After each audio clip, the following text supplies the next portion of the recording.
Hello, everybody. Welcome to the official GoFormat.com coverage of Grand Prix Munich. With me today, I have Grumple, as always, one of our European staff stalwarts. How you doing today, Grumple? I'm doing very well. And do you want to give the lovely viewers over here at our YouTube a little bit of an update? Hello, everybody. Welcome to the official GoFormat.com coverage update towards what? Grand Prix. Sorry, I need to mute the actual YouTube so I can't hear myself echoing.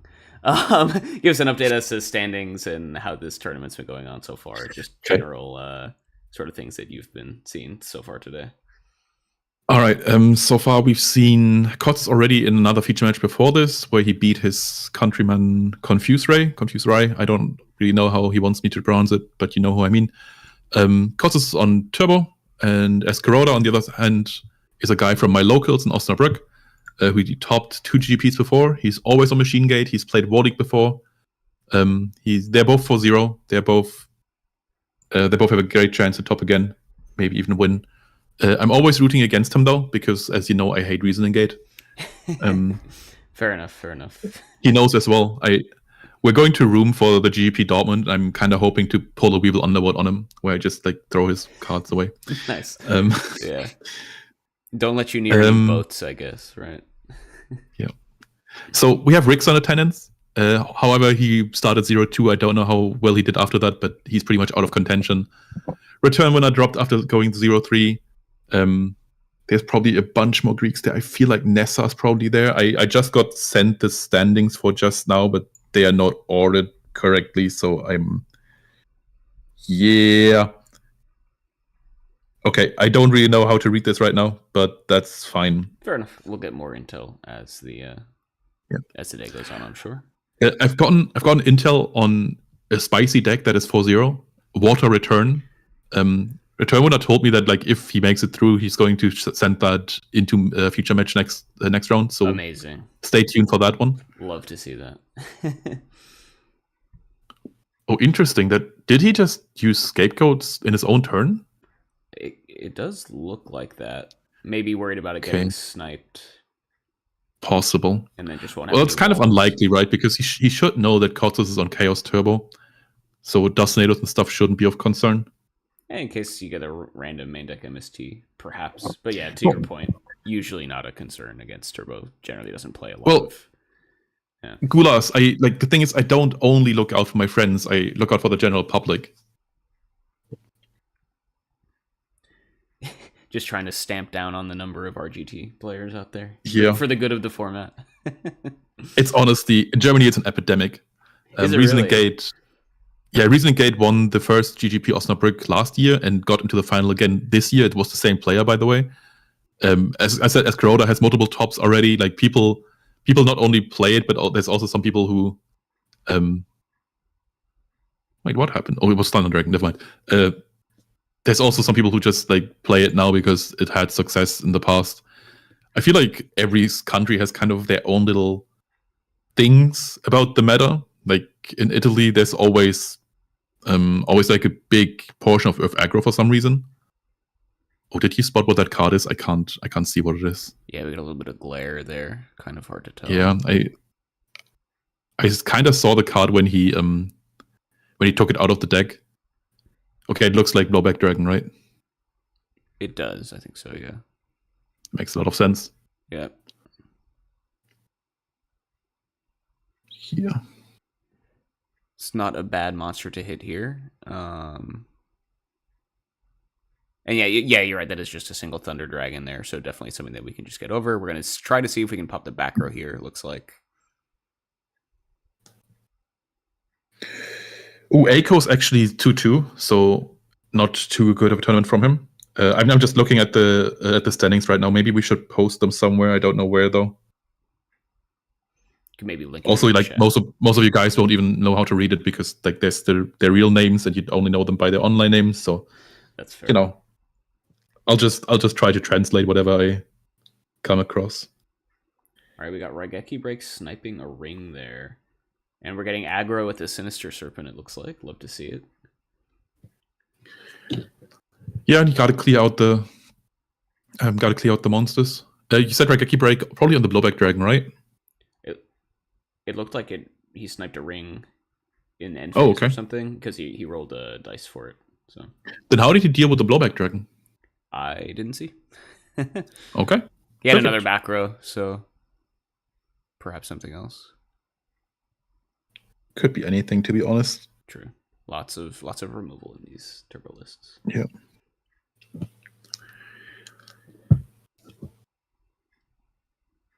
Well, what's that trap for Escaroda? Can you make it out?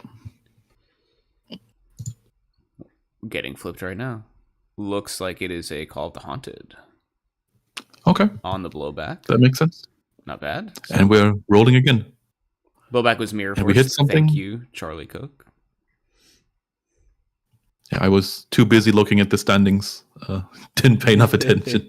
Fair enough. Yeah, and ring sniped in end phase from Raigeki Brick, yeah, as expected. All right, so we're going to Blowback Dragon, trying to snipe the set monster here. We get it. I think you're on delay.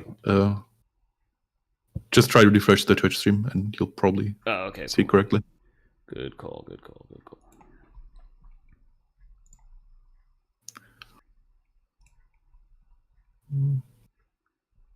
Oh, and we monster gated away.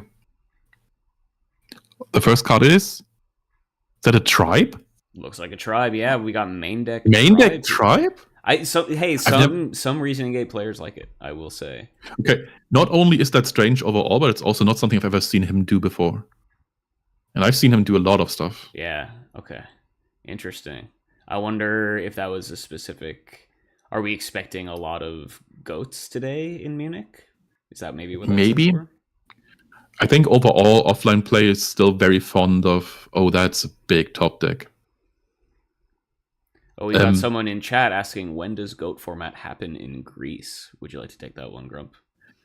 It already happened. Like, there's already been a GP in Greece. You're a little late. And there's actually talks about a second one, but that's in its infancy. I think overall, just like try and connect with the Greek players. Maybe there's some locals somewhere. I don't really know about that. Yeah, but there's quite a large scene in Greece. I think specifically centered around Athens, probably as you would expect, but tons and tons of players that you can find online, and I'm sure they'd be happy to point you where to play. They're very well connected. I think this is game over, right? That is game over. Yeah, we're just attacking in with all the 1600 vanillas, Breaker Tribe, Thunder Dragon. So I'm a little torn because on the one hand, I really don't want Reasoning Gate to win anything. On the other hand, I'd really like it if the Greeks would stop winning German GPs. So maybe we can find a way for them to both lose.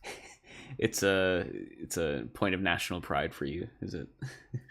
They've come over twice now and they've won twice. Oh man! Like the first time they came to Nuremberg and they had an all Greek final. That was, by the way, the first Yu-Gi-Oh tournament I've ever played IRL. And the second time they came to Osnabrück and they came with 4 people.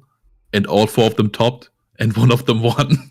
Jeez, wow! So the Greeks have just planted a flag in Germany. They are just farming us, man. Yeah. They're just farming us. That's really funny. Maybe today you guys can finally get your revenge. I guess we'll see. Well, it's not much of a revenge if it's like 4 people against 100. That's true, but compared to past results, it's an improvement. We'll have to check the conversion rate of the Greek players, I guess, after the tournament and see. It's absolutely crazy.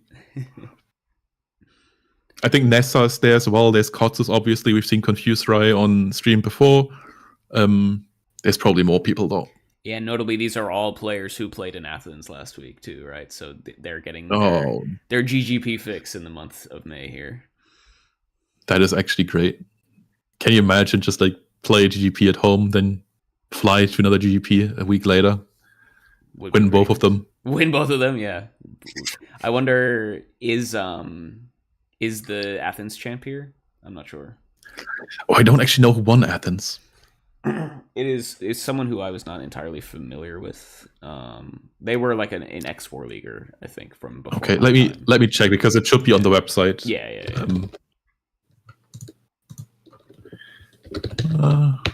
I know my keyboard is loud. I'm sorry about that. Totally fine. I for one, I don't know how the chat feels, but I like the sound of like keyboards and mouse clicking and stuff. It just the winner was Casey Filosofosch, who was actually second place in Nuremberg 2 years ago.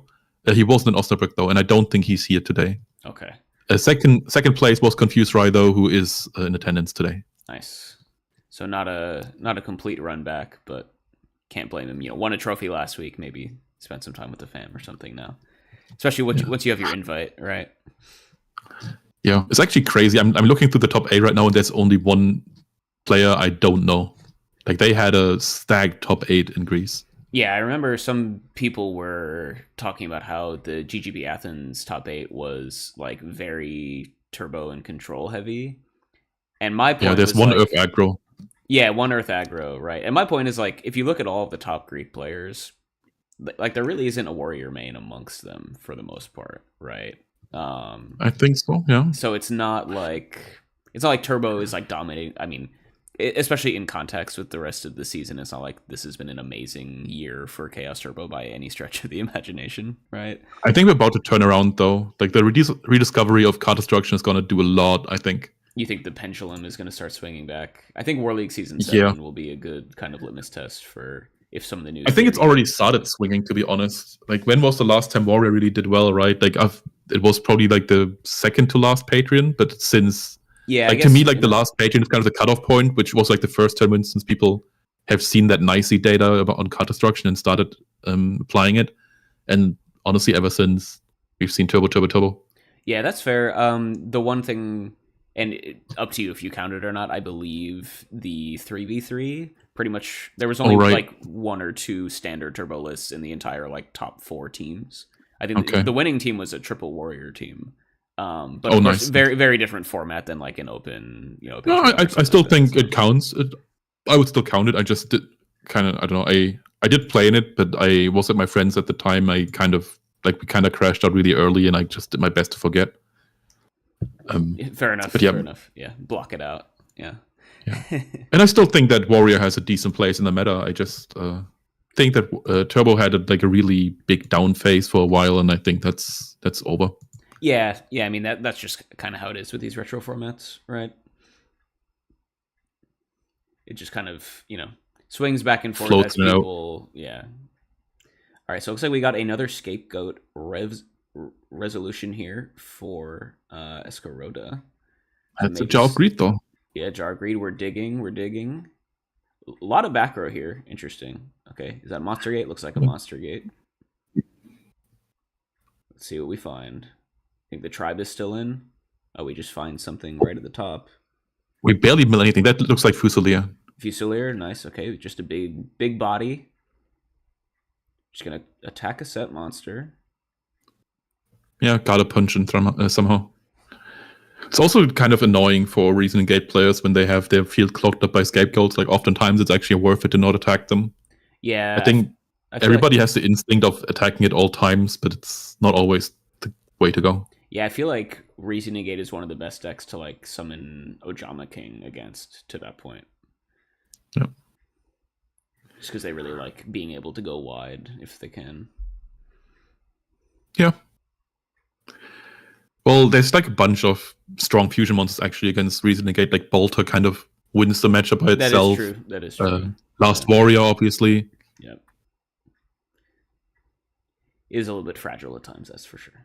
All right, Breaker coming down here with a plethora of back row to potentially snipe here. I'm kind of interested what the idea is, though, because this doesn't hit over the Fusilier, and I don't see the possibility for a push. Yeah, there's no. So I don't really know what the idea is. There's no Light Engrave. Maybe we're setting up for a Snatch or something. Maybe we just want to clear out all the Go tokens this turn, and maybe we'll take a hit. Yeah, I don't think you would want to Snatch while it's heavy. Bluff set heavy when you have 3 other back row. Interesting play.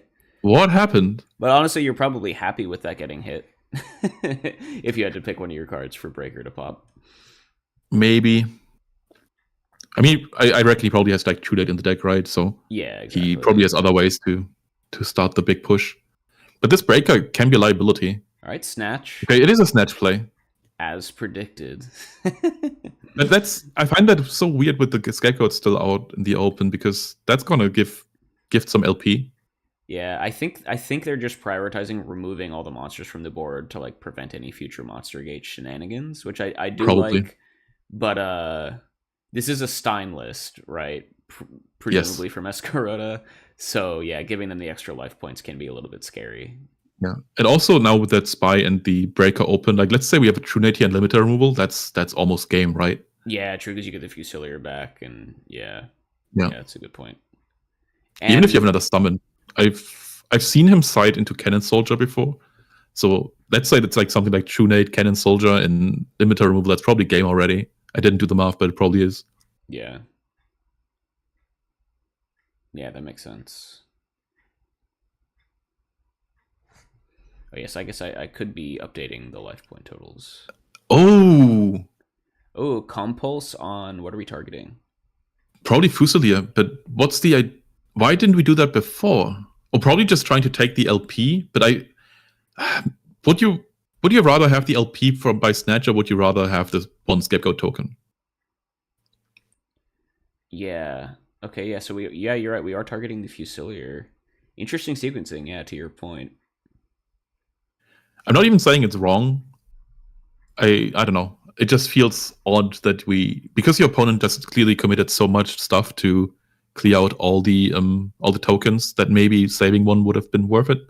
Yeah. But maybe we were like expecting something else, or trying to save it for something more important. Well, that was probably Tribe again, right? Yep. Discarding something. Yeah, Tribe discard something. Attack nice little 2-for-1-ish there too. I really don't like this Tribe, to be honest. It feels just not explosive enough for the deck. I feel like you need... Yeah, and if you're just playing standard... bigger stuff. If you're playing against Turbo, yeah, there are probably some better options. Like I said earlier, I can understand it if you're expecting like a control matchup and you have Goat tokens you need to clear out or something like that, but... Yeah. But technically we are post side here, and you can probably expect Kotzos to be on Goat because it's so popular IIL. That's fair, that's fair. But he made it as well, right? So, I don't know. Looks like we're not opting to Tribe away this second spy just yet. Probably waiting for better discards, but that can really backfire if you get cleared right now. Like if that Tribe doesn't stick around. Yeah, definitely. Roaring Ocean Snake does beat Tribe Gulas. I've never seen it come up, but I put it in all of my extra decks just in case. Same. I actually got it the last time I was in Osnabrück. I got it from somebody, and they asked me like, "Why the fuck do you want this card?" Because it's so useless. And I told them, "Well, it can come up against Tribe, and that's never gonna happen. But I have it now." It's the same as that level 5 Light Fusion. I think it's like Celtic Guardian and something else. Yeah, no, I know what you mean. Yeah, just like you just have it in case you need to meta into something that's a light, just in case. Okay, Sork coming down. Tribe is not long for this world, and a Kaiku. That's already really weird, by the way, because Sork against Reasoning Gate is actually one of the cards you're supposed to side out. The idea is that you kind of don't have enough time. Yeah, you kind of brick too hard against a deck that's so explosive, and also I guess it doesn't really apply against this deck, but against the Dimension Fusion version, the banish also doesn't really do that much. Kaiku, on the other hand, really good. Kaiku, really good. Yeah, no, definitely makes sense to me, and we are... Lightning Vortex, but why is he just setting all these normal spells? Discard... Do you think there's Surely there was Solemn. Okay. Yeah, and he discarded the Cannon Soldier, like you were saying, for the Lightning Vortex. Yep.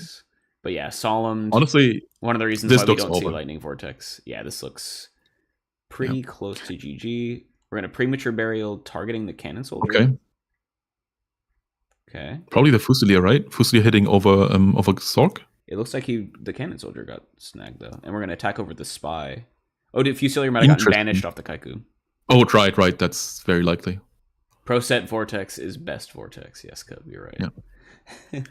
Yeah, Vortex, I think I've said this before, like to me, Vortex is like one of the biggest noob traps of the format because it looks so impactful. Like people look at it and they go, wow, it's an AoE field wipe. Insane. But when you actually start playing the game, you realize that nobody plays into it because everybody already plays around Mirror Force Torrent. Also, the game is over. 2-0 by Kotzos. Good job. And Kotzos at 4-0? Yeah, so now he's 5-0. Nice. Wow. Top of the standings here. Escarota still in the hunt for top cut, I would presume. Yep. But yeah, They're playing top 16 today. Top 16. So I think most X2s are gonna make it, as far as I know, but I didn't calc it. Nice. You know what? Let's calc it. Yeah, why not? Why not?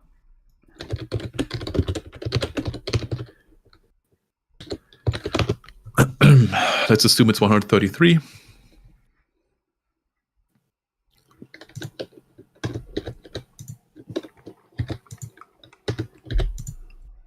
Yeah, so we definitely saw some interesting gameplay choices there from Kotsos. Bluff setting all of their normal spells, like you were saying. Well, that was Escarota. Oh yeah, Escarota, sorry. I misspoke. Yeah. Okay, so all 8 zeros are going to make it. I know, huge surprise. All 7 ones are going to make it. And 11.3 6-2s will make it, and 3.2 X2s will not make it. So most of them will be in. Nice. Okay. Yeah, I guess top 16 really broadens the records that you can kind of survive with. Cool.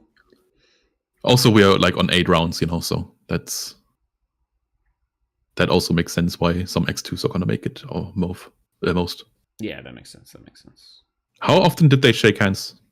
Was it 5 times? That's a lot of handshaking. We love player respect. Of course. We also love shaking hands. Yes. All right, so we got round 6 upcoming, I guess, right? Yep. Love that.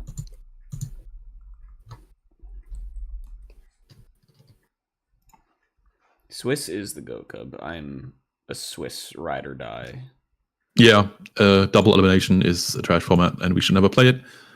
I know there's like 4 people who like it. They should just get used to Swiss. And you know who you are. It's Ivan Rosito, Nate Dogg, Rixa, and probably somebody else who I'm forgetting right now. Nate Dogg's in the chat today too. Called out in 4K. Yeah. That's what you get. That's what you get for missing Lethal against me at the last Patreon. Oh, no. We're just roasting the dude. Yeah. He missed Top Cup because of it, and I got in because of it. Poor guy. Yeah. What was the scenario? Was it a tough to find lethal So situation? I don't actually know. He just like told me afterwards that he missed lethal. Okay. Dang. Hate to see it. Yes, Grumple is the most transparent member of the Go format. Staff for sure.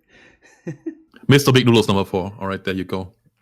And honestly, it feels like I don't actually know this guy's opinion, but it feels like something that Apoptosis would also like. Can anyone confirm nor deny? No, just because like most of his wins come from deck out, right? Oh, so in a time format that can kind of be right. That makes sense. Looks like Dueling High is also a double elim fan. Dueling High is. Yeah. And, current top player of the season, maybe his opinion gets more weight. What do you think? No. Vetoed. Move back to our other. And also, Chandy, like the tricky part is that there aren't actually that many decks that I dislike. I kind of dislike Reasoning Gate and like FTKs, That's fair. Yeah, I will say the one bad thing about Swiss is going to time. I like it. I like time. I'm a big time enjoyer. That might be the hottest take I've ever heard about tournament formats. I feel like untimed rounds just like encourage bad play behavior, where people just take so long for basic decisions that they are barely even able to play normal games anymore. That's fair. Yeah. Are you a chess clock believer? I don't think we can. I don't think it's possible to implement, but if it was, then I'd like that very much. Yeah. Yeah, we could do it similar to how they did. Like if we used an automated sim for our but then it's also stuff like when exactly does the clock count for who, right? Like for example, I summon a monster and now it's my opponent's turn to like react to it. Do I immediately clock the thing or do I, Yeah, totally. Yeah, I don't think it's feasible in person, right? But Yeah. my point is Not even in person. Also think in general, it's just not something that applies to Goat because like the onus of reaction kind of flips back and forth too often, and also often in like spots where people don't see it. Like in theory, you would have to like give the clock back for every time your opponent has prio to do anything, right? Yeah, totally. Which an automated that's just not something sim you can do. would handle, right? If you ever played on like EDO Pro, it does, manually. Oh, that's what you meant. Okay. Yeah. I on Dueling I thought Book. you meant like just an automated program for the that would read it on like Dueling Book and stuff, because that would be really hard. No, I'm just thinking from a perspective like in Magic, right? They have like chess clocks built into Magic Online because it handles the priority passing and stuff for you. You know what I mean? And that works. It's also so nice. It's also so nice in like VGC for Pokemon, like the video games, because they have like a individual clock for both players for their decision making, like how long they take. They have like a limited amount they can use per game, and if they just overclock, then they lose. Yeah, I do like that. Yeah, that's cool. Yeah. Yeah, Cub agreed. Chess clock, almost impossible on paper, but feasible online. And honestly, maybe would be cool at some point in the future, just to, like, do for fun, just to see. We could do, like, Blitz Goat, right? Like people always joke about. Okay, I have news on the water return deck. It is now 5-0. 5-0, baby. We are in the water return era. One more win, and they are pretty much guaranteed to be in top cut because most X2s make it. And since they've like won so much early on, they are bound to have a good tiebreaker. So every single match from now on will be enough to make it to top cut, which it would be insane. Honestly, water return, I don't even know what that would look like. Probably Aqua Spirit. I think so. Well, we do have good old Cub Games in the chat who has been playing that on his channel recently. Are they playing Gale Lizard? I don't know. We'll probably see on this next. I have no idea. Like a couple of weeks ago, I tried building something around Fenrir because I thought it would be cool to like use Ojama tokens and then run over with Fenrir to deny draws. That's cute. It is very cool, but the problem is that Fenrir needs 2 water monsters, and water monsters are all ass. So, but what about what about salvage? Come on. Salvage is so nice. It's so strong. It's so good. If it had any good material, man. Like, give me 2 strong water monsters that work for salvage and for Fenrir, and we would cook so hard. We'll break the format. Yeah, Gulaz, yeah. Okay, I will say what is Gale Lizard? What does it do? This is one of those cards I would get wrong on Goat format Jeopardy for sure. So, Gale Lizard, going to Google.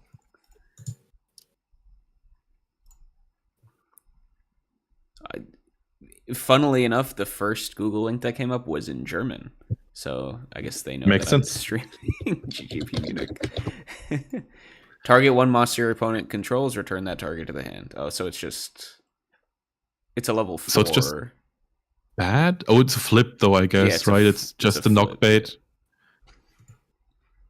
Yeah, I've been looking at doing something like that with White Ninja. I think that's an underrated path you can take with return. You could go into like a pure light rate version with that. Yeah, that makes sense. And the effect is honestly better than Gale Lizard. Now, why would we play Gale Lizard over like Penguin Soldier though? If we're going, because Penguin Soldier doesn't have any stats, and you need the stats for the return push. Oh, I guess that's fair. Yep. I don't know. In my water aggro few matches I've played, that 750 attack on Penguin Soldier comes up more often than you would think. Yeah. Also, Penguin Soldier is actually not that bad. No, it's a good card. Fine as a card. Yeah. By the way, you can probably update the thing. It says round 5 upcoming. Yes, round 6 is actually upcoming. I was doing that as we spoke. All right. Perfect. Thank you. Synergy. Love it. Great minds and all that. All right.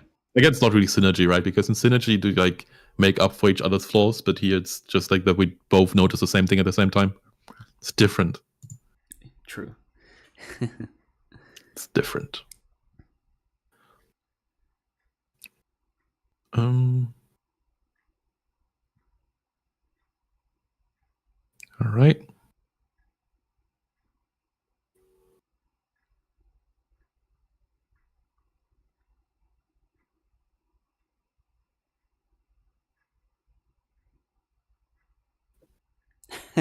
Gula's with the quick math over there. Penguin Soldier plus Nightmare Penguin plus a Legendary Ocean. Now we are really cooking. Okay.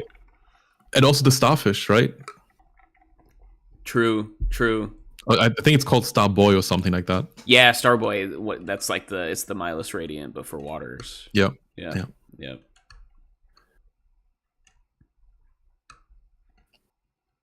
It's always funny to me how none of those cards are really good in Go format. Except Milus is like passable, I guess, because of combo stuff. But only because of Cat. Yeah. I mean, there's even like a Fire Cat version which plays the fire version of the thing. I think it's about like the baseball kid or something like that. Yeah. Well, so this is why I lost Go format Jeopardy with Cup and Gulas a couple months ago. Cup. Let me teach you something important here, okay? It would actually be better if you didn't play Legendary Ocean or Umiruka. Okay, they're just not good cards. Let's not play them, all right, Cup? What about in Cube? Probably. I mean, in Cube you can pretty much play anything. Kind of just depends on what you get. That's true. What you give is what you get, or something like that. One life gives you Umiruka.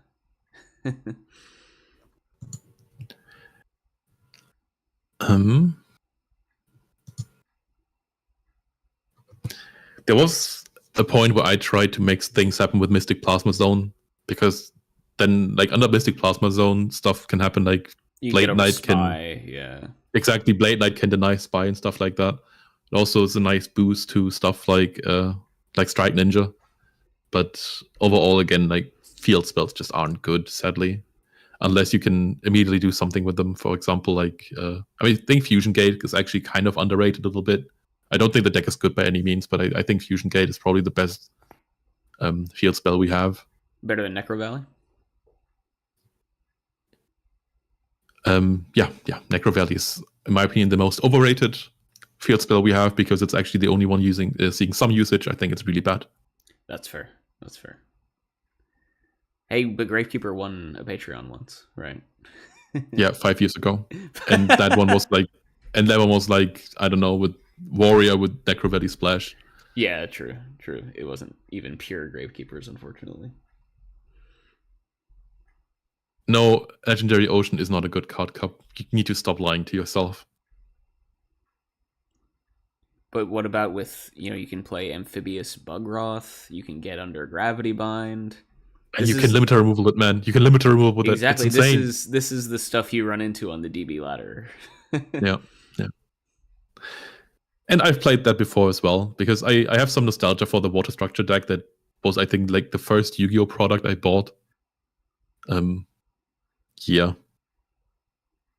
Yeah, I think the first I ever bought was the Zombie Structure deck, or at least the first of like the structure decks that came out. I know the Zombies came later, but it came earlier, but I picked it up later. But that one was honestly the best. It was very good for the time. Yeah.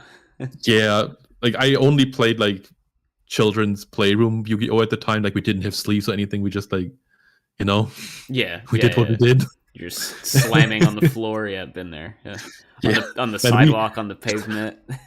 We stored the cards by just like throwing them all in the box. We didn't even like stack them or anything. They just like got thrown in there. Yep.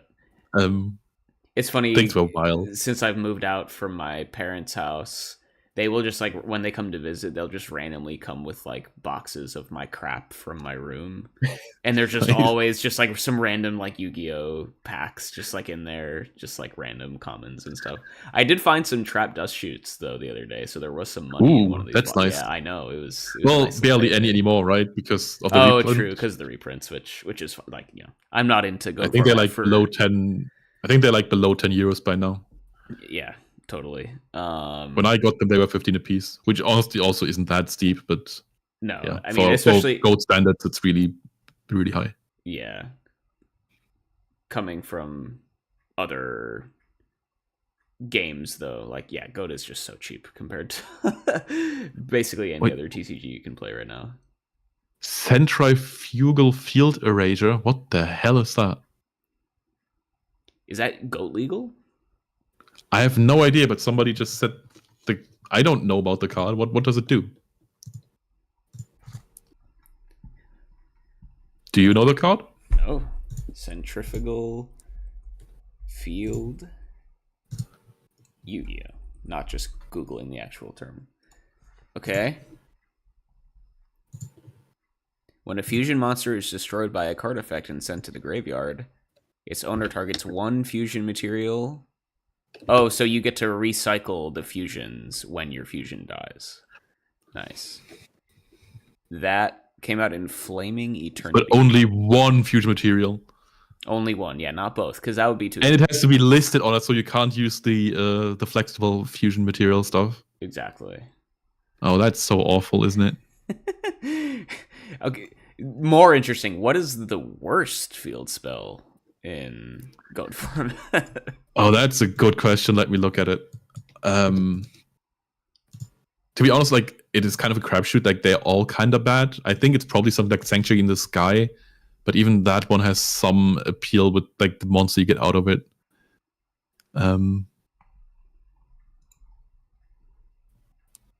Anyone have any good candidates in the chat? Array of Revealing Light. Declare one type of monster. Any monster of that declared type cannot declare an attack during the turn its normal summon, flip summon, or special summon. So it's like it gives everything summoning. It's like the Swamp Thing. It's like the Swamp Thing for like one specific type. Cub says, imagine not knowing Centrifugal Field. And once again, Cub, this is why I did not win Jeopardy. Maybe winning Jeopardy isn't all that desirable. I don't know. Has Gulaz ever lost?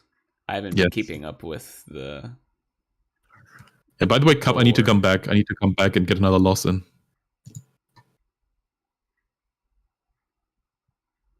If you're still doing those anyway. But I really like them. They were really fun. Yeah, there was Gulaz and there was like the other... who was the other? Oh, Janjo, right? Janjo was insane. He really beat me up. Basically, Janjo has like just a trivia series on his YouTube channel where he just like researches every single card of old packs, and yeah, sounds like there's not much you can do about it. Yeah, they were built for this.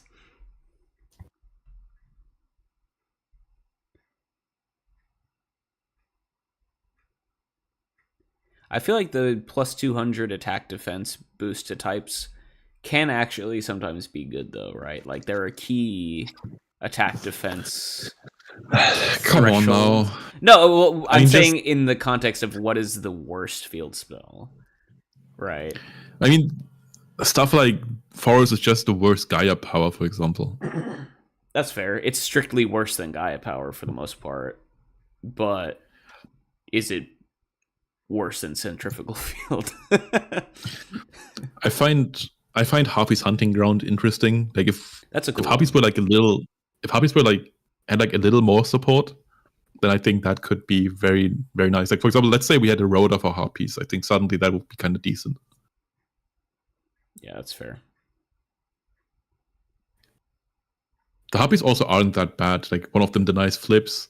No, I do think they actually they're pretty fun to play in like a casual setting. I really enjoy playing the Hunting Ground with that sarcophagus. Oh, if you know what I mean. I think so. Basically, it's a trap that you can't activate, but when it gets destroyed, your opponent picks one effect. They either discard a card or they destroy one of their monsters on the field. It's like at some point I actually played it as a punish to Dust Tornado. It didn't come up. It's like almost like a Waking the Dragon sort of thing. Yeah. I don't know what that is. But yeah. Yeah. That's for those advanced format enjoyers out there. It's a trap card that does nothing, but when it is destroyed by an opponent's effect, you get to like summon an extra deck monster. So it's basically like the same sort of concept. And well, with Harpy's Hunting Ground, you can just destroy it with a summon all the time. Right. That's cool. I like that. Yeah, I just want to call up people who are running by who I know. One of them was Foxy. I think there's Bertja in screen right now. People. So many people. Many people you know. We're slowly watching Grumple's descent into FOMO madness today, guys. Like, the thing is, I'd like to be there. I don't think I'd want to go there, if you know what I mean. That is a very good way of describing that. Yeah, like if you could teleport there, you would do it. But yeah, just to talk to people. Yeah, that's fair. I would have really liked to meet Rixa, to be honest. Does he not go to a lot of things? He's from Finland. Ah, that'll do it. Yeah. This was his first ever Yu-Gi-Oh! Tournament IL, as far as I know. When are we gonna have a GGP Finland? Well, it's just gonna be Rixa and nobody else. You don't think the Greeks would go? Oh, probably. It'll probably just be like a second Greek GGP. There was some talk about like GGP Serbia, which would have been pretty nice. Yeah. That would have been another Greek GGP. Yeah, that's pretty close too, for the most part. Yeah. Closer than Germany, right?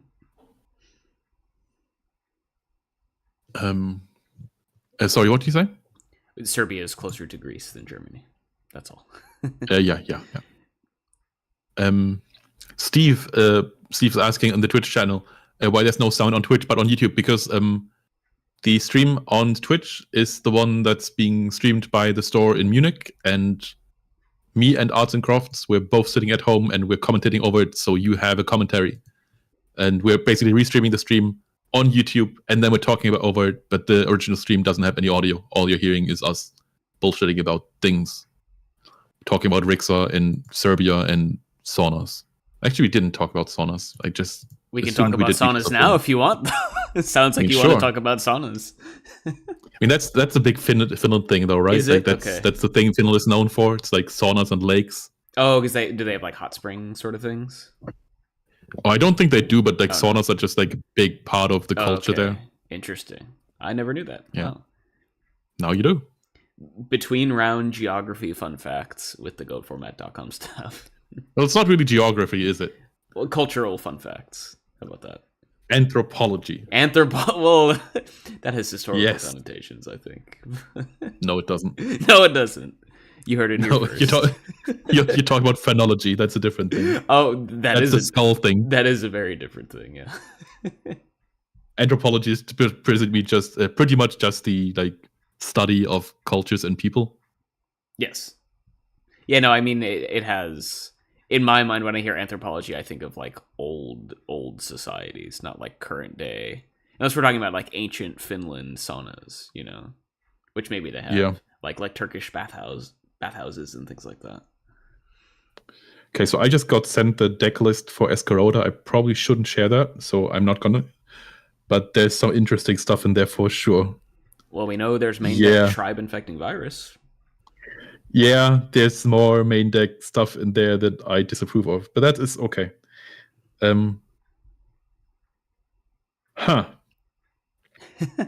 Very puzzled. Also, some of you might know this. There's like a new Goat YouTuber who started like recently. He calls himself Construct. He's a German guy, but he does English content. He's also at the GP, and I've just gotten their standings. It is 1-4. Another one bites the dust. Yep. Unlucky. Oh, I think that guy just found the camera.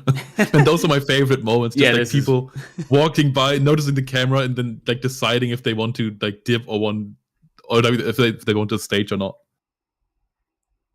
Oh, by the way, there's a match going on. JCVD versus Nessa. Yeah. And they're both 2-2, so they are both pretty much out of contention. Oh, okay. So potentially, again. Potentially a bubble match, maybe. I mean, I guess maybe they can make it in X and 2 starting that poorly, but maybe, but it's unlikely. Yeah. JCVD, by the way, is a notorious GGP scrubber. He always does really, really, really poorly. That's funny. Like my favorite story about him is at my first tournament was in Nuremberg, which is basically like his,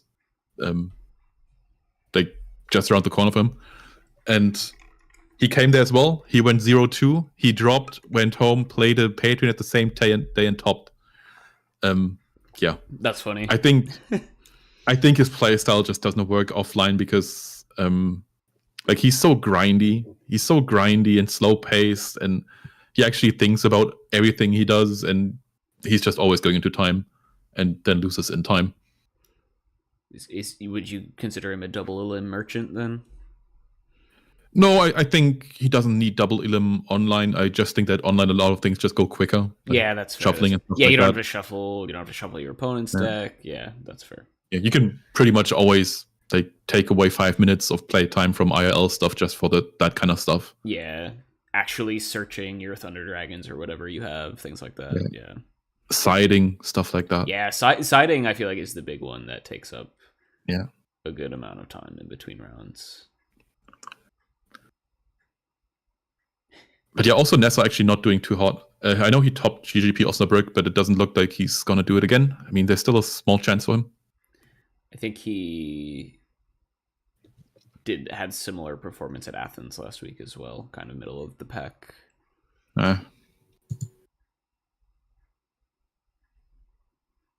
Also, not surprised that Nessa JCVD is one of the last rounds, or one of the last games to finish in a round. By the way, yeah, makes sense.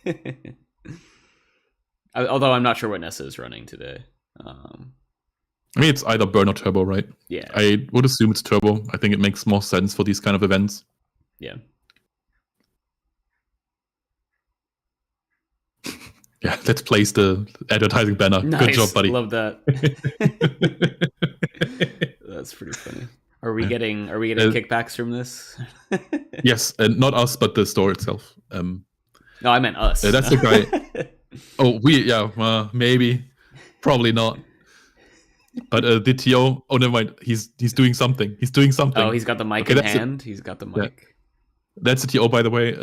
He does like a lot of tournament stuff overall, so you had context to card market and stuff, and the next another person has found the camera. All right.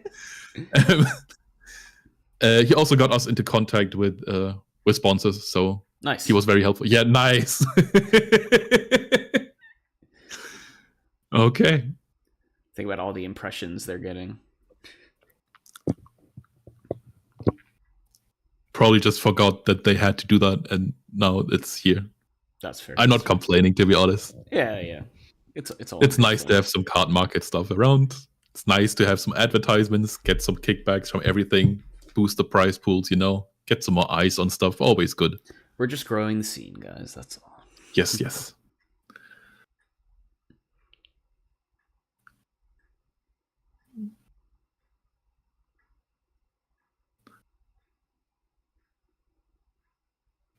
Okay, let's see if I got any more input from people.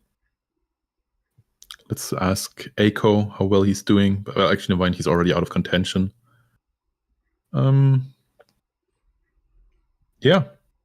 Now that we're 6 rounds in, presumably a lot of people are going to be dropping, right? Feel likely. We can stretch the time. Like I can show you silly rooting questions from our rooting group.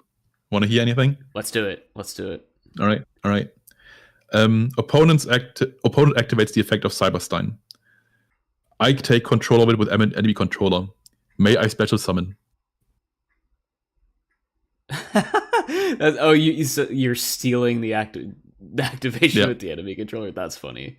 That would be really cool, actually, if you could quick effect steal a monster to use its. Yeah, it would be really cool. Maybe in some other world that's allowed.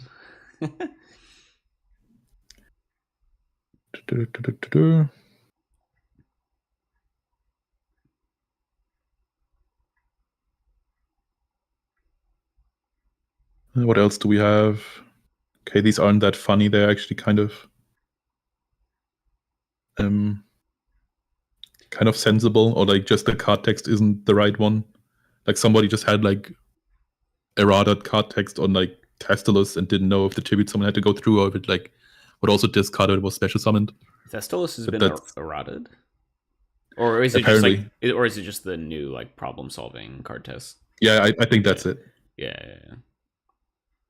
Yeah, I'm currently trying to build my deck in paper, and so I'm trying to make sure I have all at least old enough wordings on everything to make it. Yeah. We ran into that problem at the GGP in Osnabrück. I had like a judge call where somebody basically they asked what would happen if they brain controlled a monster, Last Willed and then put it into Grave, like if Last Will would trigger. And my initial reaction was just read the card, it'll tell you. But apparently, like the new card text doesn't actually specify that it has to be from your side or your monster to your grave or anything like that. So yeah. Also, like new Last Will works very differently with stuff like you can actually activate it after the monster has hit the grave, and then get the summon anyway, which is crazy. But yeah, if you don't know Goat cards by heart and you just kind of grab a deck that you've seen and you don't really play much Goat, then it's probably something that you don't know and something that you can fall into.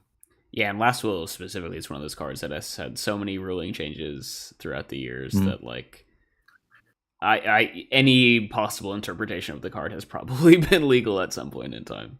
So you can't really fault people too much if they're newer to the format.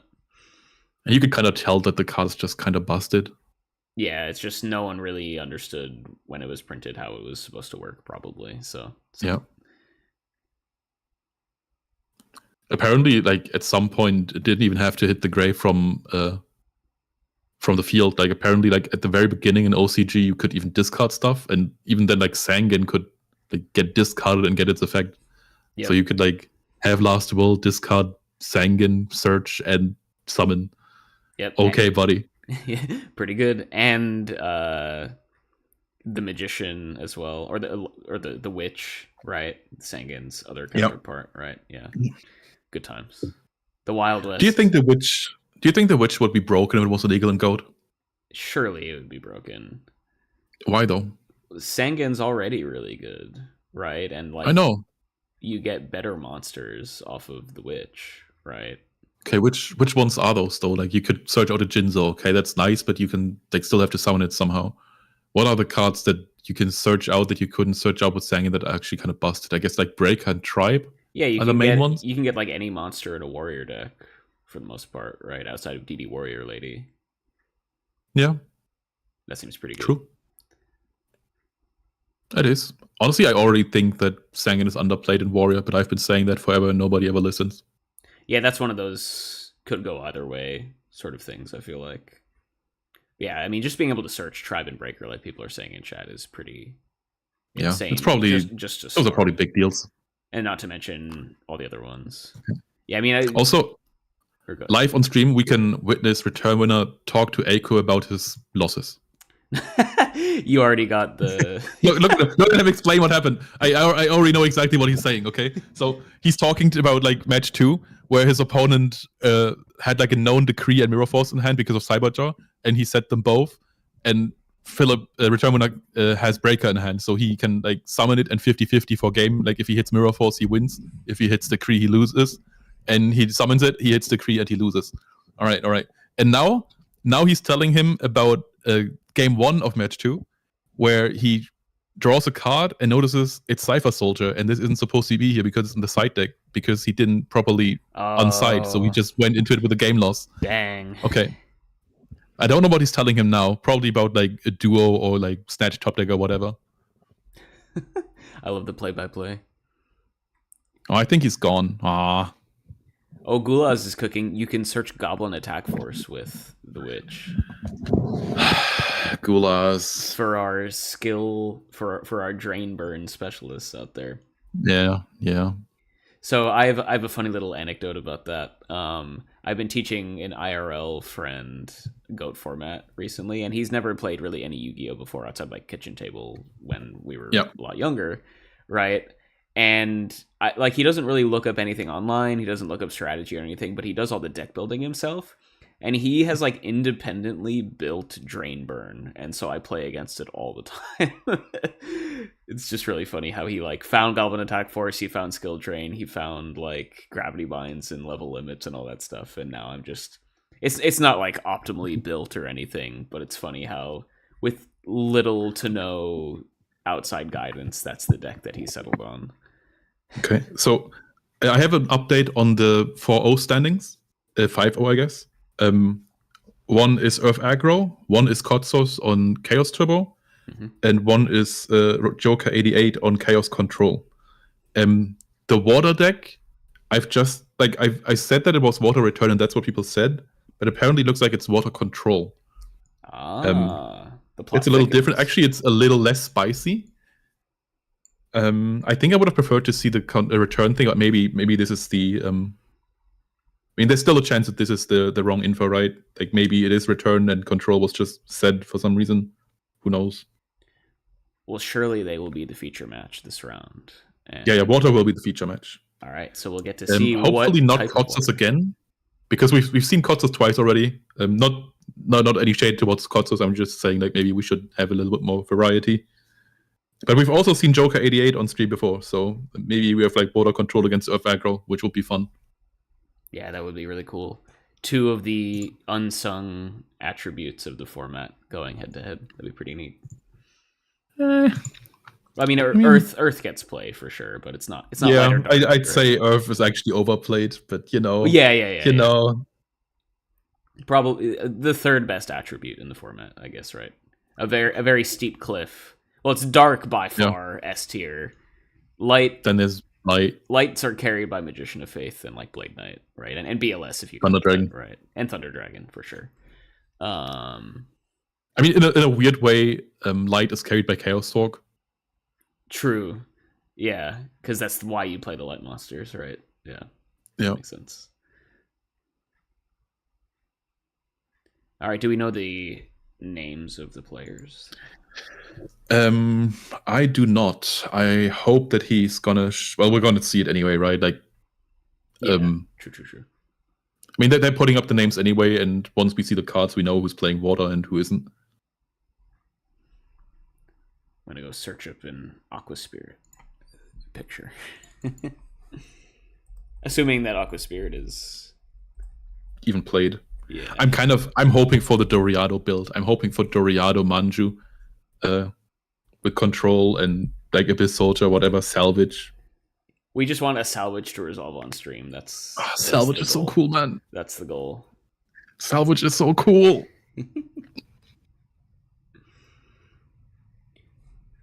Maybe there's even a way to like make card destruction water work, where with salvage you can like get cheap pluses and then throw them all away.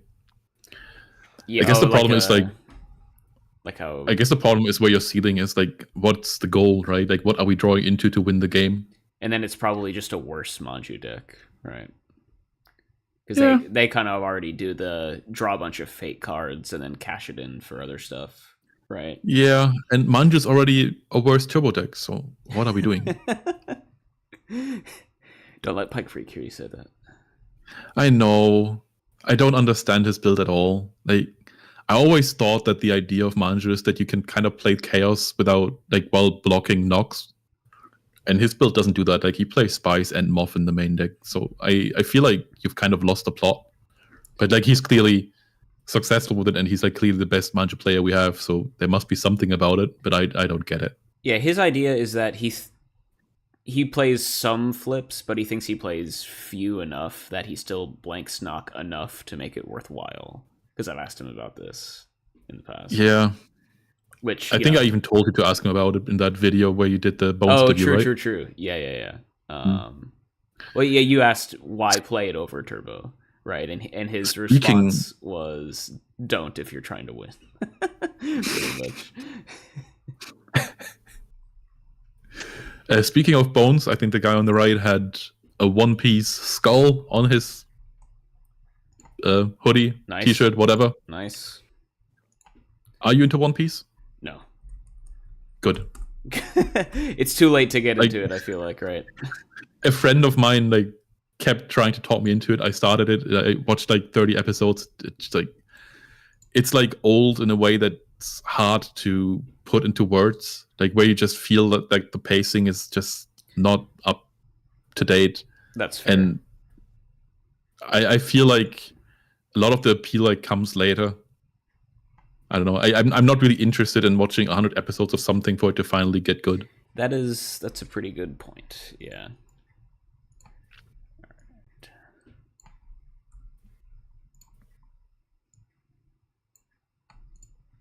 We are now in round 6 officially.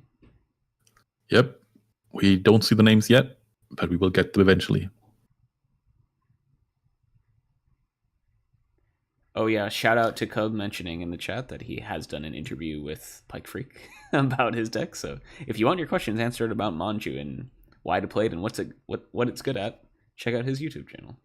Yeah, I'm always like interested in like a more aggressive version of Manju. Like I feel like there's something somewhere where you could play like Manju in an almost good stuff list with like Lily and stuff like that. But the problem is that the actual good stuff cards in the format are kind of rare. Like we don't have that many insane good stuff, just random cards. Yeah. Like there's Lily, there's like Warrior Lady, and then you're already scratching the barrel. Yeah, that's why Warrior's kind of more of just like an anti-meta deck, right? Makes sense. Yeah. But that's also what I find interesting about the Pikatron lists, that you can play Lily. I don't know. Yeah, and because he does play Rat and stuff. They are rolling different dice? Whoa. I'd never allow this. I would never allow this. You think one of them is weighted or something? No, probably not. But it's like it's always possible, so I take the chances. You know. That's fair. That actually happened to me in Munich last year in round 1. I started rolling the dice, and then my opponent just like took out their own and tried to roll them, and I told them not to. And yeah. Nice. All right, looks like we are getting into it here. I'm hoping one of these players is the water player. Well, it's bound to be. Philip, return winner, set this up, so it should be water. Okay, I can look at the standings and kind of find out who these people are, but I assume it's just a water and earth player, and I don't know either of them. So we just have to see what happens. Sounds good. Oh, okay. Okay, this is not going to be the water thing. Apparently the opponent was already on screen. I assume it's Kotsos, and that's why they picked something else. That's fair. However, I can confirm it is not water control. It is actually water return. I can confirm this now. Amazing. Okay. All right. Good old set couple back row pass. A classic opening. Yeah. And the early dust shoot, so we'll get to see who our right players on. Everything. Looks like I see the creature swap. I see Spy. Chaos control, probably. What is the card next to Spy, though? Looks like DD Assailant. Yeah, I was about to say, looks like DD Assailant. So is this like what's the one at the top? Like that almost looks like a ritual monster. That's Ring of Destruction. Oh, okay. Just looks odd. Yeah. And it's swap meta ring. I'm not sure what the other spell is, but yeah, DDA is that pot? And Spy. Might be pot. No, heavy. Heavy. All right, makes sense. Yeah, DDA sent back. Interesting. I wonder, is this like warrior control? Maybe like goats. It's probably just goat control because we've seen the Spy. Also, it's been in the goat control list that I topped with like a month ago. Maybe they're taking inspiration from it. But I think that DDA is also just a very old school card that people used to play a lot, and I actually think it's a little underplayed these days. That's really, a hot take, I think a lot of people hate DDA. So. I really like that it's a warrior that doesn't get run over by Tsuk. I think that's really valuable. Yeah, and the fact that it trades 1-for-1 with Zambira is pretty nice. It's one of those cards that kind of guarantee the plus if you run something over. Like, let's say you beat over a tribe. Yeah, it's not gonna get. We just heavy the book. Yeah. Why did we heavy here? I don't understand it. Hitting a Book of Moon and a single book. It could have been anything, right? It could have been a jar, and you're not pushing for anything. So I really don't like this heavy. Yeah, I like using heavy and other backer removal like intentionally when you can, even if they do chain something, you can at least exploit the fact that there's no back row there by getting in an attack or something. But yeah, here. Also, the longer you hold this, the longer you can keep your opponent from setting all the back row for no reason. Yeah. I guess just the threat of it is already enough. Another creature swap. Oh, but we know what this is. This is a Spy. Okay. So we snagged the Spy. I wonder what our right player ended up with. You can't flip the Spy this turn. You can't do that, buddy. You can't do that. No, judge. Judge.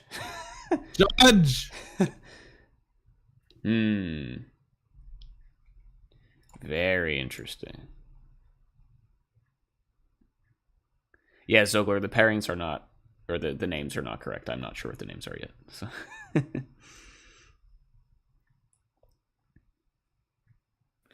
I'm getting return winner on the case. And the Reaper. Oh, I hope they don't continue too far. Yeah. Oh no. Oh no. It's also kind of interesting that they both. Oh, they're rewinding. Oh, They're rewinding. They rewind. They rewind. They understand what's going on. We did it. We okay. did it. I don't think we did it because Return Winner didn't actually read my message yet. But we did it, guys. We did it. I'm taking credit. Great. I'm also interested in knowing what the face down card is on Yule's side. Also, I haven't seen the standings so far, so I can't tell you who these people are. That is totally fine. But they are both control players to some extent. Actually, Moritz might be on zombies, right? Because that plays Creature Swap as well, but like Turtle and stuff, and we've seen the Reaper here. Yeah. And we know that there's a spy in deck. I like where your head's at. Yeah, I like zombies. Zombies are very fun. I will give you that. Yeah. I think it's like the crowd favorite every single time. Everybody loves zombies.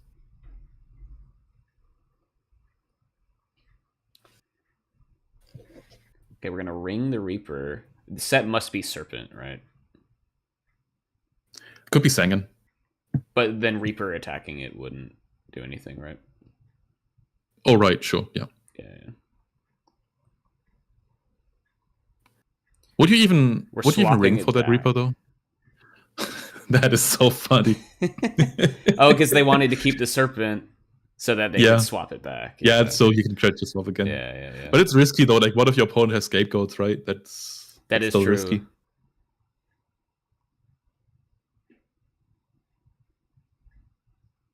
But even then, it's actually not a big deal because then the spy can't summon another spy and you're just stuck.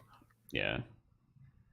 All right, we're setting another monster alongside the suspected. Interesting that he didn't flip the spy this time. Well, he couldn't. Well, now we're back on right. Oh, right, it's on the other side. Of course, yeah. It got reswapped and still couldn't. I am confused.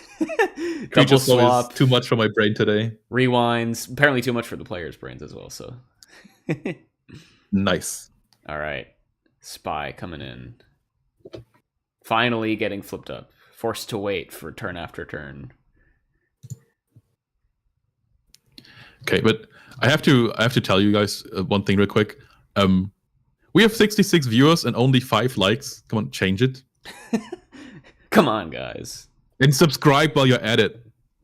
All right, thank you. I believe these should both be 5-0 players, but we're trying to get the standings. I don't think they are. You don't think so? I don't think they are because the water return player was 5-0.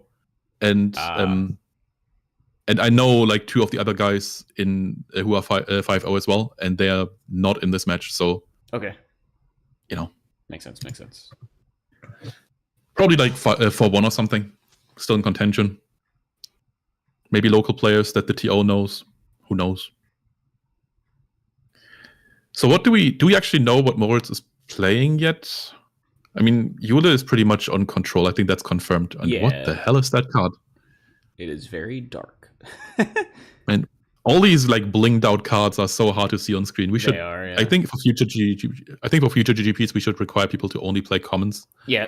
Actually, when you flipped it, I think I spotted Abyss Soldier, and that would confirm that this is controlled, right? And therefore, my Abyss Soldier that's on screen is correct. There's no way because it was a Sangan search. There's no way. Oh, right, yeah, good call. Unless they think it's the witch. All right, we're gonna duo and what here. The hell is that? Delinquent duo, snagging. I think the known meta, and then it looks like we had a snatch seal drawn at some point. Yep. Flip up. Oh, is it Decoy? That was a Decoichi the whole time? Wait. But that was what is he thinking about? That's what was getting swapped back and forth, though, right? Or was it the same? No, that was the spy. That was the spy and the serpent. But what was the? But no, the Sangan probably. But yeah, it must have been the Sangan, why did he attack? That doesn't make sense though, because he attacked the Sangan with Reaper. Like it had to be serpent. Unless we just ringed the Reaper for fun. I mean, it is probably a lot of fun, but what does it do though? Yeah. Like maybe the idea was just that you can get the get the spy back for sure because you didn't want the Reaper for some reason. Yeah. Oh, that's a really strong sook, but TT stops it, but you're still really far behind as Eula here. Yeah, so it was the Sangan swap back and forth. Yeah. All right, Lily coming down. That's a big boy. Yeah, or big girl. Boy. Actually, I was about to say. Pardon my French. And well, she's very confusing because she's Injection Fairy Lily and she's a spellcaster. So that's true. That's true. What can you do? Ring to the Reaper just to blow off steam. I love it. Yeah. That's funny. No, don't fear the Reaper and all that. There's a joke there somewhere. I just couldn't make it, but you can build it yourself. We need more cowbell or something. Yes, it's such a great song though. It's so awesome. All right, we're MSTing a back row. Are both of these new sets? I don't think either of them are. I think this is also during Yuda's turn, so probably in preparation of something. Sniping the Solemn? Solemn. Like. Not bad. Solemn in Lily in a Lily build is always very interesting. Yeah. Okay, this feels like a real card. Like I feel like this. Pot. I feel like the. Wow. I feel like the MST doesn't make sense without this being a real card. Like this probably Mirror Force or something like that. Yeah, that they need to have not get sniped. Yeah. Yeah. Right. We're just passing back. No, we're checking the grave. Okay. Yeah.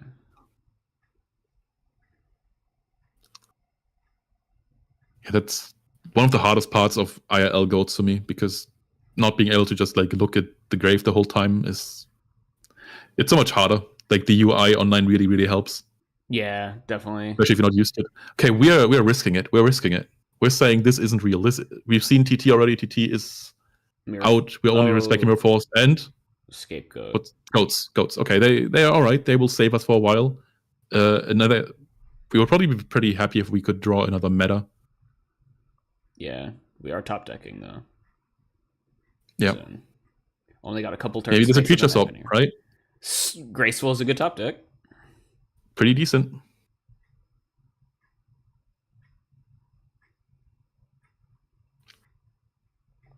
Digging for the meta, most likely. Digging for anything. Well, yeah, but meta would be good. You also can't even heavy anymore because we've thrown it away. But something like a spy would be pretty good as well. That could block for a while. Give you some time. True.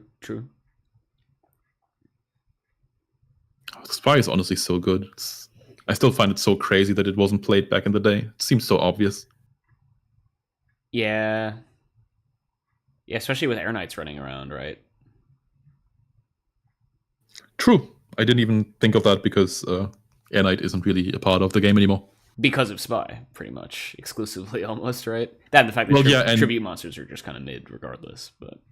And because like goats aren't as popular as they used to be. Like it used to be that goat control ruled the world, and now you have like nothing in your side deck for it because it's irrelevant. Yeah, now what are you punishing with the Air Knight? Not really anything. Okay. We're throwing creature swap and something else. We're keeping Breaker. Okay. We have to greed. We have to greed over the Kaiku. Kill the Kaiku. There's no... If we don't greed here, then what are we doing? All right, Kaiku dead. All right, and now we pop, right? We got a pop. What are you popping? New set. Then you won again? It's shoot. It's a dead shoot. Dead shoot. All right. Okay, so this breaker is dead to a Lily attack, but it's not quite lethal. Do you kill the breaker with the Lily, or do you poke some goats down for the time being and save your life points? That's the big question, right? Because the sooner you kill the scapegoats, the sooner meta doesn't bother you anymore. Exactly. On the other hand, this is a good opportunity to deal some damage over breaker. I think I would attack over the breaker. Doing the goat. Just because... Okay, I think it's fine. I don't think this is like bad or anything. Yeah, I mean, you're up a few cards, so you can afford to play it slow, probably. Yeah, probably just playing towards... playing around meta. Okay, well, what if he has meta right now? It'll be up for... Okay, we're checking Grace. We're checking Grace. So do we just think this is... like a maybe Goat control versus Chaos control. I think they're both Goat control. Both Goat control, sure. This might be a Moth set, honestly, and there's the knock, and it is. What is it? Show me. It's Warrior Lady. Warrior Lady. And Asura, yeah, and that's game, right? No, it's not quite game, but it's close. Asura, honestly, a great monster in this spot. Yeah, absolutely. Puts the clock so low. And drops him down to 700 life points. Yep. Top deck pot, not too bad. Helpful. If you have Solemn, you have to use it. You don't have it. All right. To be fair, like, Moritz can't complain about this. He's had like a turn of Duo and then a turn of Pot right after, so. Yeah. I guess you would also saw Grace like a couple turns ago. Yeah, it all evens out in the end, right? Most of the time. Yeah, I think it still like matters who has it first, right? Because at the point where you would have used Grace, yeah, it wasn't even that great. Yeah, because you had but he was just forced to use it. Yeah. Not attacking. Nope, no, we're checking Grave again. Okay. just give it to him. Yeah.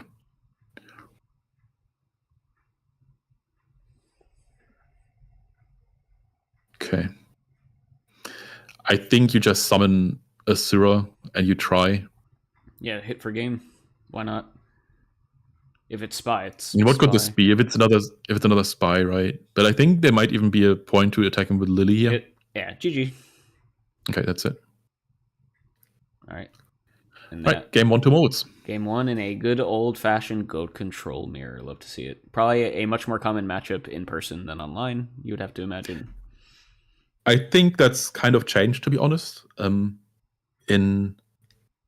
remember the usage stats for Osnabrück, and I think back then we actually had more reasoning gate than control. Oh wow! And they both weren't super popular. It was like 7 and 5 or something like that. But overall, control isn't actually that popular anymore. I think it used to be that way because a lot of people just came back and they just saw that a Goat format tournament was played, and they signed up without really being a Goat player. So they just played lists from way back then. Yeah, NetDeck, SJC. India, but that doesn't really work. Yeah, totally. That doesn't really happen anymore. That makes sense. Yeah. I guess the revival of the format is old enough now that people, if you're going to NetDeck, you might as well NetDeck a more recent list. Yeah.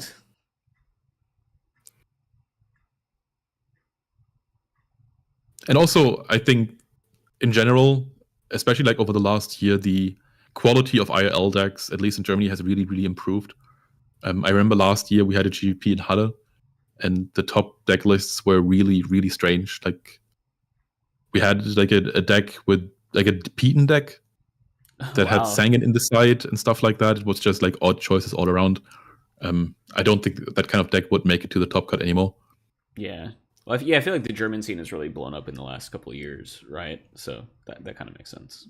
Yeah, I guess it's like more like just the connections have been built, but that also makes it easier to like talk about stuff and to see what's doing well and stuff like that. The knowledge sharing portion is so huge, right? Yeah.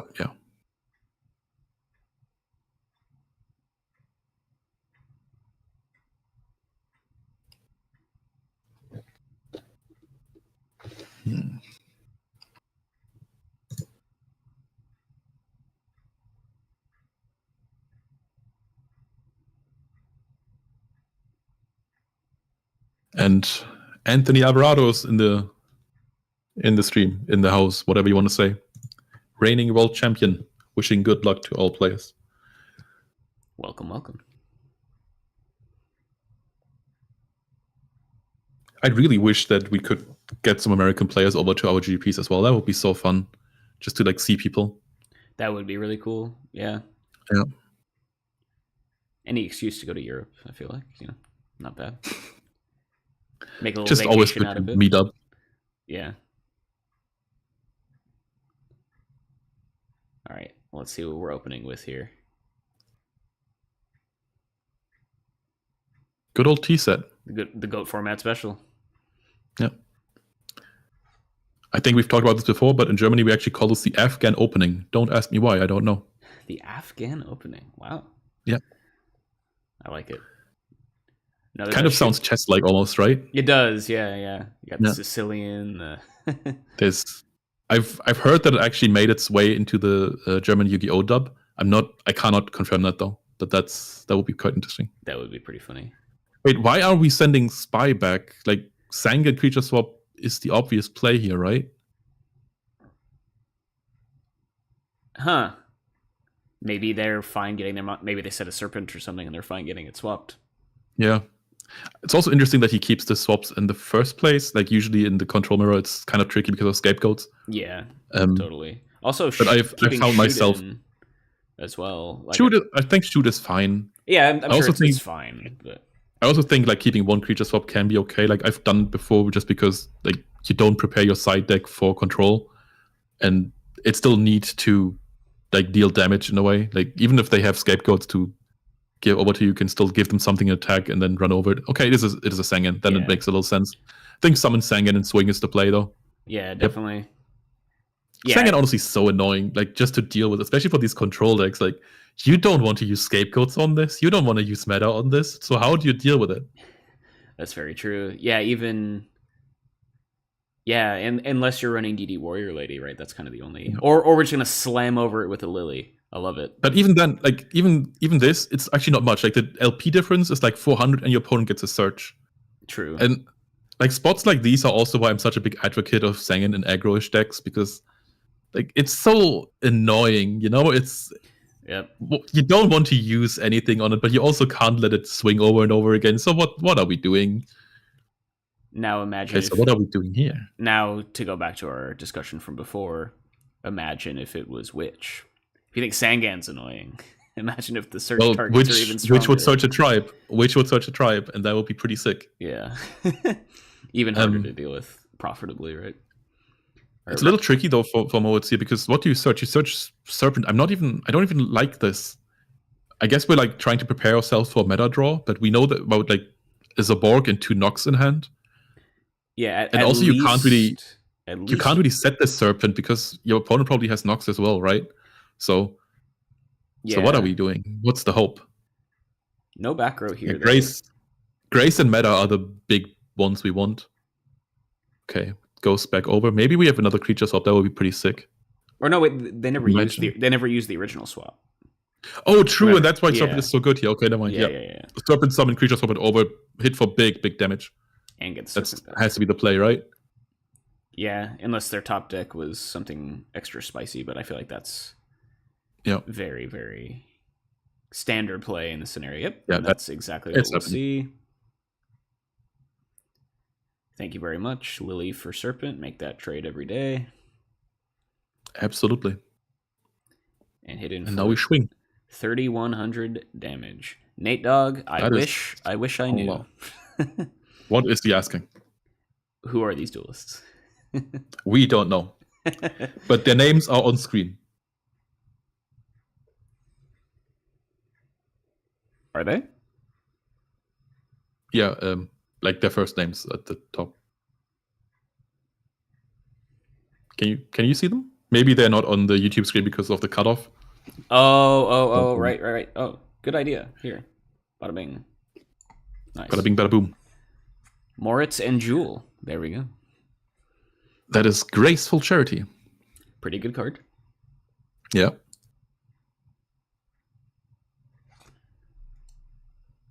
Neither of these are Earth Duelists, Nate Dogg. This is a Goat Control mirror. Yeah, we're not actually looking at the 5-0s this time, because the fabled Water Eternalist is facing somebody who's been on stream before. I assume it's Kotsos, who has been on stream twice, and we want to diversify a little bit. No, I mean, we love Kotsos, everybody loves Kotsos, but we don't need 5 rounds of Kotsos.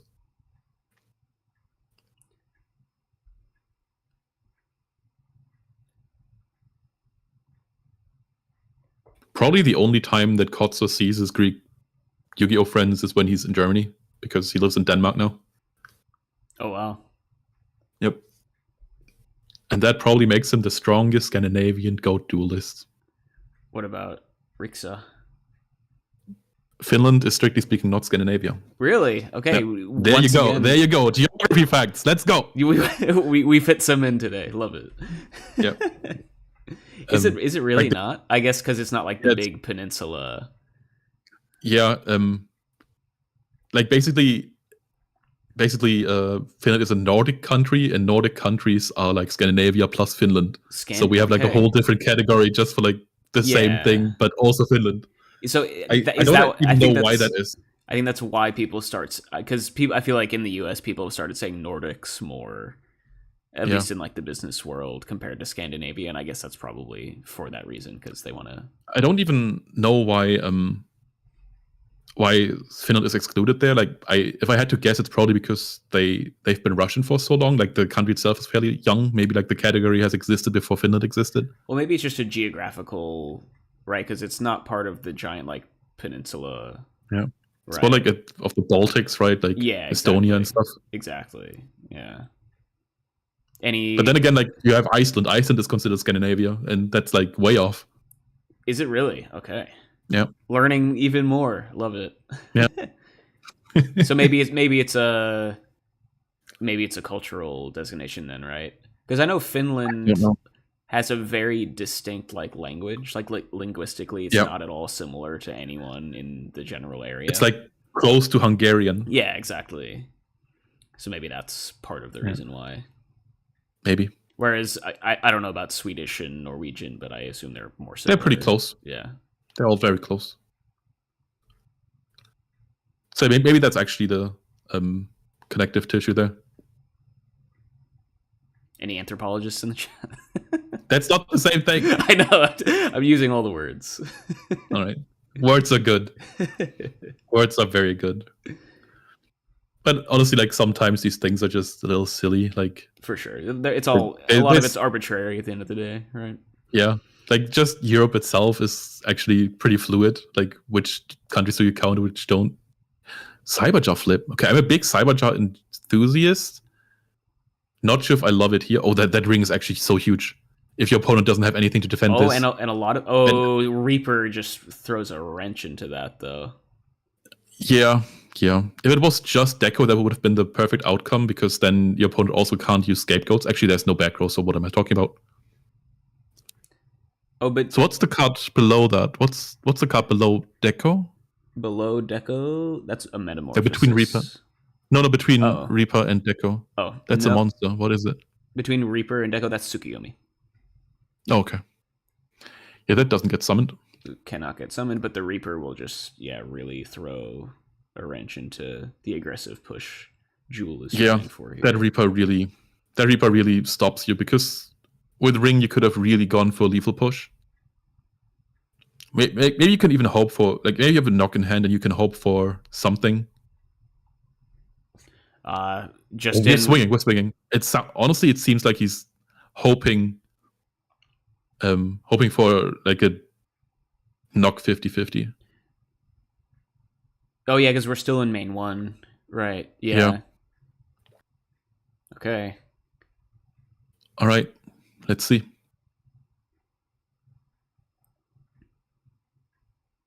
Show me the knock. If you don't have knock, maybe we should be setting Deco and Spy.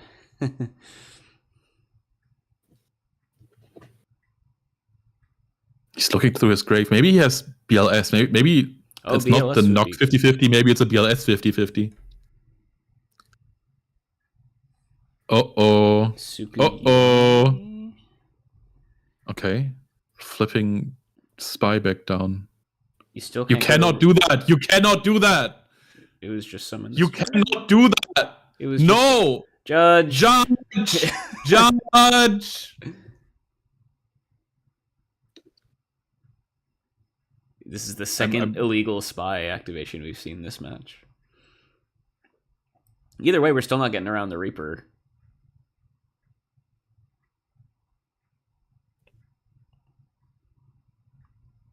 Wait, we're double summoning too.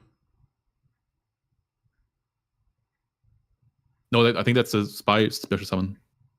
Oh no, Zaborg over Tsukuyomi. What the hell? Judge, please.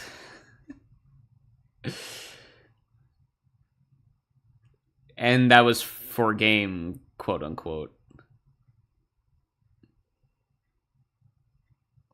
Grumple, I assume you were furiously. I'm already typing. Yeah. Return winner, please. Oh man, and this is they're shuffling their decks too. Like this is completely irreparable. He says too late. Too late? He says too late. They already shuffling. Okay, apparently.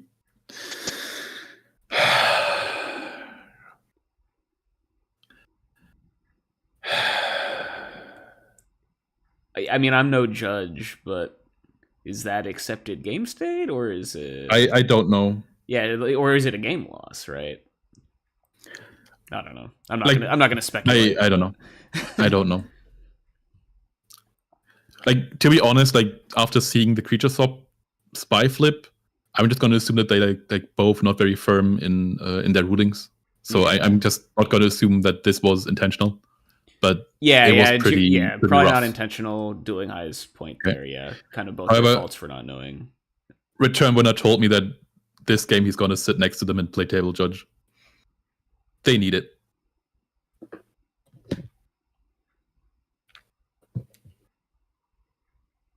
Didn't know a Tem was in this feature. Bro's just making up the rules. Yeah, that was a little dubious gameplay there. What's the thing on Pegasus Island again? Like, what's that called? Maybe they're playing those rules. Duelist Kingdom. Duelist Kingdom rules, yeah. Yeah. Attack the moon. Yeah, that was Zaborg was just attacking the moon there. That's all that was, guys. It's a legal play.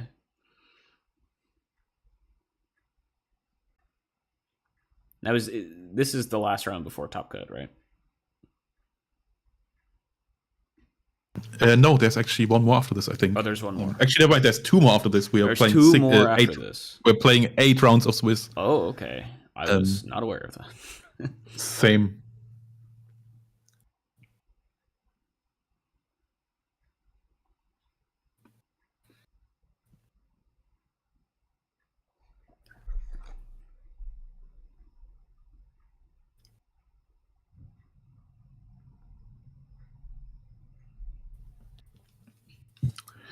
Okay. Let's go to game 3 and let's hope that Moritz wins this. So this incident. Yeah, because that was anything. I mean, mentally, let's play it out. There's no way they get over. I mean, they could have tributed for the Zaborg to start and gotten over. They would have had a 50-50 Zaborg activation. But like also the spy flip and also the double summon, like it's it's stacking things. No, totally. And to be fair, I've also like made illegal plays before just because long day. We all have play for a long time.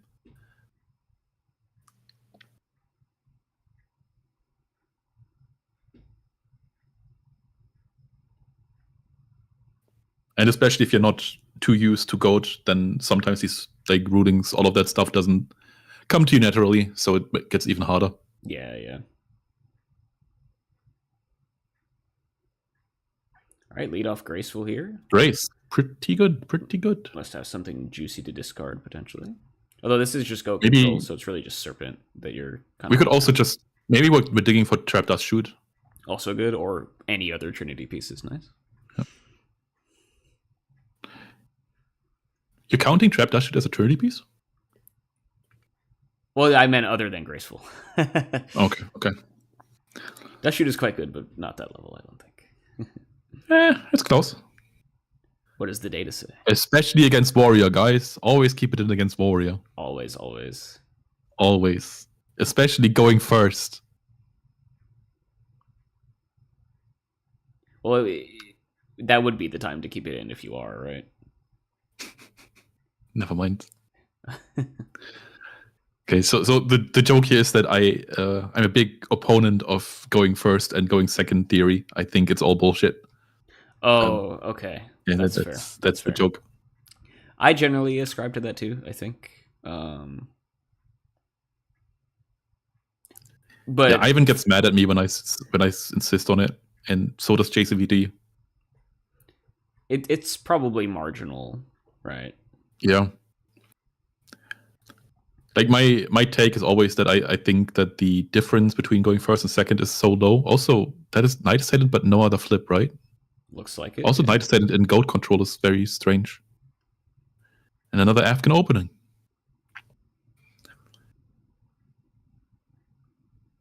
So the theories I've heard to why this was called Afghan opening is because there was a guy who always played this. Like, he always opened T no matter what. And he was Afghan apparently. So they just like named after him. Like, that's one theory I've heard. Honestly, I've not heard any others. That could make sense. But it's hard to confirm. Looks like we got a trap dust shoot here. Zaborg and we see Zaborg Mindcon and a trap dust shoot. Trap dust shoot that we didn't set. Breaker back to deck. Is that another creature swap? No, that's Snatch. That's Snatch Steal, and is that Mindcon? And yeah, that's Mindcon. We really need to start insisting on commons. Like, all this bling and glare. It's not good. It's also cheaper. You know, it's so much more satisfying to beat your opponent with a $10 deck than it is to do it with like a $2,000 deck. Just rub it in, yeah. All right, so why didn't we set that dust shoot? I think we just drew it. Oh, you're right.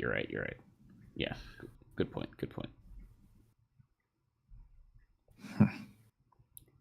Did that shuffling look odd to you? I wasn't watching very closely. Okay.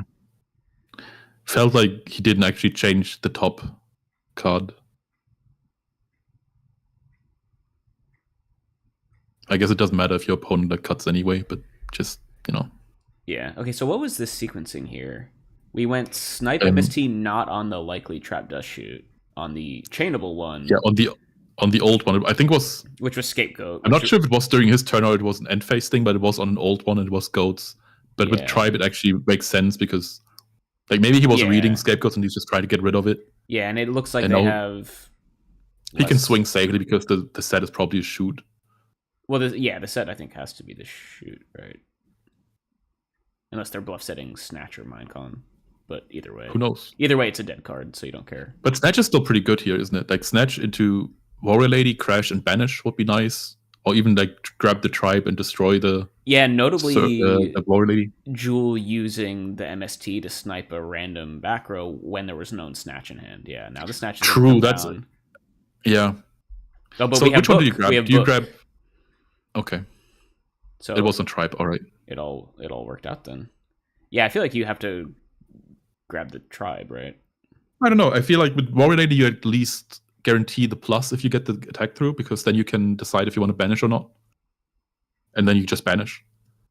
Yeah. I guess it also depends on if you have discard fodder, right? Like, if you have a Serpent in hand, you always want the Tribe. Yeah, for sure. Okay. We're ignoring Torrent, but that's okay because we've just seen the hand. It would have to be a top deck. And we never saw Mirror Force either, so that would also have to be a top deck. Yeah. But do you want to add any more fuel to the fire, I guess is probably what they're thinking about. I think it depends on if it's lethal or not. Like, we're pushing for 3-1, right? So we would need 1-8. Like, if we had a Kaiku, I think I would summon it. Kaiku or Breaker. Yeah, but even Breaker, like with Breaker, you would want to pop, right? You wouldn't risk it. So I think with Breaker, I wouldn't do it. Fair. Okay, we're playing around Mirror Force here. Okay. Not sure if I like this. Yeah. I think it's okay, probably, but I would have liked the clock. You know, basically have lethal next turn, though. But even if you do, like, you're still playing the Mirror Force if you do. Yeah. So you might as well do it now. Might as well do it now, yeah. I agree. Oh, and Asura is going to be interesting. That's good. That's real good. Kill the Tribe, attack the Kills set. Tribe. Do you attack the set, though? Because that might be Spy. And if that is a Spy, you're dead, right? No, you're not. You're not. I mean, if it's... They're going to flip it on their turn anyway, right? Yeah. Okay, not attacking, though. Yeah. Maybe, I mean, do we have, like, Break or Knock or something? Possible. But I think we would have used it. Yeah, you would doesn't actually matter. The sequencing doesn't matter. Oh, we're going to mine... Right, we knew about the mine con. Yeah. But I feel like I would have done that before, though. Yeah, you get the intel, probably. Yeah, also you just want to know what it is. Like, that might decide other stuff that you do.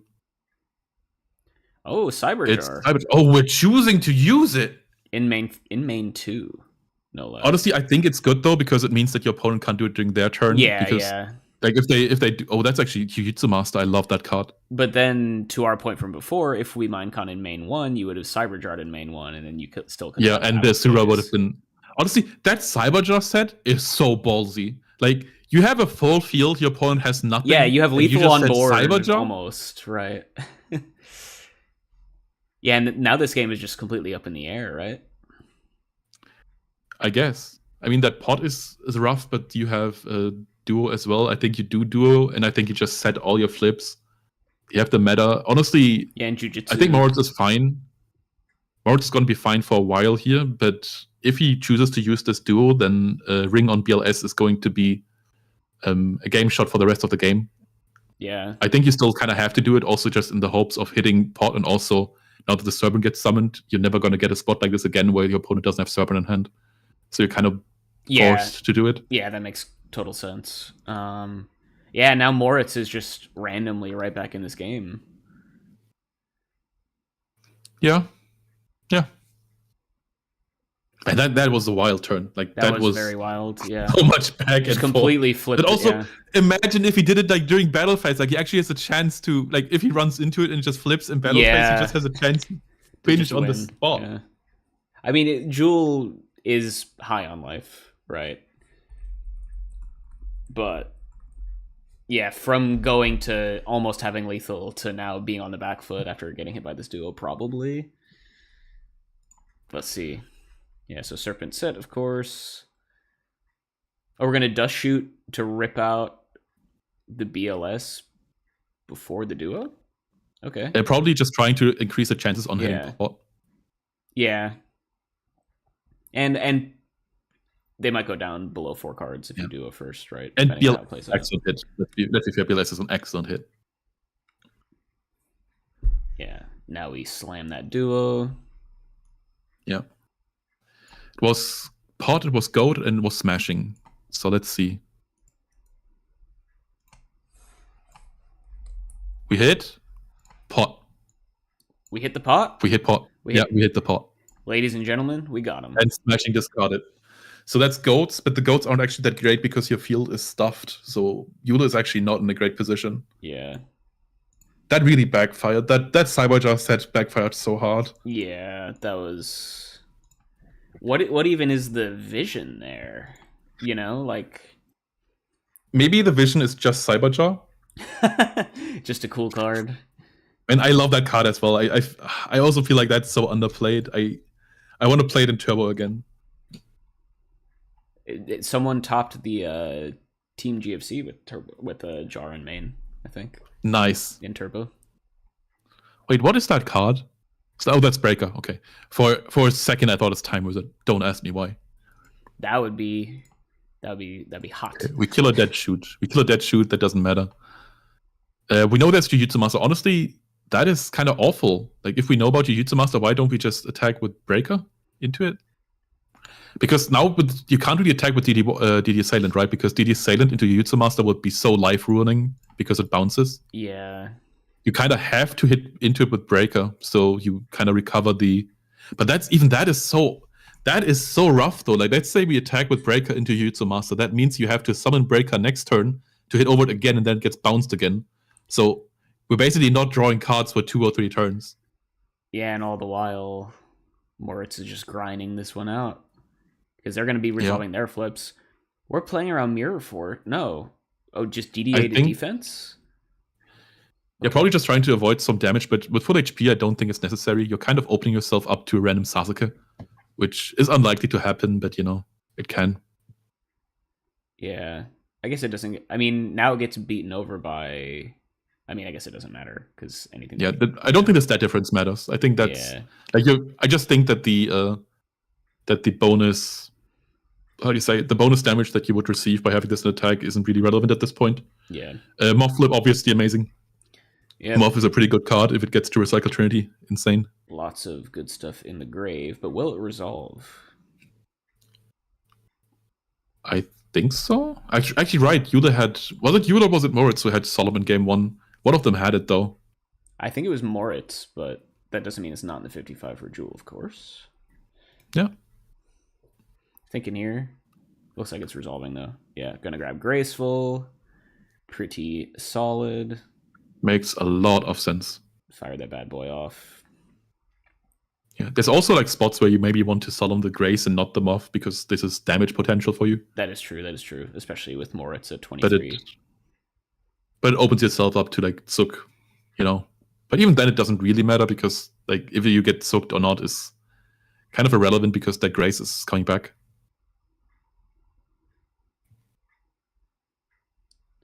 Okay, big thing on the discards.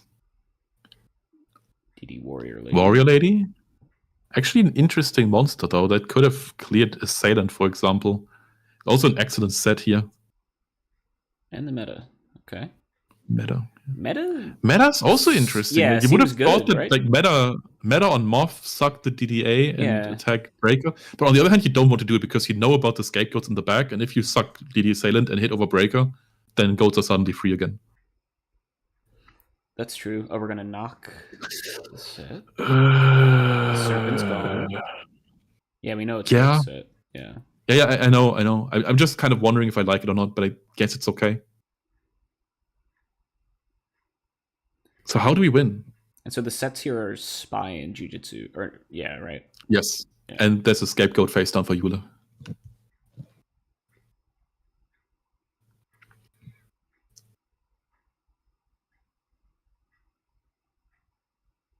Okay, they had a second meta. That explains the meta discard.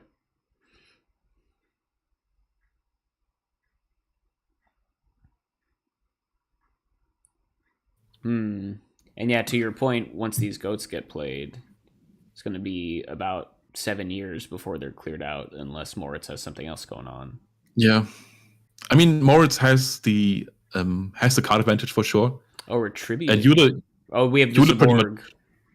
Yeah, but even then. So now you can we're still running into goats. You can eat them all up in one turn, though, for the most part. Well, your opponent isn't forced to do it on the first attack, That's right? True. They can let one through. That's true. But still, it kind of like. But what else the clock. It also means. Yeah. It also means that your opponent now that now the chances to draw matter are way less. Yeah. Goats, and we take them all except for one because Yutsuma's are still in face down position. Yeah, and my point is like, what else are we doing if we're not going for this play? If we're Moritz, you know what I mean? Yeah.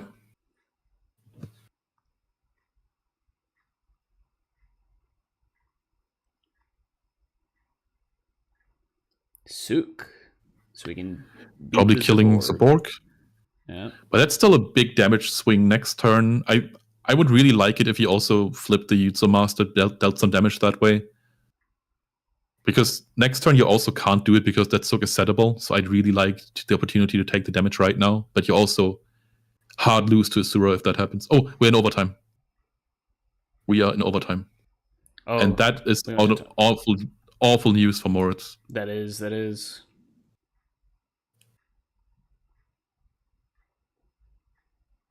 Okay, he's explaining the overtime rules. As far as I know, they're very different in advanced, so people aren't too aware. Okay, Jutsu flip makes sense. How much attack does Jutsu have? Is it 1300 or 1100? Okay, we're just hard swinging. We're just trying any damage. I'm not sure if I like it because that Zook is gonna wall anyway. I don't think the Moth damage does any difference. If anything, you could have, like, if you set the Moth, you could have recycled Knock and had a way to go past Zook next turn. That's it. That's just it? Okay. That's just it? I guess. Oh, I hate this. I hate this so much. So we think Moritz won. Moritz lost. Oh, Moritz lost in time. Yeah. Okay. Pretty sure, at least. Yeah. Yeah, I hate to see it. Let's not dwell on this. For sure. Nothing happened.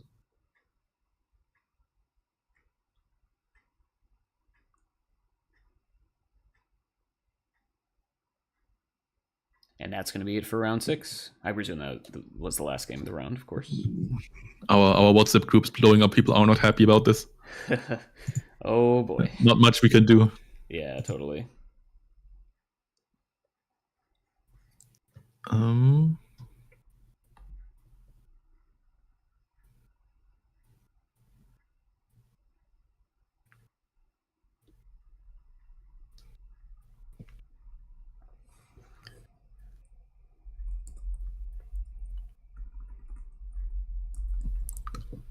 Okay.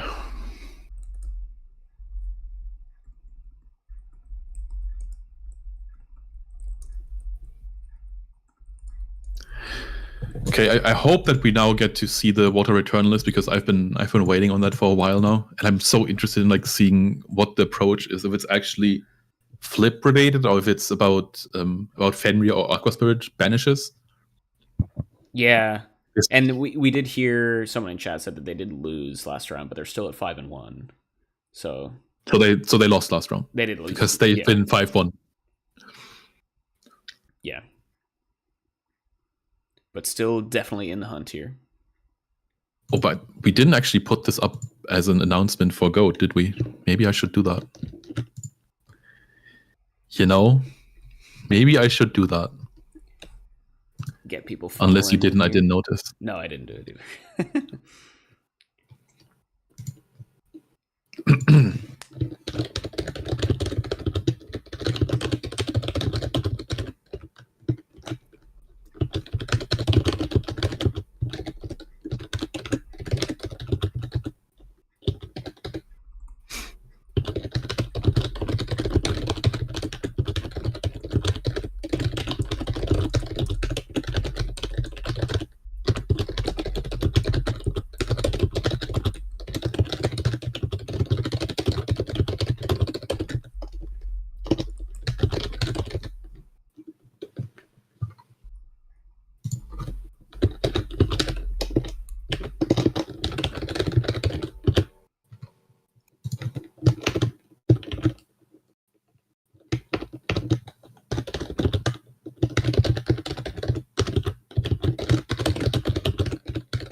Yep, and send.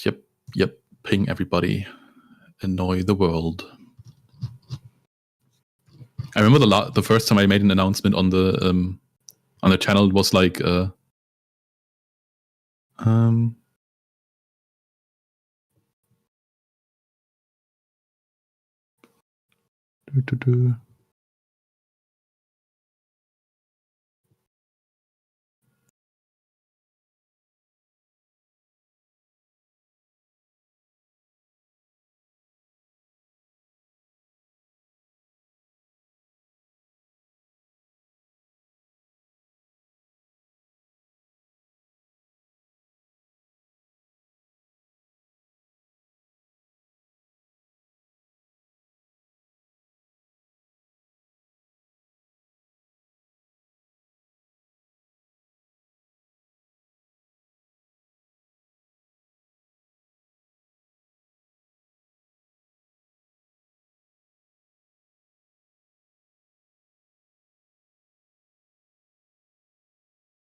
all right.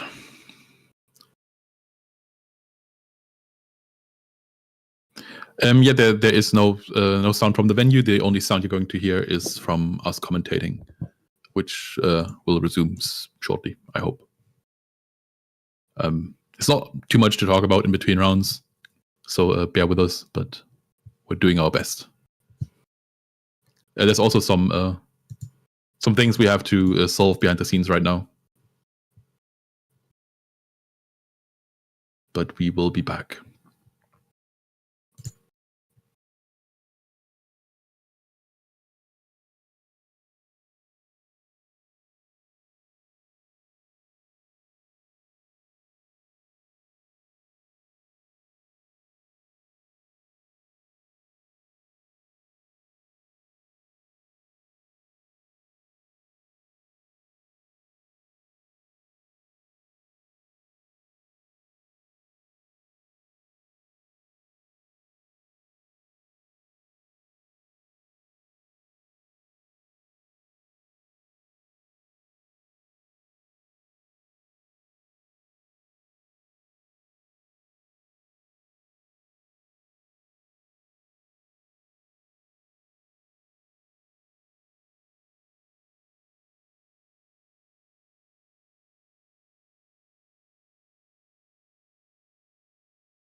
Okay.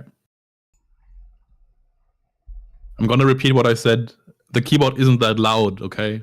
I placed it right on top of my mic stand. That might not be too smart. Sorry about that.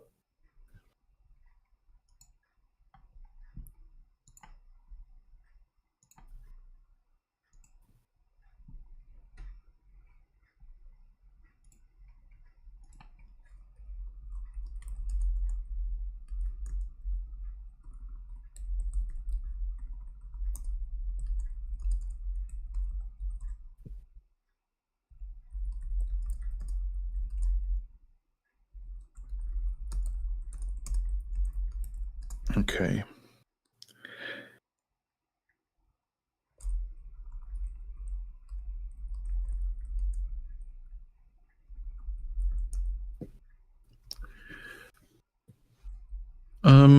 Okay, looks like people are looking at their standings. We're probably starting the round fairly soon.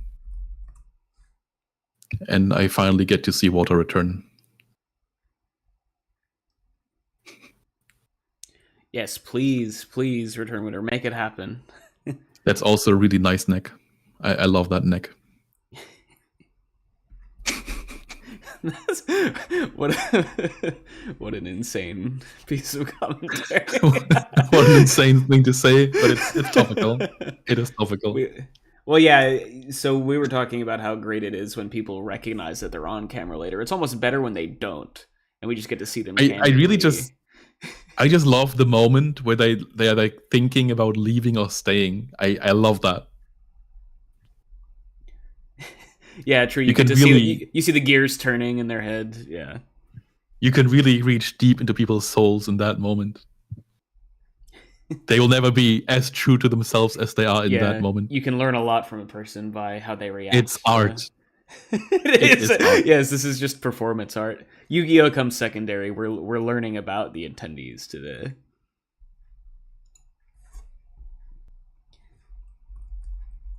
Okay, also the keys aren't big, okay? It's like that's not how big doesn't mean loud. I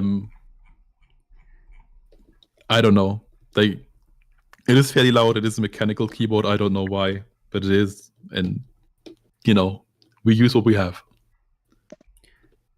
Is it mechanical? I think so. Okay. Do you play any, computer games with it? Are you clickety clacker?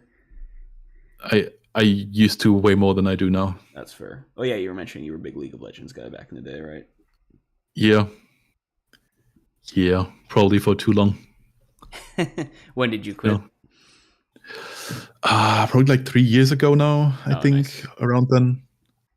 I played like a bit of Arena still. Like, Nice. just for the lulz, but also nobody says that anymore. Nobody said that ever. Why am I saying stuff like that? For the lulz. Anyway, nice. Jesus, man. Like Reddit user spotted. What the hell? You're dating yourself here. Yeah. Yeah. Welcome, Gulaz, by the way, jumping into the commentary room. Oh, is he with us already? Oh, there he is. The man himself, the man, the myth. Mm-hmm. I heard League of Legends and I had to jump in real quick. Yeah, better stop us from expanding that part. Mm-hmm. I did have a stint where I was playing with the AJT BLS for a little bit. It was an interesting time. I know that AJT started playing it like last year, and I kept telling him not to, and I think eventually he wisened up to it. You know, it's a good game, but you have to be really in control of your emotions, right? Because it can be very tilting, and it can definitely eat up a lot of your time. It's really fun when you have a 5-stack. I used to play like in a semi-competitive team, and that was like the most fun I've ever had in the game, because like the theory outside of the game and talking to your teammates, getting to know each other, kind of forming a play style. That is really fun. But solo queue is torture. Mm-hmm. Yeah, I mean, it's like one of those games where I feel like anyone can pick it up because you don't really need a lot of mechanical skill compared to like a fighting game or and that's really helpful for me. Right? I basically don't have hands. Same here, bud. Nice. Which role did you play? You sound like a jungler. So I'm a mid laner. Yeah, but you sound like a jungler. Mid support. Dude, no, I don't like. I don't like jungle because it's like a speed running kind of game essentially, right? Because you're trying to get through all the camps and you're trying to gank at the right times. It's too annoying. I jungled at the beginning, like when I first started playing, but I got annoyed by the jungle being remade every single season. That is true. It's always the first thing that they revamp when they need to shake things up, I feel like. It's because jungle's always like broken or unplayable. It's never in. Well, it's always broken. That's the thing. Like, it's the most impactful role in the game. But it's also like every single player on your team always blames you for everything. If they lose lane, it's because you didn't do it right, no matter what happens. Like, sometimes they're right, let's be honest. But that's when you mute all. Yeah, it's probably the best tactic. Yeah. But from jungle, I transitioned to support and then top, and yeah. Ooh, a top lane. A man of culture. Yeah, like I was a Volibear top lane main for a while, where it was just like early game stompage. And then I played a lot of Rumble. I think those are the most played top laners for me. That explains why we hate each other. I'm a Zillion main. Oh, because of Volibear. Yeah, okay, sure. yeah. But honestly, the hatred is reversed, because like in real life, like I hate you, but like Zillion hates Volibear and not the other way around. It's poetic almost. I think Volibear is Zillion, though. Yeah, it rhymes. Oh man. But okay, never mind. No, all good. For a second, I thought you played top lane Zillion. I haven't at times. I feel like Zillion you can put in any role. Who hasn't played top lane Zillion, you know? I just really get flashbacks to that weird Janna top lane meta where Janna was everywhere but top lane and still won. Oh, do you remember the Sona top lane? I remember that. It was ridiculous. I remember that, yeah. By the way, there's a game going on. There's a game of Yu-Gi-Oh! There's Goat format Yu-Gi-Oh! Happening. And we're seeing Water return. He's actually here. I don't know which one he is, but one of these guys, I'm going to assume it's Cagnetty, because I've played against an Eddie last time, and that was like a turbo player. Or like Chaos Control or something like that. So I'm just going to assume that's the guy I played against last year, and Cagnetty is the other guy. Gonna beg for standings real quick. Where are return enjoyers in the chat? Where are they at? I'm a return enjoyer. So am I. Yeah, return is so nice. Honestly, I like playing like every deck. I feel like in some capacity. Except for Turbo. Just appeal. I love Turbo Turbo's too. fine. You told me Turbo was boring the other day.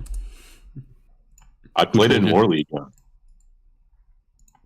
It can be boring. I think Turbo is way more fun than people give it credit for. I think like some people are just bored of it because they've played it too much. This format would be dead if Turbo wasn't fun to play. I mean, like that. Yeah, 100%. Should be so. Yeah. I mean, imagine if the premier matchup in the format was Warrior Mirrors. It'd be awful. Oh god. Yeah, exactly. Like we don't know how lucky we have it. I feel like with the predominant mirror match of the format being like an actually skill testing, like interesting game. You know, like imagine if like Goat format was just like reasoning gate mirrors. Wouldn't have a format.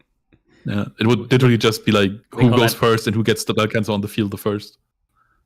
Yeah, who would ever play a card game like that? That's crazy. You would. Well, there is another thing. It just feels like the Turbo matchup is just way easier to follow than something like a Goat Control mirror. Like I feel like Goat Control is more skill testing, especially in the mirror. But it's like if you're watching it, it could be a chore, right? You're just getting through tokens or getting through slow plays. Like I think the Turbo mirror is like more often comes down to sack. But if that doesn't happen, then I think I just preferred because like info feels more available. Speaking of sack, we've got a turn 1 duo here from nice. Hitting a swap and a meta. Okay. Well, if it's a swap and a meta, then that's probably not the water player. So Cagnetty is probably the water guy. Yep.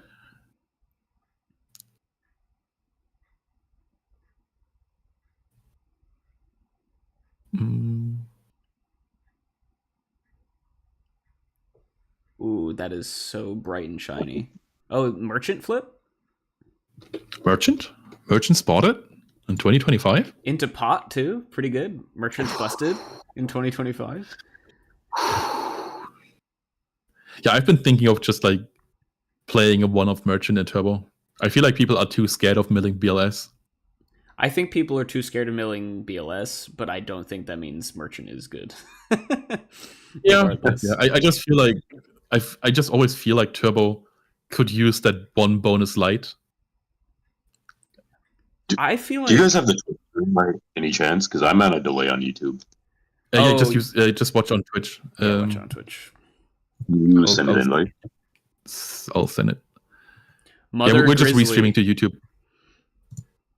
Gulas. Where the hell is Gulas?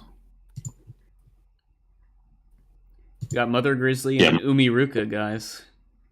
Really? Yep. Are you serious? Where is Cub? Oh god. Cub, no. Oh, if Cub sees this, he's gonna play it. Okay. Nobody tell Cub. We'll be seeing this on YouTube in 3 days max. Yeah. Eddie, though, playing the best water monster. Serpent bounced back to hand. Oh, we went and Merchant into pot. And that is... Moth into pot. That looks like it's game over.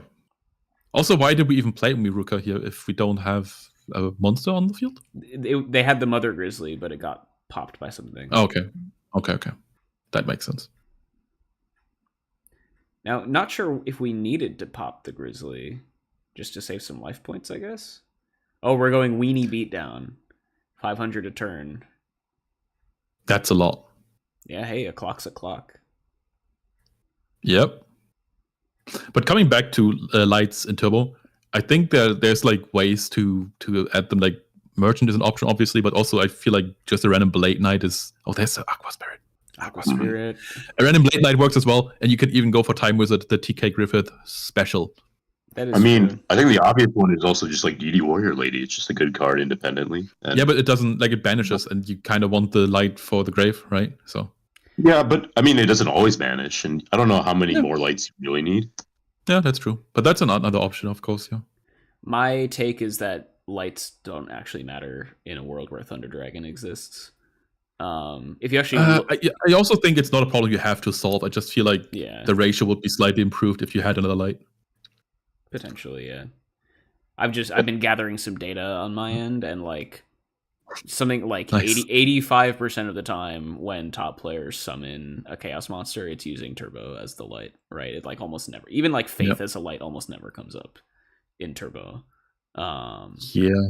I had a match the other day where like the last 7 cards in my deck were 3 Thunder Dragons, and I was very sad. Hate to see it. It does happen sometimes, that's for sure. It does happen. Oops of Cow, There's yes, also the that is Umiruka. Wow. There's also the Forbidden Light, right? The BLS in a pinch. True, which does I mean, come up pretty that comes up. frequently. Yeah, I was about to say that comes up more often than you would think.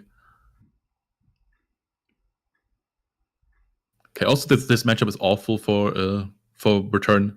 You never want to play against control because it makes the return lethal push so much harder because usually you only have to play around Mirror Force or Torrent, but now you also have to play around Scapegoats, and they just kind of become bonus Torrents. Yep. Always hate to play against it. I also think that is why return wasn't very successful last season because like goats on the side for turbo were so common. But right now it's actually a good spot for it. If you ever felt like picking up return, now's the time. Gulas, do you feel like picking up return? Mm-hmm. Wait, why did we summon Serpent? I honestly don't think the goats are as bad as you think they are, though, because like they don't really do anything independently, and you can play around them a lot of the time. Yeah, also like often you just kind of back yourself up with Solemns anyway, so it doesn't matter which card it is, right? But Yeah. it's just like another thing you have to answer for. Which is, I mean, it's good, right? It's skill testing. Okay. So why did we summon the Serpent? Does anybody know? Maybe we want to tribute summon for something and don't want it to get Demog. Demog, come on, show us the Demog. Show us the Demog. Okay, we didn't see the card. That's very sad, but it was not a flip. Poke for 16, and we pass with lethal on board. Serpent staring menacingly. It is a very big Serpent. I think 800 attack. That's a lot. Oh, it is 800 attack. I forgot about that. Yeah. Field spells. Hold on. So let's say we have a legendary ocean on the field, and we have a face-up Serpent. Can we even meta that, or does it not have a level? Or like, at what point does the level count? Like, does it count in grave, or does it count on the field? I don't know if you can have level 0 in Guild format, but you can in. So I think this Borg was the reason for Yo, that's a Yomi Serpent. ship. Yep, that's a Yomi ship for sure. That is a Yomi ship. Yeah, so confirming the Serpent there was to tribute summon for Zaborg to clear the way. Yeah, makes sense. Probably topped into the knock so he didn't need it last turn. Yeah. Or had it planned out turns in advance. Yep. Yeah, honestly, the water deck didn't really look too hot here. We didn't see a lot of power out of it. We've seen Aqua Spirit, Mother Grizzly, and Yomi ship, and that's already all you need to know about like just the water card pool, like monster pool, basically, that you have to play Yomi ship.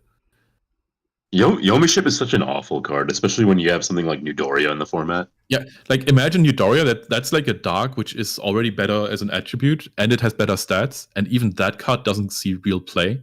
And then you have to fit in Yomi ship. It destroys, which is nuts compared to It can Yomi crash ship. spy, right? It can like crash spy and kill another spy. That's so big. Yomi ship can't do that. Yeah. It's honestly part of the reason why Turtle is probably the best recruiter we have, just because it can crash into spy and kill the other one with Cocky. There was that like but again, 2-week period where everyone was playing Mystic Tomato again. That was pretty fun. The Turtle, I think Turtle would improve if it had less defense than it has, because right now if you creatures orbit over, then you can't crash over it with another Turtle because they just put it into defense. Yeah. Like you really have to pay attention that you have enough cards that actually kill it. Mm-hmm. Kulas agrees. So what do we think is the win con for water return against a control deck then? You see to catch them with their pants down without the scapegoat around? I mean, you have some options. Like, for example, Abyss Soldier is always good against control. That's probably in the deck as well. Stuff like that could help you with the grind, but I think you've just fallen behind too quickly with that pot and recycle. Yeah. I mean, that was a very non-game, I feel like. Yeah. To be fair, water return started with duo. True. So it wasn't complete sack, but it was a bit of sack. Yeah, merchant. I mean, that's a good interface, question. yeah. Yeah, I mean, I've got no clue what's in this deck, so I don't even want to speculate what the wing shot is. We know there's Return. We know there's Aqua Spirit. We know Iruka. Umiruka. Yep. We haven't even seen Abyss Soldier yet, so Maybe he doesn't oh, have there it. he is. There he is. There he is, right on cue. Big witty. Honestly, I mean, Abyss Soldier is such a nice card. Just like I really just like the monster itself, the design of it. So do I. It Nice. gets to 2,300. Oh my god. We're not allowed to have any fun, are we? And the Sook for good measure. That's annoying. But it's still fine. Let's say we have a second Abyss Soldier. We summon it. We Bounce it back. Exactly. We bounce it back to our hand. I always wanted to build like a Lava Golem deck with that, where you just like Lava Golem the opposing side, and then you bounce it back with Abyss Soldier. Yeah, but then you have to play Lava Golem and Abyss Soldier. Yeah. That'd be It also like quite the pile. once you do that, your opponent will like start siding in Vox and stuff as well. Yeah, that's the biggest problem with Lava Golem, right? Everyone is on like at least one copy of Walk, and if you heal yourself for, like 3,000, it's kind of nuts. Not sure if I like the ring, by the way. I guess it depends on what else you have. Maybe you just don't have anything that's big enough. Maybe you need to attack with Mother Grizzly or something. Mm-hmm. Yeah, and at least Eddie will not have a monster on field after this turn. Which is useful. Yeah. Yep. So what now? We summon Lily, we banish for Aqua Spirit, and we have Umiruka, right? That's the dream. Well, Obviously. We actually do have Aqua Spirit. Let's go. Aqua Spirit. Poke Okay, for it's 16? just Aqua Spirit, though. Spirit It's is just Aqua Spirit. Sook-proof, though, right? I don't know. 1,300 defense off the top of my head. Gulas, fact check me. And- Come on, Jeopardy. So the I haven't played that one in a while. The good part here is that in the standby phase, you can shift Go token to the attack. That is true. Yeah, and we do it. We do it. Nice. 1,200. Optimal. 1,200. Good enough.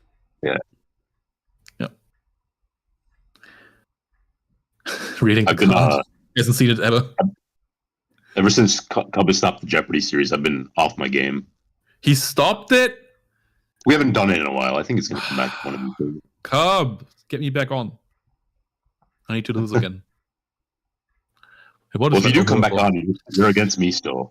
I have not lost. Which means I'm going to lose again. I'm really just not very good at it because I don't know. Yeah, Gulas, what's your like? I don't know what promo cards are.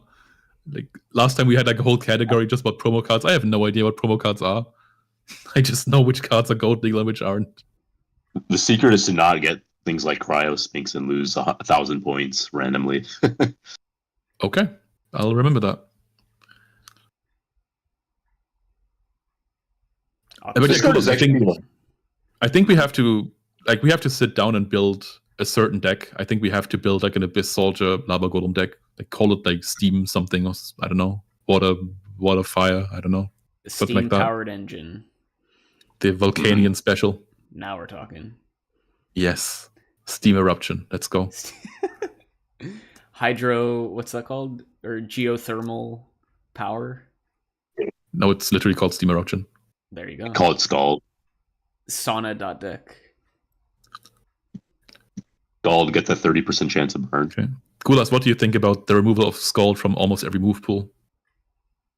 Probably a good thing, right? Because it was just such a good move. You don't want it on everything. I mean, it's probably It's also good like for a the very- game. I just would like to still abuse it. Yeah, I'm just surprised. Like some Pokemon that I thought would really benefit from it lost it. I think Politoed doesn't even have Scald. Yeah, I think the reason why it is that way though is because they made it kind of thematic, right? They didn't really care about which Pokemon needs it. They just think about it as like a character standpoint. Mm-hmm. Like for example, Kingdra still gets it as far as I know because it's like a dragon, so it kind of makes sort of sense. Yeah. What is that? Regeki break? Sure. What are we tossing? Tribe. Is that tribe? Tribe. Ooh. Pretty simplified. So that's game a big states. that's a big flip then. Like that's a really big flip then that he committed this Mhm. for because he could have just Yeah. summoned exactly. tribe for the out. It's a moth, yeah. Makes a lot of sense. Nothing really great in the grave, though.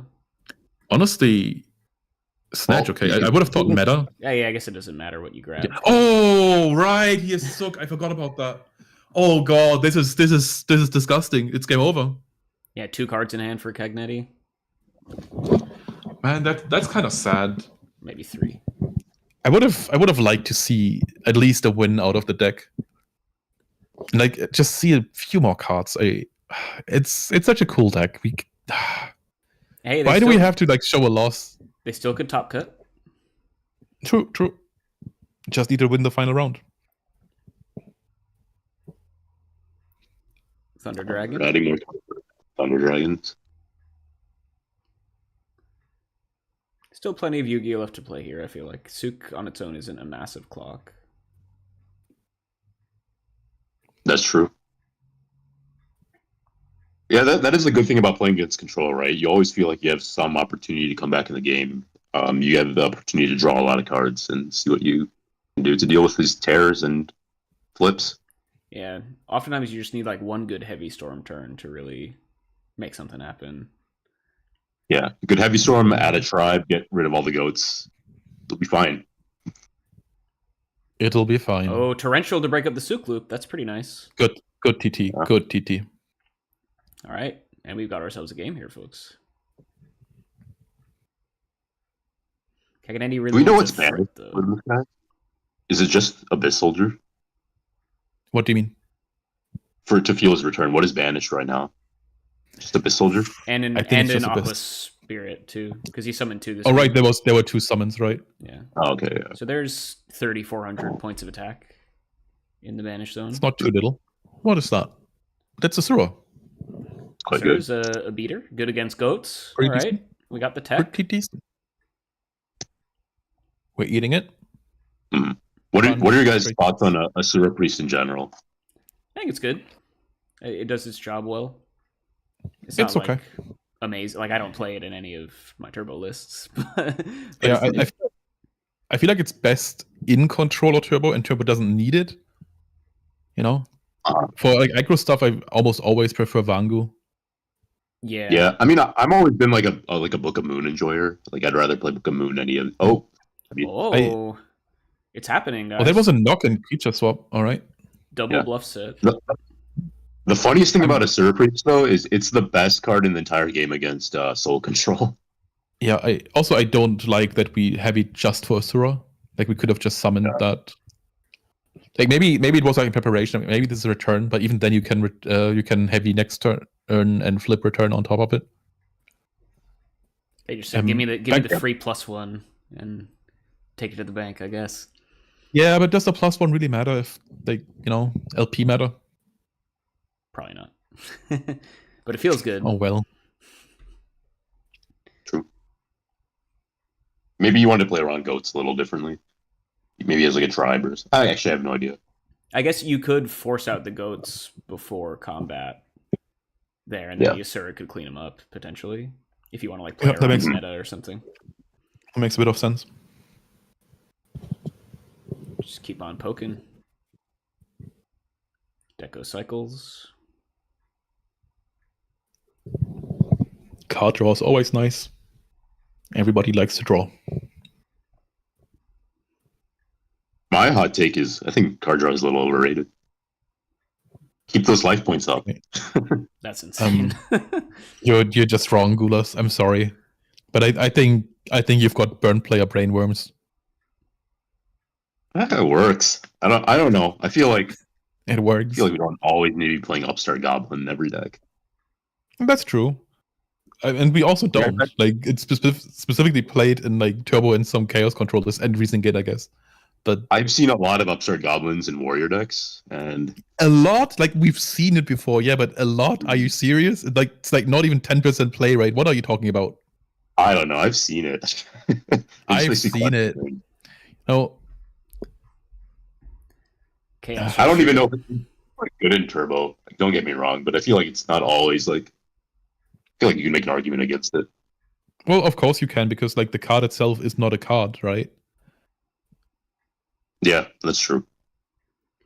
Like we don't play Upstart because it's amazing. We play Upstart because there's nothing better. Okay, we're going very negative here, boys. We're tributing Mm. Sork for Thunder Dragon and then metaing Is the that Thunder Balter? Dragon into Dark Balter. Okay, and also now the big rule of Goat format is going to apply here. The second you summon Balter, your opponent has Snatch. Okay, doesn't apply. Oh, this- Very sad. Tribe. And there you Yeah, go. and that's it. That's it. Wow, game 2. And Umiruka. Woo! Umiruka for game is Okay, I didn't- insane. Honestly, I didn't see that comeback. I thought this was cooked the second that Moth got recycled. Although Umiruka did nothing because I know, but it was here. It helped. Also, you could have said the same for Aqua Spirit because he had like 1700 attacks, so he could have just like Umiruka and killed with Tribe. Aqua Spirit was just a Karibo insurance. All right. But we've also confirmed that he's playing 3 Aqua Spirits because we've seen all 3. Yeah, they all 3 got summoned that game. Yeah. Mhm.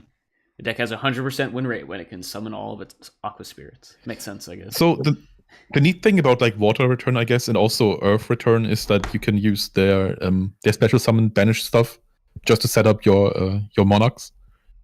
Yeah. I'm not a big fan of Earth Return, to be honest. I feel like Return is like too conditional and like late game coded to be played in the deck that is so early game aggressive. And yeah, like I just feel like there's this hole in between like the strengths of the deck where like in the first couple turns you just put so much pressure, and then the strength of Return is like 12 turns in you always have a lethal threat, and like in between there's nothing, and I think this in between is very bad. Yeah, it works in like Yeah, I turbo agree. shells because you actually have like value cards that can bridge that gap. But Yeah, exactly. yeah, in Earth, if you're just slamming your head against the wall and then you Yeah. just have nothing, yeah, I see exactly what you mean. Yeah.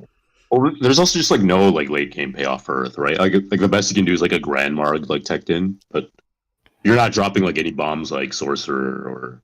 Well, I don't Yeah. think Sorcerer is like the reason to play Return. I think the reason to play Return is mostly the flips where you just get like cheap lethal shots that you don't really deserve. Yeah, I mean it's just a good card in the meta, right? Because you want to play Dekoichi anyways. You want to Okay, play Spy I'm- any. Yeah. I don't think it's a good card in the meta in general. I still think that Return is actually really undervalued. Like, I honestly think that Return is the 3rd best deck in the format. I know I'm an outlier there. I know you guys disagree, but I'm right. You don't think Return is good because like everyone is playing Noblemans and a lot of the cards that the deck plays are just really good against the meta. Just like Zaborg is insane against Okay. Turbo. It's, Okay, Gulas, I just said I think it's the 3rd best deck in the format. What else do you want from me? well, no, I'm just saying like I Second feel best. like it's good because like that's what the meta is. Oh, formed okay, around. yep. Yeah. Probably.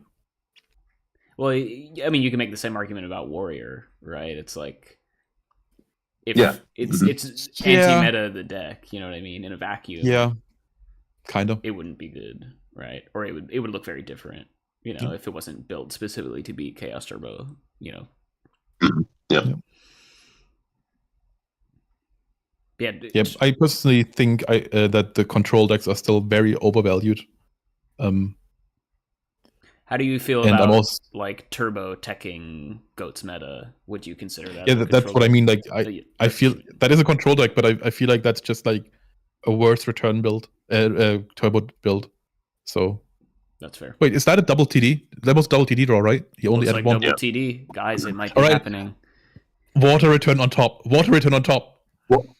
Well, I think the last game was just like a good reason why the life points matter, right? The Eddie was just like up so many cards, and sometimes you just lose. Yeah. You can't play them. Sometimes you get And we didn't see the Umirukas. return. Yeah. Okay, so this is fair. We had a double TD draw, but we also had a duo. I think that's Kaiku dropped. Perfectly balanced. Interesting that he finds the space for Kaiku. And that is what And is it's that? dirty. Is that Lukanga? Is that Lukanga? That is Lukanga. Return winner said, "What is this?" That's Lukanga. That's really funny. Okay, what else did he do? Oh, it was just a duo. Okay, I don't Well, even yeah, know yeah, what it does sure. exactly. I think it's like, I don't know. Like, I think if it gets destroyed, you can summon a token or something like that. But the stats are fairly decent. It's like a 1700, and you can banish 2 waters to summon a token. Yeah, it's just a return enabler. Okay, cool, Yeah. It's a plant too. nice. Yeah, I think You it know. like does something with Lord Poison, right? Second best plant monster in the format, perhaps. Homunculus is the best, right? It's Mystic I was Tomato. gonna say Mystic Tomato, yeah.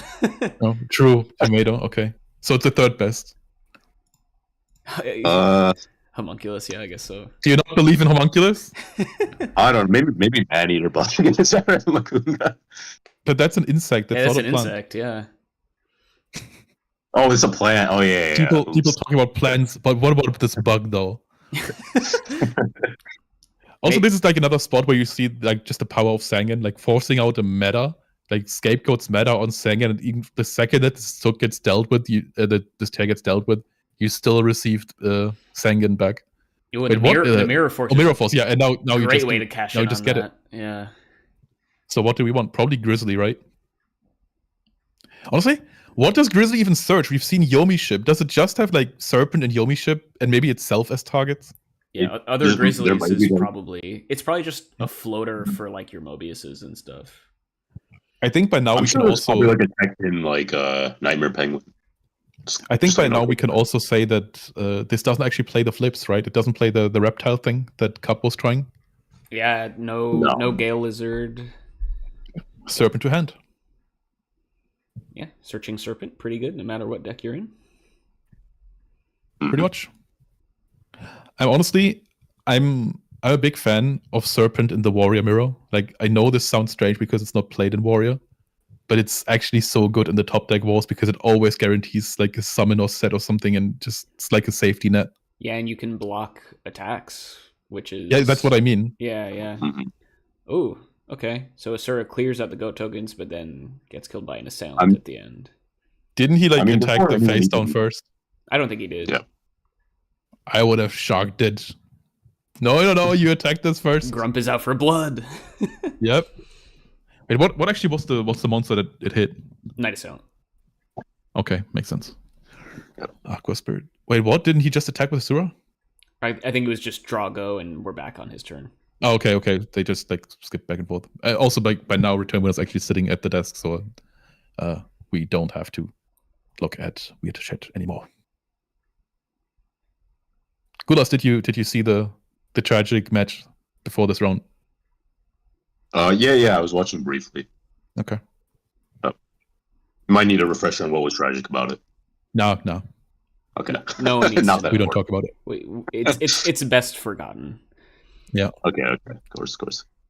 I was just gonna say, before you consider Serpent, I think Warrior players need to be playing Sangan beforehand. Well, that's another thing Grump was saying we should be playing in Warrior. So yeah. You guys are on the same page today. Yeah. Okay, why are we doing this though? Like, the set is probably also we could have done. I don't really like this Wagaki break. Also, like, the face down is most likely Serpent, so you have to commit more to the field if you don't want to just get farmed for Snatch LP. I think farming people for Snatch LP is my favorite thing to do in all of Go format. It is really fun. Wait, hold on. Is Technetti on just like the Serpent and another card in hand? Like, does he not have anything else? This looks so doomed for him. Can we go into timeout, please, already? That's the win con. Timeout is the win con. Deck him out. I played in I think in the first or the second FLC that I topped, I farmed someone for 8,000 life points off a Snatch deal. That's amazing. That's satisfying. How did it feel? I felt like I was on top of the world. It was insane. And then they last turned you. Yeah, that would be terrible. Grizzly! Mother Glizzy! What is it actually? What is the monster that attacked? Serpent. Oh, really? That's actually really useful for just damage if it's actually about overtime. I mean, we're in game 3, so it's not too unlikely. Hold on, is it actually Serpent? Can you really make out that card? Can you really see that? I'm not like, why would you attack with Serpent? Unless you hard red Serpent, I guess. I mean, that has been what the set's been the last couple turns. So. Yeah. Is that Catapult Turtle? That is Catapult. That is Catapult Turtle. Catapult Turtle. Yo, is that a once per turn, or can you like use that to improve your return push in the end? It's not a once per turn. No, because that's the magical. So nice. That's the magical scientist combo. That is combo. so nice. That improves your game shots by so much if this gets banished. Oh It is no, a the creature mountain grizzly target. And That's a also, frozen attack. big one, this is a salvage target. Now we're Yep. talking. You could also play with a legendary ocean. You can summon it for free. Yep. I like But how here's Umiruka. I like how Eddie's board is just completely made up of monsters that they've stolen from Cagnetti. Yeah. And he still has to read them every single time because he doesn't understand.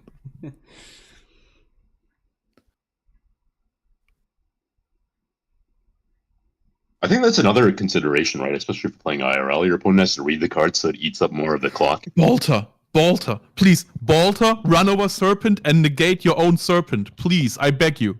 I beg you. Please. Do it for me. No, okay. That was main. There was that was main. There was a too. battle phase already. Yeah. Okay. Do you crash the Serpent into Balter now just to negate it? I feel like you do. Do you think they know the ruling? You have life points to spare. Return winner will, and he's there. No, but yeah, that is true. But I'm saying like the players when they make. Oh the yeah, crash but or they when need to know the ruling to make the play. Yeah, that's a good. However, Yeah. if Eddie knew the cards that he has, he could have used the Aqua Spirit effect to move Serpent to the to defense and then he deny couldn't that kind of attack. action. Exactly. Oh, we're gonna snatch the Dark Bolter. Snatch. I told you the Yeah. second you summon Balter, there's always a snatch on the other side. That is how this works. This is the rule. This is a really funny game. All right, so now with Serpent to defense, I guess, and attack. Actually, do we even attack? Yeah, we have to because otherwise Aqua Spirit runs over Balter next turn. Mm-hmm. Also, control decks, they just don't play enough back row, I feel like, to not attack. Yeah, there's never anything real. Yeah, I don't think that's the problem. Okay, we're looking into Grave. What are we looking for? Are we looking for Chaos things? But I feel like all the monsters he's had all game were just Cagnettis. Draw go. All right. All right, come on, Balter. Bring it home. Balter could get there. 1,000. Balter also honestly really, really strong against control decks. What is that? Abyss Soldier. Willy! It's Willy! And now we're banishing. And is this game? Is it game? That's it. Oh, Karibo is crazy. No! It's still. I mean, it's still looking good. Not Karibo. Karibo. What a game. I guess Come it's good on, against man. return, right? If you survive the game shot. Yeah.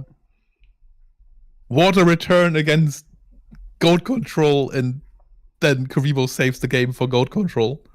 Yeah. What are we seeing? These guys are both 5-1 too, right? Yeah. Yeah. This is X and 1. Yeah. Well, at least Cagnetti is like maybe he got down paired, but it's unlikely. Mm-hmm. I want to see Water return in top card. That would be so sick. Yeah. As an aside, That would be lots so of sick. Goat Control in the top tables so far today, right? Really? Well, you I just don't saw the think so. mirror. There You saw was- the mirror. There was round one before. Chaos Control. Oh yeah. If you count that as top tables, I guess yeah, sure. But yeah, they are. Yeah, well, they yeah, are that was top X. table. I guess one of them is X and 2 now. But yeah. Yeah, I'm. But that's still top table. It's like X1 is still top table. Yeah. All right, big turn here. I think even siding in Karibo is kind of crazy. It's against a return deck, though. I can kind of understand it if you Yeah. have it. Yeah, but have we even seen him play return? No, but I'm sure No, word but- has gotten around. Yeah. Yeah. Yeah. At some point, you just know. But you're like returning for like 2 cards at most with this kind of deck, right? It's more like a grindy return deck. And that's the concede. That's it. Water He's return surrendering. does Wow. it. Amazing. Love to And see he's very that. happy. He's slapping the table, and he Love deserves see to. that. Honestly, get him another table to slap. One table is not enough. Okay, apparently return winner is not happy. How come? And return, all right, was the next flip, and creature swap was the next flip. I think return winner is just upset that he surrendered early when he still technically was in the game, but who cares? Who cares? He surrendered, that's it. There you have it, guys. What a return best deck in the format. Confirmed. I always knew it. Confirmed. I Well, now it's always knew guaranteed. it. It's guaranteed to top now, right? 6 Yeah, 1. it is. I mean, I think like some X2s are going to miss out, but since he went like 5-2, Yeah. 5-0, Breaker should. the tiebreaker is going to be insane, so he's Yeah. pretty much guaranteed. All right, boys, that is it for me for the rest of the stream. I'll keep the stream going, of course, though. But thank you for hopping on the commentary. Enjoy the rest From of the now on, tournament. you'll be with.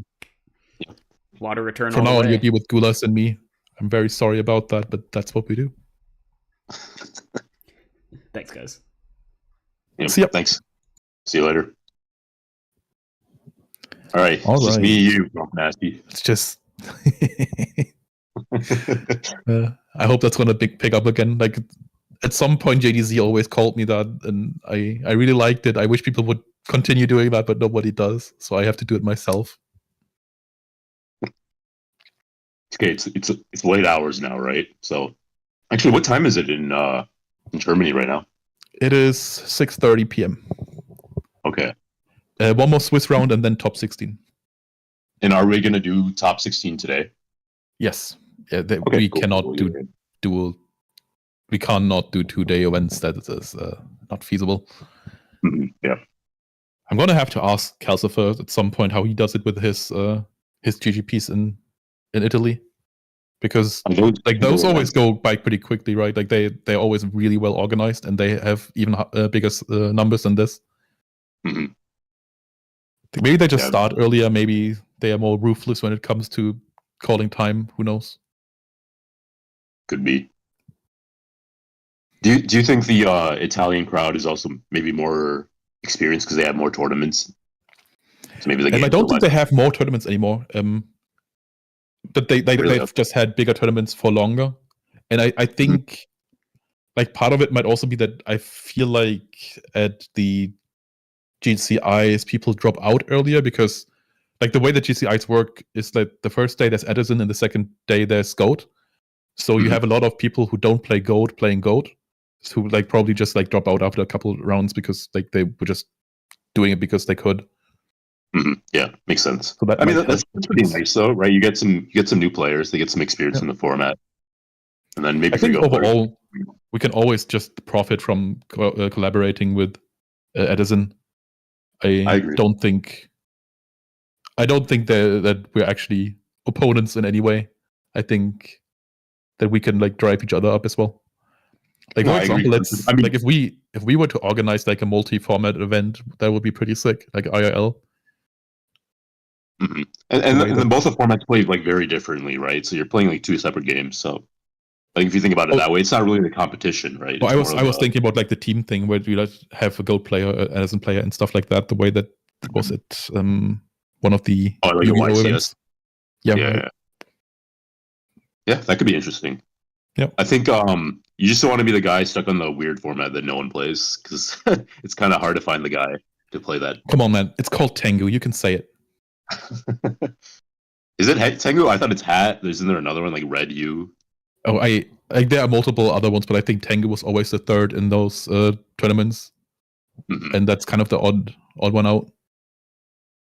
I mean, if you're primarily like an online player and you don't have like a local scene, it's very hard to play a lot of these other formats other than Edison and Goat, right? Because you can go to like a Discord and you could schedule some games and play in like a tournament, but it's not the same as like having the flexibility of just like jumping on a ladder and playing whenever you feel like it. Yep. Yeah, I always feel like playing online is so much easier than playing IRL. Yeah. Because you and I have a similar background, right? We started online and then we played IRL afterwards. Yeah. Have you played a GP yet? Yeah, I played Philadelphia. I got third. It was my first time ever playing IRL. Yeah. My first time was a GP in Nuremberg like 2 years ago. Yeah, I'm playing in I'm playing in Atlanta next week, and I'm likely going to play in Detroit 2 weeks after. Okay, nice. I guess my conversion rate in IRL play is higher, right? Technically. Well, it's higher than mine, of course. Sample size 1, but we'll take it. Of course. I do wish that there was like a local scene near me, though. It would be awesome. Yeah.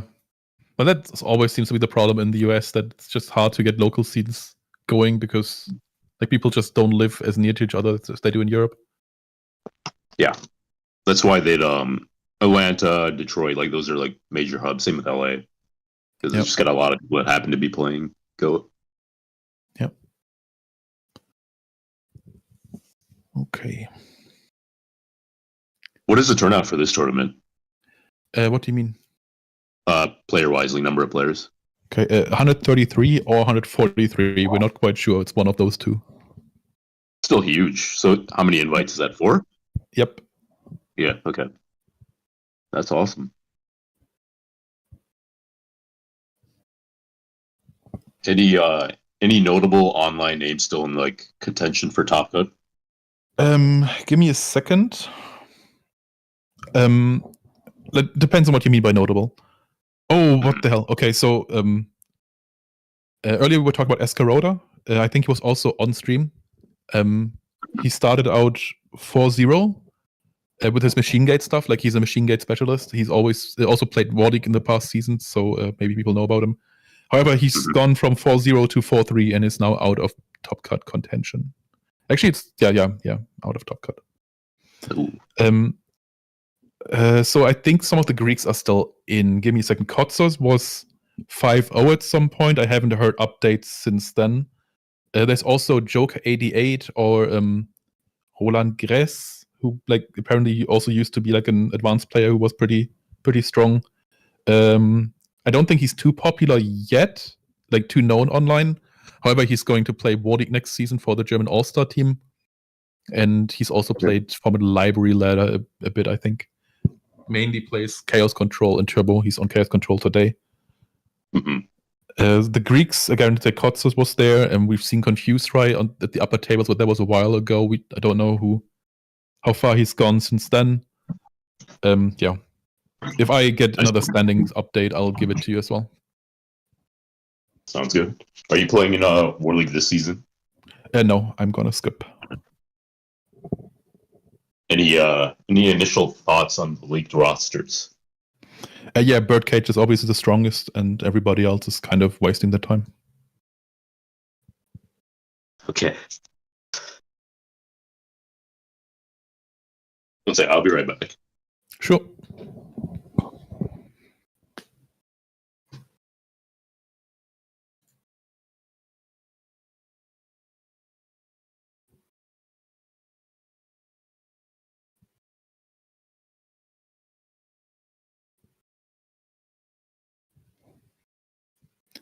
But yeah, answering to your Termuna in chat, that is so crazy, man. That deck looks so sick.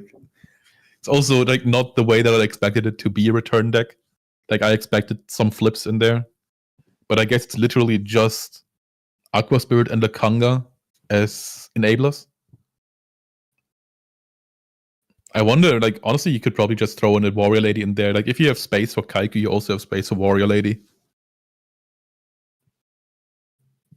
Or like even the other way around, like if you have Kaiku, you might as well play Lady in its place, you know?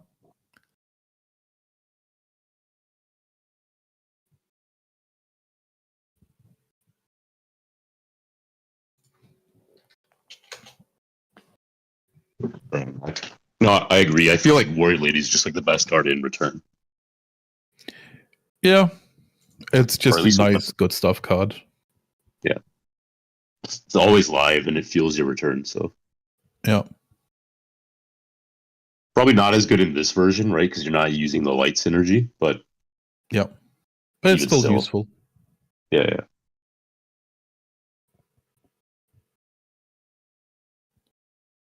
I'm skipping Warlick just because I'm a little tired of constant goat competition. Just trying to distance myself a little bit. I got really burned out lately. Honestly, the whole season. That's fair. Nothing wrong with a little break. Yep.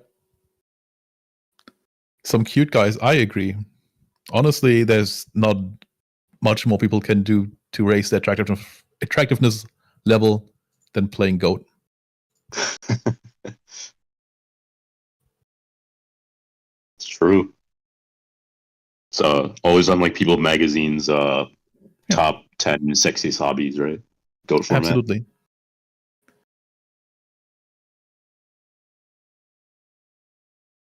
Yeah, I'm excited for this next season. We came off a brutal second place, but I'm hoping to be at least back in the playoffs for sure. Which team are you on again? Was it Damage? Yeah, Damage. Right.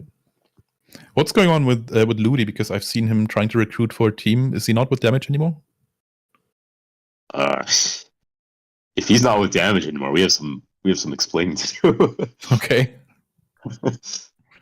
How come? What happened? There's as far as I know, he's still with Damage.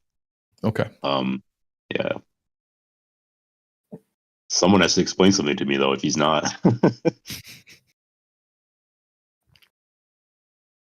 Oh, somebody else found the camera, or did they? I don't know. Maybe they didn't. Those are my favorite moments. I don't know. Mm-hmm. They're very candid. Yeah. Yeah. That guy on screen right now, competitive strongman, second German league. I'm not kidding. Oh, is he really? Wow. Yep. He's also going to play Warwick next season. That's Simon Schwarze. Awesome. I think mainly a control player, I think. He got second place last season in Munich. That was his first IRL tournament in like 10 years. Like he used to play back in the day, came back and had a top straight away. Probably also played Worlds then, because like I think there were like a bunch of invites last season as well. Mm-hmm. Yep. Yeah, Munich has the biggest IRL scene in Germany. Like the TO regularly hosts like 40 plus player tournaments, like almost every month. So that's pretty sick. Are they all like are they all players local to the area, or do people travel to a lot of these Munich events? I think like the 40 player things are mostly local. But yeah, for GGPs, it's such a great location because it's close enough to Italy that at least the northern Italians can come over. It's also close enough to Switzerland and Austria, although Austria doesn't really have players. Like I don't know of a single Austrian Goat player. But that means we have Switzerland actually has quite the roster. They're all not bad. Like I think, like if you just looked at the average level of every country, I think Switzerland is way up there. So I know Pike Freak is in Switzerland. Who else is from Gangster Switzerland? Bro. Okay. There's like I always mix those guys up. Is it Madcap or is it the other guy?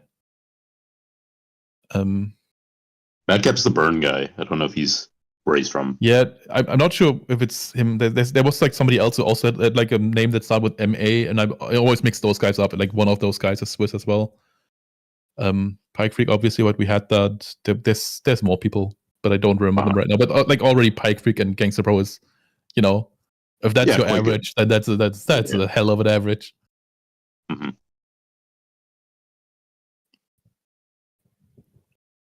I'm trying to think who I know from Illinois. Actually, Illinois does have some strong players. We got me. We got Fancy Diesel, and I think Marcus Hayden. Oh, okay. Other Marcus. Yeah, other Marcus. Yeah. I call both of them other Marcus because I think it's funny.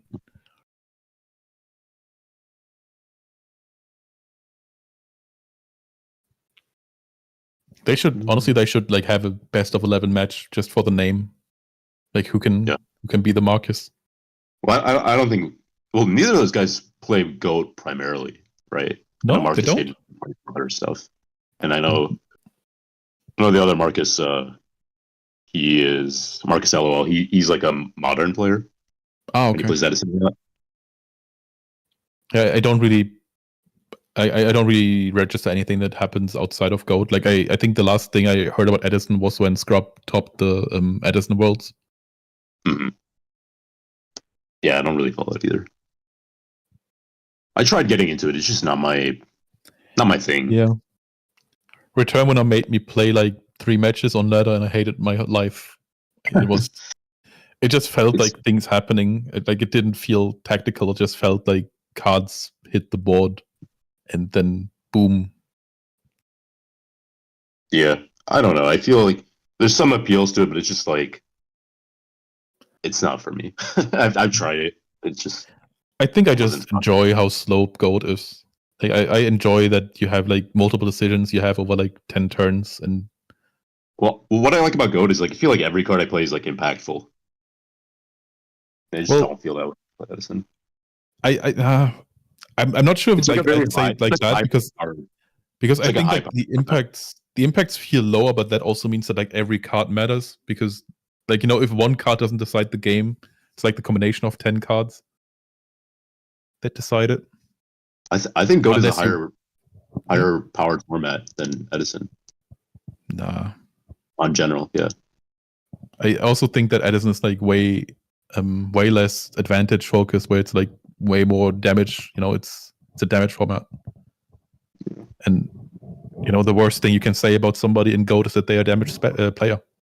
Shout out to Ivan and Geist. I think being a damage player is quite good sometimes. Just take all their life points. Who cares how many cards they have? Exactly. And yesterday I had like an over an hour FL ladder match against Geist. Mm-hmm. That kind of thing just kills your soul because in the end you lose anyway. I remember AJT BLS was telling me he played a money match against Geist one time, and he was taking forever on his turn. So AJT actually went to go make an omelet. By the time he came back with the omelet, Geist was still playing his turn. Man, that is why we need timed everything. That is, I hate it. I hate it. I also like yesterday. I just hated my life. Like in the end, I just made a play that wasn't good, but I just wanted the game to end. I didn't care anymore. Like I still had to set up the stream for today. Like I was still looking for a streamer last night because I couldn't find anyone, and I didn't want this to not have a stream. So yeah. In the end, I bribed Arts and Crafts with a love. We need more European streamers because we need we need people who can stream these kind of events. Yeah, makes sense. Especially like with the hours, like the time difference, right? Yeah, like obviously it's unfair to expect the Americans to like wake up at 2 a.m. to stream German events. I don't know. Sure, someone would do it. Maybe you would do it. Do you want to do it? There's no way I'm waking up at 2 a.m. Are you kidding me? Not on a Saturday. I woke up for the GFC EU tournament that Pikachu won, and it was like 3-4 a.m. Really? I looked at the clock. And I was like, what am I doing with my life? I can sleep in for another half hour, and then I woke up in half an hour soon became 8 hours. Nice. Yeah. That's the thing though with those online events. Like, there's a reason why we always have them for the Americans, because like it's a kind of a one-way ticket where Europeans can play in the American events, but it doesn't really work the other way around. Yeah.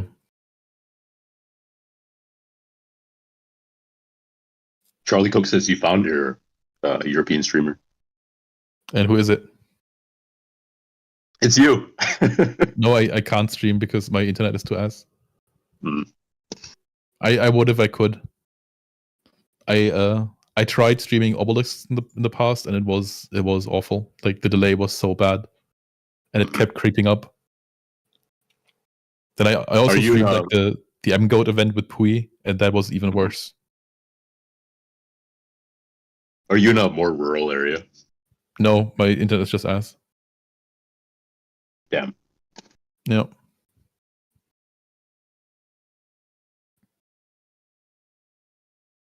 Like with the lack of Yu-Gi-Oh around my area, one would think I'm in a rural area, but I'm not. Mm-hmm. Like my city has 500,000 citizens, but like our card shop, like we have one card shop, and it doesn't have Yu-Gi-Oh. I think I talked about this before, but apparently they kicked out all the Yu-Gi-Oh players at some point. But that happened before I played Yu-Gi-Oh, so I have no idea why. Mm-hmm. They don't even like sell Yu-Gi-Oh cards, or I can't even get the small sleeves from there. I can only get the big sleeves. Yeah, like the Magic the Gathering kind of sleeves. Yeah. Yeah. Which is fine because like I have small sleeves by now and I pretty much just swap the outer ones whenever I go to a tournament. But yeah. Yeah, I actually bought some sleeves. I need to practice some shuffling later today. Nice. I need to start always shuffling my entire side deck into the deck just to like deny the info of how much I'm siding. Yeah, I thought about doing that as well. The problem is like for time reasons, it's like a little impractical. Okay, but that's only if you don't like being in time. Yeah, that's fair. Now, what if we played burn? What if we played control burn, stall burn? Huh? Now our win con is time. I don't know if that's true. I think I don't like going into time. I'm okay. Yeah, sure. Actually, for last year in Munich, I was there with Turbo, and I considered Nightmare Wheel in the side for overtime because I'm a really slow IRL player, to be honest. Because I like all that shuffling and stuff. It takes so much longer for me than it does for other people because I'm not used to IRL cards. Yeah, same. And actually, in the tournament, I went into time like half the rounds. Mm-hmm. I didn't have the Nightmare Wheel though. When I played in Philly, I didn't go into time once, so I ended up working out. And I thought I played like a lot worse IRL just because I'm not used to it, right? Same. Yeah, just checking grave and stuff is like just a bonus hurdle of having to ask your opponent is often enough to just not have you do it. Yeah, I mean, it was also just like I was playing burn, right? So I had to always know how many cards they had in their hand, how many cards are on the field. You know what I mean? Like, I'm constantly asking, like, especially for like Dust Shoot, I'm constantly asking how many cards in hand. So much that I actually started asking even if I don't have back row, just because I don't like. It's just reflex at that point. Just like how many cards? Huh? How many cards?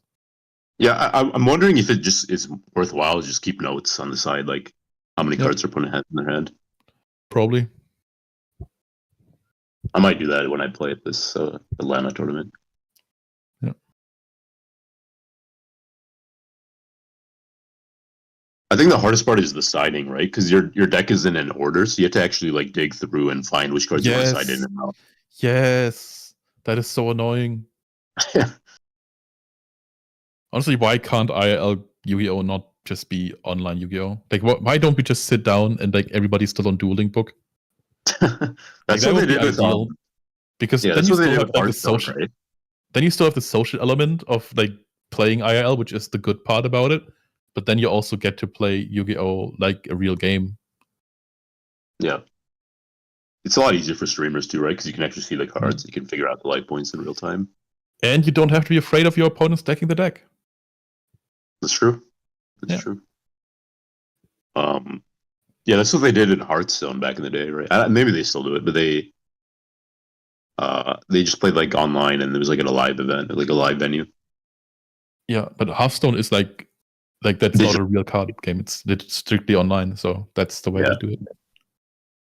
But it works well. Is the point I'm trying to make? It would be pretty sick if we literally like had a GGP where like it was just every single place had like a tablet and you could play on it. Yeah, that's true. Actually, I know that'd be awful. Have you seen people try to play on a tablet? No. You need a mouse. Okay. I mean, wait. Aren't you the guy who always plays on his smartphone? Why are you telling people that they need a mouse? Right. When I do it, we can pull it off. When I do it, we can pull it off. Okay. I've never once got a slow play warning.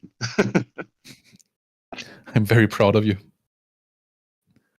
I'm just saying, there's people playing on computers that are getting those warnings.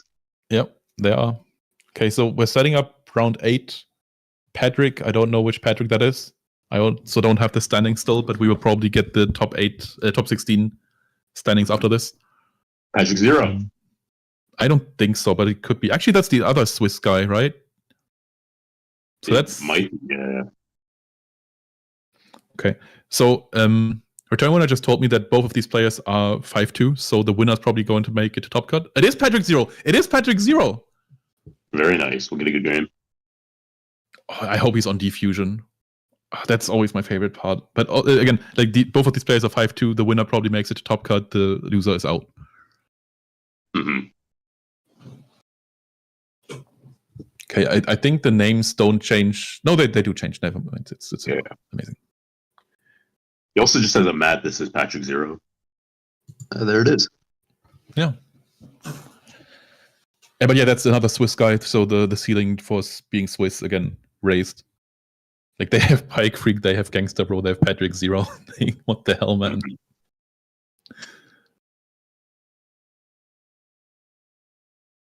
Probably have more Swiss players than French players, right? We only have Dingo Sick and Varg. Yeah, I don't know any other French players. Yeah. We need more French Goat players. Yeah, we gotta have Dingo Sig out there shilling Goat format. Just as an ambassador to the game. He'd be a good ambassador. He's a world champion, right? Yeah. We gotta get him a van and just like send him around the country praising goats. Yeah. The Goat Mobile. I would be very happy if we get like a French War League team though. If we can get like 10 players or 8 players, it'd be sick. Yeah. No, Serbia did that, so. Yeah. And that's definitely a smaller country than France. Mm-hmm.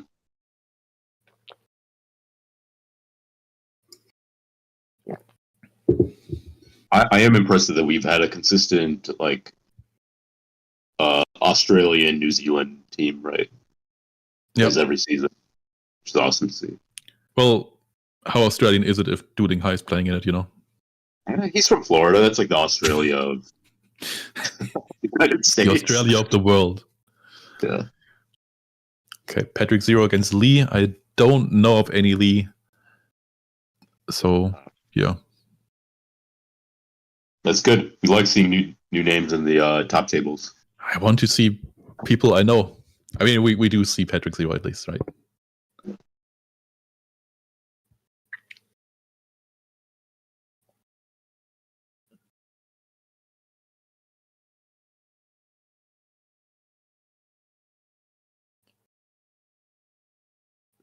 Apparently, Switzerland has a very good library player.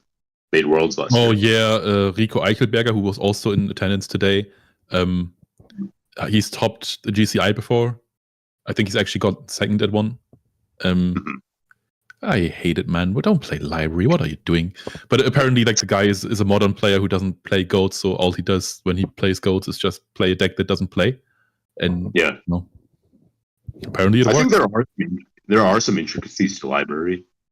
No, I'm basically saying that it's like not an interactive deck. Oh yeah, 100%. I mean, you're not. He doesn't have to. He doesn't have to learn the format to play it, you know. Yeah, you're just doing your own thing. Okay, Thunder Dragon. Okay, looks like Turbo or Chaos Control. Right. Maybe a Pikatron Warrior. Who knows? You know what do you think of that deck, by the way? Smells like Turbo. Probably is Turbo. Does it smell like Turbo? Does it taste like Turbo? Sounds like Turbo. Do you have an opinion on the Pikatron Thunder Dragon Warrior thing? I think it's very sound. Okay. I mean, I just teamed with him right at 3v3. We got second place. He was killing it. I think he went undefeated. Yeah, I'm kind of considering like putting some time into it, like maybe as an option for the GP in Dortmund, because I feel like IL players probably don't know what the fuck is going on when I bring that out. Yeah, for sure. There's definitely a surprise element to it. Yeah, but then again, like I look at the deck and it kind of feels like worse Warrior to me, but also then it can kind of abuse card destruction, which we've just learned is amazing. So I don't know, but maybe the card destruction isn't enough. Yeah, I don't know if I feel like it plays more like a Turbo deck than a Warrior deck. But well, Pikatron says that, but then he also says that it plays more like an Earth aggro deck than Warrior. So I don't even know what to think anymore. Like those are contradictory statements to me. Yeah, that doesn't make much sense. I mean, I get what it means, kind of. Like he's not like Soloming the board. It's more damage focused. Yeah. Especially with like Lily, but that's why I'm interested in it, because Like, it can fit Lily, and it also has an easier time fitting Sangan in it there. I'm already a huge fan of Sangan. Also, that duo hitting both Thunder Dragons is awful. You don't want to see that. I don't know how good the deck actually is. I think it's like a sound deck you can play. You can definitely do well. I don't know But why like most decks are like that, though. Like, every deck can win, right? In Goat format, everybody plays Trinity. Everybody can win. Yeah, I don't know where I would play it over, like either a Turbo or a Warrior deck. Ooh, and we're getting triple. Triple? A double No. jar 3 for that heavy. That's still a really good turn. Just the Moth flip in itself is really strong. Yeah. Okay, can we spot anything in Patrick's hand? I'm really hunting for the Dimension Fusion. I think he hasn't played in a while, but that's always been my favorite part of him. Yeah, I can see any of his cards. What is that? No, it's his graveyard. Yeah, I can't tell. Oh no, we have not seen any Jiragumo so far, but that's also a deck that kind of popped up recently that I think can really surprise IL players. Like, I think it's a good bring to these kind of tournaments. Maybe it's not quite as good because like Control is still a little more popular, although I don't think it's really a big deal. I think that's like my least favorite deck to play in the entire format. It feels so skill deprived. It feels like when I win, I just didn't do anything, and then when I lose, I didn't do anything either. Yeah, like it's literally just smashing card for card, and yeah. Mm-hmm. Like I'm not saying it's a bad deck. Like I think the deck is a very good deck. It's a strong deck. I don't think it's not something I have any desire to play. Exactly. Yeah, it's not the strongest deck in the format or anything like that. It's just like it's just very annoying to play, and it just feels like I'm smashing cards and. Yeah, the side deck also confuses me. Okay, we see what do we see? We see a Kaiku, a Moth, Knock, Book, and Creature swap. I think you almost have to send back the Kaiku, but the Moth is so dangerous. You send back Moth. We don't have anything in the graveyard, right? They both have multiple Trinities, so that Moth is dangerous. Yeah, you don't have any monsters in the graveyard from Petric Zero, though. But I guess you're going minus. Yeah. I think still get rid of the Moth, I think. Like, if you had, like, Mirror Force or something, you can keep that Kaiku around, and that's okay. He doesn't have Mirror Force. He lost to the Heavy Storm. Oh, right. Maybe a ring. Ring could be useful. Yeah. It's a tough decision, for sure. Well, apparently, I just got info that Patrick Zero isn't actually Swiss, that he's Austrian. Oh, there's your top Austrian player then. Yep. And I guess that is the only Austrian player I know then. Actually, never mind. Isn't Winterreise also Austrian? But I think he's also like living in the US by now, so does he really count? Who knows? Ooh. It's basically Goat formats, Arnold Schwarzenegger. Yeah. I don't think I'm familiar with that player. Okay. Oh, I think he played War League a couple seasons ago. I think he was even a captain somewhere. What is his name? Winterreise. Oh, I think I've seen it actually. Yeah. He's like the guy with the Lightsworn avatar. Possible. Okay, there's the Moth flip. Yeah. We're getting Duo back. Okay. I thought we also had. No, never mind. We're not getting pot. That's what I thought. That makes much more sense. So we went back with sending the Kaiku. Okay, interesting. Yeah. Honestly, doesn't look too great for Patrick. No, don't want to be down that many cards.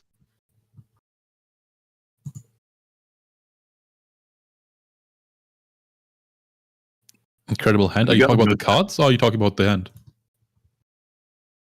What was that? Sorry. Never mind. Somebody commented that it's an incredible hand, and I'm being silly. Oh, okay. Yeah. Meta, sure. You've got a fan in the chat, the Saws. Yeah, Saws and I used to play on the same team. Very cool. Yep. Was he a Birdcage player? No. That was when I was on Worst Gen, the Bones team. Okay. That was my first War League team. They picked me up. And Sauce and Shifty basically taught me goats. And now I know that they are wrong. Damn. Yeah, that's how it goes. Source played the, I think the MVP tournament in War League, and he played Turbo with Phoenix. That tells you all you need to know. No, I'm familiar with the Saws. I played him twice in World League this season. Is that Zook? Yeah, that's Zook. Pretty useful, pretty good. Can we run over it, or do we get denied?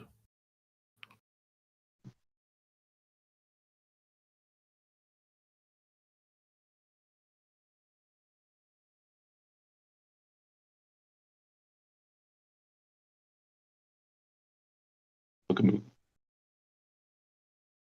Yeah.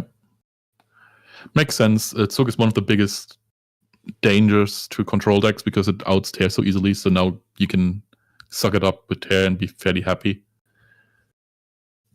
Yep, definitely a good card. Yep.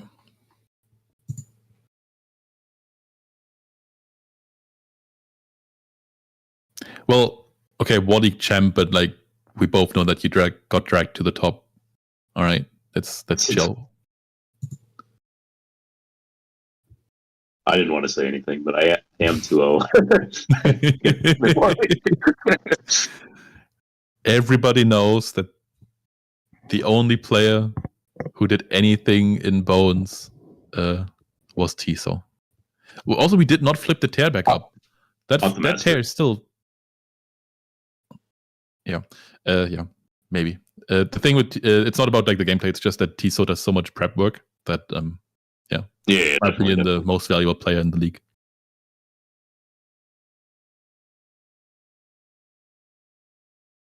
Also, apparently not actually well known in Italy itself. Like, I guess he doesn't really play IRL, but he is an Italian.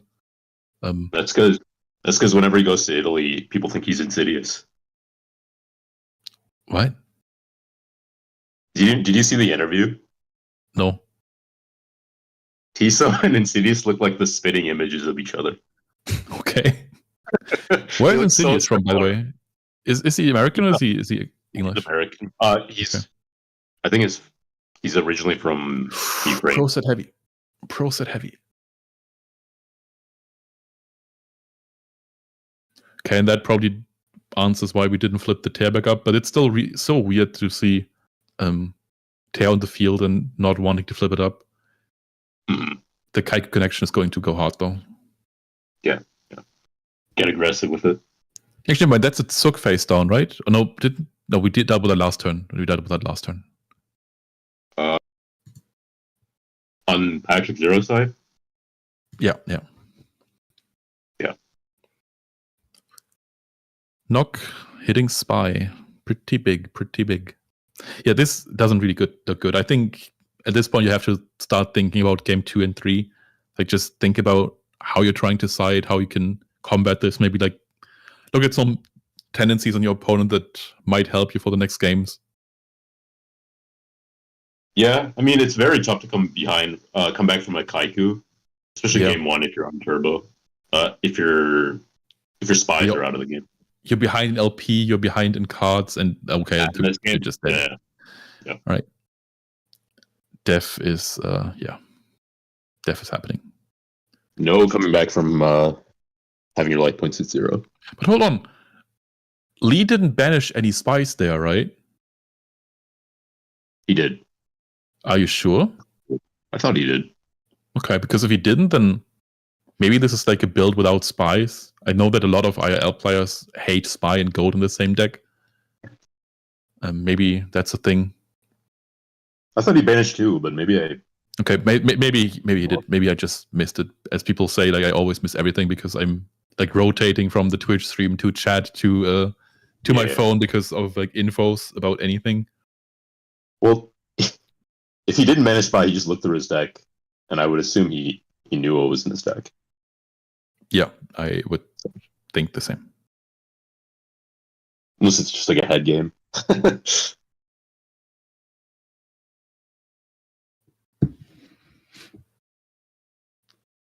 Okay. This is the last round of Swiss, right? Yep. Yeah, okay. After this is top 16. Got it. You know if there's going to be a break between the rounds, or are they going straight into it? I'm going to assume there's going to be deck checks in between, and then we're starting. Okay. Wondering if I should grab some food in the meantime. I don't know. Sure. I could, but let's finish this match first. Definitely. Yeah. Do you have anything nice? Nice. Yeah, anything nice to eat? I've got some ice cream in my house. Oh, that is nice. That is very nice. I got cheesecake flavor and brown butter brittle candy flavor. But I live in like a major city, so there's like restaurants all over. Okay. Yeah. Yeah, but do they have ice cream though? They do. I went to an ice cream restaurant yesterday to pick up some pints. Nice. I guess ice cream is by far my favorite dessert. Yeah, probably. I also really like it. There's a place in my city they call it the ice cream lab, where they basically they change flavors every single week, and they always have like some experimental ones. Mm-hmm. Some of them are really good, some of them are pretty ass. Gotta be honest. But I really like it when they like just use unusual spices in it. Mm-hmm. It's usually pretty good. What is what flavors are they famous for? They're actually famous for their vanilla, which is silly, but, you know. Okay. Okay, that's just like the thing they always have, and like they use real vanilla in it, so it's pretty good. But like I think the one that I really liked was I'm not actually sure if that's correct in English, cardamom, which is spice. Yeah, that's a spice. That was really good. I really enjoyed that. Yeah, at some point they had like a carrot thing which I didn't really like, which honestly is kind of on me because I already don't even like carrot cake. Well, I like it. It's fine enough. I know it feels like diet cake whenever I eat it. So, you know, I don't know. 10-minute boxing. There is a GGP in Atlanta, and it's an open tournament, so you just need to sign up. I don't think I can post links. Discord, yeah, if they're in the Discord, you can see like all the details of the event. It's next week. It's next Saturday.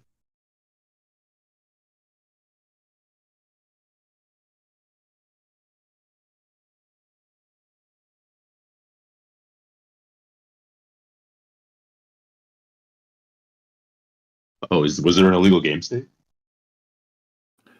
I don't really understand. I don't think I've seen anything, but maybe they're talking about earlier. Oh, okay, about the spies.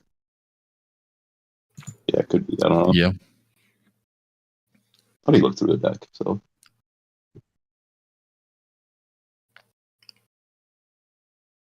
What's going on, Pike Freak? Spy. That's a lot of spice. Mm-hmm.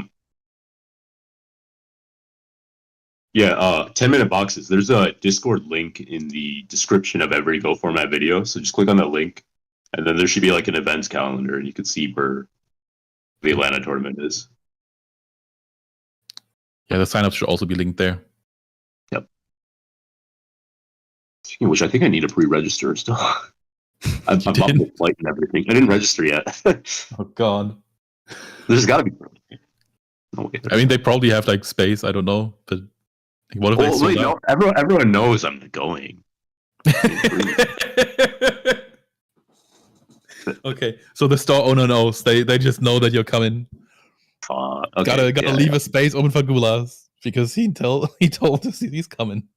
I told her. All right, I'm coming. I told people I'm coming, so I'm coming. It's the same thing as booking. Okay, shoot. Let me let me register before that guy does.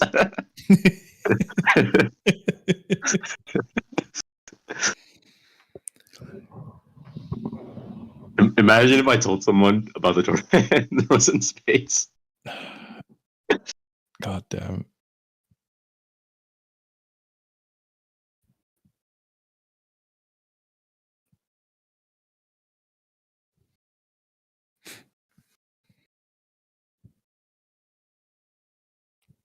Yeah, we've also just announced another GGP in Italy. This time not in Milan, actually, for the first time ever. It's in Palermo. I think that's on Sicily, as far as I know. So if anybody's having a holiday on Sicily, or just lives around there, go and play some goats.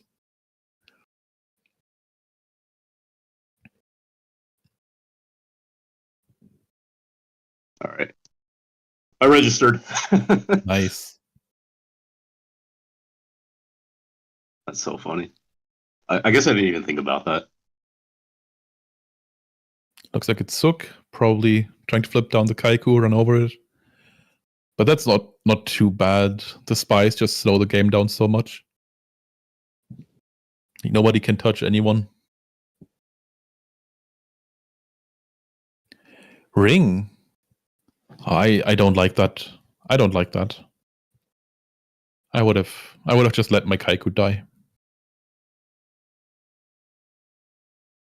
Because now if they do have a Stork or something like that, they can still summon it. So it doesn't actually matter. And with the spy on the field anyway, the Kaiku's not pushing in anything.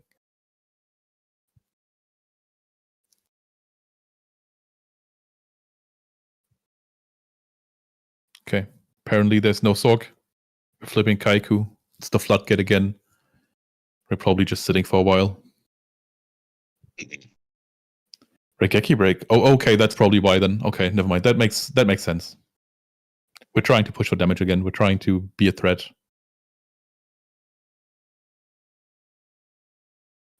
Quite aggressive, but I think it's understandable. Are you watching the match? Yeah. Or are you ordering your food? No, I'm just replying to someone. They sent me something. All right.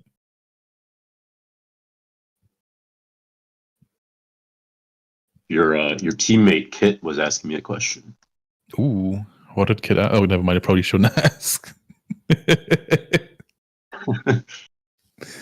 No, it was nothing really. It's nothing important.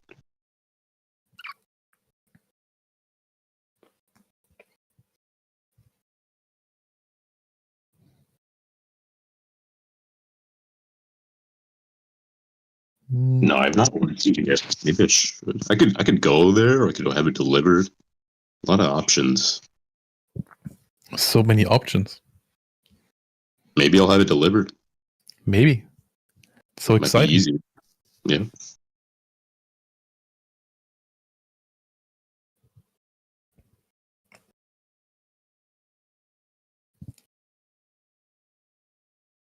All right. Sorry, what did I miss from the match? Not much. Kaiku got flipped down, attacked by Tsuk, but then Tsuk got ringed. Then Regeki break on Spy, Kaiku attacked, and then it got dealt with somehow. That's a tribe. That's actually a good answer to the spies. Yep. Yeah, you always feel like there's like a lull in the game as soon as spies get activated. Yeah. Like they really slowed it down for a while. That is what? Is that a serpent? It's a moth. It's a moth. Do you know if Lee had Thunder Dragons so far? I think he did, right? So lights should be dealt with. He did. Yeah, he played them game one. Yeah. And now we're swinging. So this is definitely a chaos control build. Probably. Yeah. Yeah. Right, and now we've also seen Spy, so it probably was banished last turn and I just didn't see it. Mm-hmm. As I tend to do. Yep. Pike Freak. Yep. We are completely uncertain about the exact number. It's either 132 or 142 players. Somewhere in that range. And then it's a top 16 cut, which will happen after this round. I think the attendance thing is just a typo. Like I think somebody just like typoed. I just don't know who it was. I got like the info from two different people. Mm-hmm. But we'll know. And if we don't know, then we'll just pretend it's more. Yeah. Because it looks better. Of course. So it is 142 then. 43, but yeah. Okay, yeah, 143. Yeah. We could make it 150. Well, we got to make sure it doesn't reach an additional invite. That's the threshold. Why not?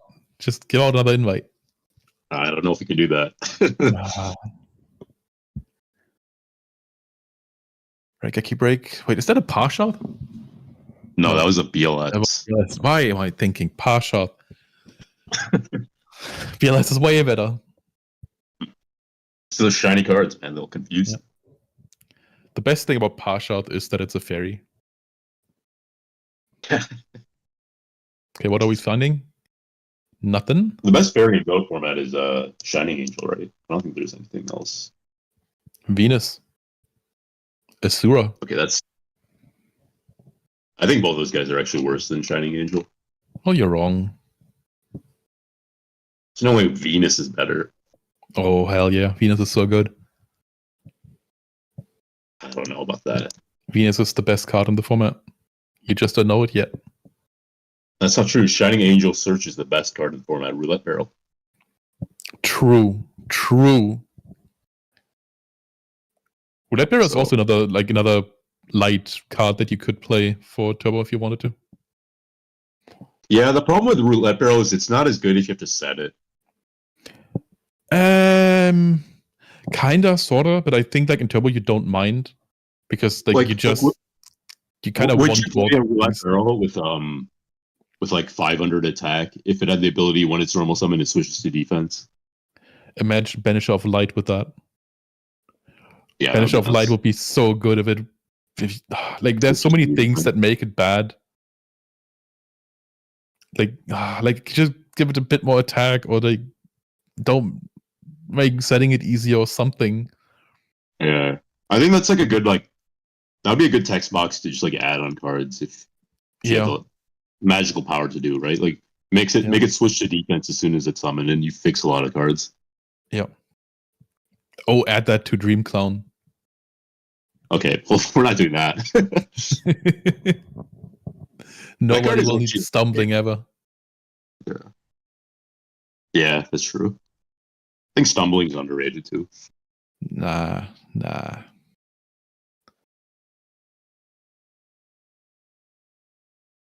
I don't know. I mean, have you ever been lost by a stumbling plus Tsukiyomi loop? I think Apoptosis did that to me at some point, but I just don't think the deck is good. It's not good. It can, but it's certainly better than a lot of rogue decks. Maybe. I think it's probably better than Earth Aggro. Okay, calm down. No. No, there's no way. Wait, what? Earth Aggro got second at Worlds, and it's not that bad as everyone makes it out to be. What's going on? Did we get solemned? Did we solemn something? What happened? We saw TT. We solemn TT. Oh, okay. I think Earth Aggro is not a great deck. I think it's borderline unplayable. That's crazy. That's no a deco end. Okay. Wasn't Jace 6-2 with Earth Aggro? Who cares, man? There are 15 people playing Earth in War League the whole season, and one of them had a good result. What are we talking about, buddy? All right. I can't even disparage you that. Okay, to be fair, I had a great season with it last season. You didn't play Earth Aggro, man. You played your burn stuff. No, I played Earth Aggro. I played I beat Becky with Earth Aggro. I beat Mercenary with Earth Aggro. All right. But I will have you know that I am unbeaten in War League with Fairy. What is it, a sample size? 1 game? Yes, and it was a mirror. There's no way you played a Fairy mirror. Yeah, I did against Grace. That's nuts. That's collusion. Basically, I literally just signed up with the deck because I knew that we would play against Grace's deck, not deck against team, and I was hoping for it to happen. And he apparently did the same, and then it happened, and it was glorious. And he missed lethal, and I won. It was perfect. I guess my point is, I can't really bash it too much because I played 1 round of Earth Aggro this season. I lost to Ghost Rider, and then I never played the deck the rest of the season, and my win rate on every other deck was crazy high. Yep.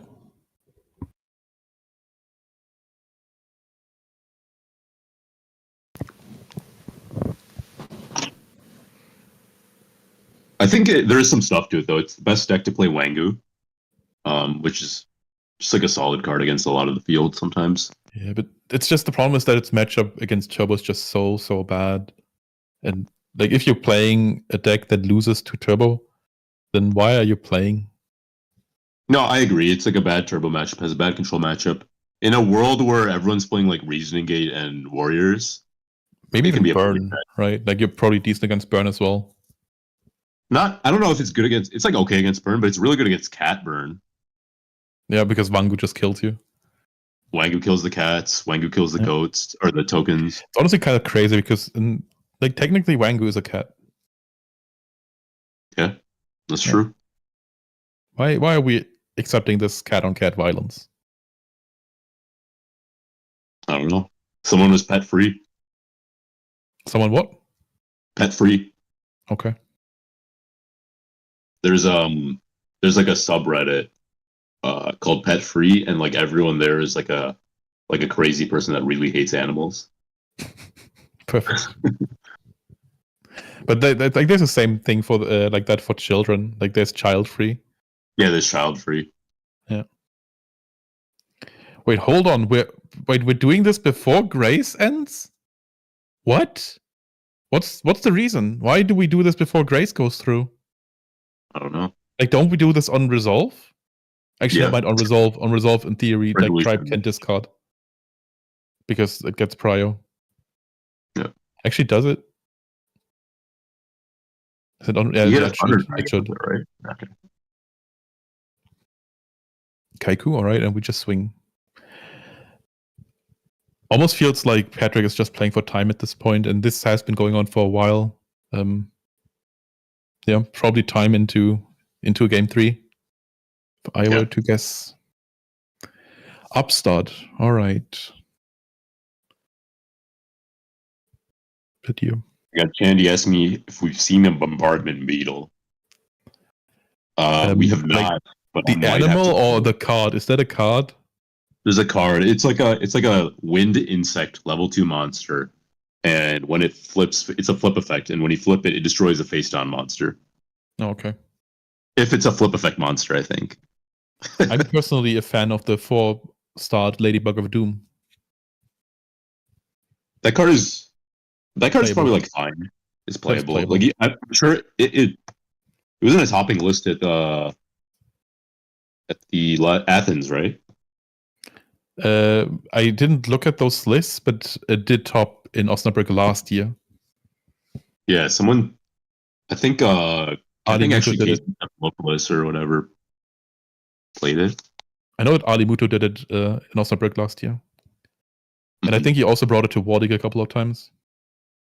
It's like a good card against Earth. That's about it. It works against Warrior and Turbo as well. Like if you want to clear some spies, why not? It works against Warrior when they're not on like Blade Knight. Yeah, of course. But like it especially works against them if they have more than one Blade Knight on the field. Like if they have a Blade Knight and a Kaiku, it's great. Mm-hmm. Okay, we're popping goats with Breaker again. We're drawing cards with Jar. Yeah. And we're not making much progress here, are we? You know what's funny? I think 4-star Ladybug of Doom is like a crazy counter to Pyramid Turtle. Because it's 1200 defense. Okay, but you don't need the counter to Pyramid Turtle. I'm just saying.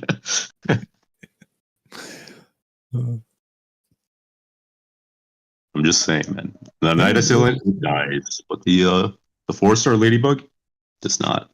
Yeah, it's insane. And in return, it doesn't have a bonus effect when discarded, and it's not a dog. So it's amazing. It is a level 3 800 attacker, though. Could be relevant. That's a big, beefy boy. You laugh, but that's a 10-turn clock. Wow. 10-turn clock. All you need is your opponent to not draw any monsters for 10 turns, and you've won. It's unstoppable. If Magical Merchant had 800 attack, maybe it would be played. Honestly, yeah, because like the effect is good enough that like if it had any relevant stat line, it would be played. Like let's say it had let's say it was like 1,200 and 1,000, people would play at least one in Turbo, I think. If it had 1,200 and 1,000, it might be nuts. Yeah. It might be played more than Dekoichi. It would even be playable in like return decks because suddenly it's actually valuable as a return target, and you still fill your grave for Zeus. Yeah, I mean, I think if it was 1,200 and 1,000, it would kill burn because it would be in like every deck. It'd be a level 1 with 1,200 attack. I don't think so. I don't think it would be in every deck. Every like turbo deck. Well, even then, I don't think it would be. I think it would like maybe be a one-off in some of them. It's kind of the Skalangle theorem, right? Where Skalangle is allowed in OCG. It's basically Deco but light and with bad stats. I think it's like 900 attack. And yeah, but I think Merchant has a better effect than Skalangle. I don't think so, because like the card is known, like it's unnecessary info that you give, and you also like risk shopping BLS into grave and stuff like that. But anyway, like with Skalangle, I think like some people would play it as a one-off. I don't think it would be a staple, and I don't think, I don't think it would break anything. I think it'd be quite good. Yeah, it's like a 900 attacker, right? It's level. Yeah, it's like a level 3 though, which is awkward.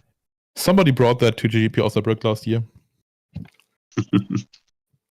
And this year we had somebody sign up with the main deck with the triple Swords of Revealing Light.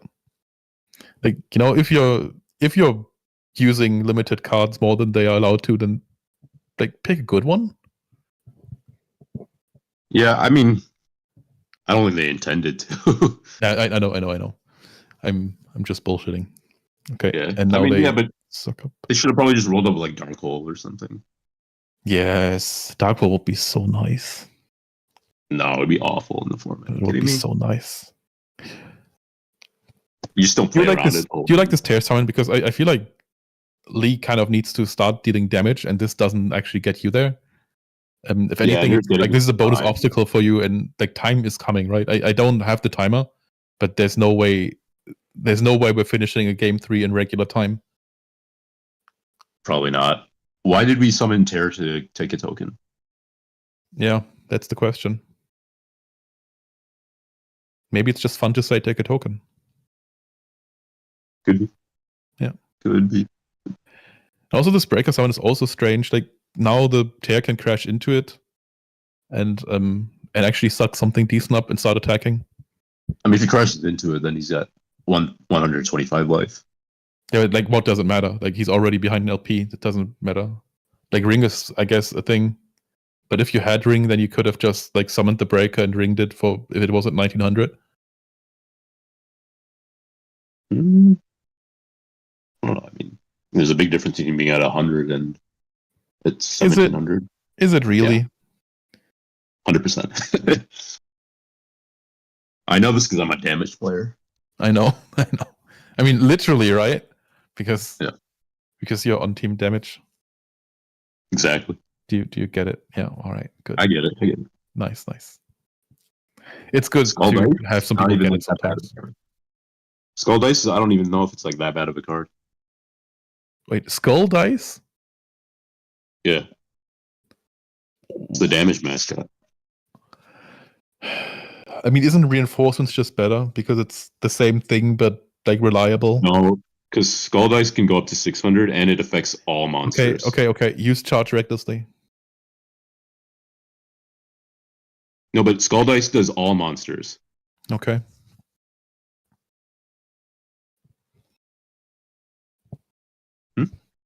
I said okay. Okay. I stopped arguing. I've given up. I've given up on you. You're a damage player for life. Relevant. All monsters is irrelevant. Okay. It also does defense. So you can just use it to walk over some spies and stuff. Yeah. You can use it in damage step, right? Yeah. So you could like boost your BK to 2k, then run in and use it, and then that BK is always denied. Yeah. That is nice. I'm not saying it's like a world beater card. I'm just saying it's like... No, it's a really bad card, let's be honest. Yeah, I probably wouldn't see any play, but... I mean, it doesn't. Like, the card is legal. It doesn't see play. Maybe I'm going to bring it one of these days and play it against you. Okay, I play with like Time Wizard as well. Okay, and play the samurai as well that tosses coins, and then do like a Joey impression. Yeah, man, sometimes it'd be better to be lucky than to be good. Yeah, agreed. I think TK the other day was arguing for the samurai actually, like the coin toss guy. Yeah, I know. I tried it. It wasn't good. Okay. It was okay in like con control. But I tried it in turbo and it was not good. It's okay in clown control is kind of the harshest thing you can say about anything. It was good in clown control. Is whatever that means. It's okay in clown control. But TK is the guy that won a tournament with Time Wizard, so yeah, he is. And I played in Warning this season as well and won. So, you played it? Yeah. Why'd you play it? Because I wanted to. Who did you beat with it? I don't remember. Damn. That's nuts. Did you get the coin flip right? Yeah, I did actually once, but I still lost that game. Give me a second, because I still have the deck list loaded up on Duel Link book, and I have like my opponent's names next to it, so I'll look it up. We can shame them on stream. Mm-hmm. Okay. No, that is not it. Oh, those are also not the things that.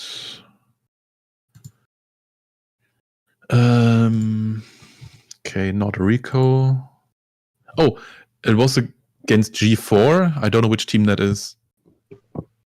Never even heard of it before. Apparently played against them, and I played with Apprentice Magician in the main, with Time Wizard in the main, and Cyberjohn in the main. Oh, good G4 deck. Is the floppy team. Makes sense. Yeah. You can read that any way you want to. Okay. Are we dropping PLS? I don't even understand why we're dropping PLS, honestly. Like we are in no rush to deal damage. He wants card to drop destruction. Okay. Yeah. But still, I feel like I would have just waited this out. Like your opponent already screwed themselves. He's going for meta. He's just going for game here. Yeah, makes sense. Game is better than waiting. Yeah. Do you think he sided into this, or do you think he had the meta package from the start? Also, there's still a small chance that he's on the Diffusion build and he actually doesn't have goats. Never mind, he has goats on the field. What am I talking about? Unless they were like swapped over. I don't know. I have noticed like some players like to side into like a goat control, like a chaos control in the mirror for whatever reason. I feel like Turbo just has like a better win rate against chaos control. It's like proven to be bad. Like we have those nicey stats now where we can see like the post side win ratios on stuff. Yeah, but people still do it. I don't quite understand why. I know people do it, especially IRL. I think they do it because I think that's kind of a timeout thing.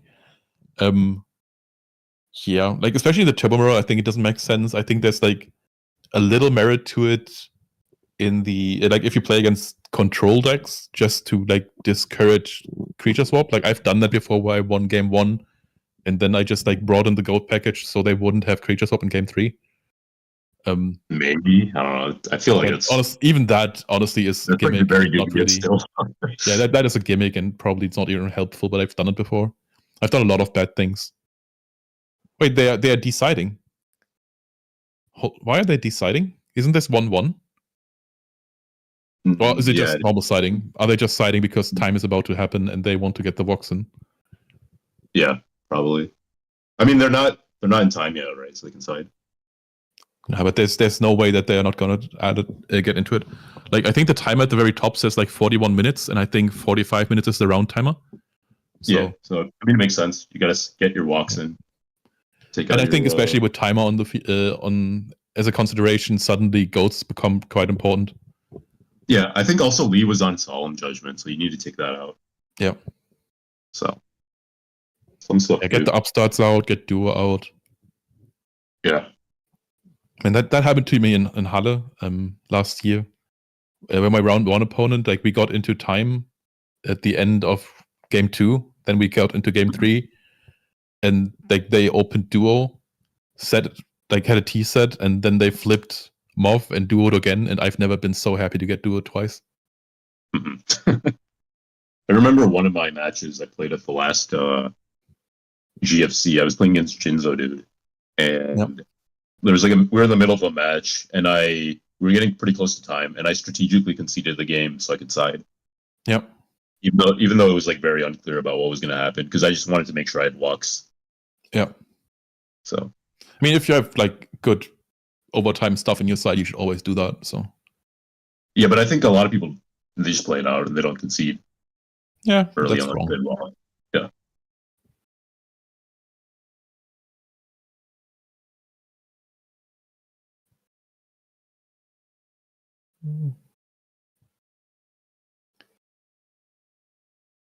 What color sleeves do you rock? My inner sleeves are orange. My outer sleeves are purple. I like. What is the significance of those colors? Oh, okay. I just like purple. It's a nice color. When I had like the option of choosing the thing, I just went with them. I have orange sleeves because like a buddy of mine had a bunch of orange sleeves, and I needed orange sleeves, so I took them.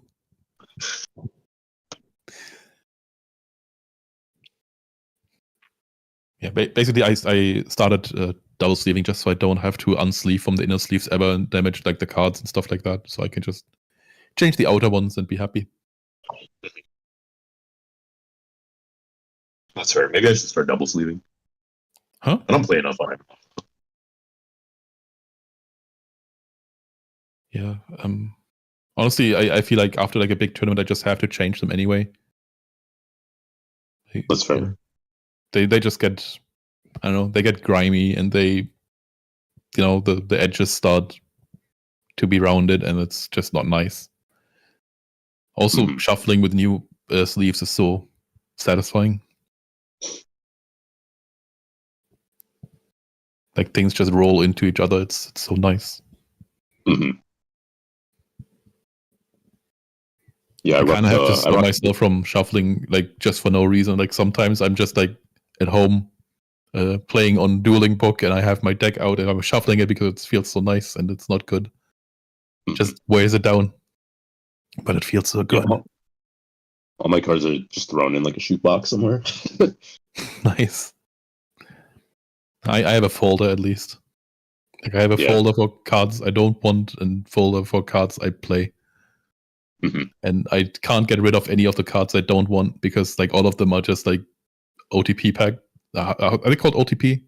No, they are OTS packs that I get whenever I play a local, and then there's like a bunch of modern cards in them and I can't use them. So back in the folder they go. Why don't you just sell them? I do sometimes, like when somebody at the store wants them, but I don't have a card market account or anything like that.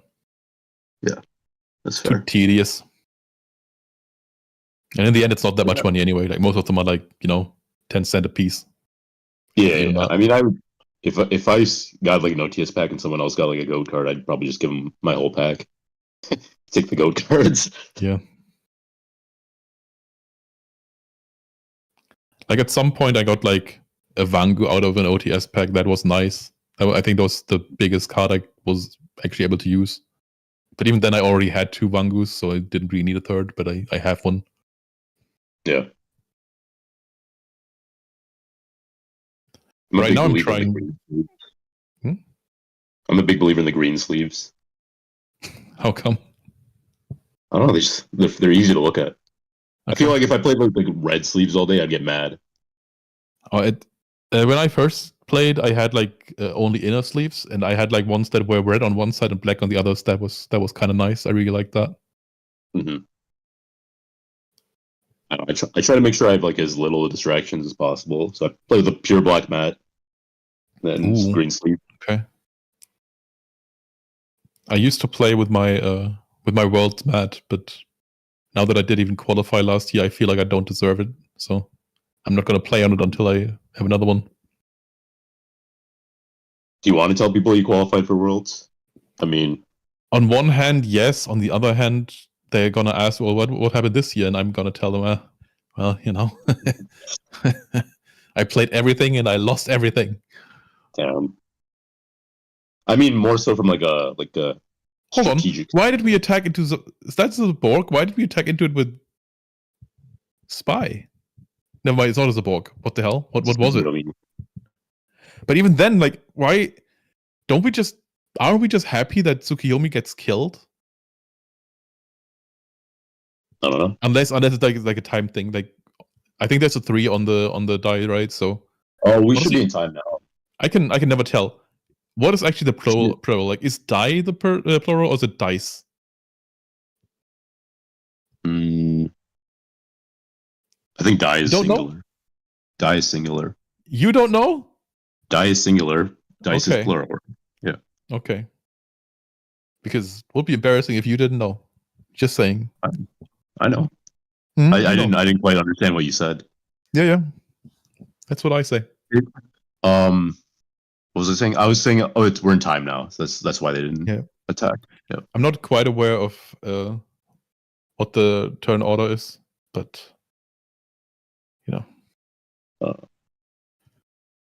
okay, we're just trying to doing set, anything to avoid damage.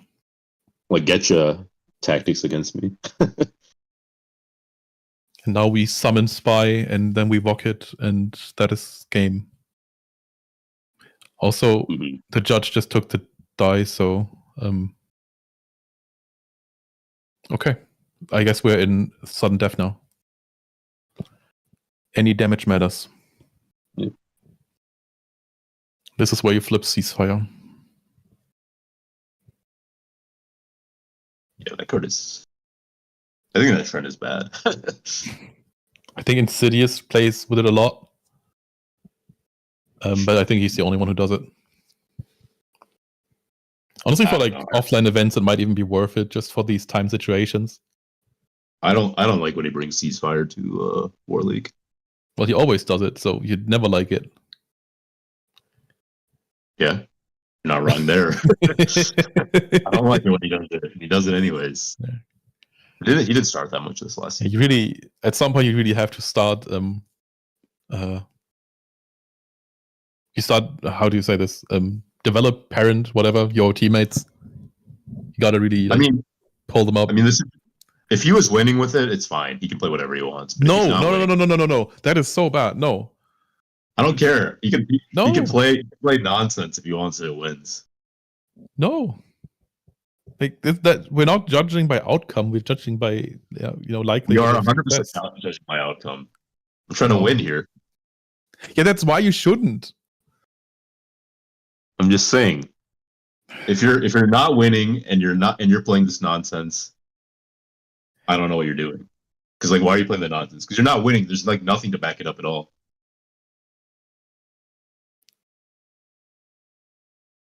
Wait, did he only discard 1 for the Grace? Never mind. I don't know.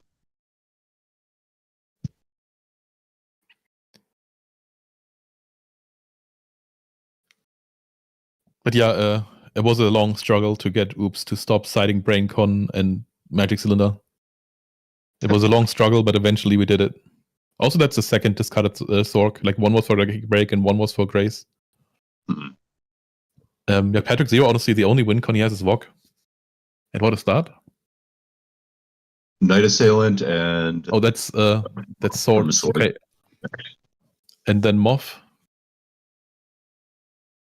Honestly, don't you have to declare both of them at the same time? Like, in theory, an 8 tries to choose a target, and Moth has to choose its thing before anything is seen. Yeah, because it's chain. I mean, they're both... Well, yeah, but they have to go on chain. Like, that's the thing. Like, you don't get the info of what you hit before you choose the card with Moth. 100%. I mean, you still have to do it anyway here, but you still have to do it like this anyway now because they're both mandatory. But this is technically not correct. Well, you'd see what gets popped by Night Assailant first. Yeah, you'd want to see it, but you don't get to see it. Why not? Isn't that part of the chain link of the effect? No, they both have to go on chain before they resolve. Like, you have to choose the Moth target before, But it looks like it's game over. Oh, yeah. But it would be destroyed before you see the ad, essentially. Is my point. Yeah, basically. Okay, so it looks like Patrick Zero lost here, right? Yeah. Yeah. Okay. Unfortunate. That means he's not topping. Oh, two. Oh, wow. 2 metas face down. That is rough. That is not what you want to see. No.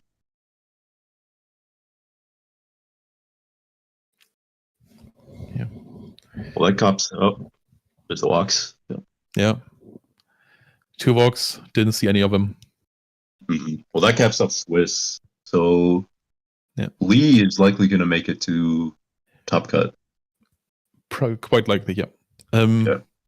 I think we can go on a little break now, right? Because they are going to figure out the top cut and they're gonna do deck checks. Yeah, we can do that. We can do like a 15-minute break or something like that before we come back. That works. All right. I'm gonna mute myself. You're gonna mute yourself maybe if you feel like it. Maybe you don't. And I'll be back. Yep, sounds good.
Okay.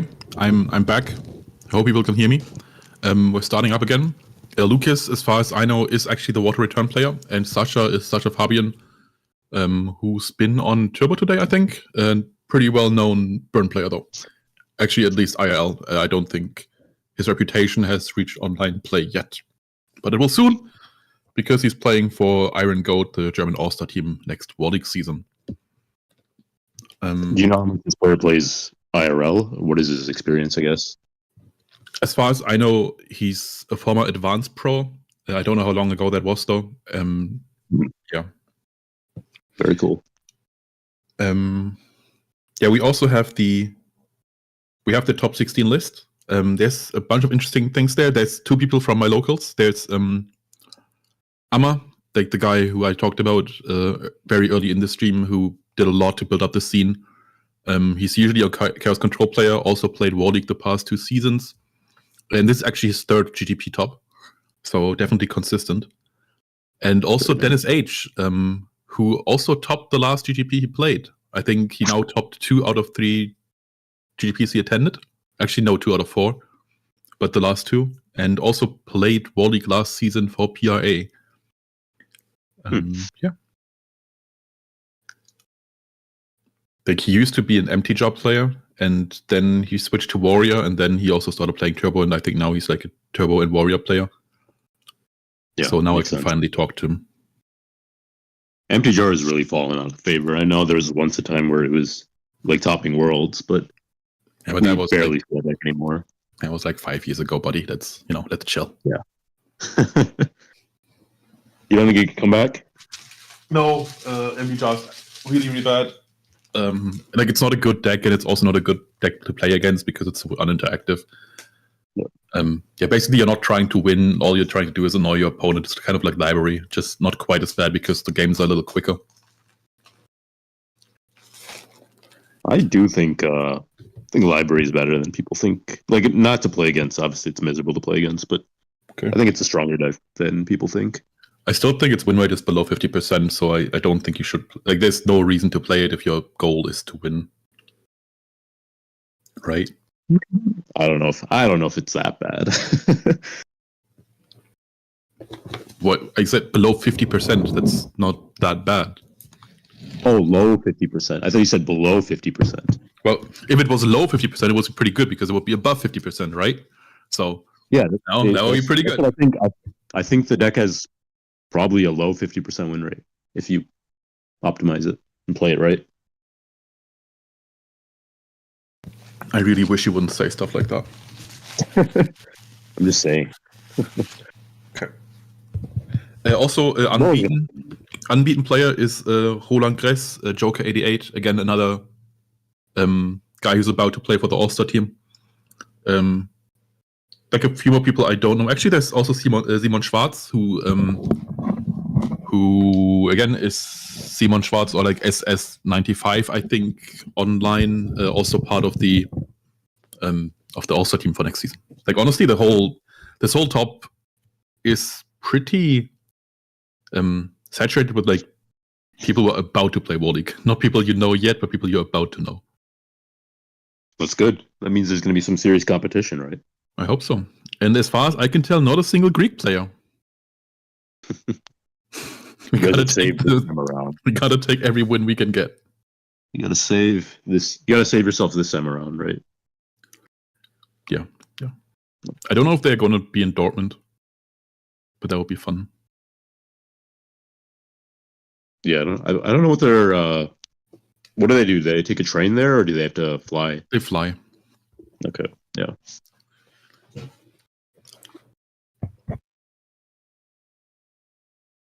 So it always depends on if there's a decently sized airport nearby. For Munich, it's obviously Munich, so it should be pretty easy.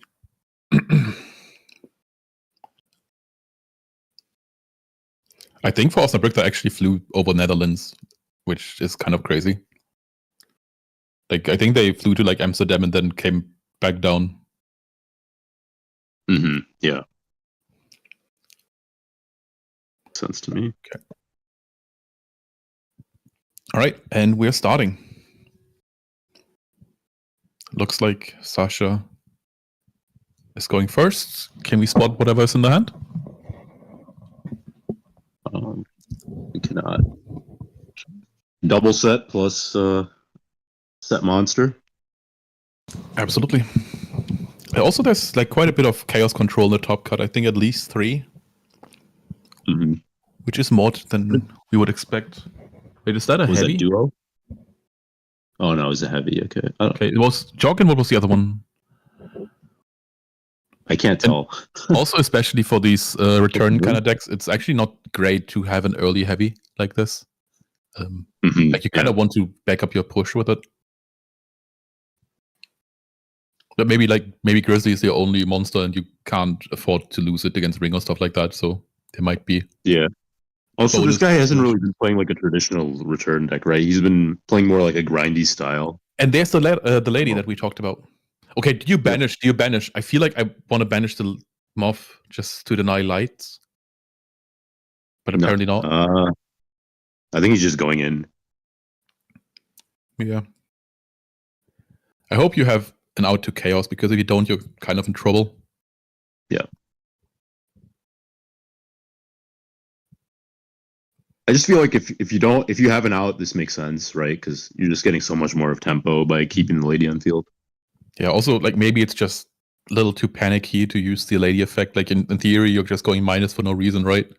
If he just drops a Thunder Dragon, then this whole play is really bad. Yeah, but like that would have to be a top deck. Yeah. Like, there's no way he just holds Thunder Dragon in hand for no reason. Yeah, but you play 3 of them, and you play like a lot of draw cards. Yeah. The other day, I played against a burn player. I had 4 cards in hand and card destruction. I used card destruction. I drew into 3 Thunder Dragons. Just wanted to mention that real quick. Right, so we're discarding, but what are we trying to kill? Lady or Grizzly? Grizzly a beast warrior, by the way. Don't ask me why. Yeah, it's kind of hilarious that it's a beast warrior, because I remember I was playing against some guy once, and he discarded for Aqua, and he had a tribe, so it killed his Aqua. And then I was like, bro, my guy's a beast warrior. Yeah, that's always my favorite part with Mobius, like when people try to kill Mobius with tribe and they don't realize that they're gonna take themselves out as well.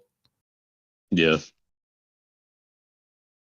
Actually, Aqua is kind of a relevant type just because of tribe, and there's just no other good monsters that can abuse it. Roaring Ocean Snake. Exactly. Yep.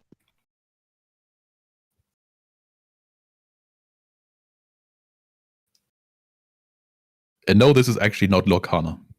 You are correct. Sharp eyes. Oh, that was the Twitch chat, by the way. It was somebody on Twitch chat.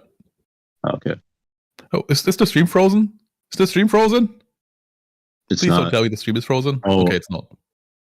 Yeah. They were just very still. Maybe I should just refresh the stream.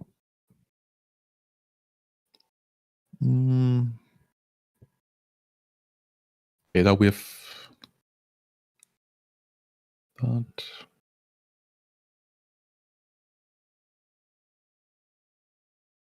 Now, I don't know if they're timing the top cut. Finals are always untimed. I don't know about top cut, though. I think that's store policy, so I can't tell you if it is or not.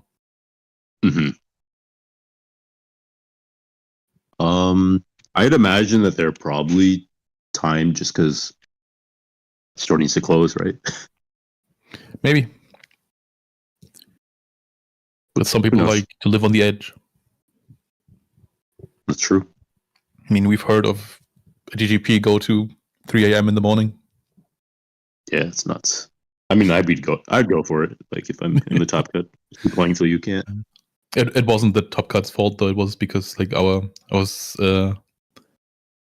tournament software was not being very nice to us. Like we had to remake rounds multiple times. It was pretty awful. Right, tribe over tribe. Another big question: is tribe the best water monster in the format, or is it serpent? It's probably tribe. Okay, I think I agree. I mean, tribe is just seen in more decks, right? You can play in warriors. You can play in like basically everything. We saw it in return today. Yeah. Or RGT today. Yeah. By the way, Escarota actually bounced back a little bit, finished 5-3. Okay. Okay, why Solid. did we summon the Sangan first here? Is there a reason? Yeah, okay, that's the punish, I guess.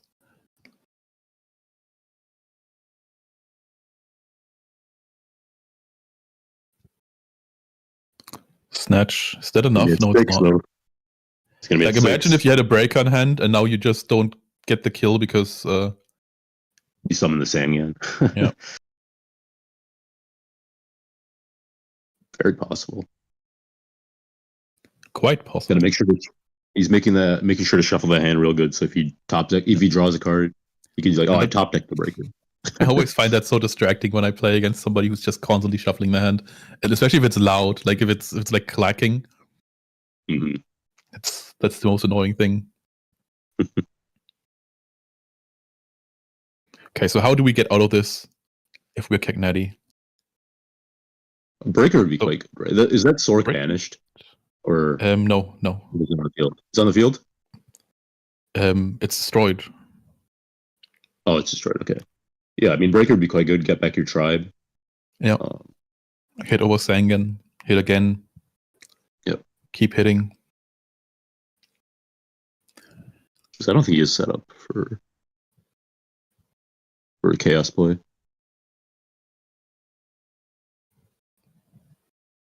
Mirror Force, okay. It's okay. Yep. Sangan is alright. Not getting anything. Actually. You're losing your tribe that got snatch stolen, and you're losing you're not going minus, but you kind of are. We're not going plus. I guess like the snatch went plus, right? I think that's the way to look at it. I think we snatched a spy here. Probably just setting it. Yep. Okay, so already really low HP from Cagnati. I think there's still ring around for Fabian. So honestly, he's under no pressure at all. He can just play this out, be passive, and win the second he sees a ring. Mm-hmm. Yep, exactly. Knock. That's the spy. All right. No spies for Cagnati. Bunch of spies for Fabian. I'm actually not sure if that's his last name or his first name. Cagnati? No, Fabian. Oh, Fabian. The name is like, okay, Ring. that's Ring. Yes, Ring. Yeah, and that is game 1. And this looks like a crash out for Border Return. Honestly, he didn't have anything going this game. Yeah, we saw that last time, and then he managed to come through the other 2 games. Yeah. I don't really understand how, though, but it happened. I also find Umiruka so crazy. You take your life. Yeah, Umiruka is so crazy. Like, who plays Umiruka, right? This guy does. Yeah, it's kind of nuts. Because surely you think if you're topping with any field spell in this form, it's going to be like Legendary Ocean, no water deck. Maybe. I think the idea is that then Abyss Soldier and Tribe can hit over spies. Which is, I guess especially with the Aqua Spirits, it makes sense, right? Like, at that point, it's a really relevant damage level that you hit. Yep, for sure. I think the idea is Legendary Ocean, you can do some level manipulation. Yep. And it's good against like Burn and hey, even Lukunga, right? Right. Even Lukunga gets the bonus attack. That's enough. Yeah. It would be a 22. Yeah. Do you know how big the token is that Lukunga summons? Because maybe that's even a thing. It's pretty small. It's going to be like, I think it's like 500 or something. Let me check. I need to pick up Lukunga. I think I have all the other cards in the deck. Yeah. It's a 700. So it'll be a 1200. Just not bad. Yeah. But also not very good. Yeah, not great. But 1200 is a clock. Okay, so let me add Aqua Spirit and Lukunga to my wands. I think I need more Jiragumos and drop-offs as well. I have the evacuation devices and the time seals. Yeah. You gonna play that deck? Maybe. Wow. You never know. You're becoming what you hate. Oh, you don't know me at all, buddy. I've played so much spicy stuff, you have no idea.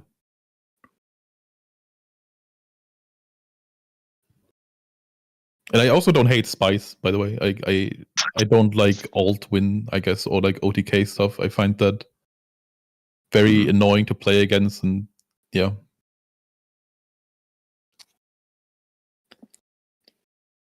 Yeah. I don't know. I don't mind Reason Gate as much as that Gumo deck, because at least I can play with my cards. You know what I mean? Okay. Like the Gumo deck, you're using stuff to like drop off and like. I feel like against the Gumo deck, at least your siding matters. I always feel like when I play against Reason Gate, my siding doesn't actually matter because I don't see the cards anyway. The game is over so quickly. I don't feel like it. I feel like I feel like I have a very good win rate against Reason Gate in general when I play most normal decks, and I feel like the siding matters. You can side in a ton of cards against that deck. Yeah, I'm not saying you can't side them in. I'm saying like the game is over so quickly that you don't see them. Maybe, yeah. I don't know. That's kind of why I like Kuribo more than I like, Threatening Row and stuff like that, because at least Kuribo is searchable with Sengen. So is Jaugen. But that's with Angel, and Angel is harder to. Yeah, but you can also search him through Sengen. Sengen is easier to proc than Angel, for sure. You can search him both ways. Well, you can search Angel, but like Angel's only the in between step. No, you can search Jaugen. Oh, that's what you meant. Yeah. Okay. Sure. Yeah. Okay, we see a discarded Solemn. That's interesting. Yeah. Duo, honestly, a great start as always, and that's a book. I really don't like that book. Like, I'm a book hater in general, but especially I feel like it's kind of like a main deck card that you play because it kind of does something against everything. But like against anything that isn't control, you probably don't want it in the side. Yeah, like post side. Like I don't think in general you want it in the side. I think it's always a bad side card. But yep. It's okay against aggro, but this is like more like these guys are more beefy than like a warrior deck, right? Yeah, that's what I'm saying though. Like it's okay. It is okay. Yeah. It doesn't like it does something, but it's not something you want after you've specialized. Okay, what did we discard? That was a Lakanga. That's Lakanga. That's a Lakanga if I've ever seen one, and that's a Saku if I've ever seen one. Lakanga Gaming. Cognetti went minus here, discarded a card, and then traded 1-for-1 against Saku. Yeah, but he was up one card because of the duo. Yeah, but like you still don't want to do that though. Like, right? If you're ahead, then you want to stay ahead. Aqua Spirit 100%. Is an Aqua Spirit. Maybe tributed for Mobius or something. That'll be interesting. But Mobius. It is kind of crazy that this guy's on 3 Aqua Spirit. I feel like if I played 3 Aqua Spirit, I'd be bricking. Yeah, there's the Mobius, and if this gets Solemn, then that's the big punish. Torrent, okay, that's fine. Torrent is fine. I always just hate when you get Solemned on your Monarch summons because that means that you've minused again. Or ringed or something. Yeah. Like that's why I'm also. He summoned, right? That's also why I'm such an opponent. Wait, what? Oh wait, no, it just went really fast. I thought he summoned. Yeah, okay. They're both actually like doing everything real fast. Like that NA left the deck as quickly as it did, like as it would online for me. And he's also just like swinging his cards everywhere. Like he's just like tossing them, that's chipping them with somewhere.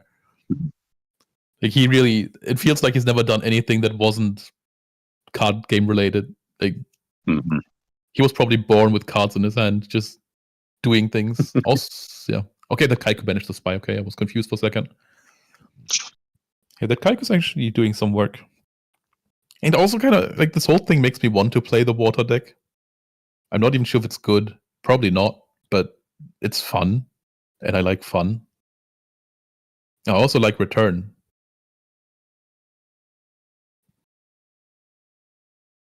Yep. Sorry, got distracted for a sec. Yep. Okay. Bluetooth. I can shut up. It's fine. I can shut up. Yeah, it's fine. Yeah, it's fine. Yeah, Return got MST'd, by the way. I think that's the first time we've seen Return be played. It hasn't been played. And is that Zombira? Yeah, that is Zombira. All right, cool. With the counter. Yep, it killed the tribe, and it's now big enough for Kaiku. Yeah, sorry, juggling a lot of things right now. Bluetooth is messaging me. You're talking to me. I got to pick up my order. I gotta get all my clothes on for the. You gotta ignore Bluetooth and go to the delivery person without clothes on. Oh man, It's your house. that is true. That is true. We got some time till the delivery guy comes, so we gotta be gaming till then. Exactly. What is that? Torrential? Okay. Yep. Did he torrential a flipped moth? What was that? What did he flip up? I think you got MST with it. Okay. Yeah, and you gotta just play around it. Now you get sorked. Yeah. Quite a bad position to be in. Yeah, probably not the best. But Fabian also without any cards in hand, so he's completely committed. Yeah. Come on, show me that pro set heavy and snatch on Sork. I know you want pro it. set. It was played. It is a heavy. It's not a pro set, but it's a heavy. Yep. It's a book, okay? Playing against the snatch makes sense. MST. Yep. So what did we destroy for ourselves? Don't know. You went That's so a trap, but I can't place it. I can't tell what it is. It's trap. Dust shoot. Is it dust shoot? Yeah, it is dust and shoot. it makes sense that you destroy because your opponent doesn't have anything in hand. Yeah, it's never going to be live ever, unless they're stalling. Aqua Spirit is actually like a decent option against Spy. It's going to take a lot of time, but it kind of works like Sasuke almost. Yeah, but it's guaranteed to move it to attack damage if it's live. Yeah. But this is like Doom. All right, there's the Sork anyway. I forgot about it. Yeah. Somebody flips down Sork and I just forget about it. Object permanence is not developed yet. Mm-hmm. And the Suki. Oh, we're gonna get another Spy. This would be this is just game. Okay, and that was a quick crash out for Ragnetti, which is sad, but honestly, it's the coolest deck we've seen all day, so gotta give respect, definitely. Top 16 with that kind of deck is definitely an achievement. Mm-hmm. Quick yeah, we never really see water in the top cut, so at least it's on the map. Yep. Finally, the water channel on goatformat.com gets to have another pinned list. The last one was probably like 5 years ago. Yeah, I'm trying to think who is the known water. Isn't Katsos a water guy?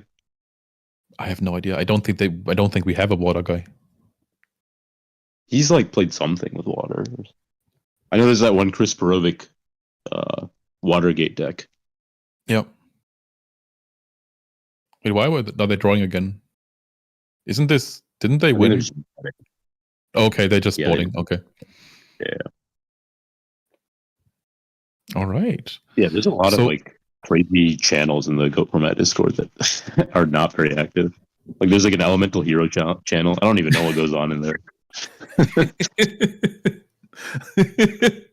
Honestly, like we barely have like any Elemental Heroes in the format. Like if you wanted to play Elemental Heroes, why are you coming to Goat? We have like 3. It's like the worst format ever to play Elemental Heroes. Yeah. All right, so Sasha Fabian is now 1 match away from a Worlds invite, which is pretty nice.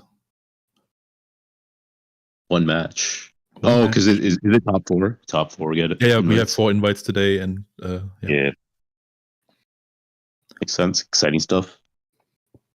What do you think is harder, getting top 4 in an event or getting number 1 at a small event?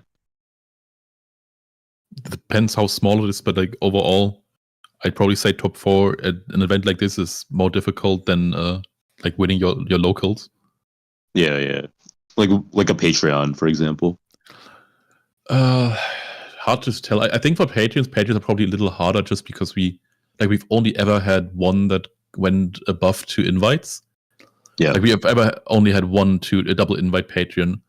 So like oftentimes you're probably at like 50 people and 1 invite, so you have to beat out a lot of people.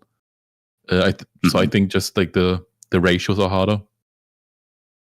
Mm-hmm. But like if it's the level of competition, like it's difficult to say.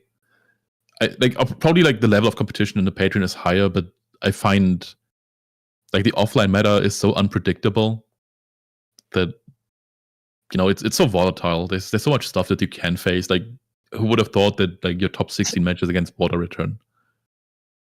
Yeah, you're not preparing for this deck in the slightest when you're building. Okay, but the important part is that we need a return winner to get us a deck profile from the sky and send me the deck list ASAP. Yep, 100%. At the very minimum, it's going to be on the main channel once we cover all these GGPs. Yeah.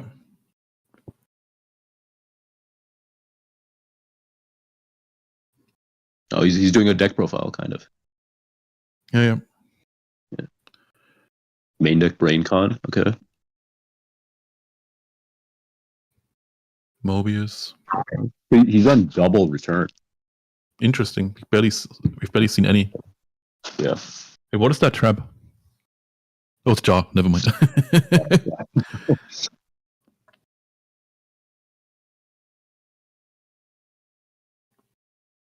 But no Sodoms, right? So, yeah. I guess it's just kind of like an aggro deck that, like, splashing in return. That hopes to not care about card advantage and then win by return anyway. Mm-hmm. Yep. Kind of the it seems like you're not abusing like people playing Nox at all, right? Because you have like no flips. I mean, you're still abusing it because you're blanking them. Yeah, of course. Just a different approach. Not in the traditional return way. Yeah. You could probably get away with something like a Moth in the side deck. Yeah, because people are going to side out your... Well, you never know. I feel like against like weird decks like this, some people don't think like super intuitively on like what they need to do, so they might keep in like the Nox because they don't realize what's going on. Yeah. But even then, like if they have Nox and you have like one Moth in the deck, it's still good for you. Yeah, kind of why warrior players have like a random Moth somewhere. Yeah, I agree. I think in general people don't keep in their... But the thing is, like against warriors, most people are siding out their Nox. Against a water deck, like but they don't really like warrior players even play Moth in the main deck, and then there's Nox for sure. Yeah, that's true. I don't know how I feel about that. I'm sure it's having a 1-of card is statistically not going to get hit, but yeah, it's fine. It's definitely fine. I don't know if it's good or not. Yeah. Yep, exactly. I know that the Bounty started doing that and everybody copied him, but also the Bounty wins no matter the build. Like, I remember him topping or even winning a tournament with Warrior where he had double anti-spell fragrance on the side. Yeah, which doesn't make any sense to me because like you're beating Reasoning Gate with Warrior most of the time.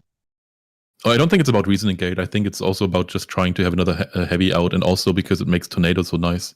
Because suddenly your opponent like has to set the pots and stuff, and if you Tornado in the end phase, you just have a chance at sniping pot, and that's really good. I guess you could also pair with like Zings and Who.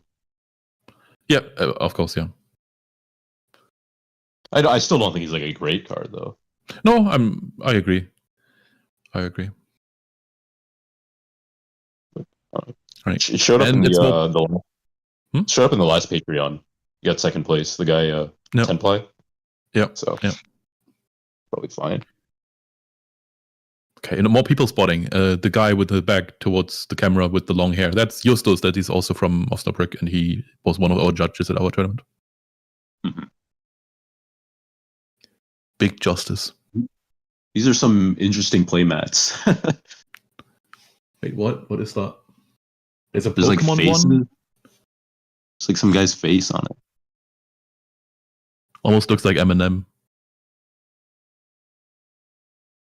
What? No, it doesn't. Yeah, it doesn't look anything like Eminem. Yes, it does. Which one? The one with like a ton of faces, or the one with like? I only see like one. I can only spot one with faces. Like the guy with the black beanie. One right under the Mew mat. There's one right under the Mew mat, and then there's one to the right. Oh! I didn't even see that. What the hell? What is that? Who is that? I don't know. It looks like Chillin' Dude from Smash Bros. Yeah. No, it doesn't actually. Never mind. That does not look like Eminem. What Hey, do you mean? Hey, Gulas. I have bad eyes, okay? I can tell you that it looks like anything, and I'm gonna be right. That looks more like until MBT than MMM. Until you said that Matt had Mew on it, I didn't see that. Okay, so let's chill. Let's be serious for a second. Or like less serious, I guess. Never mind. Yeah. Sometimes I just say things. Are you saying this is going to be a certain tie event from going People forward? spotting the bald guy walking by. That's Escarota, the machine gate specialist. I want to spot more people. I need more people to walk by. I do want like a pan of the venue because like you said, there's like 143 people here. Yep. Basically you're looking at one chamber, and like right next to the left there's another chamber, and to the left there's like another store area, which I guess they could have also used for this. But yeah, they definitely have enough space. Like I've been there last year. They definitely have the space. That's awesome. Love to go to like a huge game shop like that. It'd be like I'd be like a kid in a candy shop. Oh, we got to get you over here. Got to have you visit the next one. I've only been to GGP Munich. Game shop ever. I've only been to one game shop ever. So okay, and it was in Philly. So.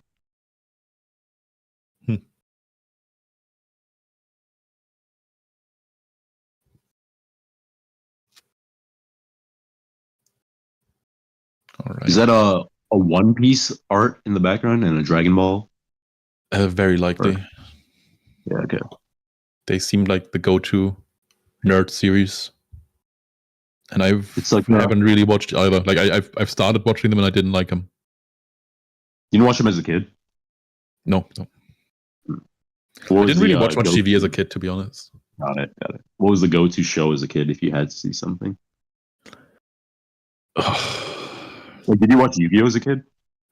Partially, like I didn't follow it, but like when I was home alone and I watched TV and it was on, I'd watch it, you know? Yeah. Like it kind of also like depends, like what is the go-to show as a kid? Like if you're, it also depends on the age range, right?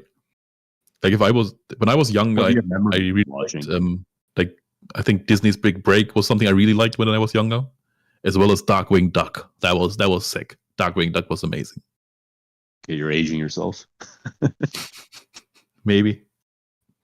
When did that come out? That had to be like 2001, right? Darkwing Duck. Oh, I have no idea, but we probably had a bunch of 1991. Really? Yeah. Nah, I wasn't even born then, so it was definitely reruns. Okay. But still, Darkwing Duck, I actually tried to rewatch that like sometime early this year. It doesn't hold up. It's all off. Yeah, makes sense. Yeah, I was -8 in 1991. Great, love it. Didn't even know that you could be negative age. Yeah, it's -8. They were. I wasn't even a prototype yet. They were. Oh, okay. They didn't even think of me.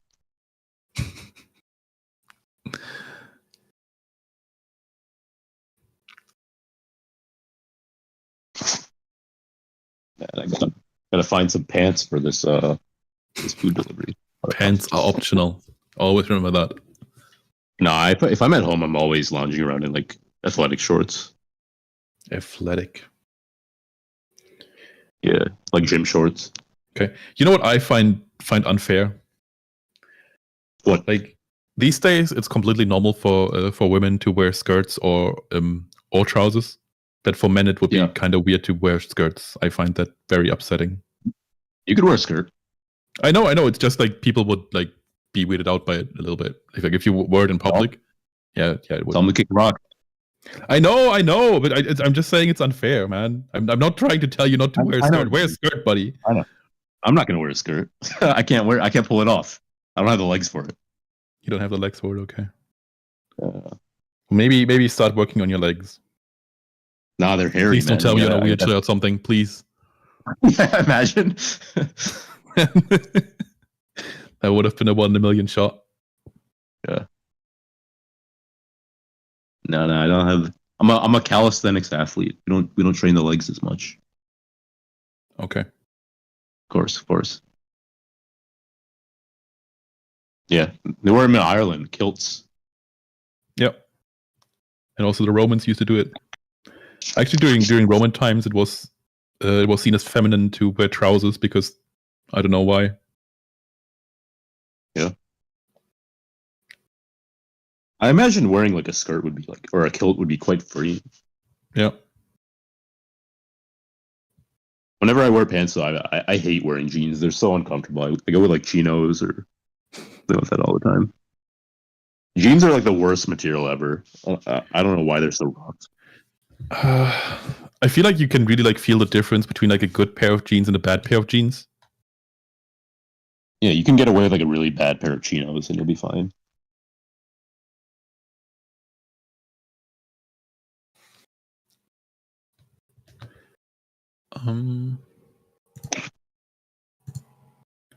Can we start the next match? That would be so nice. We can't. Okay, in the meantime, I'm gonna go get changed for the. All right, do that. Yep. I'm gonna entertain the people with nothing. I'm gonna entertain you with skirt talk and Scandinavia it talk out. and They'll figure. somebody covering the camera. We can do more people spotting if you want to. Are you the people spotting? I like it. Okay, I don't know these people. Okay, there's return winner. I don't know her. Don't know her either. But I know return winner.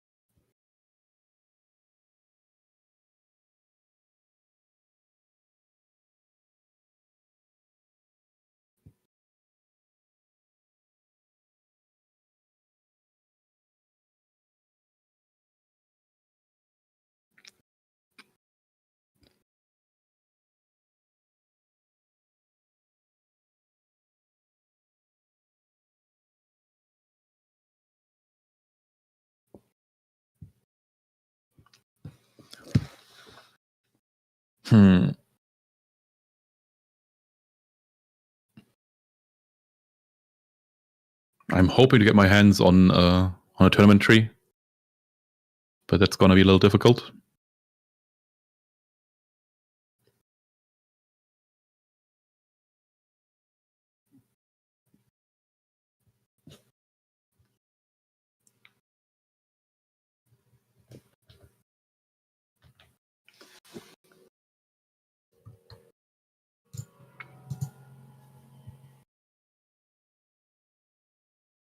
Okay, I didn't know that. I don't think I've ever seen such a Fabian in real life, at least not consciously. I think we've been at the same tournaments before.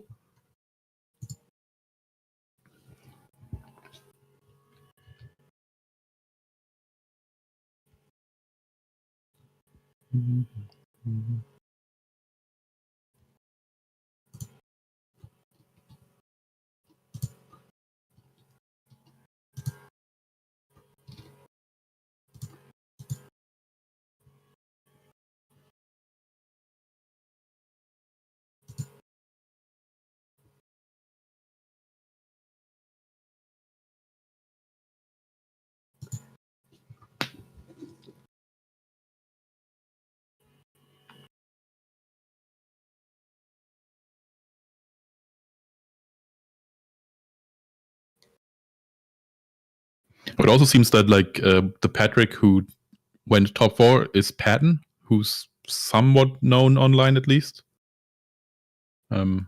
Yeah.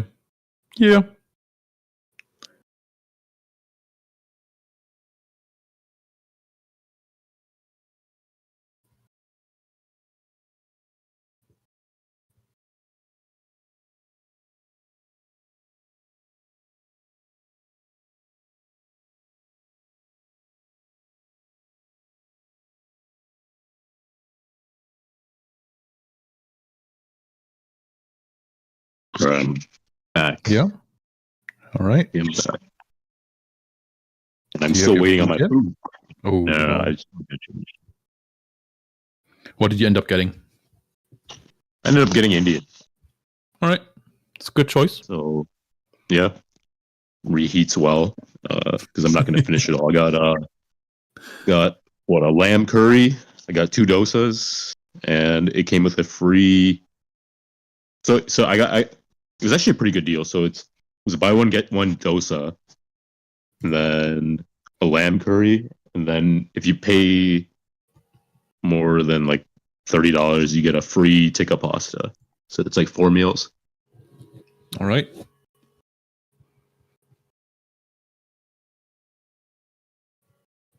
There's a guy looking at this stream.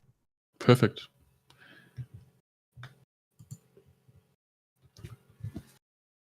I think people should like start having a hidden cam around GGPs and let's just like see what happens. See if people notice anything. Yeah, I think that might be a little questionable ethically. Yeah, but who cares about ethics, you know? It would be kind of fun to like catch people trying to pick at their boogers.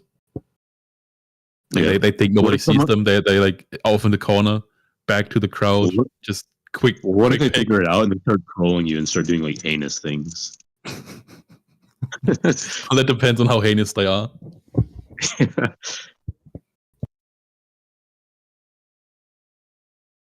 Like they know you're spying on them, so they start acting like really, really crazy.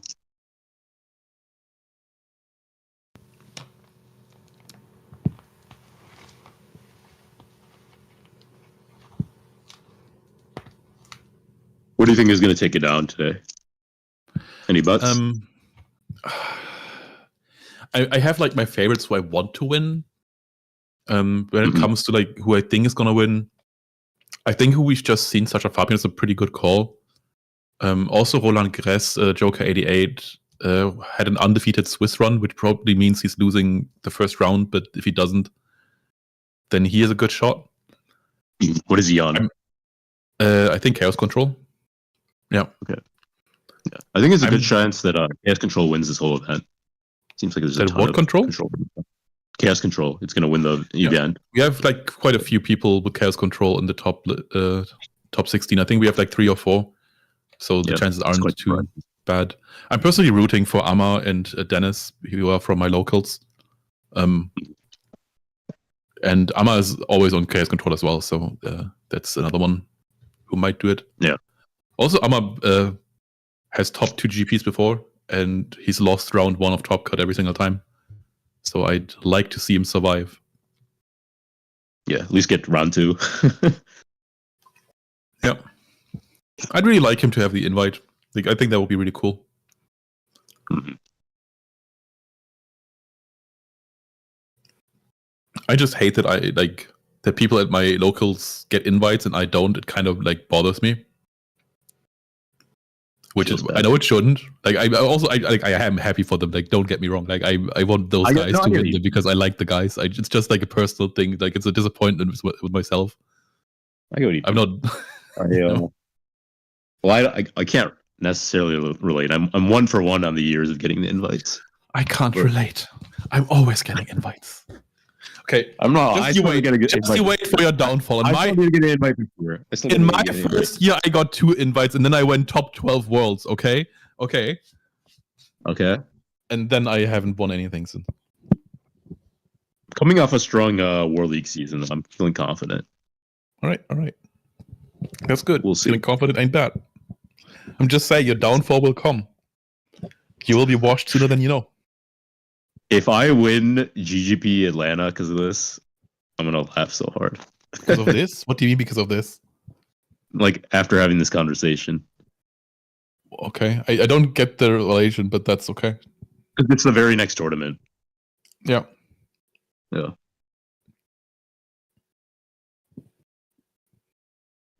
you'll get your invite this year. Just gotta.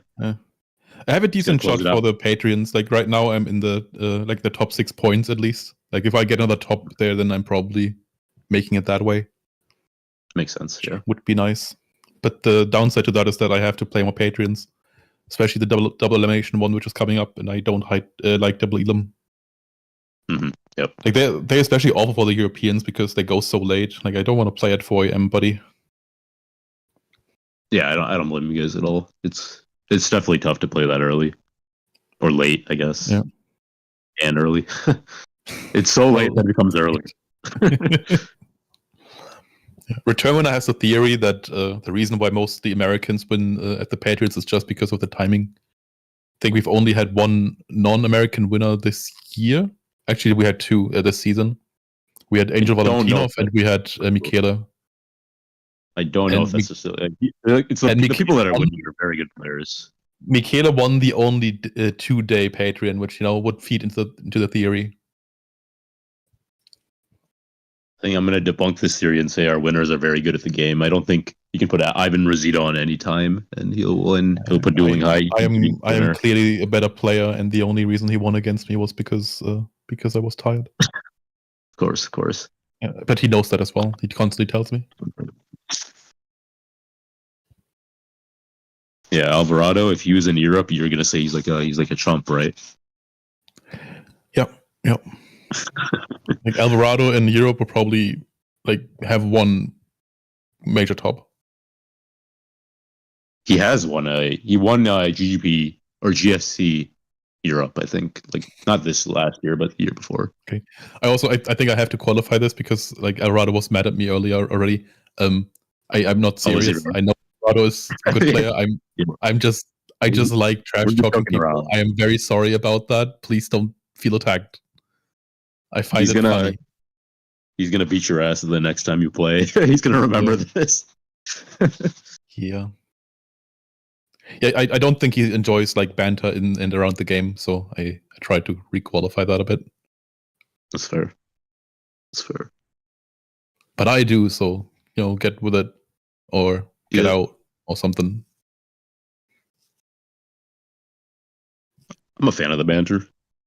Definitely put in some work. There's obviously some some lines that shouldn't be crossed, but a little bit of shit I think my biggest pet peeve nice. is just as long as it's not annoying. But that's the thing, you're if you're shit talking, then you're not really the one in control of it being annoying or not. If your opponent finds it annoying, there's nothing you can do about it. Yeah, but it's not I'm finding my opponents shit talk me, but it's more like nonsense, being rude during the game. You can tell when someone's being blatantly rude and when someone's shit talking. Yeah.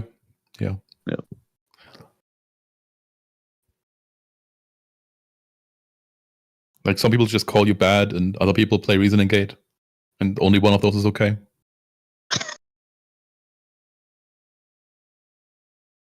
That's funny. There was a whole Scrubs episode about this, by the way. Oh yeah. What was it about? Was it Reasoning Gate? No. It was about JD having a new girlfriend and then breaking up with her because instead of laughing, she would just say that's funny, the way that you did. Oh, you mean that's that's a Seinfeld moment too? Yeah, absolutely. Yeah. I haven't even watched Seinfeld, but I still know what you're talking about. Hi, Philip. Please wave. Okay. You haven't seen Seinfeld? No, but through osmosis, I obviously still know what it's like. Yeah. I know the soup Nazi and stuff like that. I know the classic bits. Yeah, you probably know these pretzels are making me thirsty. Probably. Or yada yada yada. Him trying one of them getting sandwiches for their boss and then getting kicked out of the store that sold the sandwiches because they had a tip jar and they threw in the tip. Yeah, they threw it. They were turned around, so they didn't see it. So they wanted to take out the money again to throw it in as they see it, because that's the point of it. But then they just get caught getting money out of the tip jar, so they get kicked out, and now you don't have sandwiches for your boss anymore. It was calzones, but close enough. Yeah, calzones. I mean, technically, calzones are sandwiches. Yeah, they're like a pizza sandwich. I think they're more akin to pizza than they are a sandwich. Yeah. I'm just being facetious. I mean, there's always these weird definition talks about sandwiches as well. For example, is a hot dog a sandwich? Oh, who knows? It doesn't matter. No, it doesn't. I don't know. Is cereal a soup? Yeah, I'd say no, but like I can't give you the definition, no reason why. It's, Yeah, I don't know. it's just Soup you definitely. see it and you know it. Like a few months back, like Return and I had like a discussion about this, like, is mustard a sauce? Yeah, I say no. it's a condiment. Yeah, but like the condiment distinction doesn't exist in German, like that we don't have an equivalent word. So It'd be like calling like chicken ramen and chicken noodle soup. I mean, technically, yeah, it is. Technically it is, but it also isn't. Yeah.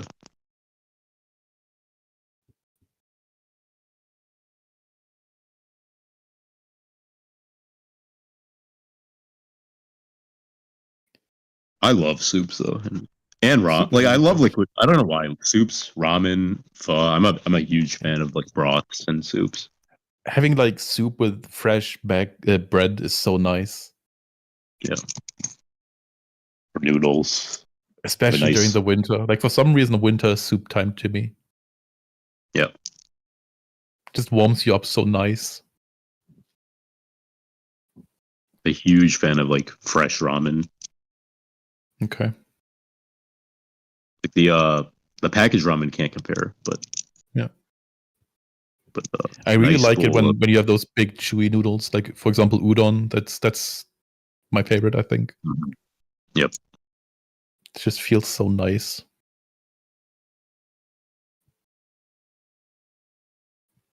Got Kaizen Poker in the chat. Is that Ryan Spicer? I have no idea. I don't even know Might who be. Ryan Spicer is. He was an SJC winner, I believe, Okay. and I think he won GGP Dallas at one point. All right. Yeah, at least that's what I think. It's been a while, or GGP It's Texas. I don't know, something like that. It had to be Dallas, right? It was all before my time. I did not play the game back then. Yep. I missed the days when I was new. Yeah. All right, I'm gonna go mute real quick. Gotta pick up my No. sleep. Okay. I'll be back in like. I know. Calm down. I just don't see it. It's much easier to commentate by yourself when there's something going on. But right now, I'm just talking about random people walking by. And it's not very interesting, is it? But it could be. It could be the second they move on to the next thing.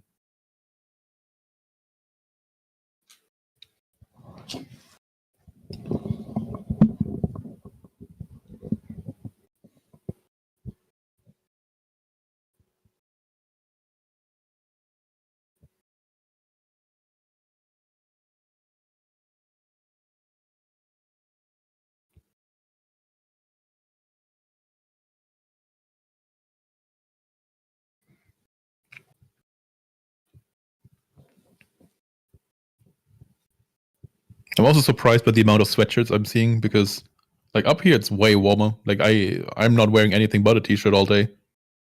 How do they do it? How do they do it?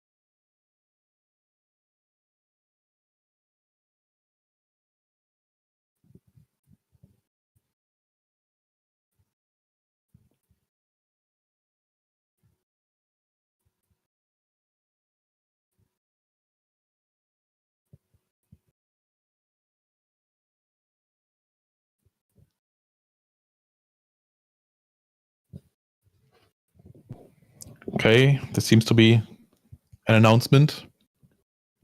Don't know what for though.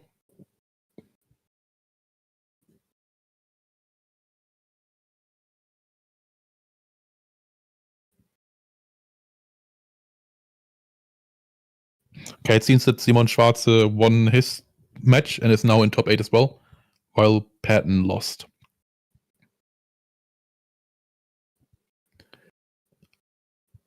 I am mostly interested in how the Osnabrück guys are doing though, and I haven't heard back.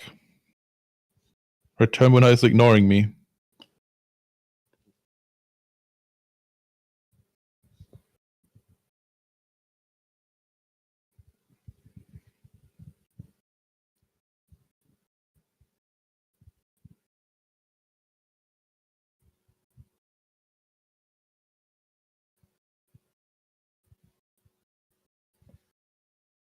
Oh, he's typing. He's not ignoring me anymore.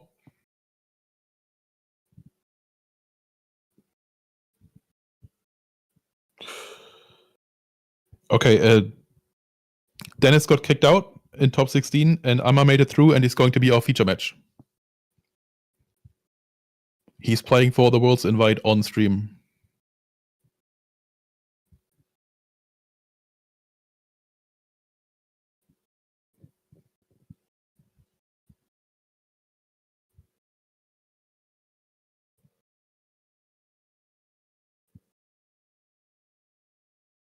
And I got a picture of something. Let's see. Okay, we got top 8. Barely visible, but I can post it somewhere.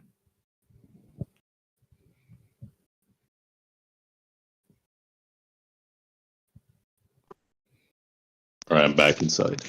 Okay, we just got our top 8 standings.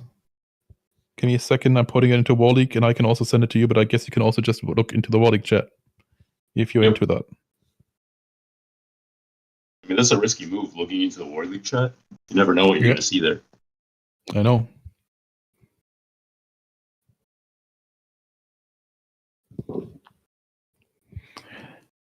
All right. So we're going to watch Amma now. The other guy from my local sadly got kicked out, but Amma is still in and now playing for his invite against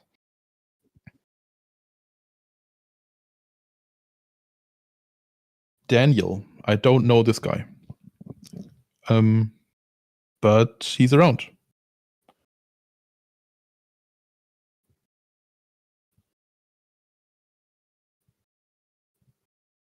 Ooh, top table is going to be Sasha Fabian against Roland Gress. Like both of the my favorites to win it all are gonna kick each other out right now. And the guy you're seeing on stream right now, that is Amma, who we are about to see even more of.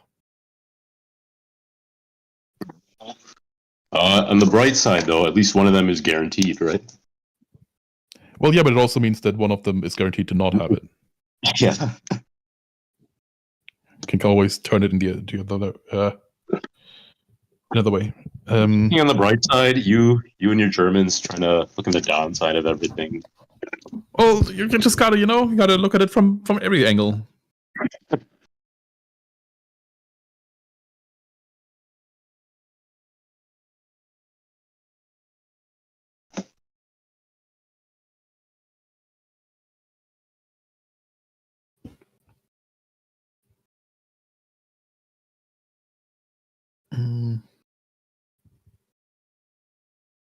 I don't know if I should mute myself while I eat, or...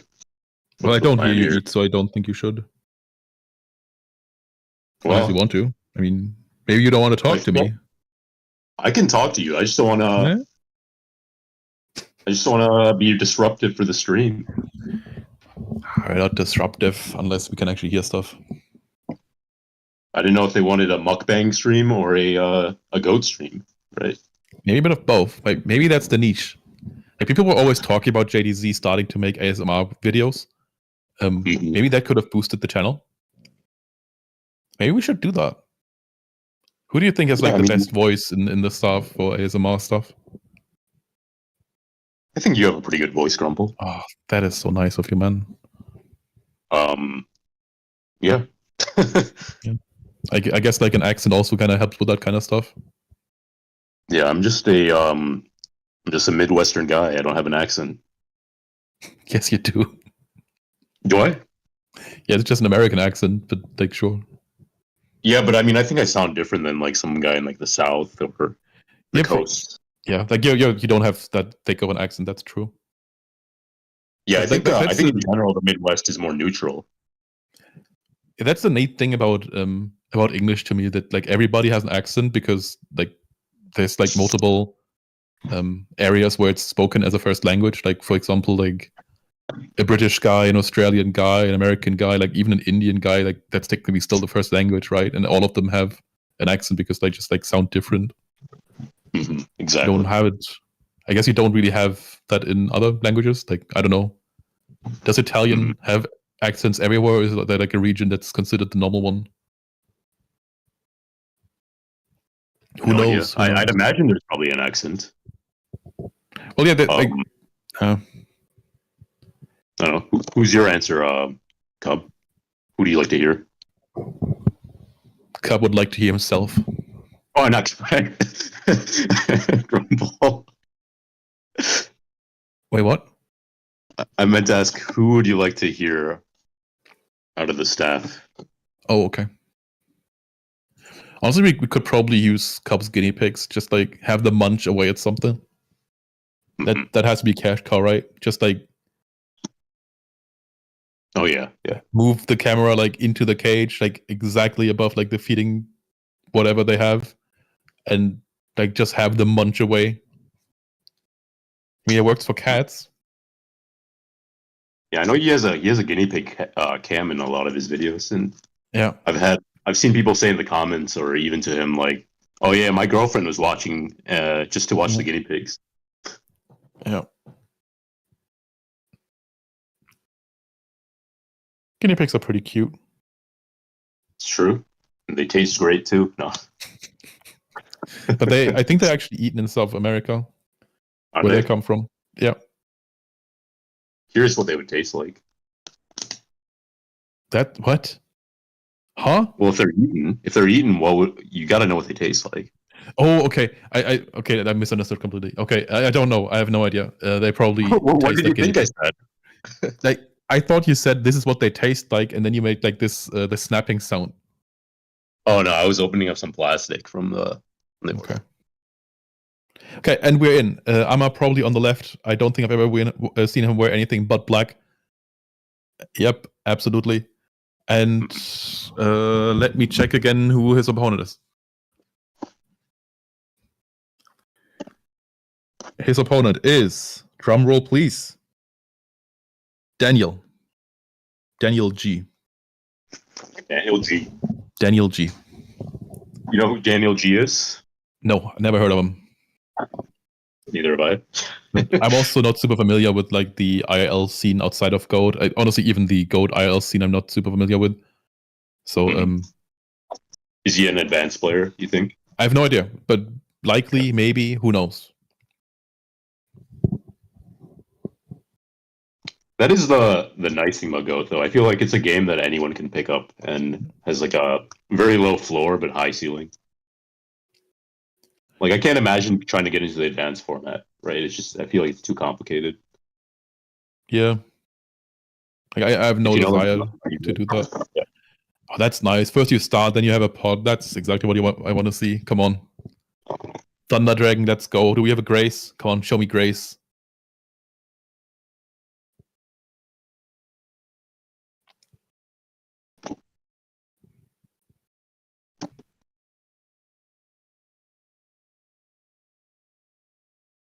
You know, in Livonia, there was a running meme that the left side always opens Trin, and it seems to be happening in this tournament. We've been seeing a lot of duos and pots from the left side. True.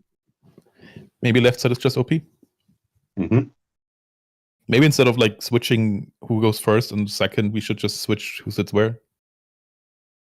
100%. If I could open Trinity and sit on the left side and go second every game, I would do it. Yeah, I was about to say like maybe we just like do it where like one person gets to sit on the left side, the other person gets to go first the whole time.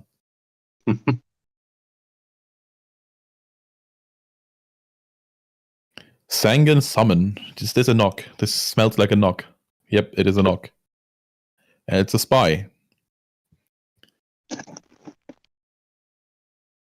Oh, he doesn't have any in deck. So that means he has one in hand, probably. As far as I know, Amma plays Chaos Control, so he probably only has 2 spies anyway. Also, I think they have the same sleeves. I hope that's not gonna cause trouble. You know what would happen? If you have the same sleeves, then imagine playing the card Exchange. Yeah. It happened to me at locals before where my opponent had the same sleeves and like I snatched a BLS, so when like game 2 was done, I just shuffled the BLS in my deck and we noticed later on because I don't have a Japanese BLS, but I drew it anyway.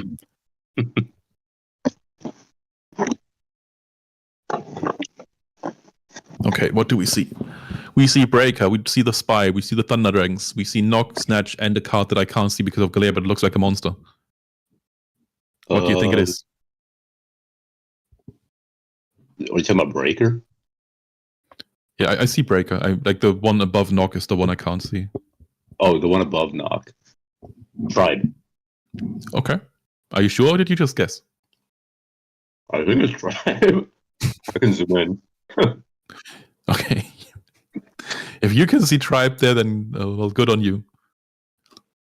Someone said it was Sook in the chat. Are you lying to me? I thought it was Tribe.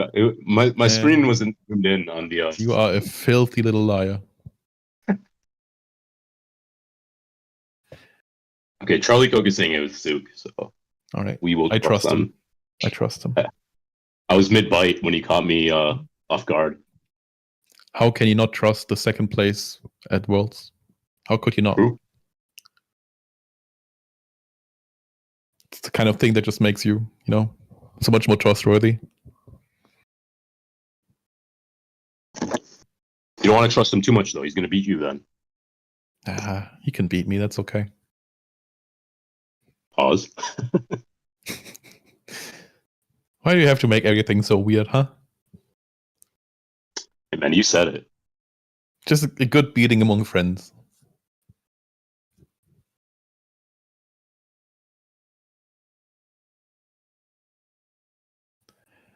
What?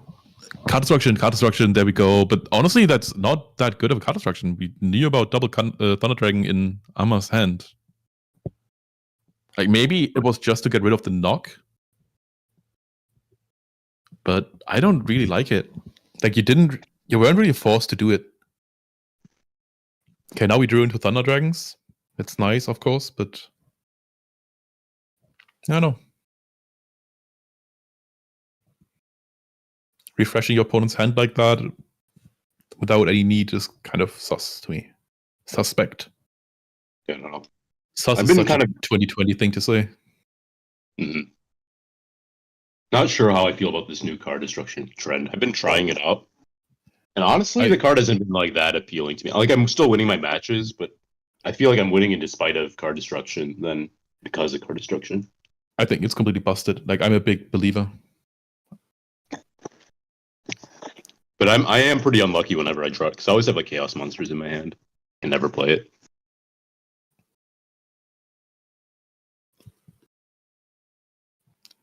That's kind of the problem, though. I think you have to play it even if you have Chaos. Like, if a Sorg stops you from playing card destruction, then, that's kind of your problem. Yeah, but I'm just saying, like, I'd rather it be like another card. Half the time I'm drawing it. Okay. Like, I was playing a game, and I drew, like, all 3 Chaos right before. Yeah, that's awful. Yeah. But, like, that, in general, that's just something you don't want to see. Like, because it breaks you up so much. I don't really think you can blame card destruction for that. Yeah, but I'm just saying, it's like, if you get rid of all 3 of your Chaos Monsters, you probably can't win the game. It'll be difficult, at least. Yeah. Because your biggest monster outside of that is like Breaker. Yeah, but I don't think Terrible always needs big monsters to win. Like, I think it can just like win by overwhelming card advantage. Yeah, but I feel like the Chaos Monsters are what? Like, you can have a ton of cards, but they don't do anything if you can't set up a Chaos play. 2 Decos are still a good clock. Maybe, yeah. I mean, how often do you see Chaos winning if they open 0? If they draw like 0 chaos monsters. Decent enough. Really? Yeah, Well, I find not drawing Thunder Dragons worse because that means that your opponent doesn't have to respect the summon.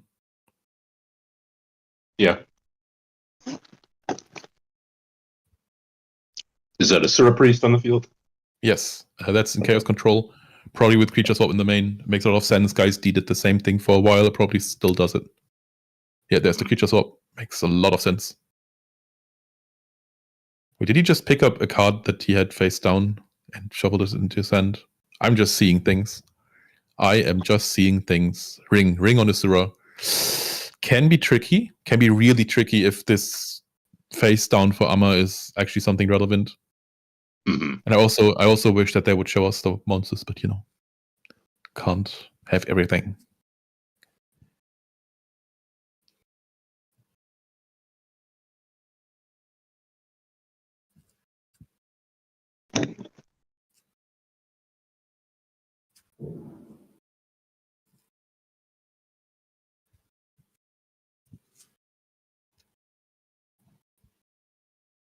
But especially now the sleeves can become confusing.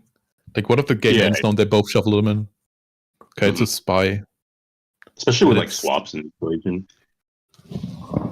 Is that a morphing jaw? No. It's a moth. Hold on. Okay, so the creature swap was still pretty insane. Mm-hmm. Like, it gave a dead spy for a moth, and you had Pot and Grave. That's still really, really good. Honestly, a good position for Amma.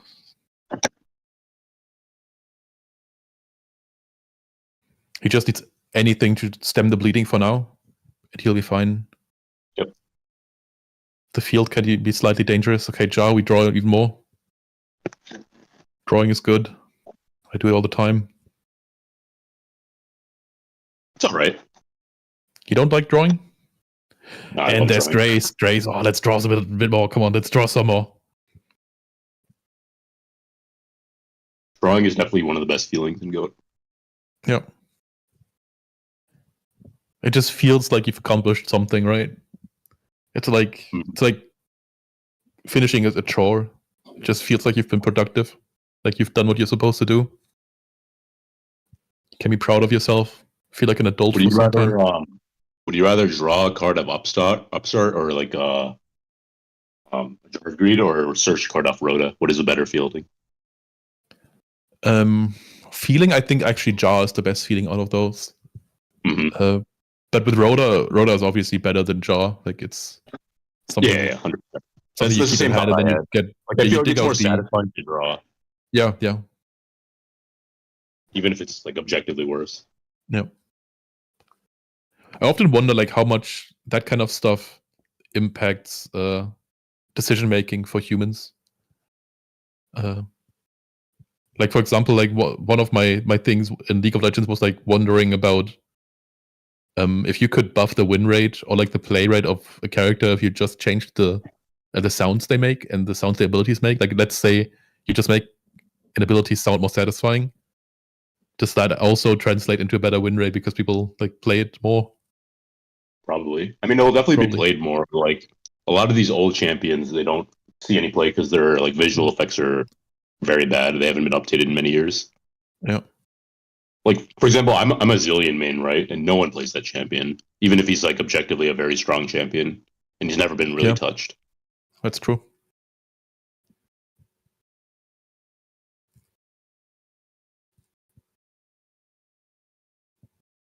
That's a tribe, right? Yeah, that's a tribe. if we take out Tear, we also take out Spy, but that's okay probably. But still, I think if I had to choose the side to play, I would play from Amma's side here. Mm-hmm. It is kind of weird that Tear is a spellcaster, but it is very relevant. Yep. Doesn't it look like a fiend? I mean that's technically not exclusive, a fiend can be a spellcaster. Not in this game. Well, I don't know, man. We have warriors who are spellcasters as well. Yeah, like Breaker. Exactly. Breaker, the magical warrior. They didn't want you to switch him off Rhoda. Probably. Would be pretty sick though. Yeah.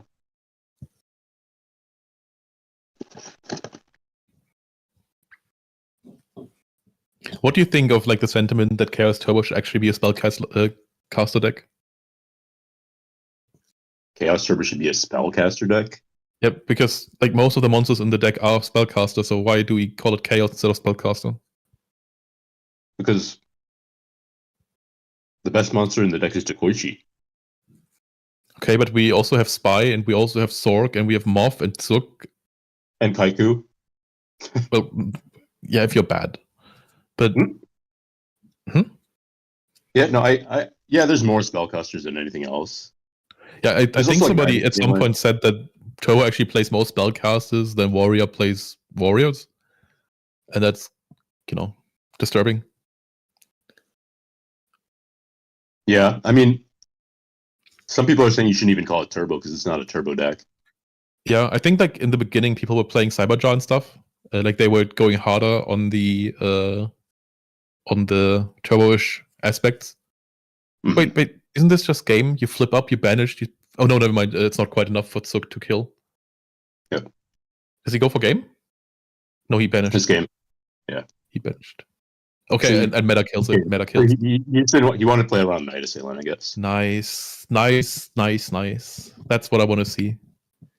I know I'm being biased here, but let me be biased, please. That's my guy. I think they're going to do an audit on this several-hour stream. No, but it's kind of unfair to like an unknown player to come in and then have the host root against them. It's not nice. And If you want, I can root for rebounds. okay. And if you need an unbiased, do you have a deep balance. emotional bond with this guy you've never seen before? Man, anything to root against Rumple. Perfect.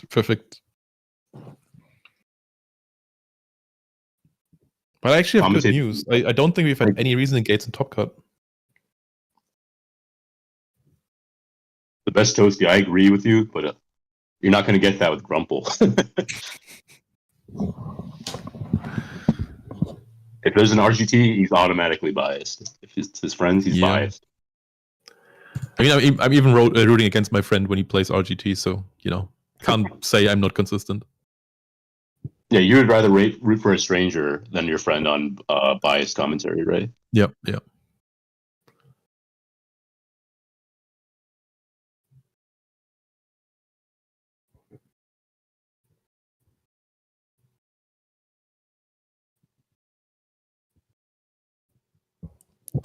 What? Leave the spot for somebody else? No. Also, you don't get a choice. If I'm not commentary, there's no commentary. Do you really want that? Would you rather have biased commentary or no commentary? Let's be honest. It would just be me. Technically, yeah. I'd rather not do this all alone, though. Same. It's kind of just hard to talk to yourself for hours on end. Yeah, definitely. I mean, it's a little bit easier now that it's Top Cut, but at least like the games are easy. Like it's easier to focus on the games now. I find it hard to focus on games for hours on end. But if it's games that matter and games that have like decks that people understand, that I understand, then it's obviously easier to say things. And we see, is that duo? No, is that Upstart? It's Upstart. Okay. Upstart, also known as the Poor Man's Duo. I don't know if that's true. T-set, are we going to get dust shooted? Yep. Ooh, and one monster. Thunder Dragon. Yep. We have Mirror Force, we have Goats, Meta, Creature Swap Jog. Honestly, fine. Yep. Yeah, you're fine. Do you ever aggressively play Goats here? I think he's going for the swap play. Yeah. Really? Oh, I'm not sure if I would have done that. But actually, like, probably the reason is that, like, after this turn, the creature swap is pointless. Yeah. No, you just gotta hope it's not like a Sangan or... I think it was a Spy. Okay. Split it up. Spy makes a lot of sense. Can't flip it this turn though. Yeah, and Amma actually knows it. Yep. What a guy. What a player. He knows not to flip with creature as well.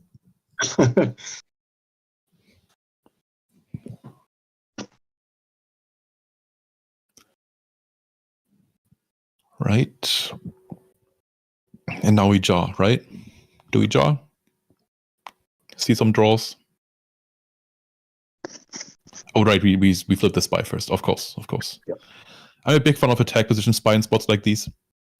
Put the damage in. The punish, I guess, the same. I guess like with control, it's a little different because in theory, a 0 would be a punish. You are in a weird But still. position though, where you could potentially be locked by having a Yeah, full you board. are locked. But that's okay. Yeah. It is a weird balancing act you have to play with this deck compared to any other deck, though. Yeah.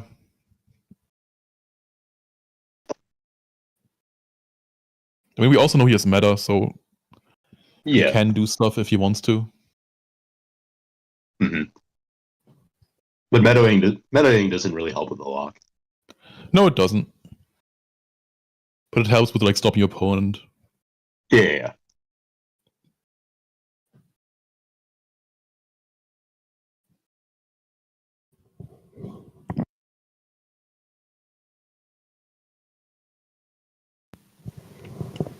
This guy has real goat tokens.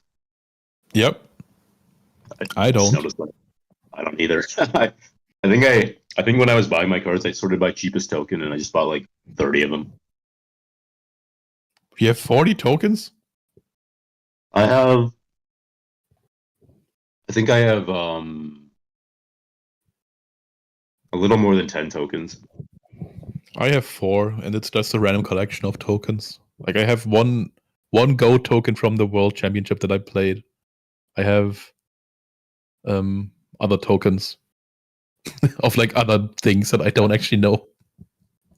I think I've got like 20 total tokens, enough to fill the board with Ojamas and goats. Hold on, did we snatch them off the spy? Yeah, we did. Yeah. I really don't think that's worth it, is it? I don't think so either. Okay, I guess with book into that Mirror Force kind of makes sense because it makes the Mirror Force kind of bad. Mm-hmm. What are we adding? We're adding Serpent. Yep. Serpente.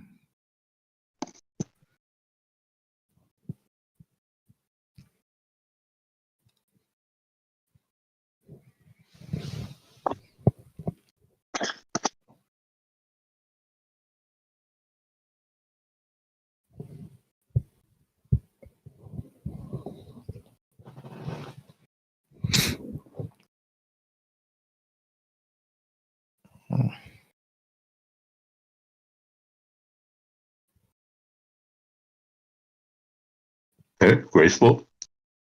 Always good. Yeah. But sometimes better. If you have discards, obviously. Mm-hmm. You aren't in like a super rush here, though, so unless you have a discard, I feel like maybe you can just hold this for a little longer. Okay, even if you do, like, what does one Serpent and an A do? You could have just waited for Thunder Dragons. Yeah, so you just discarded a Raigeki Break into a meta, which I feel like... That doesn't seem too good. That great. Yeah, I agree. I feel like there's no rush. You should just hold on to the...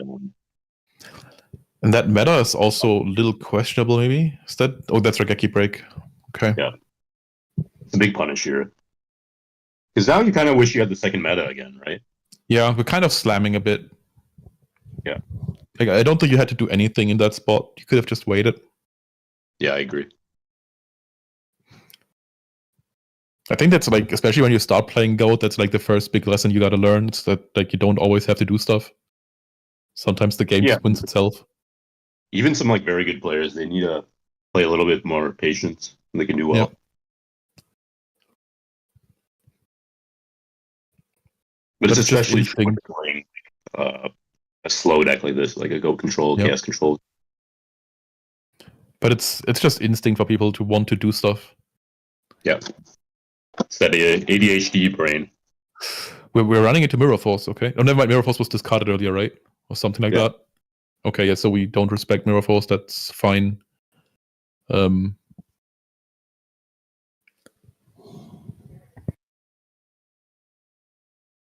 Rebound's in a very good position. Absolutely.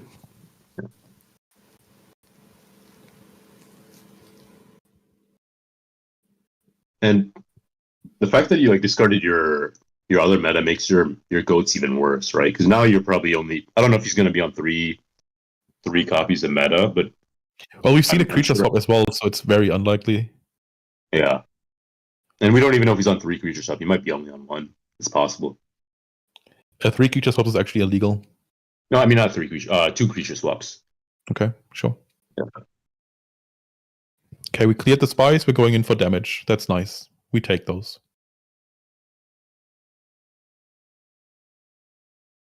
It is only 600 damage a turn, though.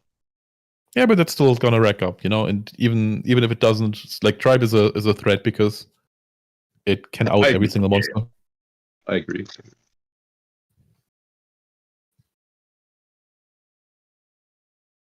It's just like Control is not a deck that can rack up a lot of damage very quickly. Yeah. So you might be stalled for this by the Serpent for a while. Yeah. Like this is not a good spot. I think like if you have Snatch taking out your opponent's LP up and they can just keep setting Serp into it, then you got to commit something else, and that makes like Torrent and Mirror Force kind of difficult. Mm-hmm. And that's also like part of why I think Serpent is so nice against like almost anything, but especially against aggro stuff. Like if you force them to commit, you can really make them play into things they don't want to play into. Oh, and no response to Breaker, so we're getting this Tribe back, most likely. Yeah. That sucks. That's not something you want to see as Amma. Yep.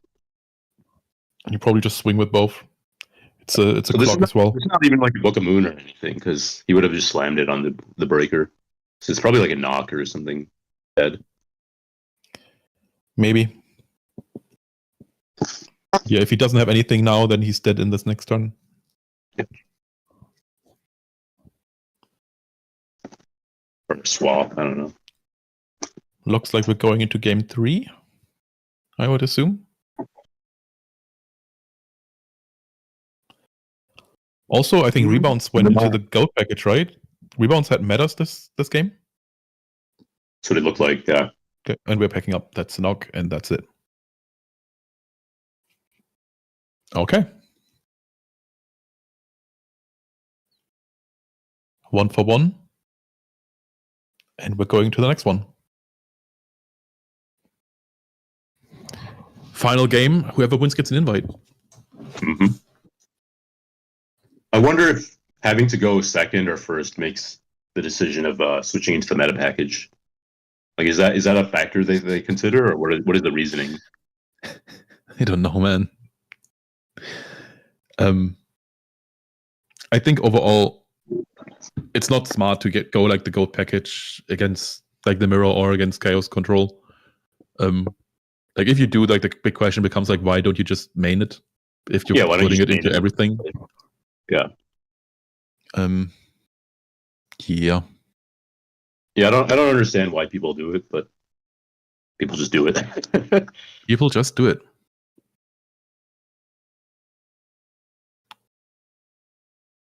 It also begs the question of like, if you're gonna play a Mirror, are you gonna really play your side package compared to the deck where some guy's maining it?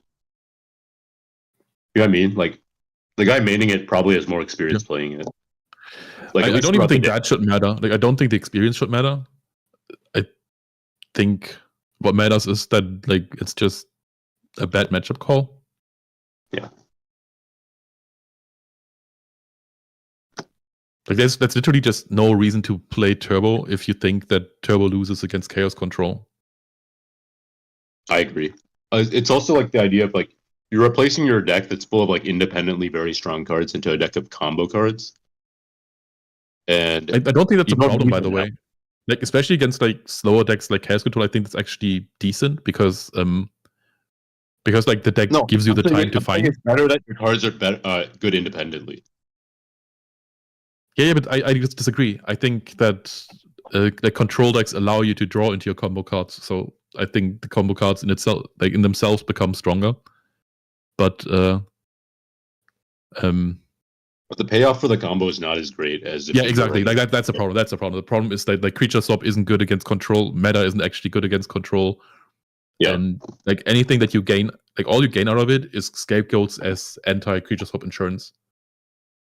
Right. And it's not like you're against warriors where your tear is like a backbreaking card. Yeah.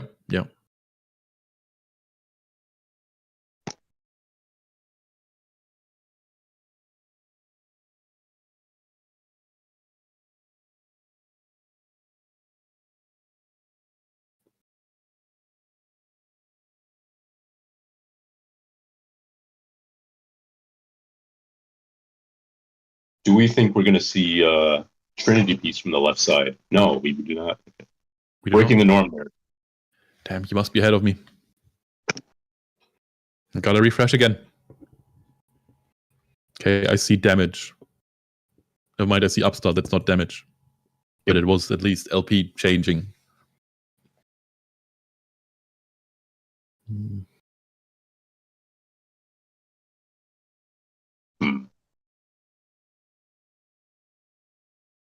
Okay.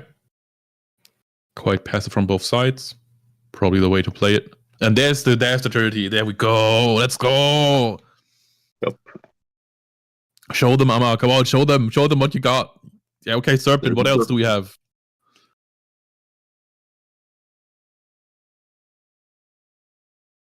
What else do we have? Show us.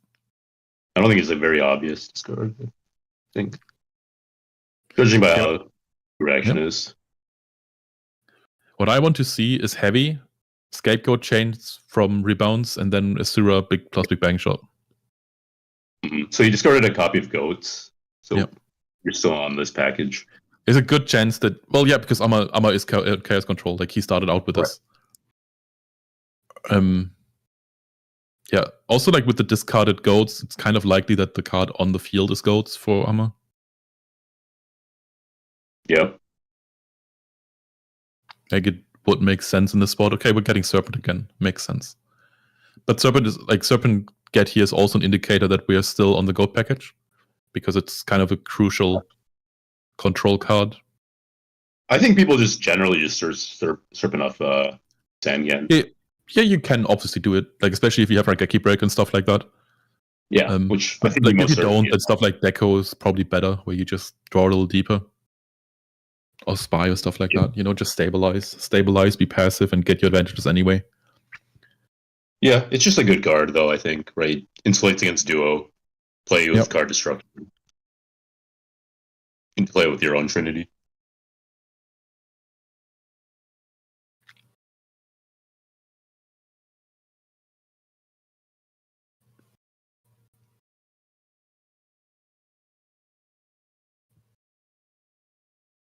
How to hit the 30-minute mark. You have 15 minutes to play a game out. Yeah, I'm not sure if the top card is timed. It might be, it might not be. Mm-hmm. Now, the tricky timer that we're running against is the stream timer, because I think everything above 11 hours gets cut off. Oh, does it really? Yeah, like in the VOD it gets cut off then. And, well, it's not in our power to refresh the stream, because the stream is actually still running off of Arts and Crafts PC, who isn't here anymore. So I hope we're not losing the finals. I hope we can hurry up a little bit. Yeah, I don't know. What is the timer at right now? We're currently at... Yeah, good question. Can't really tell. Okay, minus... Okay, we're like almost 7 hours in, so we still have some time.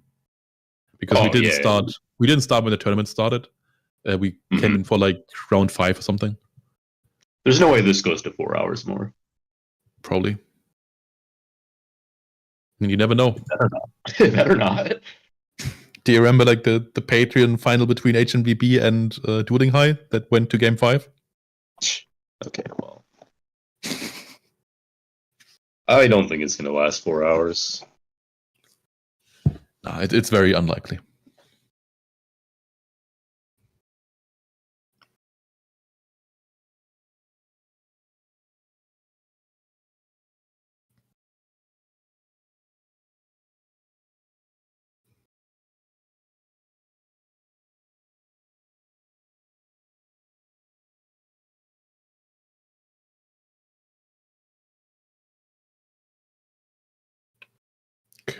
Not much going on so far. We see spies again. Spies always slow down the game. And that is a deco, which means card drawn, and that is good. Drawing cards, good. Yep. Controversial opinion, I know, but it is true.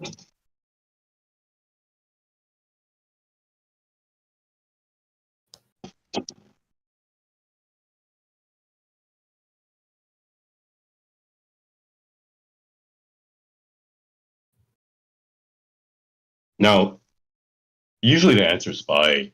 A lot of these decks have to rely on tribe, but now you're in a weird spot where you're gonna have to out your own breaker with the spy or the tribe. Yeah.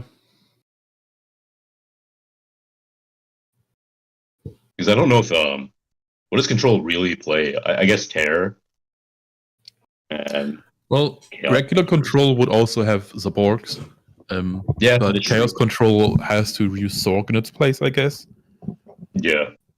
And that also even leaves then- you weak to Yeah, tribe. it leaves you weak to tribe, exactly. Like, that's the problem. Like, Turbo is a spellcaster deck, so... Like, if we had a card that would just, like, clear all the spellcasters off the field, I think we would play it. There is a card. There is? Yeah. It's like I don't that think there is. there's a bewitchment card or whatever.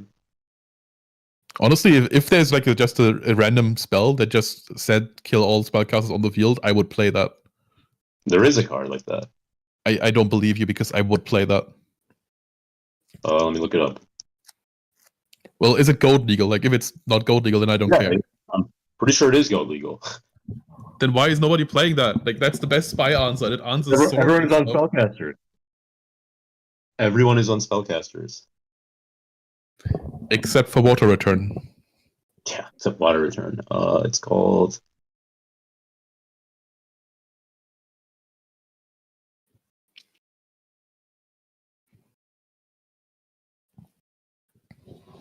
Okay, so there's no card like that, right? I'm pretty sure there is. Let me give me 1 second. You've been looking for a while. No, I'm typing with one hand because I'm eating with my other hand. Okay. Good excuse.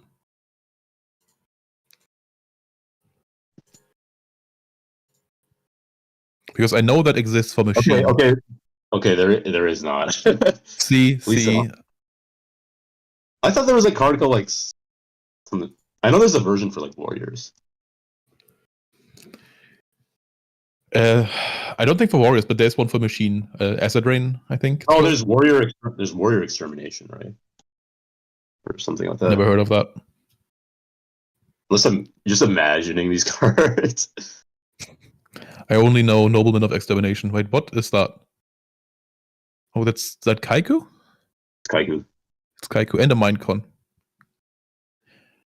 But we should have Mindcon first, because if we flip it now, we play into TT. Sequencing goats.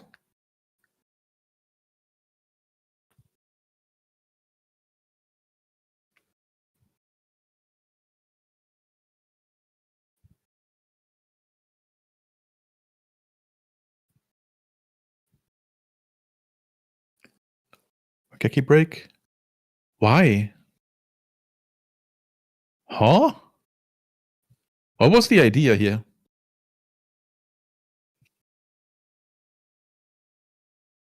The What card was is the called Geki Last break Hit. idea? Oh, I don't.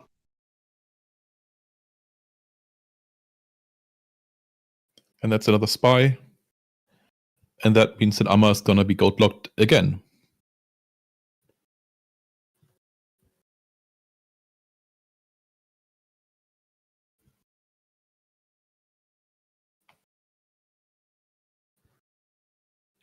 Yeah, I don't like that he's not putting the spies in attack, because he's already attacked. No, he didn't? Okay, apparently he didn't. Yeah. So the card came out in 2006, apparently. All right. Isn't Goat from out 2006? Or is that 2004? 2005, mostly. No. Okay. Well, it is. I don't know. Whatever. It came out January in 2006, so just missed Goat format.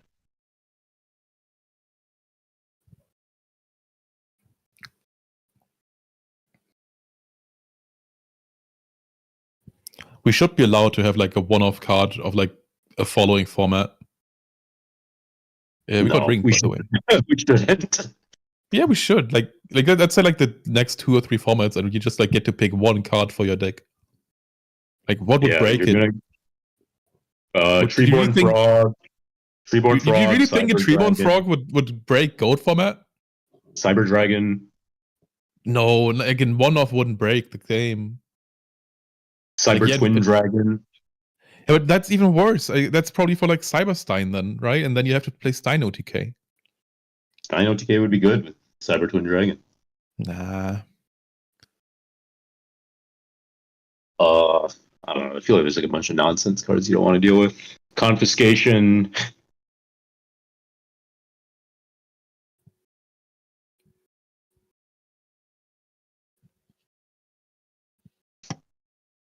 Well, I would like it. You'll like it till you play into the cards. You're gonna be like, why do we have an additional delinquent duo in this format? Yeah. But up until then, I would like it. I think Goat is like a happy accident format. There's a lot of broken stuff, but it's not like too broken. I feel like a lot of stuff is broke. Like I think we have a lot of broken cards that don't yet have the tools to be really broken. Like we talked about that in the beginning. Like Last Will of one of those cards. A Return and Dimension Fusion are kind of those cards. Salvage is a card like that.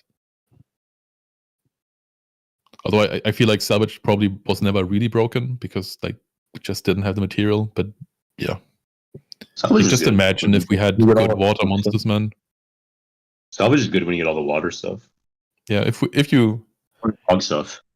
Like the second that good water monsters exist, Salvage is busted, and up until then it's useless. And in Goat it's sadly useless. Yeah, I don't know. Because your best target is like Mother Grizzly. Probably. Yomi ship, you know. Nightmare Penguin. Moth Resolve, that's rough. Yeah, this is starting to look really bad for Armor.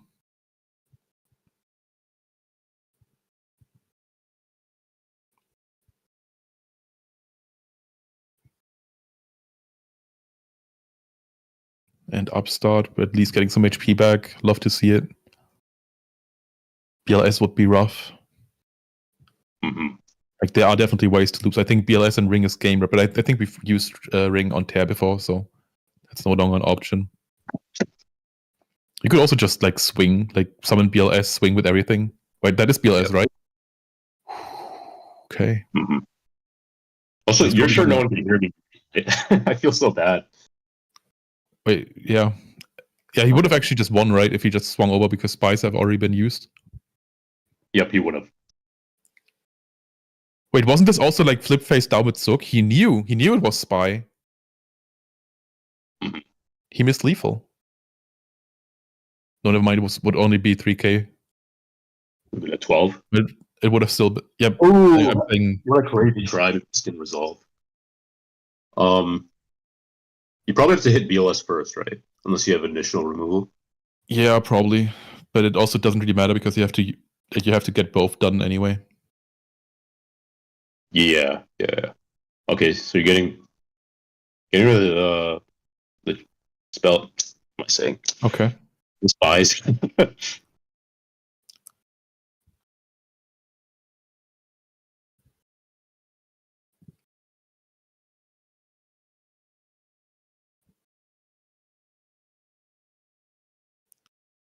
And we're discarding Upstart? No, Thunder Dragon.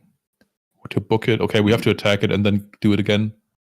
Yep. Yeah, there's no other way to do it. Regeki break. And that's probably game over. Wait, why did he wait until BLS was gone to activate Regeki break? Oh, this is a different turn. What am I saying? No, this is the same turn. He used Thunder. He used Tribe and then he booked down the BLS. So Amma attacked into the BLS trying to kill it in the main phase 2. So he'd Regeki break the thing. But you're actually not wrong. I mean, he could have just used Regeki break on it while he chose Spellcaster, right? Mm-hmm. And then you never actually have to commit book. And you still have book as like a snatch thing. But yeah, this is so over. This has never been more over. And the table pound. Thunder Dragon, yeah. Unlucky. Just one game off of Worlds. Congratulations to Rebounds for making top 4. Obviously. Getting their Worlds invite. Just frustrating if you root for the other person, they just barely fall short. Man, you can't be rooting for you're a commentator. I have to root, man. I have to root for him. There's no choice in this. Can't be doing that publicly. Yes, I just did. But yeah, obviously a good game to Rebounds, and we're probably seeing them in the semis or the final. Yep. Good chance to win the whole thing. Only 2 more wins. Ama as well for getting top 8. No easy feat. And he also topped back-to-back GGPs, so also not an easy feat.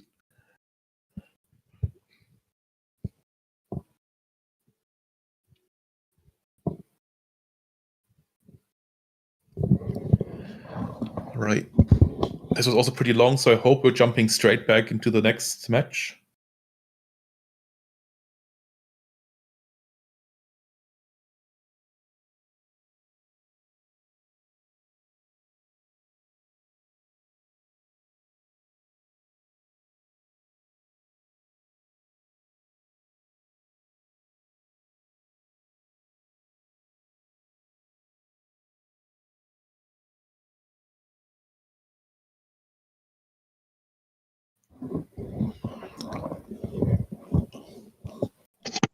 Okay, so let's see who's still in this.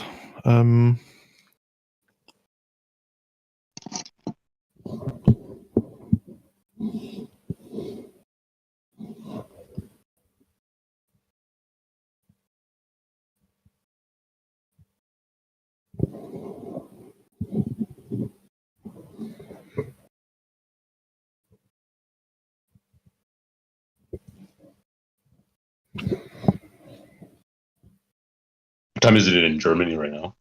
10 p.m. 10 p.m. Okay. Cool. Well, fortunately for all these four duelists, they're going to get their invite to the World Championship, but now we got to play for the crown, the title. Yeah.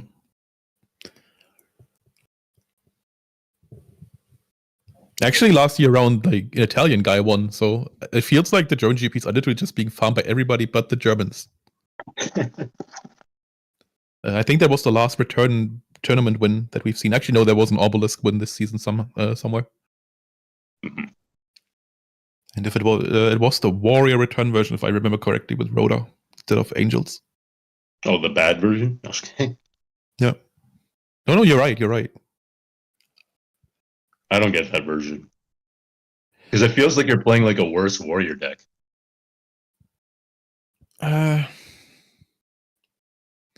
Like, the initial idea of that was just that Angels are kind of bad, especially against Turbo, because combat doesn't really happen the way that you think it does.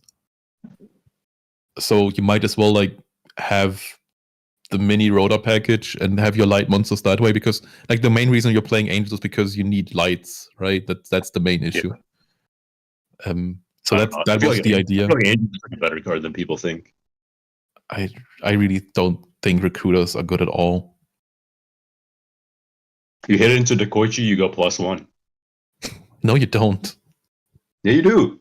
No, you don't, because that means that Dekoichi already drew. So you're just evening it back up.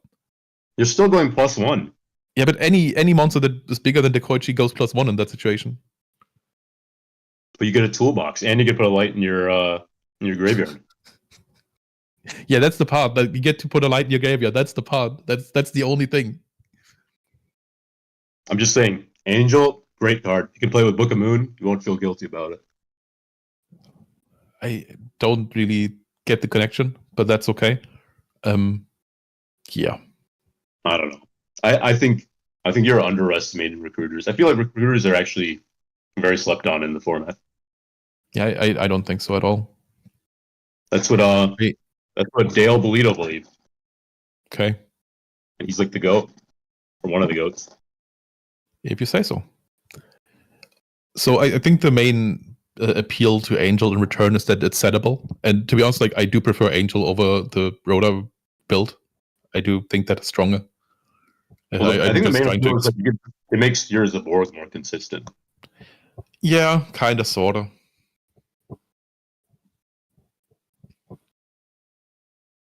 I don't know. I think it's a good card. I haven't had any issues playing Angel.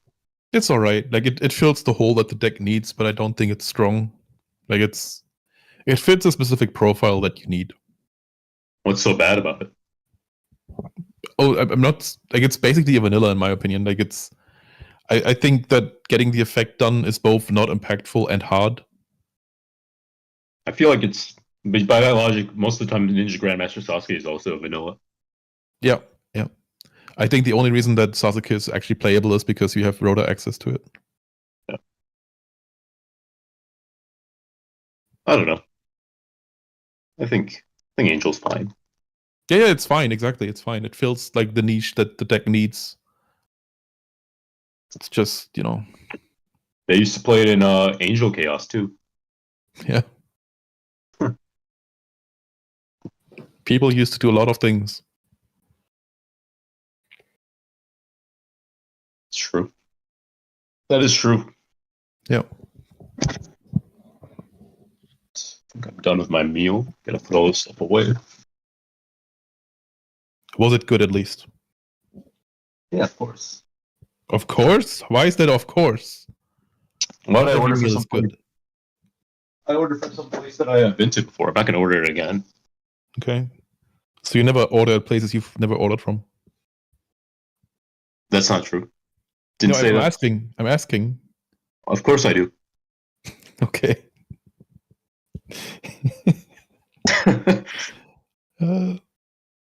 I came in with some pretty high expectations. Okay. Were they met? Yeah, they were adequately met. Adequately? Yep. You sound disappointed. I mean, it's not like it was like the best Indian food I've ever had. Well, what was that? What? What was the best Indian food you ever had? Oh, I'd have to think about that one, dude. Okay. Had a lot of good Indian food. All right. Yeah, well, let's talk about the best Angel target, Roulette Barrel. I agree. Curtis. Yeah, I think Roulette Barrel is underrated, like in general. It's probably playable in more decks than you'd think. Mhm. It's actually strong against burn. Card is nuts against Warrior. Well, it's not nuts, but it's decent. Like we have like a few light monsters that are normal sets that are 2k defense. Like there's a library obviously, and then there's Banisher of Light. Yep. I think those have merit. Like I think they are playable. Yeah, library is of course playable. I don't know. I feel like Roulette Barrel is actually better than library against stuff like Warrior. Just because like the effect is more immediate. Well, if library is doing whatever it's wanting to do, it's probably winning the game. Yeah, I think the annoying part of library is that your opponent has like this need to take care of it, because if they don't, then eventually you're gonna get free draws. And you don't want to give your opponents free draws. I know that's very shocking, but it's true. Yeah, well, yeah, I know. Barrel is very good. I like playing it in like return and stuff though. It's a good removal. It can kill a sorcerer. Yeah. You know what else can kill a sorcerer? What? Time Wizard. Barrel is probably a better card than Time Wizard, let's be honest. I don't think that's true. What? I don't think that's true. You're not siding in Time against I think Warrior. No, I don't think Time Wizard is a siding option. Like Roulette Barrel is a siding option against aggro stuff, right? And burn, I guess. Yeah.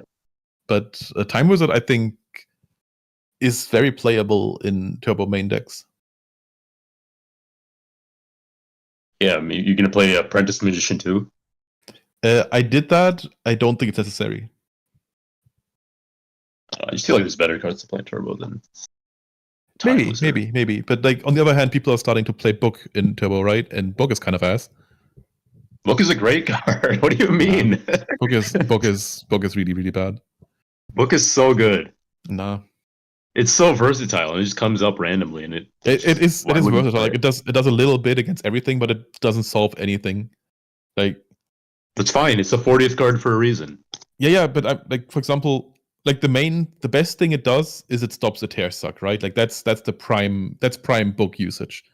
But No, I think prime book usage is stopping a last turn player. whatever, dude. You know, I'm out here trying to make a point, and you come in with last turn. You say that until you run into last turn, and then you're gonna wish you could book down that Jaugen and win the game for free. Yeah, they have Solemn anyway. It doesn't matter. Well, that's why you Have that's your why own you do it in Solemns. the mail order. Yeah, you run your own solemns. That actually happened to me in a game I played recently. I booked a. I had the option to like solemn their last turn, but instead I used Book of Moon, and then they solemn my Book of Moon, and I solemn their solemn. I always love when last turn players use it too early, like when they use it in like your standby phase or something like that, and then they destroy Serpent, and Serpent comes right back, and nothing happens. Or like with I also feel Sangin like- and stuff like that. I also feel like Book of Moon is just like the best card you could play against control. I don't think so. Like, okay, so first of all, like Raigeki Break does what Book does better. You can't play Raigeki Break if there's Royal Decree on the board, though.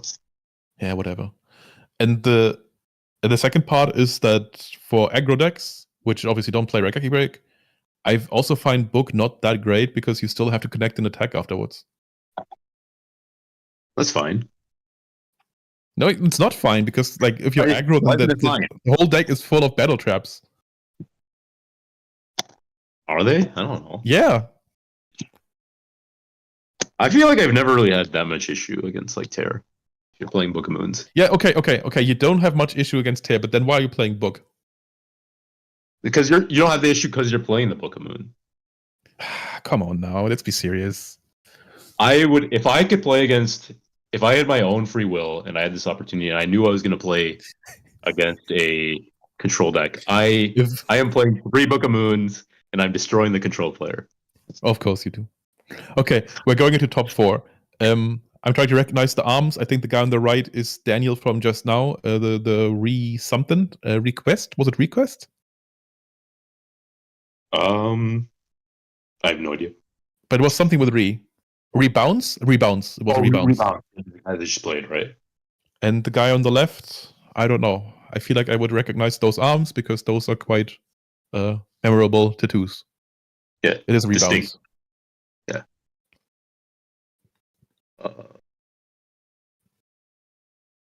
Grape Soda. I don't think we've seen this Dual Sun stream. I agree. So let's check it out. Maybe Return Winner sent me some updates. Maybe we're lucky. Maybe we're not. Mm-hmm. What do we think Grape Soda 96 plays? I don't know, but I can tell you that Simon Schwarze won his side, so he's in top 4 and got an invite. Okay. This is Grape Soda though, and I don't know who Grape Soda is. Wait, are those Murlocs on his hands? Did he have a Murloc on his arm? Yeah, it looks like Murlocs. I don't know. What is on his are those are like suits, right? On his Suits? knuckles. Oh, you mean like, Yeah, you mean like card game things, right? Yeah. Yeah, I think so. Probably a Balatro enthusiast. Okay, come on. I've started Book is playing fun, that as though. well. Yeah. Oh yeah, that's a fun game if you guys want to try that out. It's like Yep. it's like poker against yourself, kind of. I don't know how else to describe it. It's roguelike poker, but as not against another player, but against like things you have to accomplish. Yeah. Okay, so I've gotten a breakdown for the top 4 cut. It's 2 Chaos Turbos, it's 1 Warrior, and it's 1 Goat Control. So is Grape Soda the warrior? That's actually very likely because he's the only one we've seen, and we haven't seen Warrior so far. Do you like grape soda? I don't actually think I've had grape soda. Is that normal? Like, do people is that a thing? Yeah, that's the thing.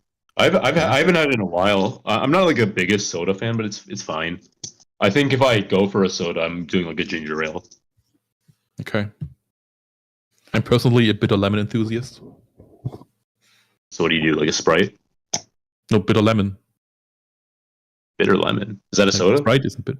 I guess it's sort of like this. It's a soft drink at least. I'm not really sure what the cutoff point is for soda. Is it carbonated? Yeah. Probably a soda. Yeah. Never heard of bitter lemon. Well, it's lemon, but it's also bitter. You know? It's that difficult to imagine. Is it German only? I don't think so. But I think even here it's not very popular. I think it's mostly used to mix drinks. Okay. But I just drink it as is because I'm. I mean, if I would like a ginger beer over a ginger ale. That's mostly used to mix drinks too.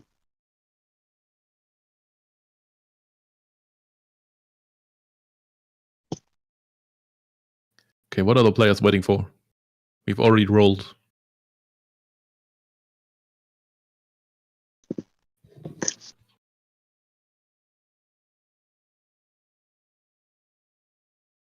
I think the best.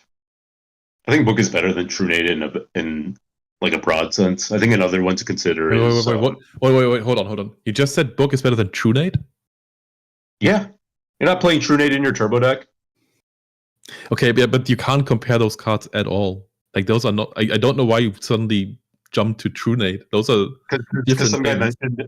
Because someone said Book is the best -1 card in the format, and then someone said better than Trunade.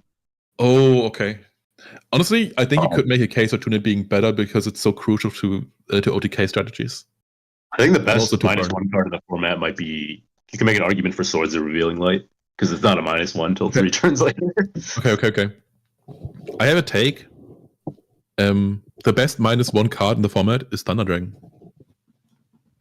How's that a -1? Nobody has ever said something so brave but so right. Because like the card itself isn't the card, like it's hollow. I call it hollow advantage because it's it's not a -1 though, right? Yeah, it is because like if you start with a Thunder Dragon in hand and you throw it and you add 2 other Thunder Dragons in hand, you actually have 5 cards in hand instead of 6. Like you started the turn with 6 real cards and now you have 5 real cards. No. Yes, absolutely. What? Yeah. It's true. It's true. Don't come at me. I'm just delivering the good news. This take doesn't even make any sense. Yes, it does. It does. You can still play Thunder Dragon. Not really though. So Thunder Dragon. Why not? It's just as active as the Borg on turn 1. Are you saying the Borg is a -1 too? No, because the Borg has actual applications and Thunder Dragon summons are very niche. Like I know it happens every now and then. Like we've all summoned Thunder Dragon like every other game in Turbo. God damn it. What do you mean? See, this is the big problem with you. Like somebody's like literally giving you the solution to an answer, and instead of accepting it, you just like try and move the goalpost. Bruh, what are you saying? I'm saying that you should listen to what I'm saying, and you should just accept it as fact because it is. I can't do it. I can't lie to myself like that. It's not lying. It's acceptance. I only accept the truth. Nothing but the truth. And the truth is that Thunder Dragon is a -1. That's not what the math says.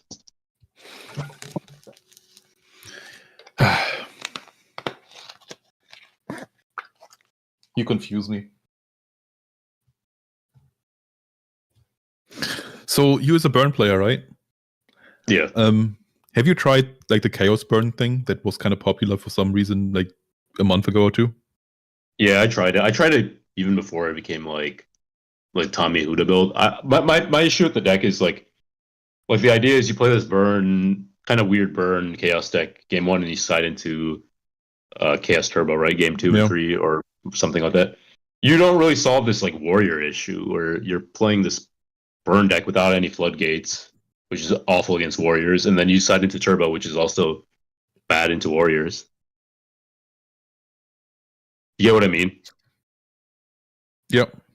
Like half the time you're going to be running into a deck that's favored against you. So I don't know. I don't think it's. Yeah. I don't think it's anything like crazy. Yeah, I think the old Bananakin version of it, that wasn't a smokescreen thing, but just like its own kind of deck. I think that has more validity because it doesn't. I think that the smokescreen doesn't completely cover matchups, right? Like as you said, like Warrior just kind of beats both. Yeah, but I think there's like interesting stuff. I think there's interesting stuff with Koala and Dimension Fusion. Yep, exactly. That's like a niche strategy. I feel like that problem with that deck though is it's weak to like Mystic Walk. Yeah, it's also like I'm always just so tempted by Dimension Fusion into Ceasefire plays. Like 5k in a 2-card combo is so satisfying, but how often does it actually matter or happen? Barely. That deck was actually taken to Worlds. I believe Shane played it a couple years back.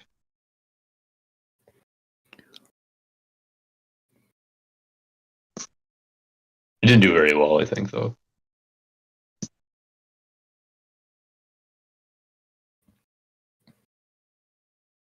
So I just realized we're still watching them set up, or what's going on? I don't know. All right, I'm gonna go put away my food in the fridge, I guess, in the meantime. Sure.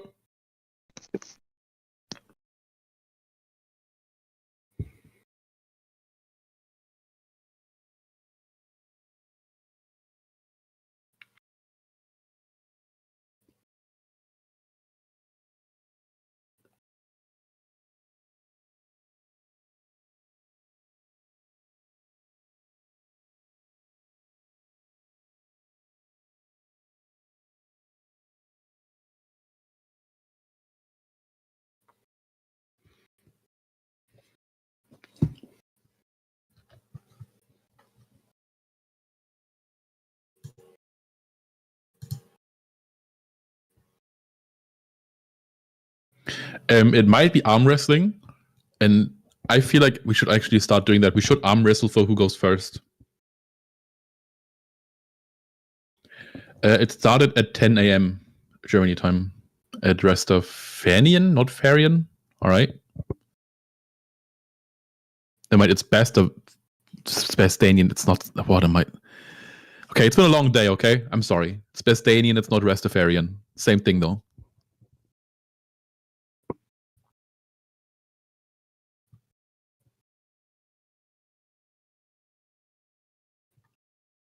And we're starting off with cards.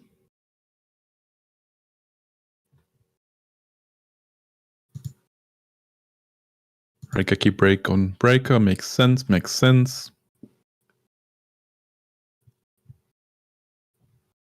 And we're assuming that rebounds is on turbo, which we've seen before, and that grape soda is on warrior. We know that rebounds is on a goat side package though.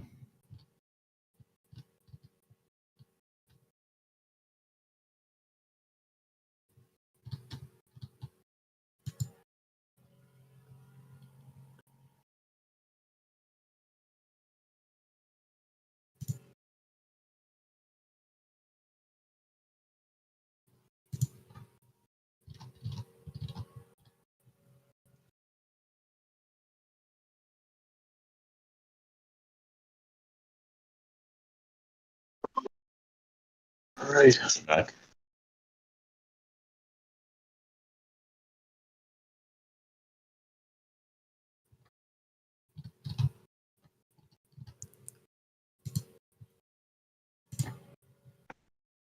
Okay. This looks like a knock on Spy. Love to see it. Breaker, though, is a pretty rough monster for Warrior to deal with. If it is indeed Warrior, which I assume it is. Yeah.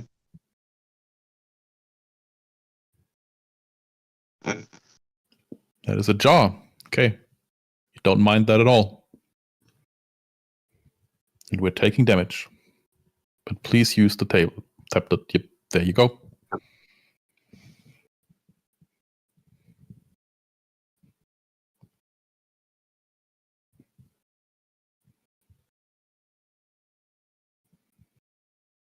This is an underrated play, I think, from just Warriors in general, right? Just like not committing a monster turn 1, just so you put the right Warrior into play on turn 2. Yeah.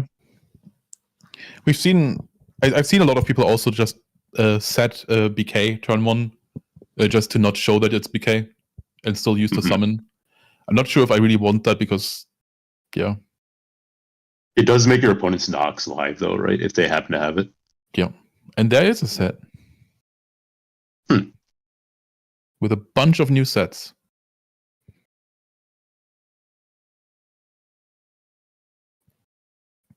Okay, that looks like shoot. Are we shooting? Are we shooting? We're not shooting. Shoot would have been helpful, though. Okay, Thunder Dragons. I don't think we have a Dark Engrave yet, but that Breaker is bound to hit the grave at some point. Yeah, Spies have been banished by Nock, so that's a big deal.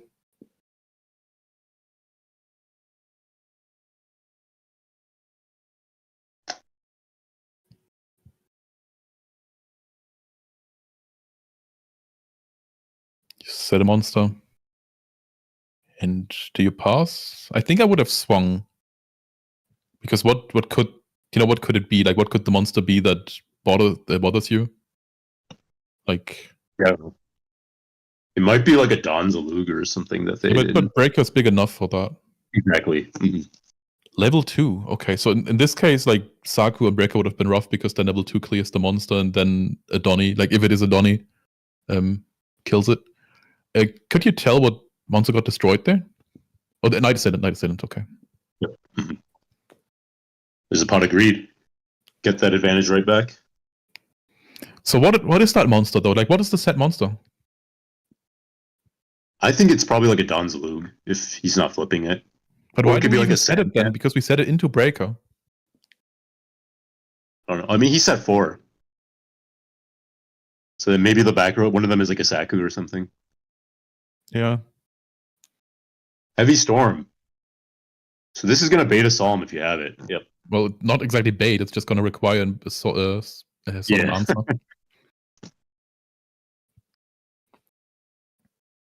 Could be DT Warrior Lady. That's true. Yeah, sure. Huh.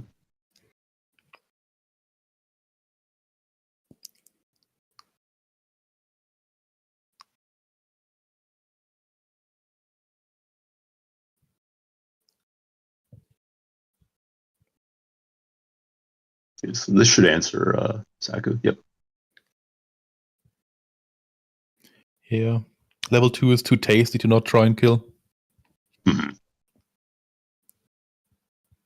You're gonna need a monster here, though, because something like a Deco Summon would actually be pretty good because it. Yep. Like, at least like Donny would have to crash into it. Yeah. It is Donny. Yep. That's why I felt like if you don't have another monster, you probably don't need attack. But at the same time, they could just summon like a Sasuke or a Blade Knight and walk over your. Yep.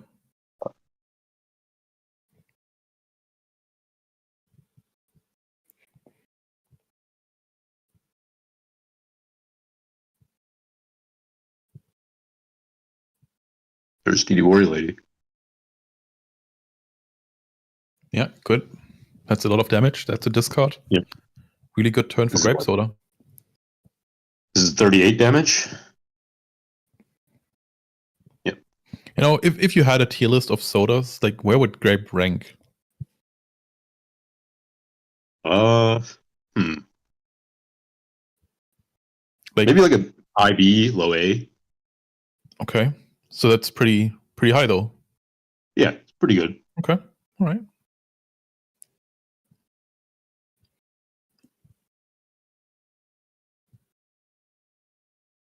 That's 3. I think that was a morph, right? Yeah. No, it's a Thunder Dragon? Was it a morph? No. It's a morph. Off. I mean, you can't just summon the Thunder Dragon, right? No, I meant the discard for Donny. Oh, the discard. Yeah. No, it is Thunder Dragon. Thunder Dragon. Yeah. You lied to me again. I can't tell, man. This is very hard to see. I need to get under control. I know. You're testing me too much. I'm not testing you. You're just choosing to lie. That is a heavy storm in the grave, right? I can't tell. Wait, we're attacking? Oh, it's because it's game, right? Like, level 2 and Donnie is game? Yeah. That's 35. Or no. 37. Yeah, and that is game 1. Rebounds winning game 1 in a actually not easy matchup. Yeah, that BLS Hail Mary was exactly what he needed, because one more Donnie attack and that game is over. I think in that kind of position though, you don't really have time to afford because if you banish, you have to banish the GD Warrior Lady, right? And then your opponent might draw into like a Rhoda and then get exiled and kill your guy. It's probably correct to play it the way he did. I'm just saying that like he was in a bad spot and then BLS just solved it when it wasn't secure that it would. Yeah, 100%. And this is kind of like rough for the Warriors, right? Because you really need to secure those game ones. Yeah. Yeah. Because now there are no more dead cards in the deck. Exactly. No more shoots, no more knocks. Mm-hmm. Depending on the ratios. Yep. Yeah. But like I said, I know that's like a card you decide out, but it's not a dead card. It's not a card that, isn't. Yeah, it's not like knock or it's not dead weight. Yeah. It's not like an excellent card though, right? Just because Blade Knight makes it very awkward. Yeah, also that like the main benefit of Night Ascendant is that it combos with Regaki Break and stuff like that. And combo cards are always like a little worse against aggro stuff because you don't get the time to assemble them. Yep. Like, we wouldn't play many Tabak against Warrior because it's not enough. The discard is what makes Night Ascendant appealing. 100% and true. Now some Earth aggro players probably are going to start deciding many Tabak just to spite me.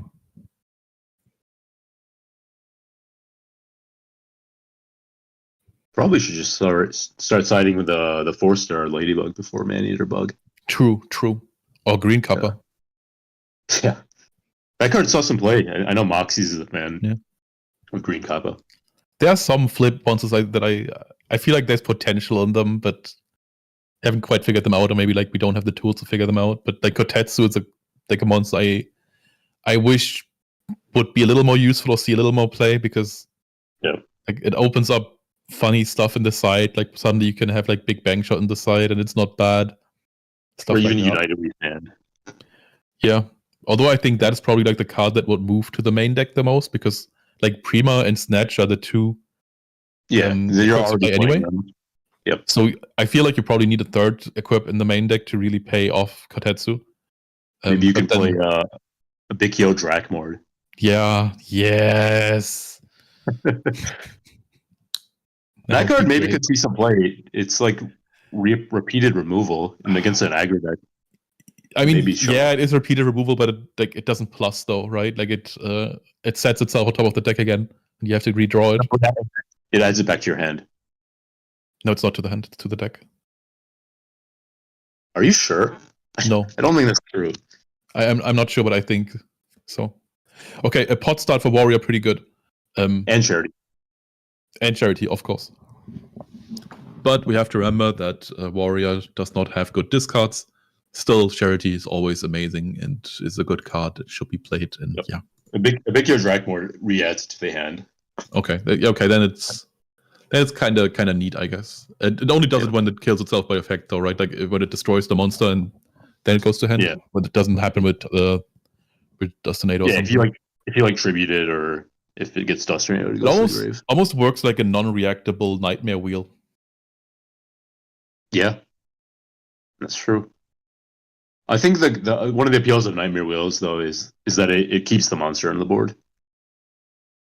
Is that appealing?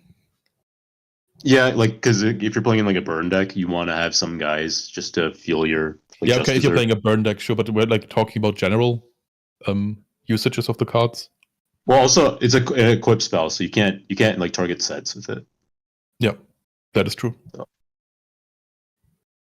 It would be much more useful if it did, though. Yeah, if it's targeted sets, maybe it would see play. Okay, Pot Grace Shoot. And we see a bunch of monsters. That's Deco, that's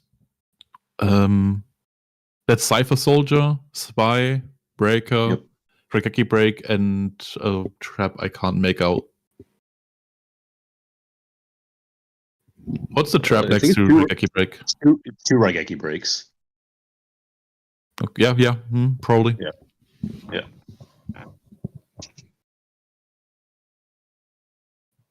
What are we taking here then? Probably. It really depends on what else we have. I think Spy can be really annoying, but so can Cypher Soldier. Even Breaker can be annoying. Yeah, honestly, like all of them except for Deco are quite annoying. It really depends on what we have. It's a Breaker.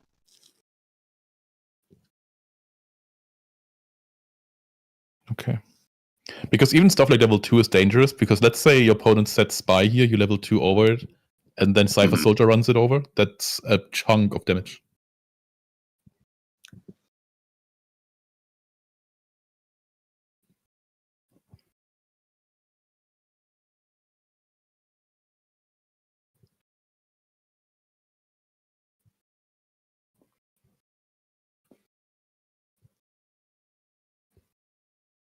We're flipping Moth. Oh, wow. Come on now. We start pot Grace, shoot, and then we recycle pot. Come on now. Now this is your game to lose. That's sometimes how we do it. I mean, this is the power of that one Moth in the Warrior decks, right? Like, you're going to just pop off. I think especially post-side, it's amazing. Also, that's a pro-set heavy. I'm not really sure if that did that much, but it also didn't have to. Going 1-for-1 is really good if you're already ahead. Yeah. I mean, it's that way for level 2 to just hit it and get rid of the... We destroyed a Deco. Yeah. Right, so Cypher Soldier is a big threat right now, unless we have a Saku, which we probably have, or like a Ring. And with so many cards, we were almost forced to have an answer in hand.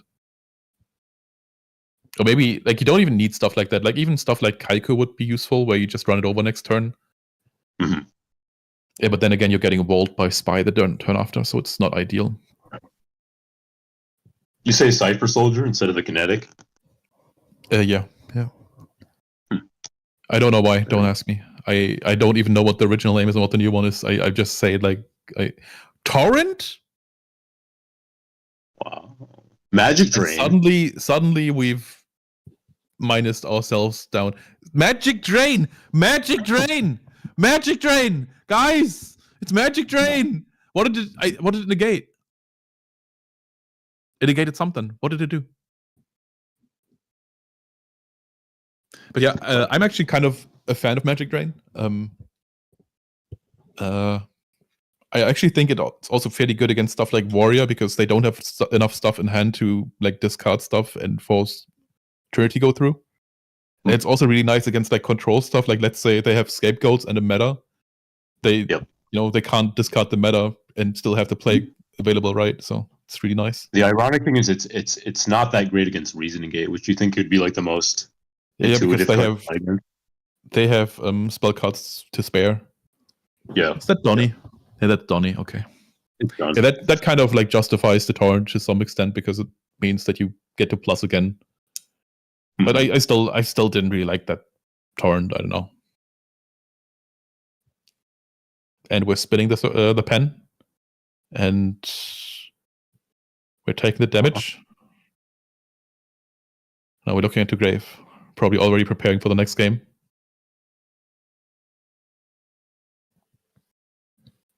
I mean, it's so hard to come back from 2 pot of greeds plus the Gonzaluk or...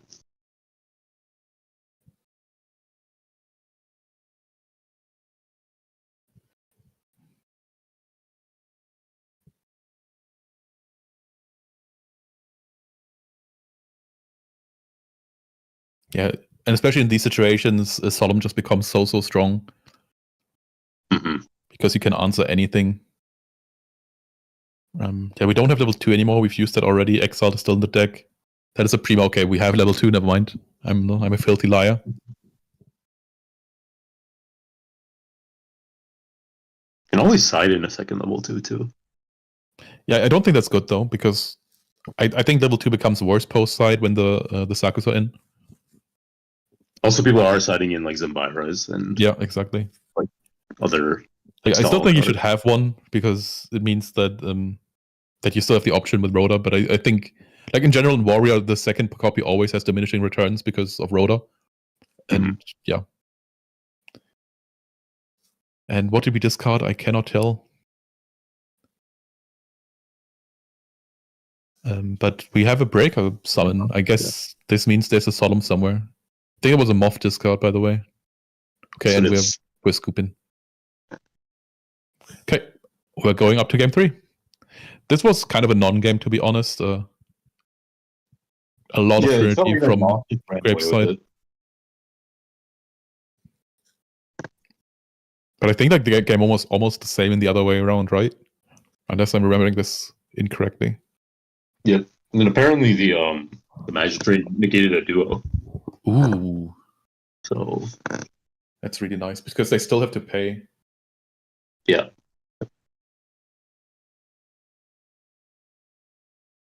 Okay. By the way, the other semifinal is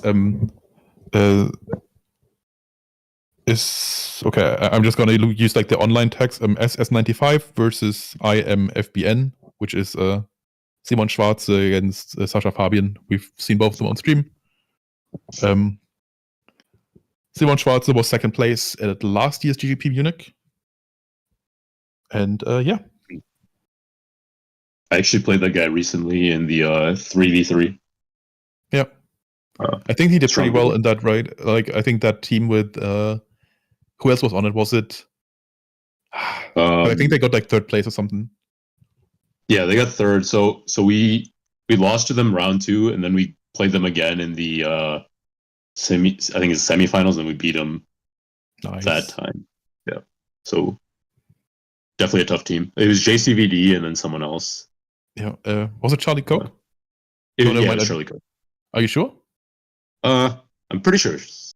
Because I think, it was- I Charlie think it Cook was- told me that he had like an awful tournament. So probably Yeah, but somebody is it- else then. I can just check, but I want to say it was actually Charlie Cook, unless I'm misremembering.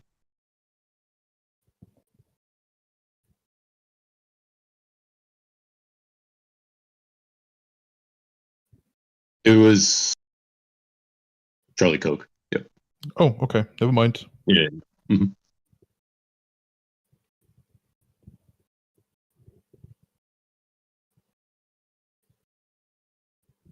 That was a heartbreaking loss to me because we were so close to getting the invite for me and Ludi. Yeah.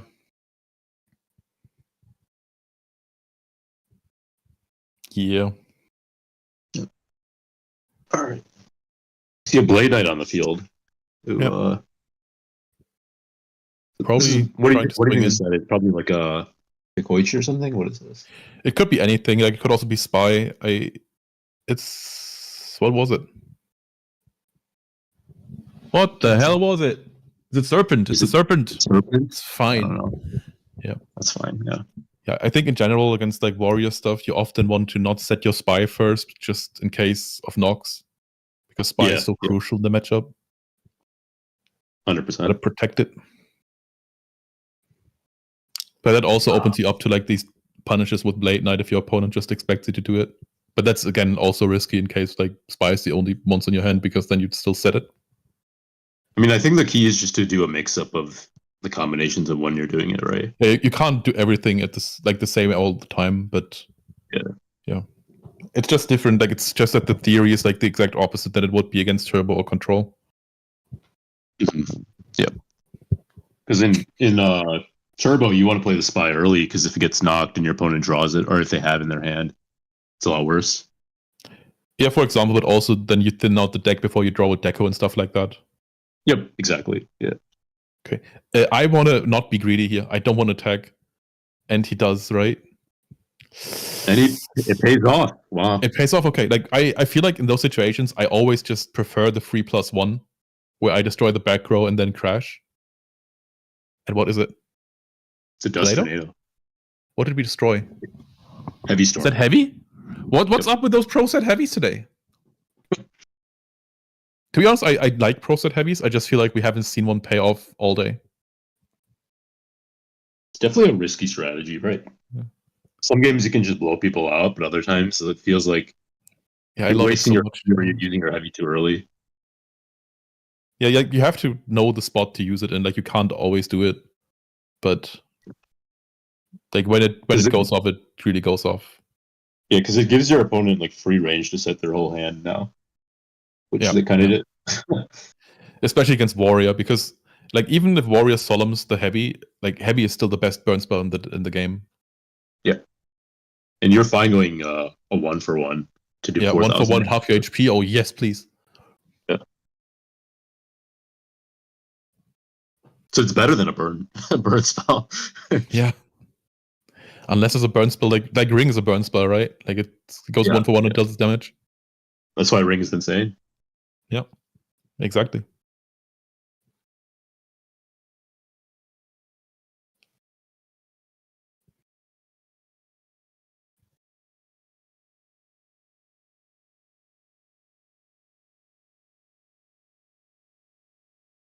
Yeah, there's just so many sets, but no monsters.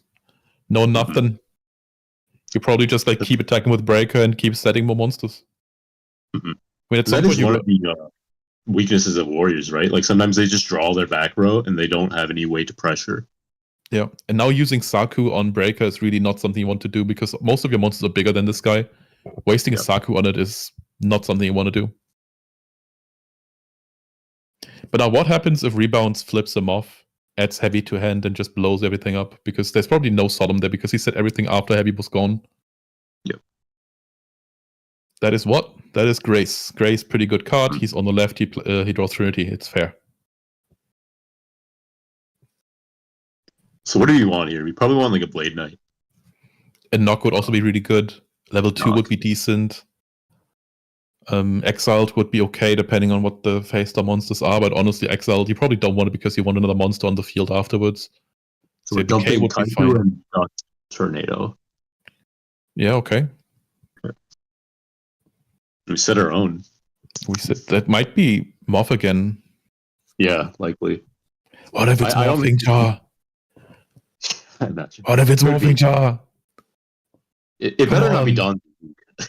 I want to see Morphing Jar. Come on, please. Do it for me. We need a Night Assailant here. If you have Solemn and Morphing Jar. Is it Sangan? Is it Sangan? Is it Sangan? Please be Sangan. It's Moth. It's Moth. It's Moth. Okay. But Morphing Jar would be great. Yeah. That's like my favorite thing that people started doing this season on Warrior. Yeah. Wait, we're tributing for Thunder Dragon? Really? Really? I guess he feels like he has to put up the pressure before monsters are drawn. But like we've already seen his willingness to discard a Kaiku. He might just not have another one in hand. Yeah. And that would be quite... There's a Kaiku. The punish. Oh, that's a... Call. Oh, that's the call on Kaiku. Yeah, that's rough. Yeah. That is dangerous. You gotta have to hope that you have Sakus. Yeah. Because now your Thunder Dragon just sitting in attack mode. And yeah. Now your Thunder Dragon is bait. Yeah. Like a play you could have considered just like attacking with a Night Assailant main phase 2 tributing for Thunder Dragon, setting it. Yeah, tribute setting it so you don't open yourself up to... Oh, wow. Yeah, that's gonna do it, buddy. That'll do it. Yeah. Are we going to solemn this? Are we going to solemn this? It really depends on what's in the back, because if that is a Saku, then this Kaiku is not even that strong. But if this is not a Saku, then this Kaiku might be your ticket to the to victory. No, we're not solemning. But with the thinking time, I think it's pretty safe to assume that there's a solemn down there. Mm-hmm. Like off chances for a book, but probably solemn.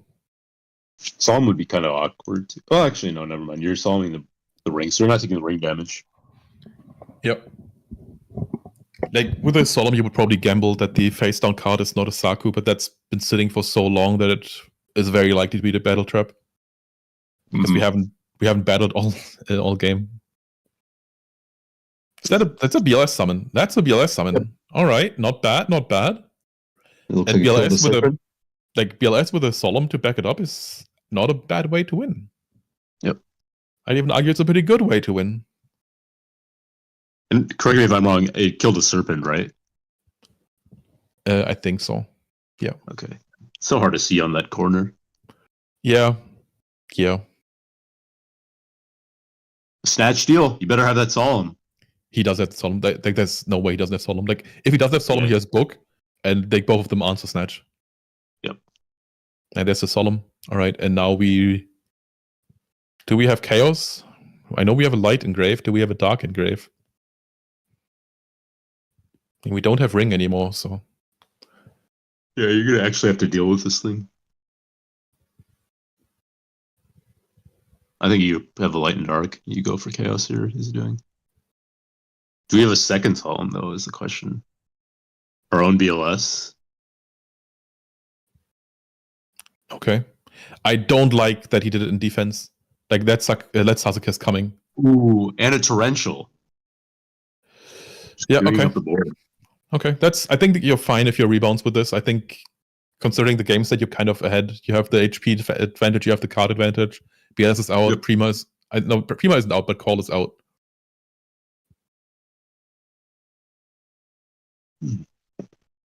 Okay, that set is him off, by the way.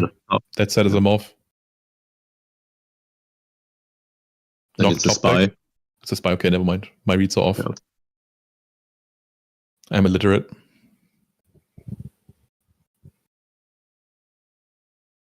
Okay, but knock top deck pretty strong. Yep. 100%. And getting rid of the spies is also kind of huge, right? Yeah. Now you don't really have any good walls. BLS is gone, so you're not like. And do you even have darks left? So how do you win if you're rebounds if you don't get a Sork on the field? Ring is out. I think Snatch was out, right? Yeah. How do you win without Sork? I don't see it. I do not see it. Dekoichi's about to hit hard. I guess. But we've seen one Dekoichi out already. So there's a good chance that he decided one out. Right? We haven't seen a Zombira all game. We've seen a Cypher, I think, in game 2. Yep. But even a Cypher might not be perfect because you can't attack with it without risking Kaikus. You probably want to find like a tribe here, just so you can clear a warrior and then hit direct. Yeah, but also the warrior player doesn't have any incentive to give that to you. Well, he's dropping off this Ninja Grandmaster. That's a target for tribe. That's true. And we're attacking. Is that Saku? It's been sitting for so long. Ooh, it's a Moth. We're adding back Snatch Steal. That's huge. That's a good way to come back in the game. Especially if he has a summon. Any summon in this game. Any summon except like Sub is out, so that doesn't even count. Yep. That's game. Yep. Tsukiyomi plus Snatch Steal, that's enough.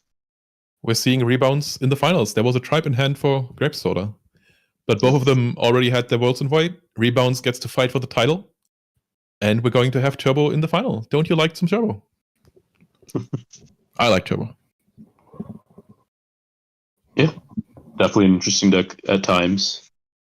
A lot of Saki games, for sure, too, right? If you're playing a Turbo Mirror.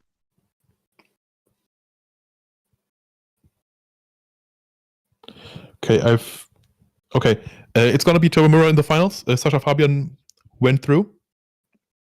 Yeah. It's another win for Turbos in the books, though, right? I mean, Warrior has been having a crazy season, and it's been swinging back to Turbo. Yeah, it's slowed down. I think I'm not sure if I talked to you about that or Arts and Crafts. Things are just blurring together. But yeah, I think that the card destruction discovery kind of bounced Turbo back. Warrior still strong in a strong spot, but I think Turbo is the undisputed number one yet again. I don't know if that's necessarily. I mean, Warrior got second at the latest PWCQ. Yeah, I'm not saying. I'm still saying Warrior is strong, and in the head-to-head matchup, Warrior might even be ahead. Probably is. Actually, yeah, it is.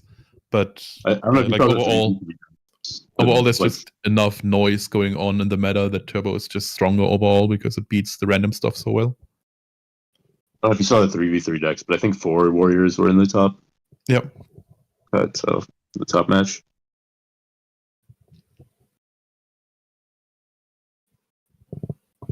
Okay, he's leaking his phone. All right. Mm-hmm.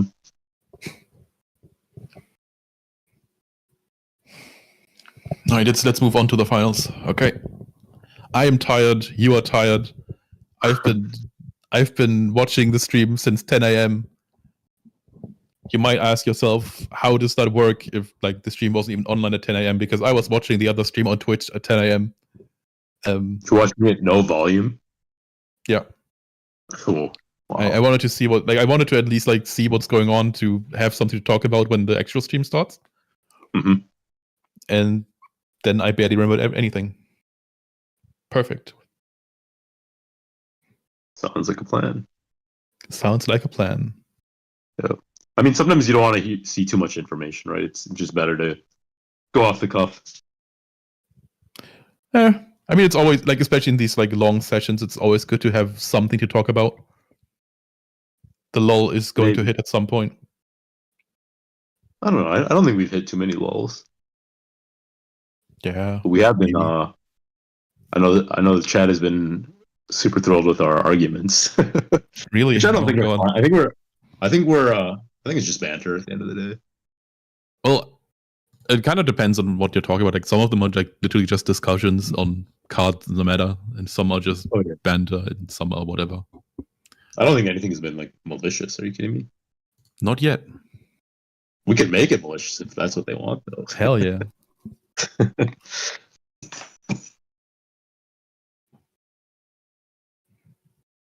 Like I'm at the end of the stream, I'm going to dox you. Oh no. Oh yeah. And you know how? Because I hacked the Indian place you ordered from, and now I have your address. And yeah. It's fine. I'm gonna be revealed anyways at Atlanta in a week. Well, showing your face isn't the same as like having people know your real name and your address. Because with that, they can actually do stuff to you that you don't want to be done. With just your face, I think it's not talk about that. All right. Yeah. I didn't even talk about it, to be honest. I'm not sure why you brought it up. I don't know what we're talking about. Nothing has been said. Exactly. Are you going to be playing in any IRL events yourself? Dortmund, I think in August.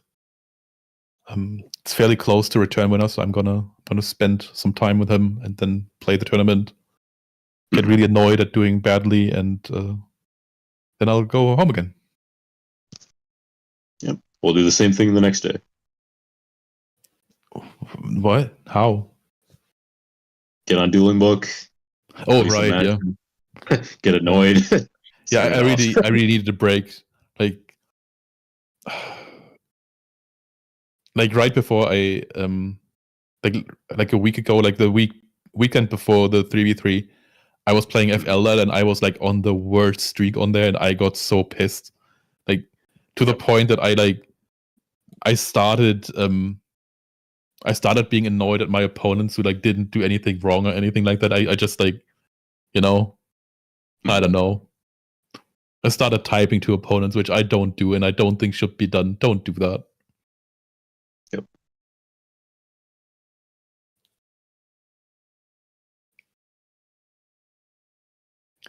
I think sometimes a break is always a good thing. Yeah, sometimes they're even better after a break, right? You just got some time to just clear your head. Game. Yep. Like, definitely. Yeah, at some point you just get too much in your head about anything. Yep. And also, I think like like you start playing on autopilot when you play for too long, where you don't really think about the stuff that you do anymore because like you've been presented with something like it so often that you just do the same thing again, even if there are small differences. All right, Jabba Mirror, who do you want to win? I think it's gonna be a good match. I don't really know either of these guys that well. I had played Simon recently though, so I know he's a tough duelist, and we just saw what Rebounds could do on stream. So I met Simon once last year in Munich as well, and he was really nice, but I've only seen him once. I don't know his opponent at all. I don't know either. But they're in the top cut, so they've got to be, or in the finals actually. Yeah, I was about to say it's not just top cut anymore. Yeah.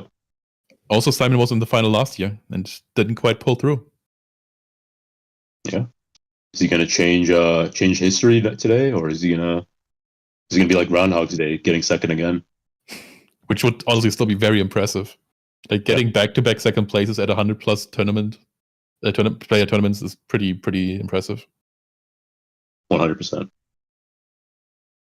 Gotta And say he's already got. for These guys have gotten their invites today, so it's a victory at the end of the day. It's now about the crown. well, it's only about the crown. No, yeah, it's now about the crown. Okay, Yeah. sure. Yeah. We should start giving out crowns. Yeah. Have you seen some of these events? They like give out like belts and Yeah. some other like cool prizes.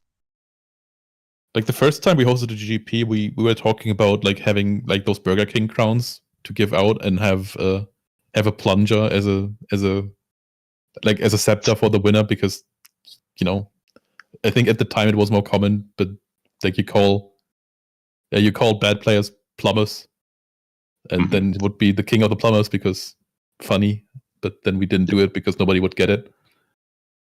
And it's also not that funny. It's just also part of why we didn't do it. But we thought about it. I also thought about like going like that myself, like going to a GGP wearing a Burger King crown and carrying a plunger around. Why don't you just dress up like Mario? Also a good idea. Yeah. But I'd have to dye my hair, and I don't think I'm like interested in that kind of commitment. I thought you had brown hair. Sort of. Like it's hard to tell if it's blonde or brown, to be honest. Mm-hmm. Somewhere in between. I think if you wear the red cap and the overalls and everything, you don't really need to dye your hair. I think people would get who you're playing as. Yeah. Maybe. Especially if I had the mustache. True.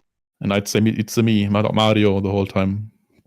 Would he go as Mario or would he go as Luigi? I think Luigi. That's always been my go-to in Mario Kart for some reason. I don't know why. Mm-hmm. He's a cool guy. He's got a mansion. He's filthy rich. True.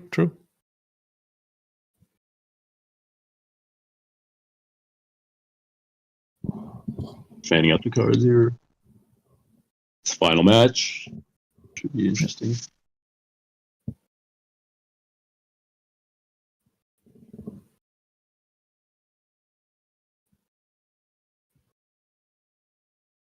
Come on, let's start.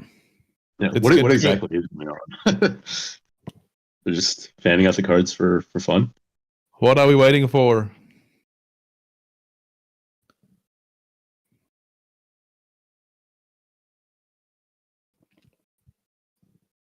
Okay, so I think he drew the 6th card and is allowed to start. Maybe not. No, I don't know what that was. Let's start, please. I want to go home. Okay, I am home, but figuratively. Yeah. I know what you mean. Yep.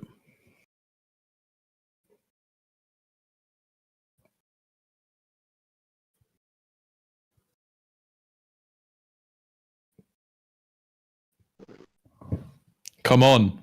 Go.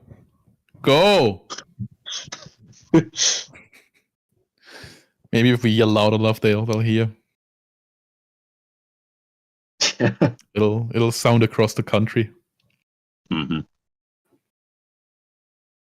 I got an ocean to cross with my yell, so yeah. Might be so yours better be real loud. Mm-hmm.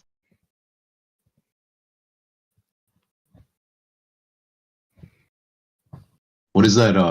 Is that a notepad in the middle of the screen? White notepad? Yeah, they just threw that in there. I don't really know why.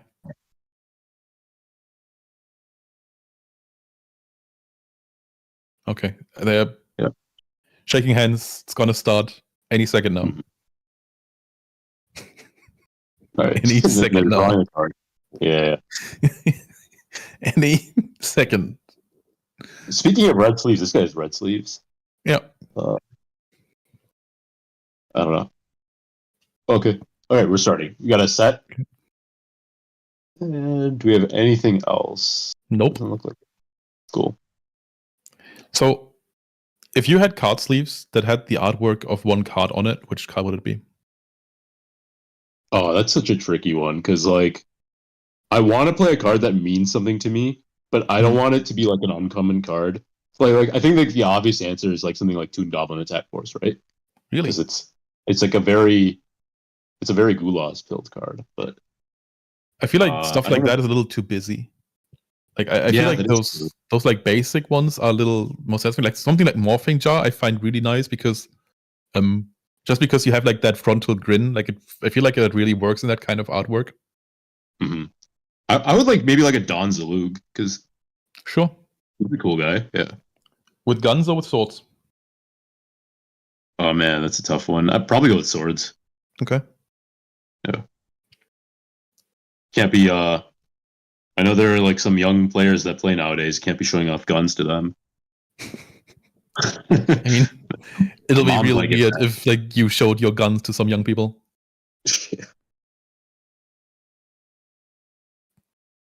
Like the I know the Michigan store gets some young players, which is awesome to see. Yeah. Especially because they're beating people like they're like triple their age. Nice. Yeah. Tricky breaker summon, to be honest. Snatch could be a punish here. Mm-hmm. Especially because MST is already out, so you don't really have a good answer unless this is a jog. Okay, now there's even two choices, so there's probably one that hurts. Yep. Regeki break with Serpent would be okay. Okay, with no snatch. Also, like right now, how deep are you into the mind games? Do you hit the face down card or do you not? Like, do you think this is a bait? For which player? For Okay, so our Fabian FPN? just Yeah. right, yeah. Yeah. I think you You think it's a bait? You don't shoot it? don't shoot it. With what, breaker? Yeah, you have Or breaker from with a counter. But Yeah, it it's was game set one. into It's breaker. usually not active. Yeah. It was set into breaker, so it might as well be jogs. And it is MST. Okay, that's also kind of the same. And that's a jog. That was a held jog, by the way. Yep. 1 for 1 there. Oh, wow. Yeah, again, Spy just slowing down the game. This breaker's not gonna do anything. Mm-hmm. And we got It two just- sets here, right? So Yeah, I probably have to run in before they get so looped. yep.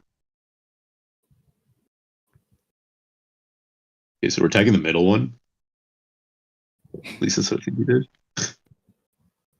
He just pushed that card, so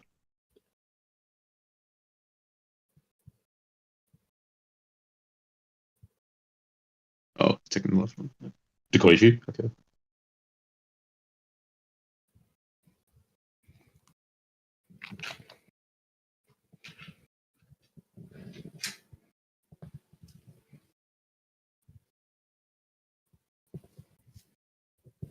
I mean, this is such a good player to be in, position to be in if you don't like run into like a Sasuke or something. Is that dust shoot? Cool.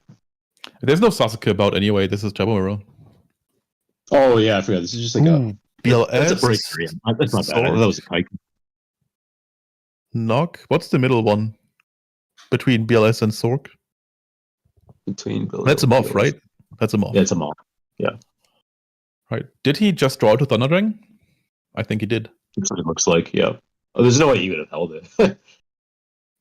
Yeah. I mean, I thought maybe there could have been some discards happening that I missed. Wouldn't be the first time.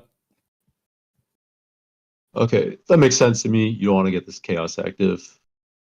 It's going to be maybe Yeah, 11 off. but that moth Actually, is gonna pop off. Moth is going to get plopped down on the field unless there's like a main decked mind control or a nobleman.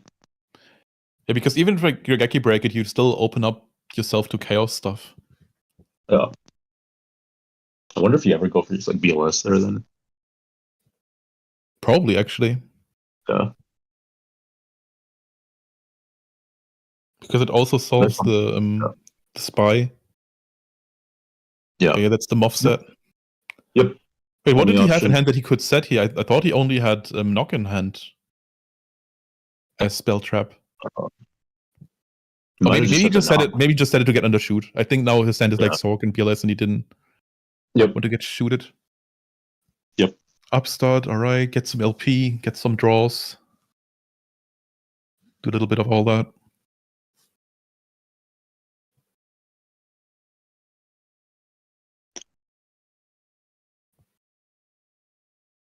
Yeah, how do we deal with this moth now? I feel like That Thunder is Dragon is not the good. play now. Like, 'cause you got ways to facilitate. Oh, there's a second moth. Really? Yes. What? Huh. Damn. I guess we're only adding like an MST though, which is not like. But anything. you're kind of boned now. You can use that MST in the draw phase, so you don't get shooted. You have BLS ready. You have Sorg ready. You have the recycle with Moth. Yeah.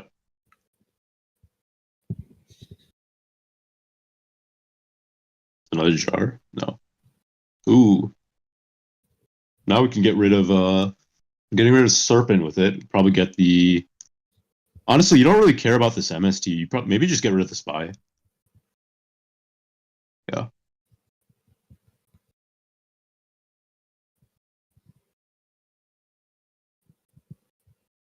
If you're going for like this more aggressive approach.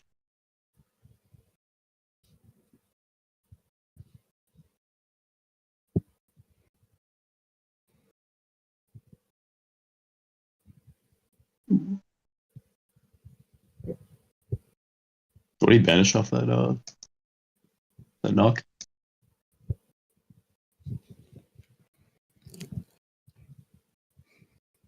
Did you catch what he banished off that knock? I think it's a Sangan, Okay. but I'm not Yeah. sure. Probably saying it. He didn't check his deck for anything. And I think there's 3 eyes.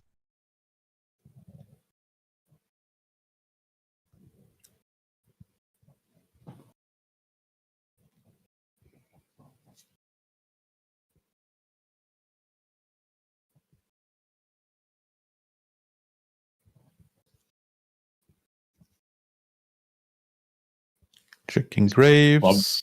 Yep. Are you dropping BLS here? No, just this one. Probably. Nah, I'm not sure if I like this. Yeah. Okay, so the face down is MST, right? So just Yep. so we have the counter to snatch.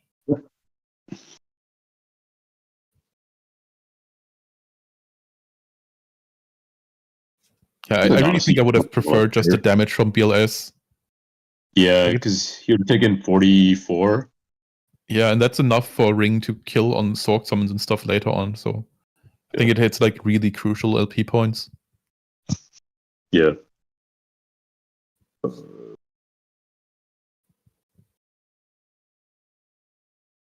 Is that a knock? Yeah, it's a knock on the known Moth, which is fine.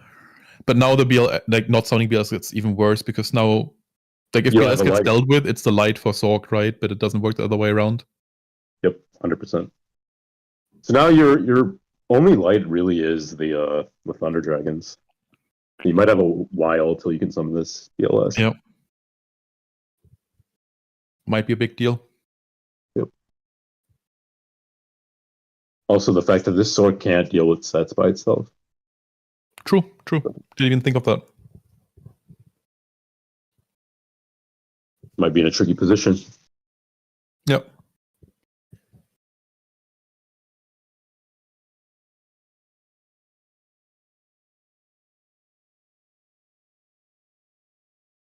But you have to also remember that this is the 12th match that they've played today.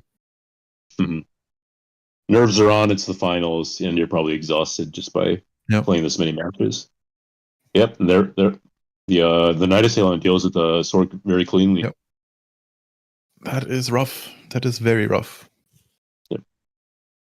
So now we know we have this BLS in hand that's not active, so we can drop that Thunder Dragon. You can even play really aggressive as if you're a bouncer here. Yep. You can do anything you want. It's just like game one, you don't have that many aggressive options. We did see a main deck. Actually, I don't know. That was a breaker, not a haiku. Yeah. But especially now that there's so few cards in Sasha's hand. We're just summoning out the tribe.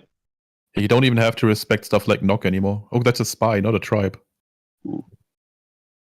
It's nuts. That's another spy, all right. Spy Not on a spy great violence. Yeah. Probably just summon in attack mode, and you can play pretty aggressively. And we get another one out of deck, which is great for Bouncer. And yeah, Bouncer also has Chaos still. I think all of them. Whereas Sasha doesn't have a Sorg. Well, he's one Sorg and one BLS left in deck. And that BLS and that Sorg, they're both quite dead until you draw Thunder Drinks.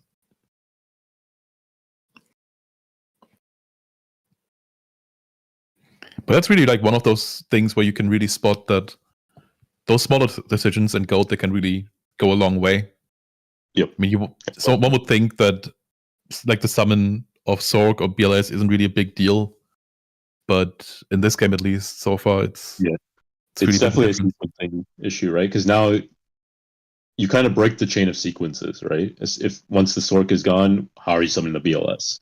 But if you got rid of the BLS, Sorg is a very obvious play. And that's duo on both BLS and Sorg. That's all chaos gone. And suddenly we're in like a completely turned position. Yeah, honestly, I don't see a way for Sasha to win this anymore. Like, you have to deal with the spies. You don't have Tribe anymore. You don't have Sorgs anymore. Where Bouncer can, like, also Torrent is out. So now in Bouncer position, you literally just, like, you start shooting at the spy. You can summon anything. Yeah, why not? Just attack.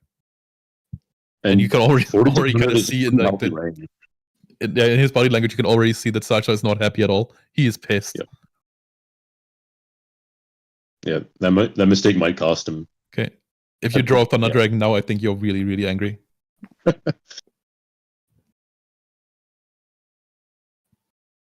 we're attacking and we're eating the Dutch. Yep. It's very tasty.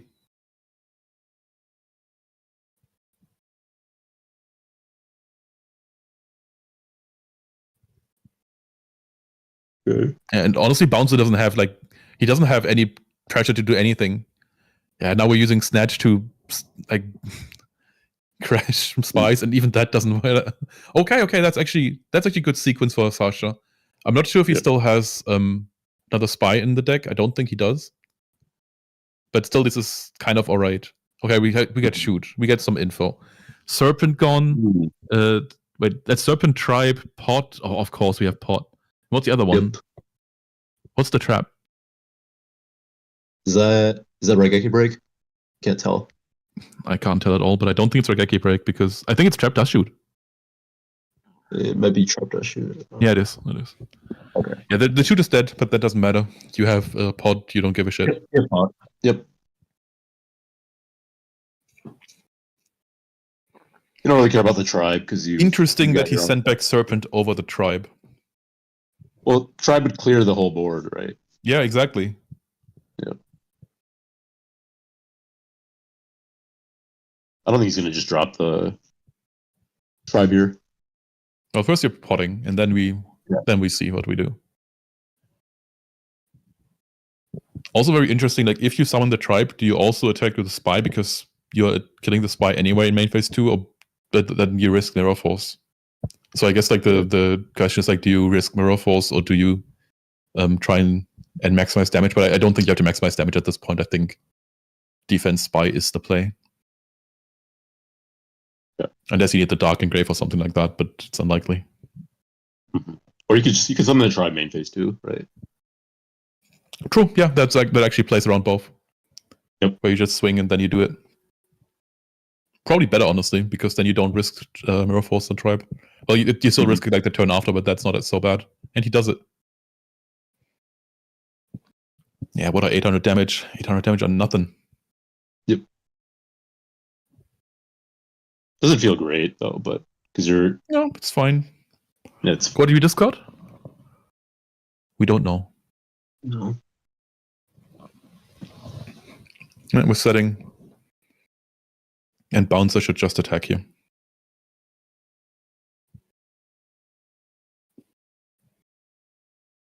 Yep. Mirror Force where? Mirror Force nowhere.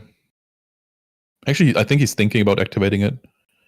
But doesn't want to do it because then it allows lethal pushes right after, like Sorg summons and whatever summons. Because with Snatch, Torrent, and Mirror Force out, and all the Chaos monsters out, like what's the threat, right? You can just flood the field. But we do Mirror Force. All right. And we're passing. Not summoning, not doing anything, and there's a set. Moths have been knocked, so there's nothing like that. It's probably Night Assailant or Deco. Maybe even Serpent or Sangan.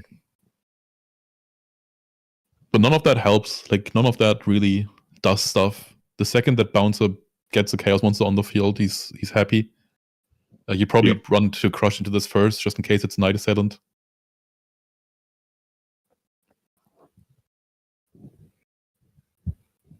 Sork. Sork is good, but it's risky if there is actually an Assailant. But even then, you might not even care if you have more than one Sork. Like, I think he's still on full Chaos, right? So, also you can just drop whatever source you have. Mm-hmm. Artist Surgeon summoning Deco. Playing this pretty aggressively. Yeah. Ooh. Deco hits in, stops the damage from the Sork. Yeah, all right, that's decent. Yeah. I think both players can live with that.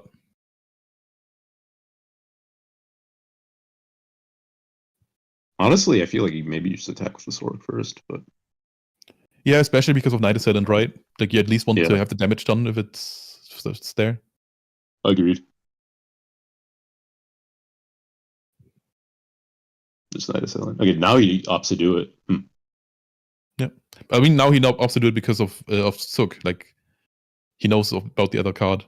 So. Well, Suk was already, Well, Suk was in hand. You're right. Yeah, Suk was in hand, It could have been the set. And right now, Suk actually walls again. So just setting it is kind of helpful. But I just don't see the win con. I just don't see how he wins this. Like, he can hold on, but he can't win. Yeah, I think you want to... I mean, Snatch Steel's already been used, right? So you need like a... And Moth's been gone, so you can't get back the Snatch. Moth is gone, Snatch is gone, Torrent gone, Mirror Force gone, everything's gone. Chaos is gone completely. Yeah, you need to somehow clear this board and just like hit in with a bunch of weenies. Yeah, but how do you clear this board? Like, nothing you have is bigger than this Deco, unless you have like Breaker in the deck maybe, but I think Tribe has been used. Yeah, Tribe's been used. You probably need just Breaker. I mean, in theory, you can like summon Suk, flip it down, and then hit over it, but then you give him a draw. Yeah, I mean, Deco can crash into Deco.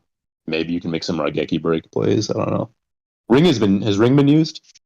I think so. I think Bouncer used it. I'm not sure if Sasha did. That is the next orc. Yeah, I also think that's just the right way to play. Like, you have the source, your opponent doesn't have it anymore, just use what you have. I mean, there's like nothing to be afraid of, right? Mirror Force is gone, Torrential's gone. Yeah, there's no cards in hand, so Raigeki Break isn't the thing. Yeah, all the Chaos monsters are gone. Yeah, Night Assailant is the only threat, and Night Assailant cannot be here because Suk is here. Oh, there's the ring. All right. Well, I mean, he's thinking. This is like a Deco or no, this is Suk, right? Yeah, this is Suk. But we know it's Suk. Yeah, this is game. I guess. This is 37. What? This is a draw, isn't it? It's a loss. Oh yeah, it's 3-7 exactly. It's 3-7 exactly. 37 exact. Yeah. Ooh, okay. I was shitting myself for a second there.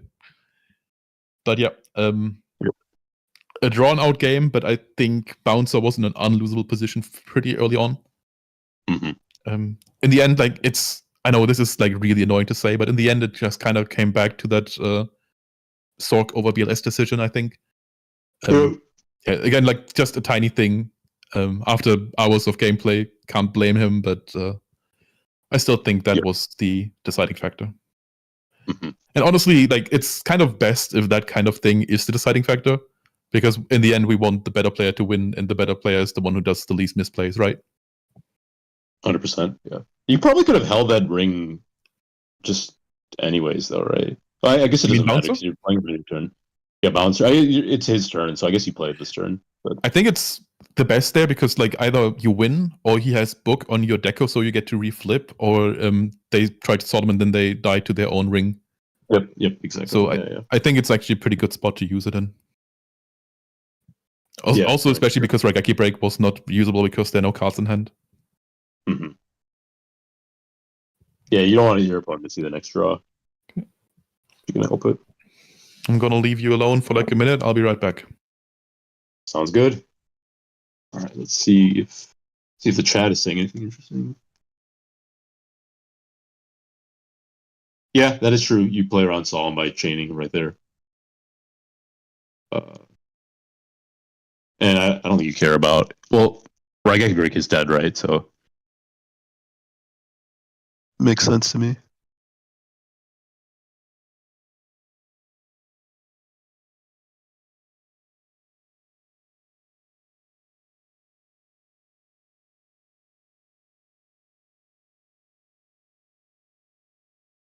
He is dead to Solemn either case, though, right? Because he's getting cut in half. Then he'll take the 23.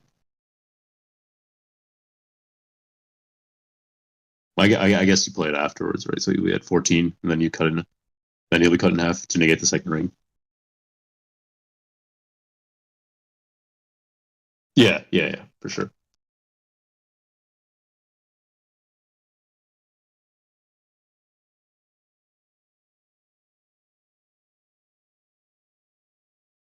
This is a turbo mirror right now. So the top cut was one goat control or one chaos control, one warrior, and 2 chaos decks or chaos turbo decks.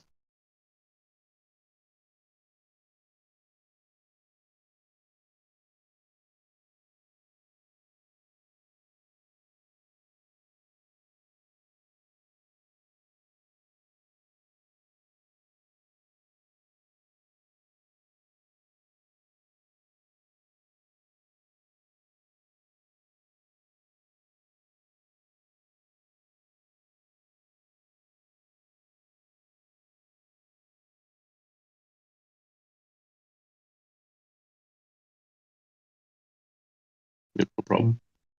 This is round number 12 for these guys, so very exhausting day. I think they started very early in the morning, and it's got to be past like 11 p.m. for them right now. Let me see.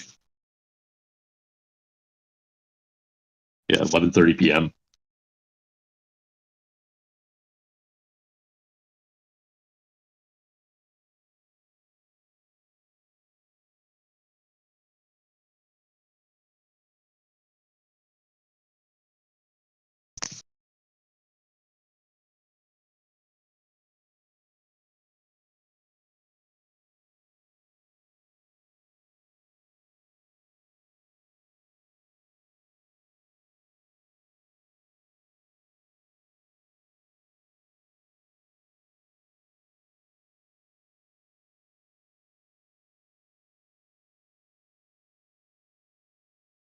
All right, looks like we're starting this match. See if we get any interesting tech. I know some people like to play more aggressive turbo after game 1, right? They bring in their Kaikus, kill off their mind controls. Well, there's opt to play more like triple mind control, double mind control. We're not getting a Trinity piece to start the match, though, so good for Rebouncer.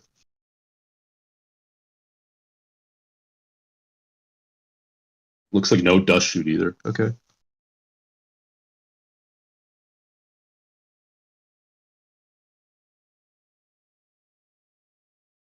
Flipping to Koichi.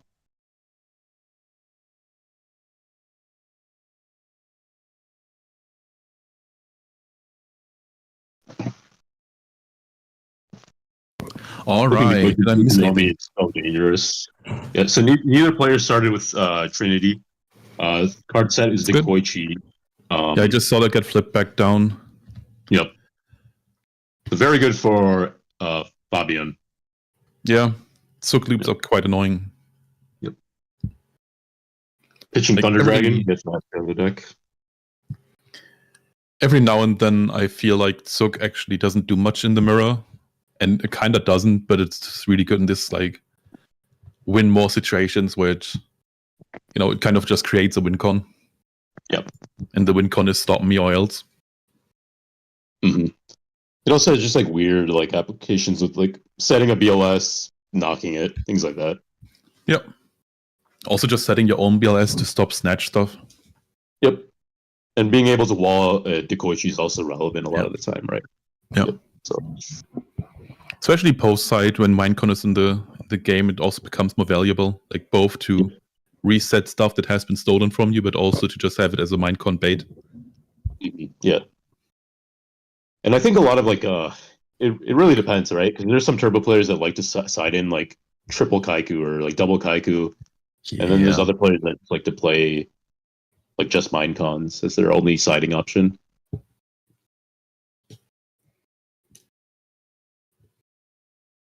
But as we know today, we know that post-side Deco actually has a higher win rate in the mirror than Kaiku. Kaiku should not be sided. Yeah, I mean, I think Deco is just a nuts card. Yeah.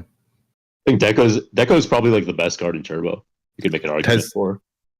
It has decent stats. It's completely non-committal, and it just like pluses if you let it. Yep. And if you have Tsukiyomi for it, it can get absolutely insane. Speaking of Kaiku, there's a Kaiku on the board. Oh, and Knock for the Magician of Faith. Ooh. But that's actually good for Bouncer because he's already used Thunder Dragons. Yep. So now a bunch of lights are out for Sasha. Also, there's a Kaiku. Okay, there we see it. So I've been shit-talking people without seeing them. That's great.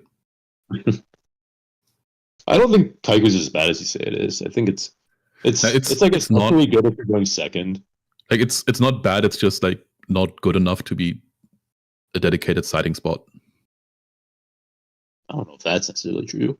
I mean, it's good against Turbo and it's good against Reasoning Gate. But it's not. Like, it's good against Reasoning Gate, I'll give you that, of course. But it's not good against Turbo because, like, what does it replace? Does it replace the Deco that's actually better than it? I don't know, man. Like, if, in my opinion, if you're playing Kaiku in Turbo, you should main it because it's more resistant to Warrior than I mean, like the other. You can make it the 21st monster and just keep your Deco. But you could also make Deco the 21st monster. It depends on how you're... I mean, I assume you're not siding in a Deco. Yeah, but then, like, what are we doing? You can probably use it to replace, like, a Book of Moon or something. Okay, sure. Sure. But even then, like even that would be so weird because, like, in theory, Deco is still better. Like, just because the argument is you wouldn't side a Deco doesn't mean that Kaiku is better than siding a Deco.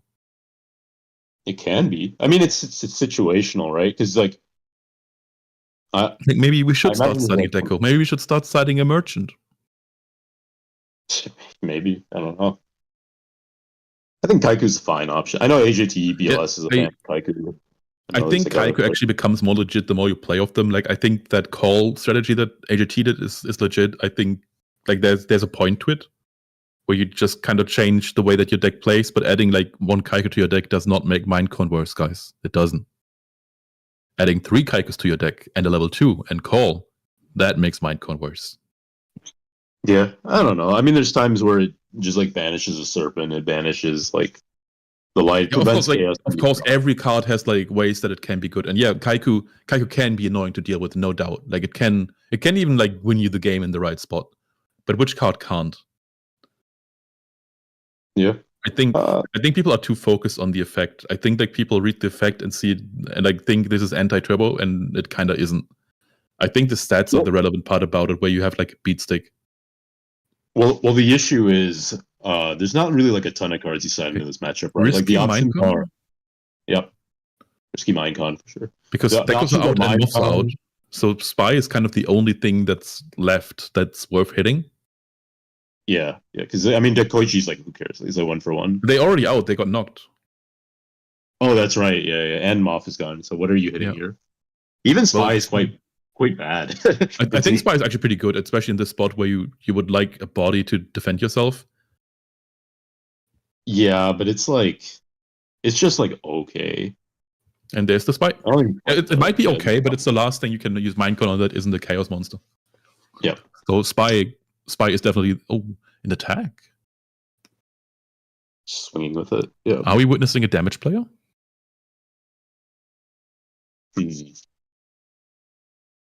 Okay, we're swinging. Something? I don't know. Okay, we're dropping to 3-6. That's not quite enough for the BLS ring combo. Yeah. It kind of makes me think that he has a book and he's trying to, like, book down Spy when it gets attacked.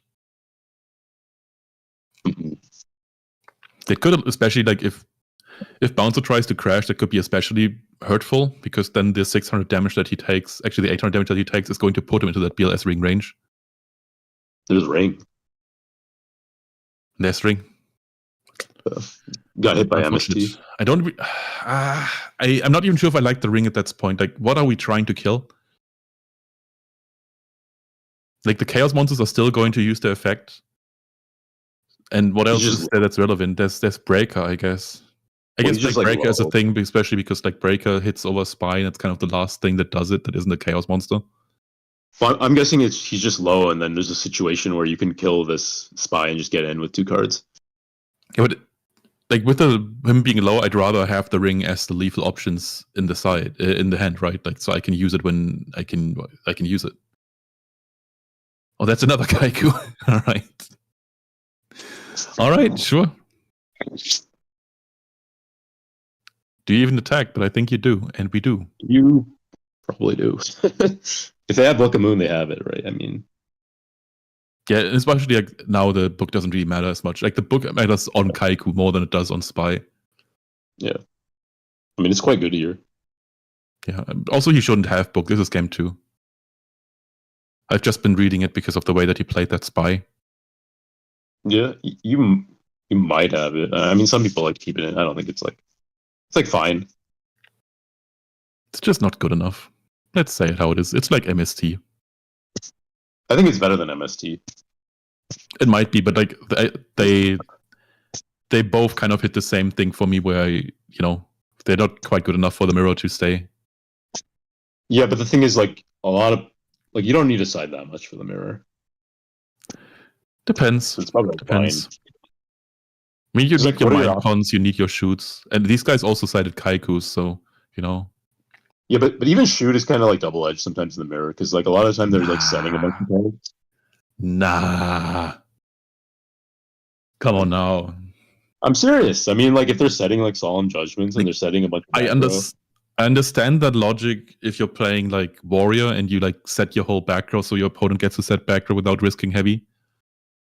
But like in the turbo mirror, nah, come on. I don't know. I mean, I feel like you definitely don't need to be siding in 3 or playing 3 copies of Dust Shoot in the mirror. Yeah, I agree. I don't think you need 3. But I don't think I'd ever go out of the house with the less than 2. And even then, like most of the time, I'm still on 3. Like, just because you don't need it doesn't mean it's not the best. I don't know. I mean, I think if you're a good player, you can navigate the turbo matchup without having shoots, and a lot of the time they're dead.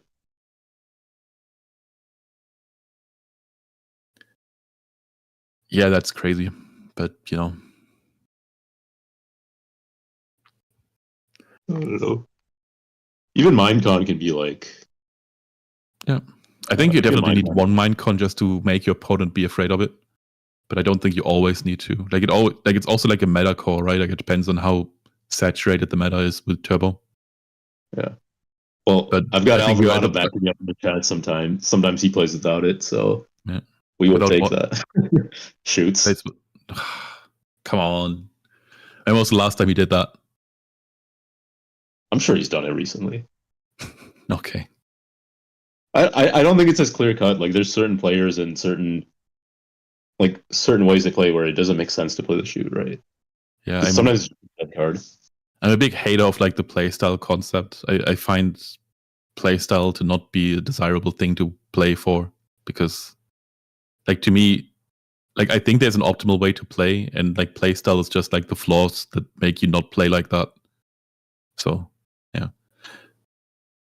Well, I mean it's definitely a thing, right? I mean, yeah, people play differently. I'm just saying like they shouldn't compensate for it, or like shouldn't build towards it. You should try to improve to the point that the playstyle isn't there. I feel like sometimes at the end of the day, like you can only do so much with your build, and sometimes you got to play the person, not necessarily the cards that they're bringing. Yeah, sure. Okay, there's the Spy probably trying to hit over Kaiku. Do we actually risk it? Like Mirror Force is out. Like you might even want to double attack, like have the other Spy in attack as well, just because Raigeki Break now could be quite annoying, because that means Kaiku gets flipped back up. Mm-hmm. Yeah, I think I would have actually preferred. Actually, we don't attack at all. Wow. So we're just leaving the Kaiku? Apparently. Huh. That's weird. But then why did we flip up the spy? I don't know. We're booking the Kaiku back down. If we're gonna do that, then we should. Wait, that's the second book, right? Oh no, never mind. The other one was Zook. He like Zooked and got Mirror Force. Yeah. What's that? Duel? Yeah, that's Duel. Yeah.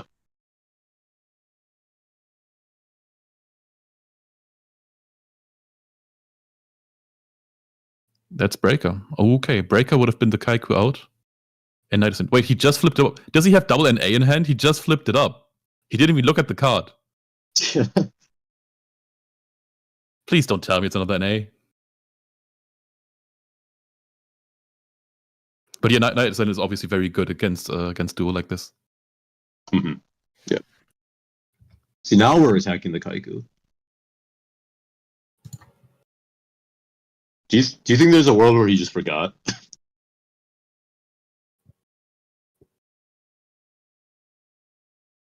What do you mean he forgot? You just forgot to tech the Kaiku? I mean, maybe. Because he. I mean, what would he respect, right? Like, Mirror Force is out. Are you respecting Saku in the mirror? Post side? Well, I'm just curious why he waited to attack the Kaiku this turn, but not last. I have no idea. Use the Book of Moon to reset the Kaiku after it being set. I have no idea. Unless I'm missing, he attacked something else, or like maybe he attacked with Zook, got Mirror Force, and then flipped up the spine main phase 2. I think that's possible. Could be, yeah.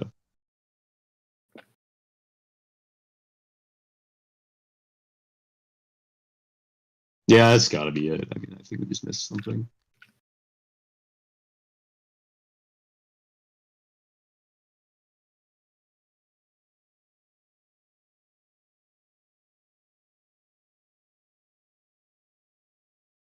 Yeah.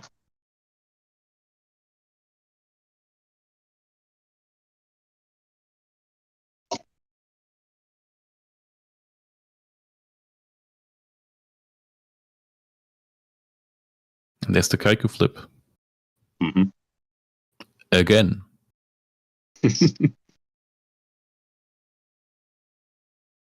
And not swinging makes sense because we know there's a spy. Also low HP for Bouncer. Does Sasha have Ring still in the deck? No, Ring got hit by MST. Oh, right. Well, imagine if he still had it. Yeah. Maybe he has a copy of Grave Robber or Mask of Darkness. He can get this ring back. I like Mask of Darkness. Like, every now and then I try to fit it into Turbo, and it never quite does, but it feels like it should. I'm a fan of it. Hold on. Isn't Mask of Darkness also a fiend? No. Is it? Maybe it is. It's either that or a spellcaster.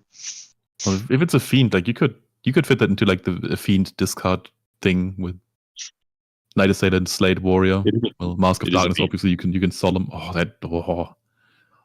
Want to do it? Want to build a Regeki Break, Card Destruction, Fiend deck? Yeah, I could be down for that. It's like Turbo, but worse? Absolutely. Nice. But Turbo, but worse can still be pretty good. Yeah, that's what Ritual Chaos is. It's Turbo, but worse. Yeah, and the same as Chaos Control. Yeah.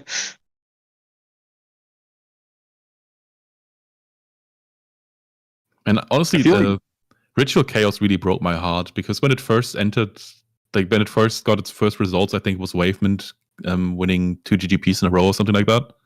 Yeah. I got really hyped. I really thought that this would reignite a new triangle where it was Manju beating Turbo beating Warrior at the time. That was true, by the way, and then Warrior beating Manju again, and it just didn't happen at all. I had such high hopes for that deck to really become a staple of the meta. I think that deck has that issue where you're just saturating your deck with a bunch of cards that don't do anything by themselves. And then if you can even pull off the combo, they're not that oppressive of a combo, right? Summoning Relinquished is kind of whatever. You don't do that for that. You do it for the cheap plus, so you can discard stuff. Yeah, That's why exactly. you want to With do it. Thunder Dragon, or it's like a Thunder Dragon light. Oh, we're discarding BLS. Wow. Yeah. And okay, it's because we needed the light. All right. Yeah. Probably banishing Spy. Do we try and swing with it face down because that risks Torrent? But we go for game. And if this isn't Mirror Force, then it's game. Break, yeah. That's not enough, buddy. Yep. That's 15. All right, so. we're going to game 3. That's a ballsy push, but it paid off. I'm not sure if I would have done it. Sometimes you just But, gotta go can't for blame it. him. Maybe that's how he got to the final. Gotta be a little ballsy sometimes. I feel like Mask of Darkness is one of those cards that can't be printed in the anime, because like what kind of sprite would they create for it? Mask of Darkness? Yeah. I mean, it has a sprite in the games, so I don't does think it really? Yeah. What does it do? Wait, what do you mean? What does it do? It's like a mask and it like floats around. What game is it a sprite in? Or is it a sprite in? Wait, he's smacking the table real hard. Don't know why, but I appreciate it. I used to have Nightmare Troubadour, which, yeah, I think it's like the OCG card pool of Goat format almost. Like I know there was like Skalangle in it, but no Sorks, so it's probably that. It's like a 3D sprite. I mean, it was on the DS, so okay. Kind of manage your expectations here, but yeah. It's pretty sick. Yeah, I don't even know how this thing attacks. It's just like a mask. No, it probably bites people or something. Actually, does that thing even have a mouth? No. Okay. Maybe it just smashes into people, that's why its attack is so low. It's got 900. That's pretty decent. It's very decent. I mean, doesn't Magical Merchant's got to be like a tiny guy? Yeah. I mean, he's an insect, so. Yeah, but Night Assailant, that guy looks pretty tough. Why does he only have 200? And he has 2 knives. Yeah. 100 attack for each knife. Honestly, those DS games for you, just the DS Yu-Gi-Oh games, they were kind of fun as a child, but I tried to replay them like last year, I think. They're just too easy. Like the opposing decks and also the way that the AI plays is so weak that honestly you can just like beat the whole game with like 1800 beat sticks. Yeah, probably.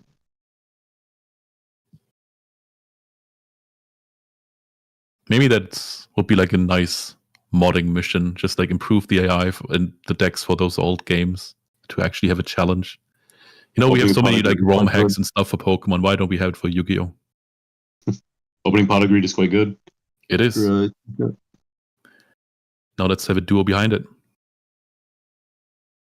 No duo? Oh, weak.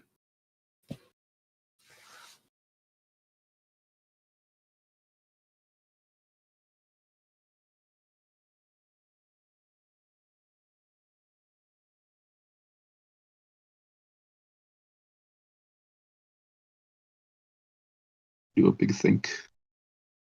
The biggest of things.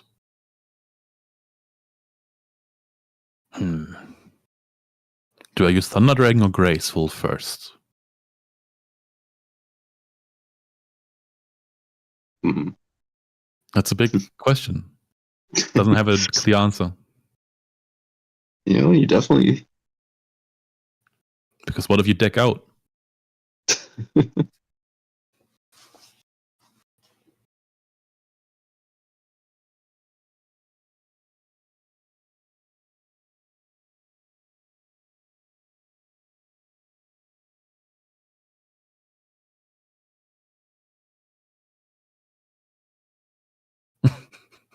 I guess not. This seems to be tough. Okay, so we definitely know he has a monster in hand. The monster can be said. Okay, do we want this? Do we want this or do we pull it back again? We want it. Okay, we're feeling good with this. Okay. Okay, spy, flip, knock, and go for 2/400. Right? Yeah, That's that's the what I spy like. flip.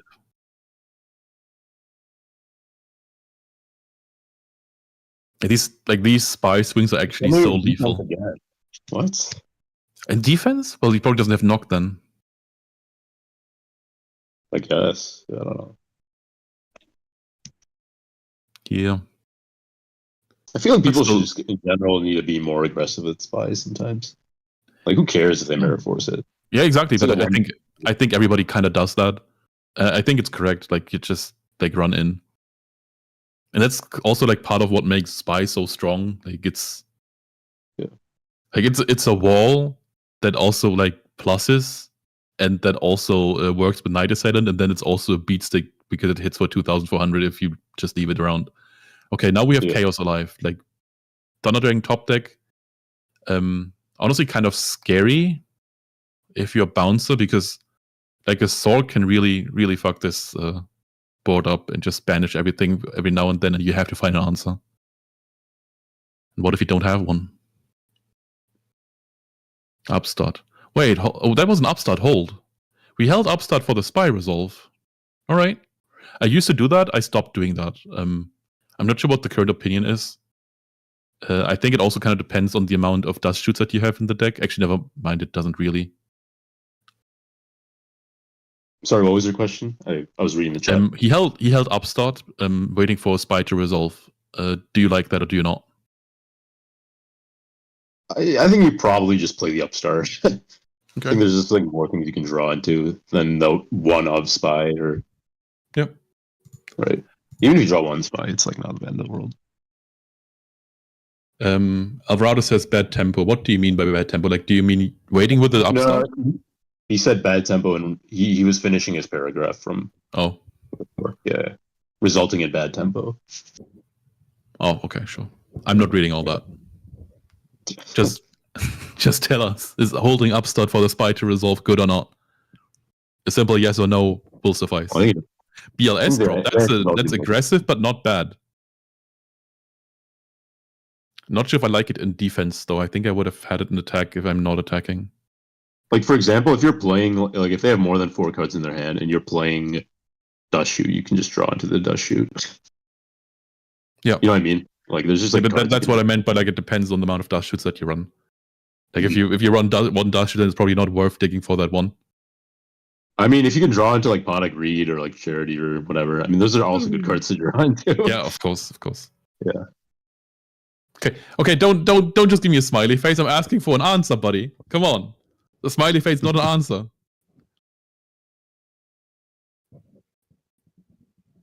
I know his answer. I asked you a simple yes or no question.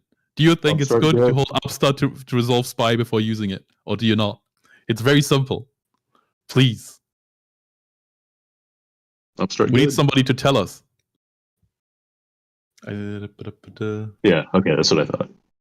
You should play the upstart in most cases. Okay. Can you hit me with like a condition that would make that not the correct play?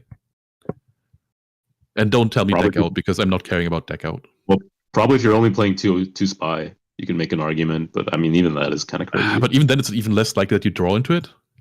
So it's like it doesn't even it cuts both ways. Yeah, I don't know. I think if you're both as healthy, you just jam it. Who cares? You draw it. Who cares? Right? Let's jam. Yeah. As they like to say in Cowboy Bebop, 3, 2, 1, let's jam. Exactly. Yep. What was that? Yeah, that was Tribe. Tribe dealt with BLS, which is good for rebounds. It's not good for Sasha. Also, for some reason, I feel like whenever I say Sasha, I sound like I have a Russian accent. And that's kind of weird. Like maybe it's just that the American way to say Sasha is kind of Russian inspired. Maybe that's the problem here. Maybe he held TD. So what? What are you talking about? So not to discard? What do you mean? Oh, you mean because he had? Oh, okay. So I think the argument is that he would have ended with more than 6 cards in his hand, right? Yeah, maybe. Okay. I actually can kind of see that honestly. Yeah, okay. Like maybe the Upstart was the draw and Thunder Dragon was, and that would also explain why he took so long with his decision to set the spy. Yeah, honestly, if that's the thing, then I kind of get it. I'm not sure if that's like a natural play. Like I think it's not something that's obvious to people, including me, but it can be decent. Like maybe he was like literally just like thinking about holding onto Thunder Dragon so he wouldn't have to discard. Yeah, it's possible. I wasn't paying attention to the hand size. It's very hard to tell what the hand sizes are on stream. Well, it was the first, like it was the start of the game, and he had pot, so he drew up to 7 cards, and then he set a monster, so he's on 6 cards, and it makes sense. Mm-hmm.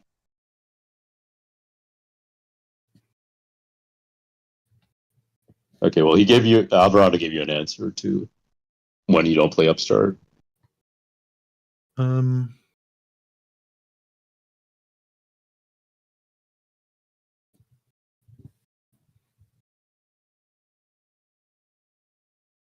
Yeah, okay, so with the LP mattering thing, it's just like a thing about holding Upstart. I think that's not a sequence thing. I think it's just a not wanting to play Upstart thing. Yeah, that makes sense. I mean, I think if you do Spy, if you can tell him how you play Upstart, right? Yeah, in like a turn or two, or whatever it is. Yeah, okay, but okay, so yeah, I feel like all you said was just like Upstart isn't always a slam because there are ways that LP matter, and I don't think it actually answers the sequencing thing about Spy that we were actually asking about. But I'm going to say thank you anyway, because I'm nice like that. This and Lilac doesn't matter, right? They're both at like almost full. They were full. I mean, like he didn't say that it's like in that spot. He's just like giving examples. Well, you just asked him for a scenario. I guess it's my fault. I didn't put my question down properly, right? I left it open to misinterpretation, and he took it. It's the easy way, in your opinion, right? Yeah. Yep.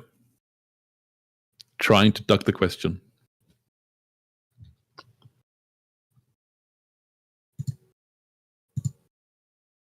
He's gonna remember you saying this.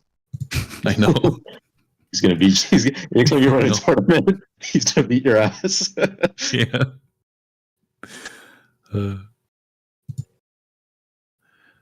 Alvarado was like a real like white whale for me at the beginning. Like I think I ran into him like 5 slivers in a row, and he beat me every single time when I first started playing.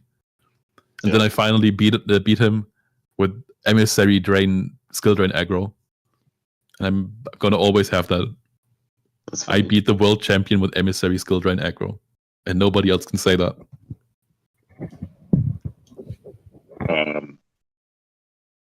I met Alvarado at Philly. He was a very nice guy, even though he made fun of my hands. Why did you make fun of your hands? What's wrong with your hands? There's nothing wrong with my hands. I'm just not a very good shuffler of cards. Oh, okay. Yeah, same. Hands are not very big. Okay. Do you have to have big hands to shuffle cards? I think that's more like a thing that you learn. It's easier to shuffle cards if you have bigger hands. I mean, in theory, like if you have big hands, you're like less coordinated, right? So I guess it also like depends. Like I guess there's like a cutoff point where at that point it's no longer beneficial to have bigger hands. Like Andre the Giant probably isn't very good at shuffling cards without bending them. Yeah, there's like probably like diminishing returns after. Yeah, or not diminishing returns. It's like I don't know. There's a point where like the effects reverse, right? Like, yeah, exactly. Up until this point, you improve your hand shuffling by improving your hand size, actually increasing, not improving. And yeah, you get the point. Can you tell that I'm tired? I'm starting to talk about hand sizes and shuffling. I mean, I'm pretty tired too. Okay. Get some water. Do you always do that? Like when you get tired, do you tend to talk about shuffling cards with bigger hands? Oh yeah, all the time. Right. It's my pastime.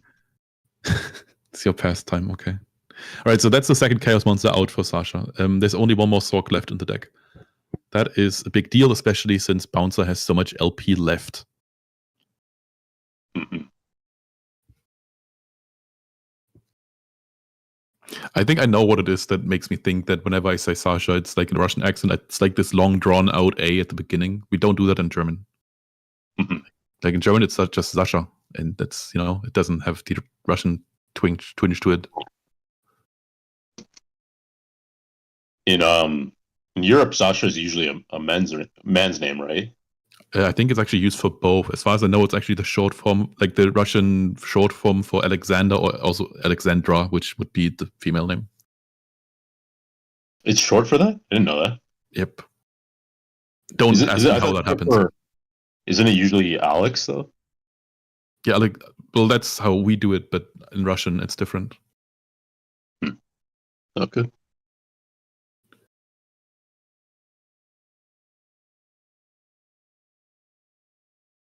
Geography. True.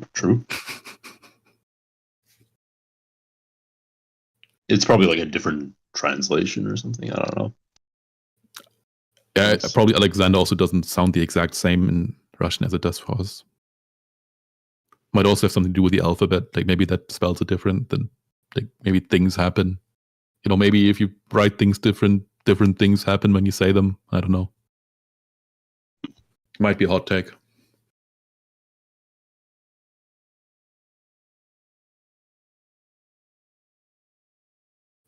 Yeah.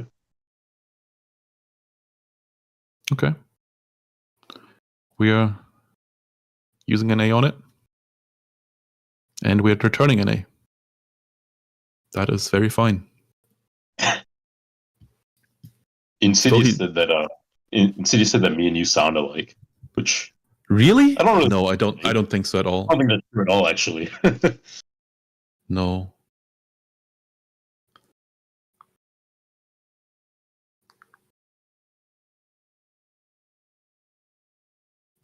Wait, what? I didn't know Alexander or Sandy was short for Alexander. I thought Sandy was short for Sandra. Maybe Sandra is already a short form of it. Like it's close enough, right? Yeah, that is true. Names are weird. Wait, did we miss Lethal? Are they packing up? What the hell? No, wait. Okay, no, they didn't. They didn't. Yeah. Oh, God. I got a little scared for a second. Yeah, also, like, we don't sound alike at all. Like, especially, like, listen to the way that we end our words and sentences. I feel like there's, like, a very specific inflection that Gulas has. I don't have. I think the way Insidious and Tiso looks is closer than how we are in terms of our voice. Possible. I remember when I first met Insidious. I think he thought I was faking how I sounded. Wait, what do you mean? You were faking? Faking what? I don't know, but he kept asking me if that was real. If you are real, or like the way you talk? The way I talk was real. Well, is it? I think it's real. Okay. I mean, as far as I know. Who knows? Also, very astute observation by Bennett Keefe. One of us sounds German and one of us sounds American. I wonder why that is. I think. I mean, I'm trying really hard to fix my German accent so it doesn't come through the mic, but yeah, you mask it pretty well. Mm-hmm. Appreciate it. Took a lot of time and effort. No problem. Yeah, me on the other hand, I'm clearly Russian through and through, and that's why it keeps slipping out when I say Sasha.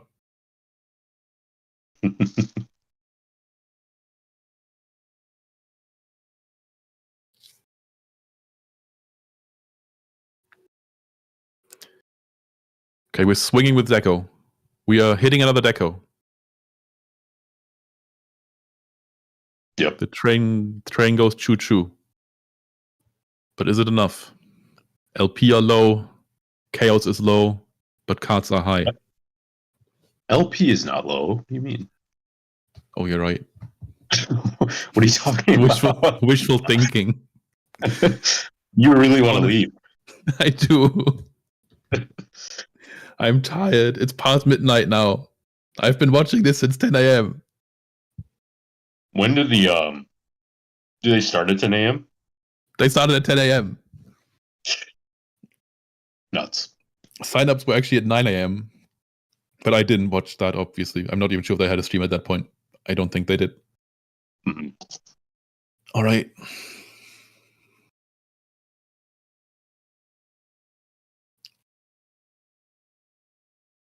I mean, the nice thing for me is that it's only 5 p.m. where I'm at, and I have Monday off because of Memorial Day.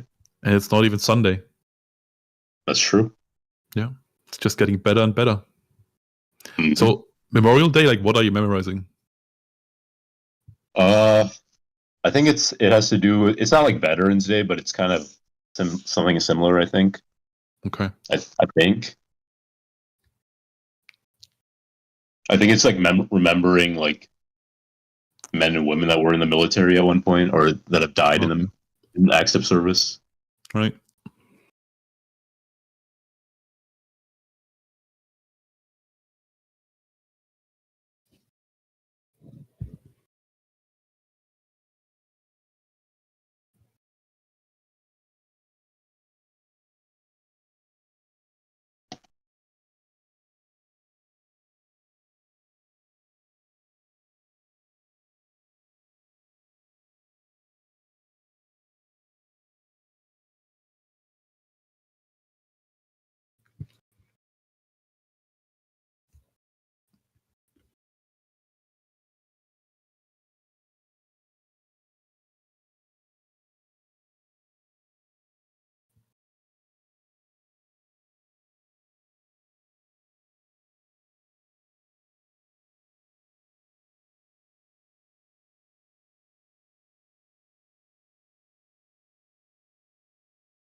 We're flipping off. We're reciting something, but moth flips are always good.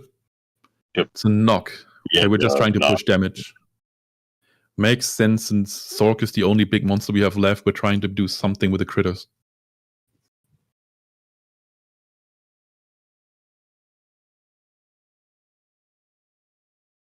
What was it? Did you see it? Oh, serpent, right? Yeah, I think that's serpent. Yeah. Oh, and we're Raigeki breaking the back row. It's like impossible to see anything in that corner. No, it's serpent. I'm pretty sure. Can't see. Do you agree with this sequencing? Do you think you should have Raigeki break the back row before using knock? Yeah, I mean, if you're gonna go for it anyways, right? What is? I guess like the question is like which card would change your decision, right? Like maybe goats would change the decision, but even then you're knocking anyway. Like you're knocking for the sake of knock. You're not knocking just for damage. Yeah, so I guess it doesn't matter. You just do what you got to do. I think you probably break first. You can't respond after. It doesn't know you're on knock. You know you. Well, he knows you have knock. Yeah, I don't know. Raigeki break just in case he has solemn, so he can't solemn the knock, right? Yeah. But if he solemns, you can like Raigeki break afterwards. You break. Yeah, you just break whatever afterwards. Yeah. Because it doesn't matter. I don't know. Maybe you knock that. All right, let's see. But they're both fans of book. Big fans of book. Have we actually seen a single Minecon? Yeah, we have. Yeah. It was used on Spy at some point. I remember that. Yep.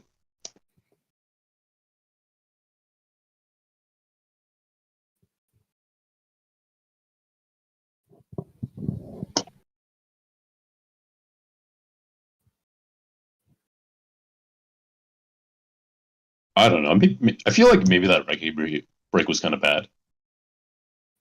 Why do you think it was bad? Why are we hitting the back row? What are we afraid of? Probably Mirror Force. Because I think we're trying to push some damage here. But he kills like a Dekoichi and a used moth. Okay.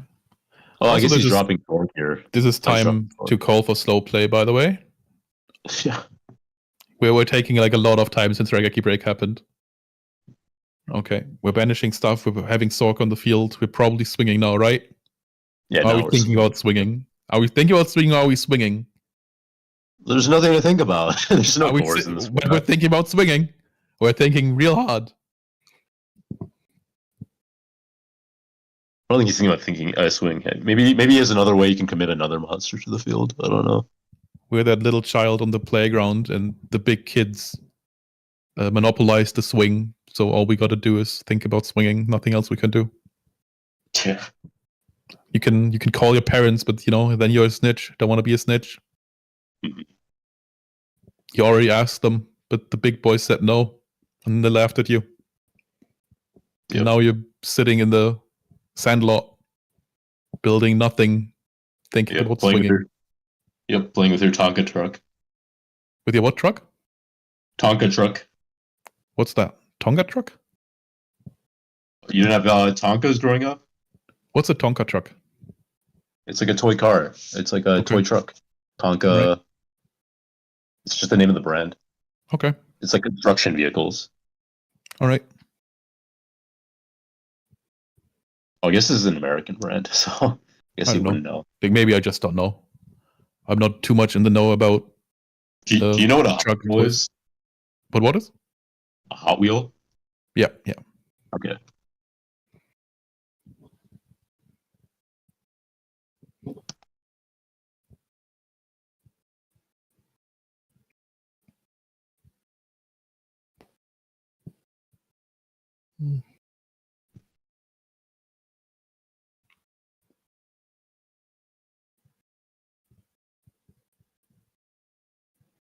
Okay, so now Bouncer's thinking, but he's not thinking about swinging. The field is full. He can't even think of it. He's not even on the playground yet. Gotta get back. Gotta convince his parents to let him go to the playground and play with the big boys. Yep. He has to go back to the past, Samurai Jack. Yeah, absolutely. Yep.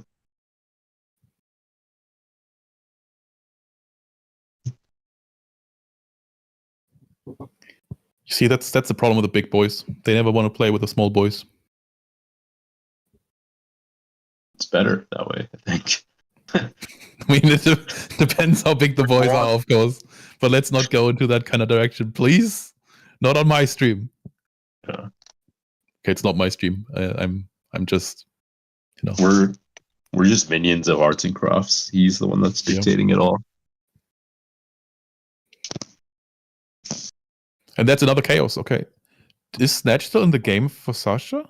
Because if there's Snatch in here, then that's a big deal. I can't believe we committed both BLS and Source. But he had to clear the Sorg, and then I guess he was also afraid of the face down, so he had BLS as well.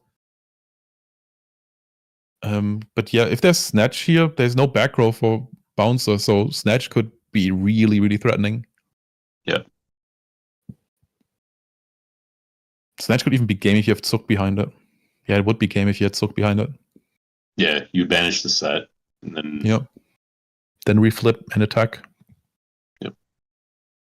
Oh, okay, if he has Snatch in the back, then that... Wait, is that the third book he had? What are we doing? Are these Alvarado builds? Come on now. Okay, we're digging for Snatch, I guess. Digging for Snatch.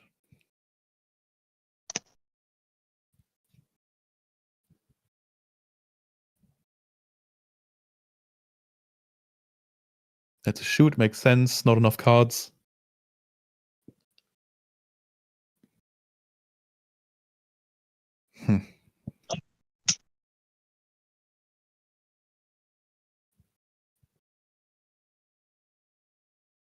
Is that heavy? Is he tossing heavy? He is. Oh, there's Snatch. There's Snatch. Kaiku, Snatch, that's game over, right?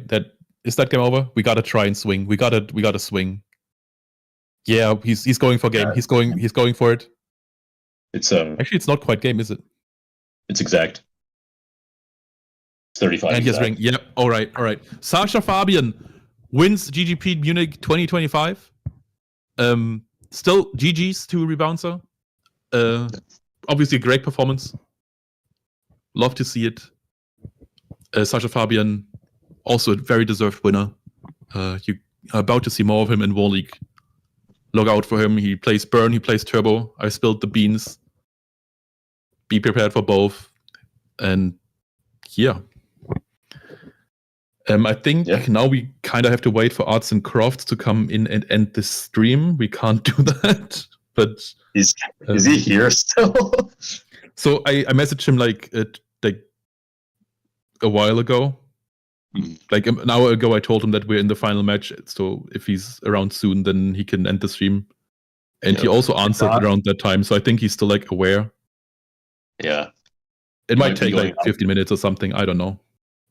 Yeah, it might be out shopping or something. Who knows? Who knows? Maybe he's out there making art and crafts. Yeah. Or speed running or something. I know he's a prolific speed runner.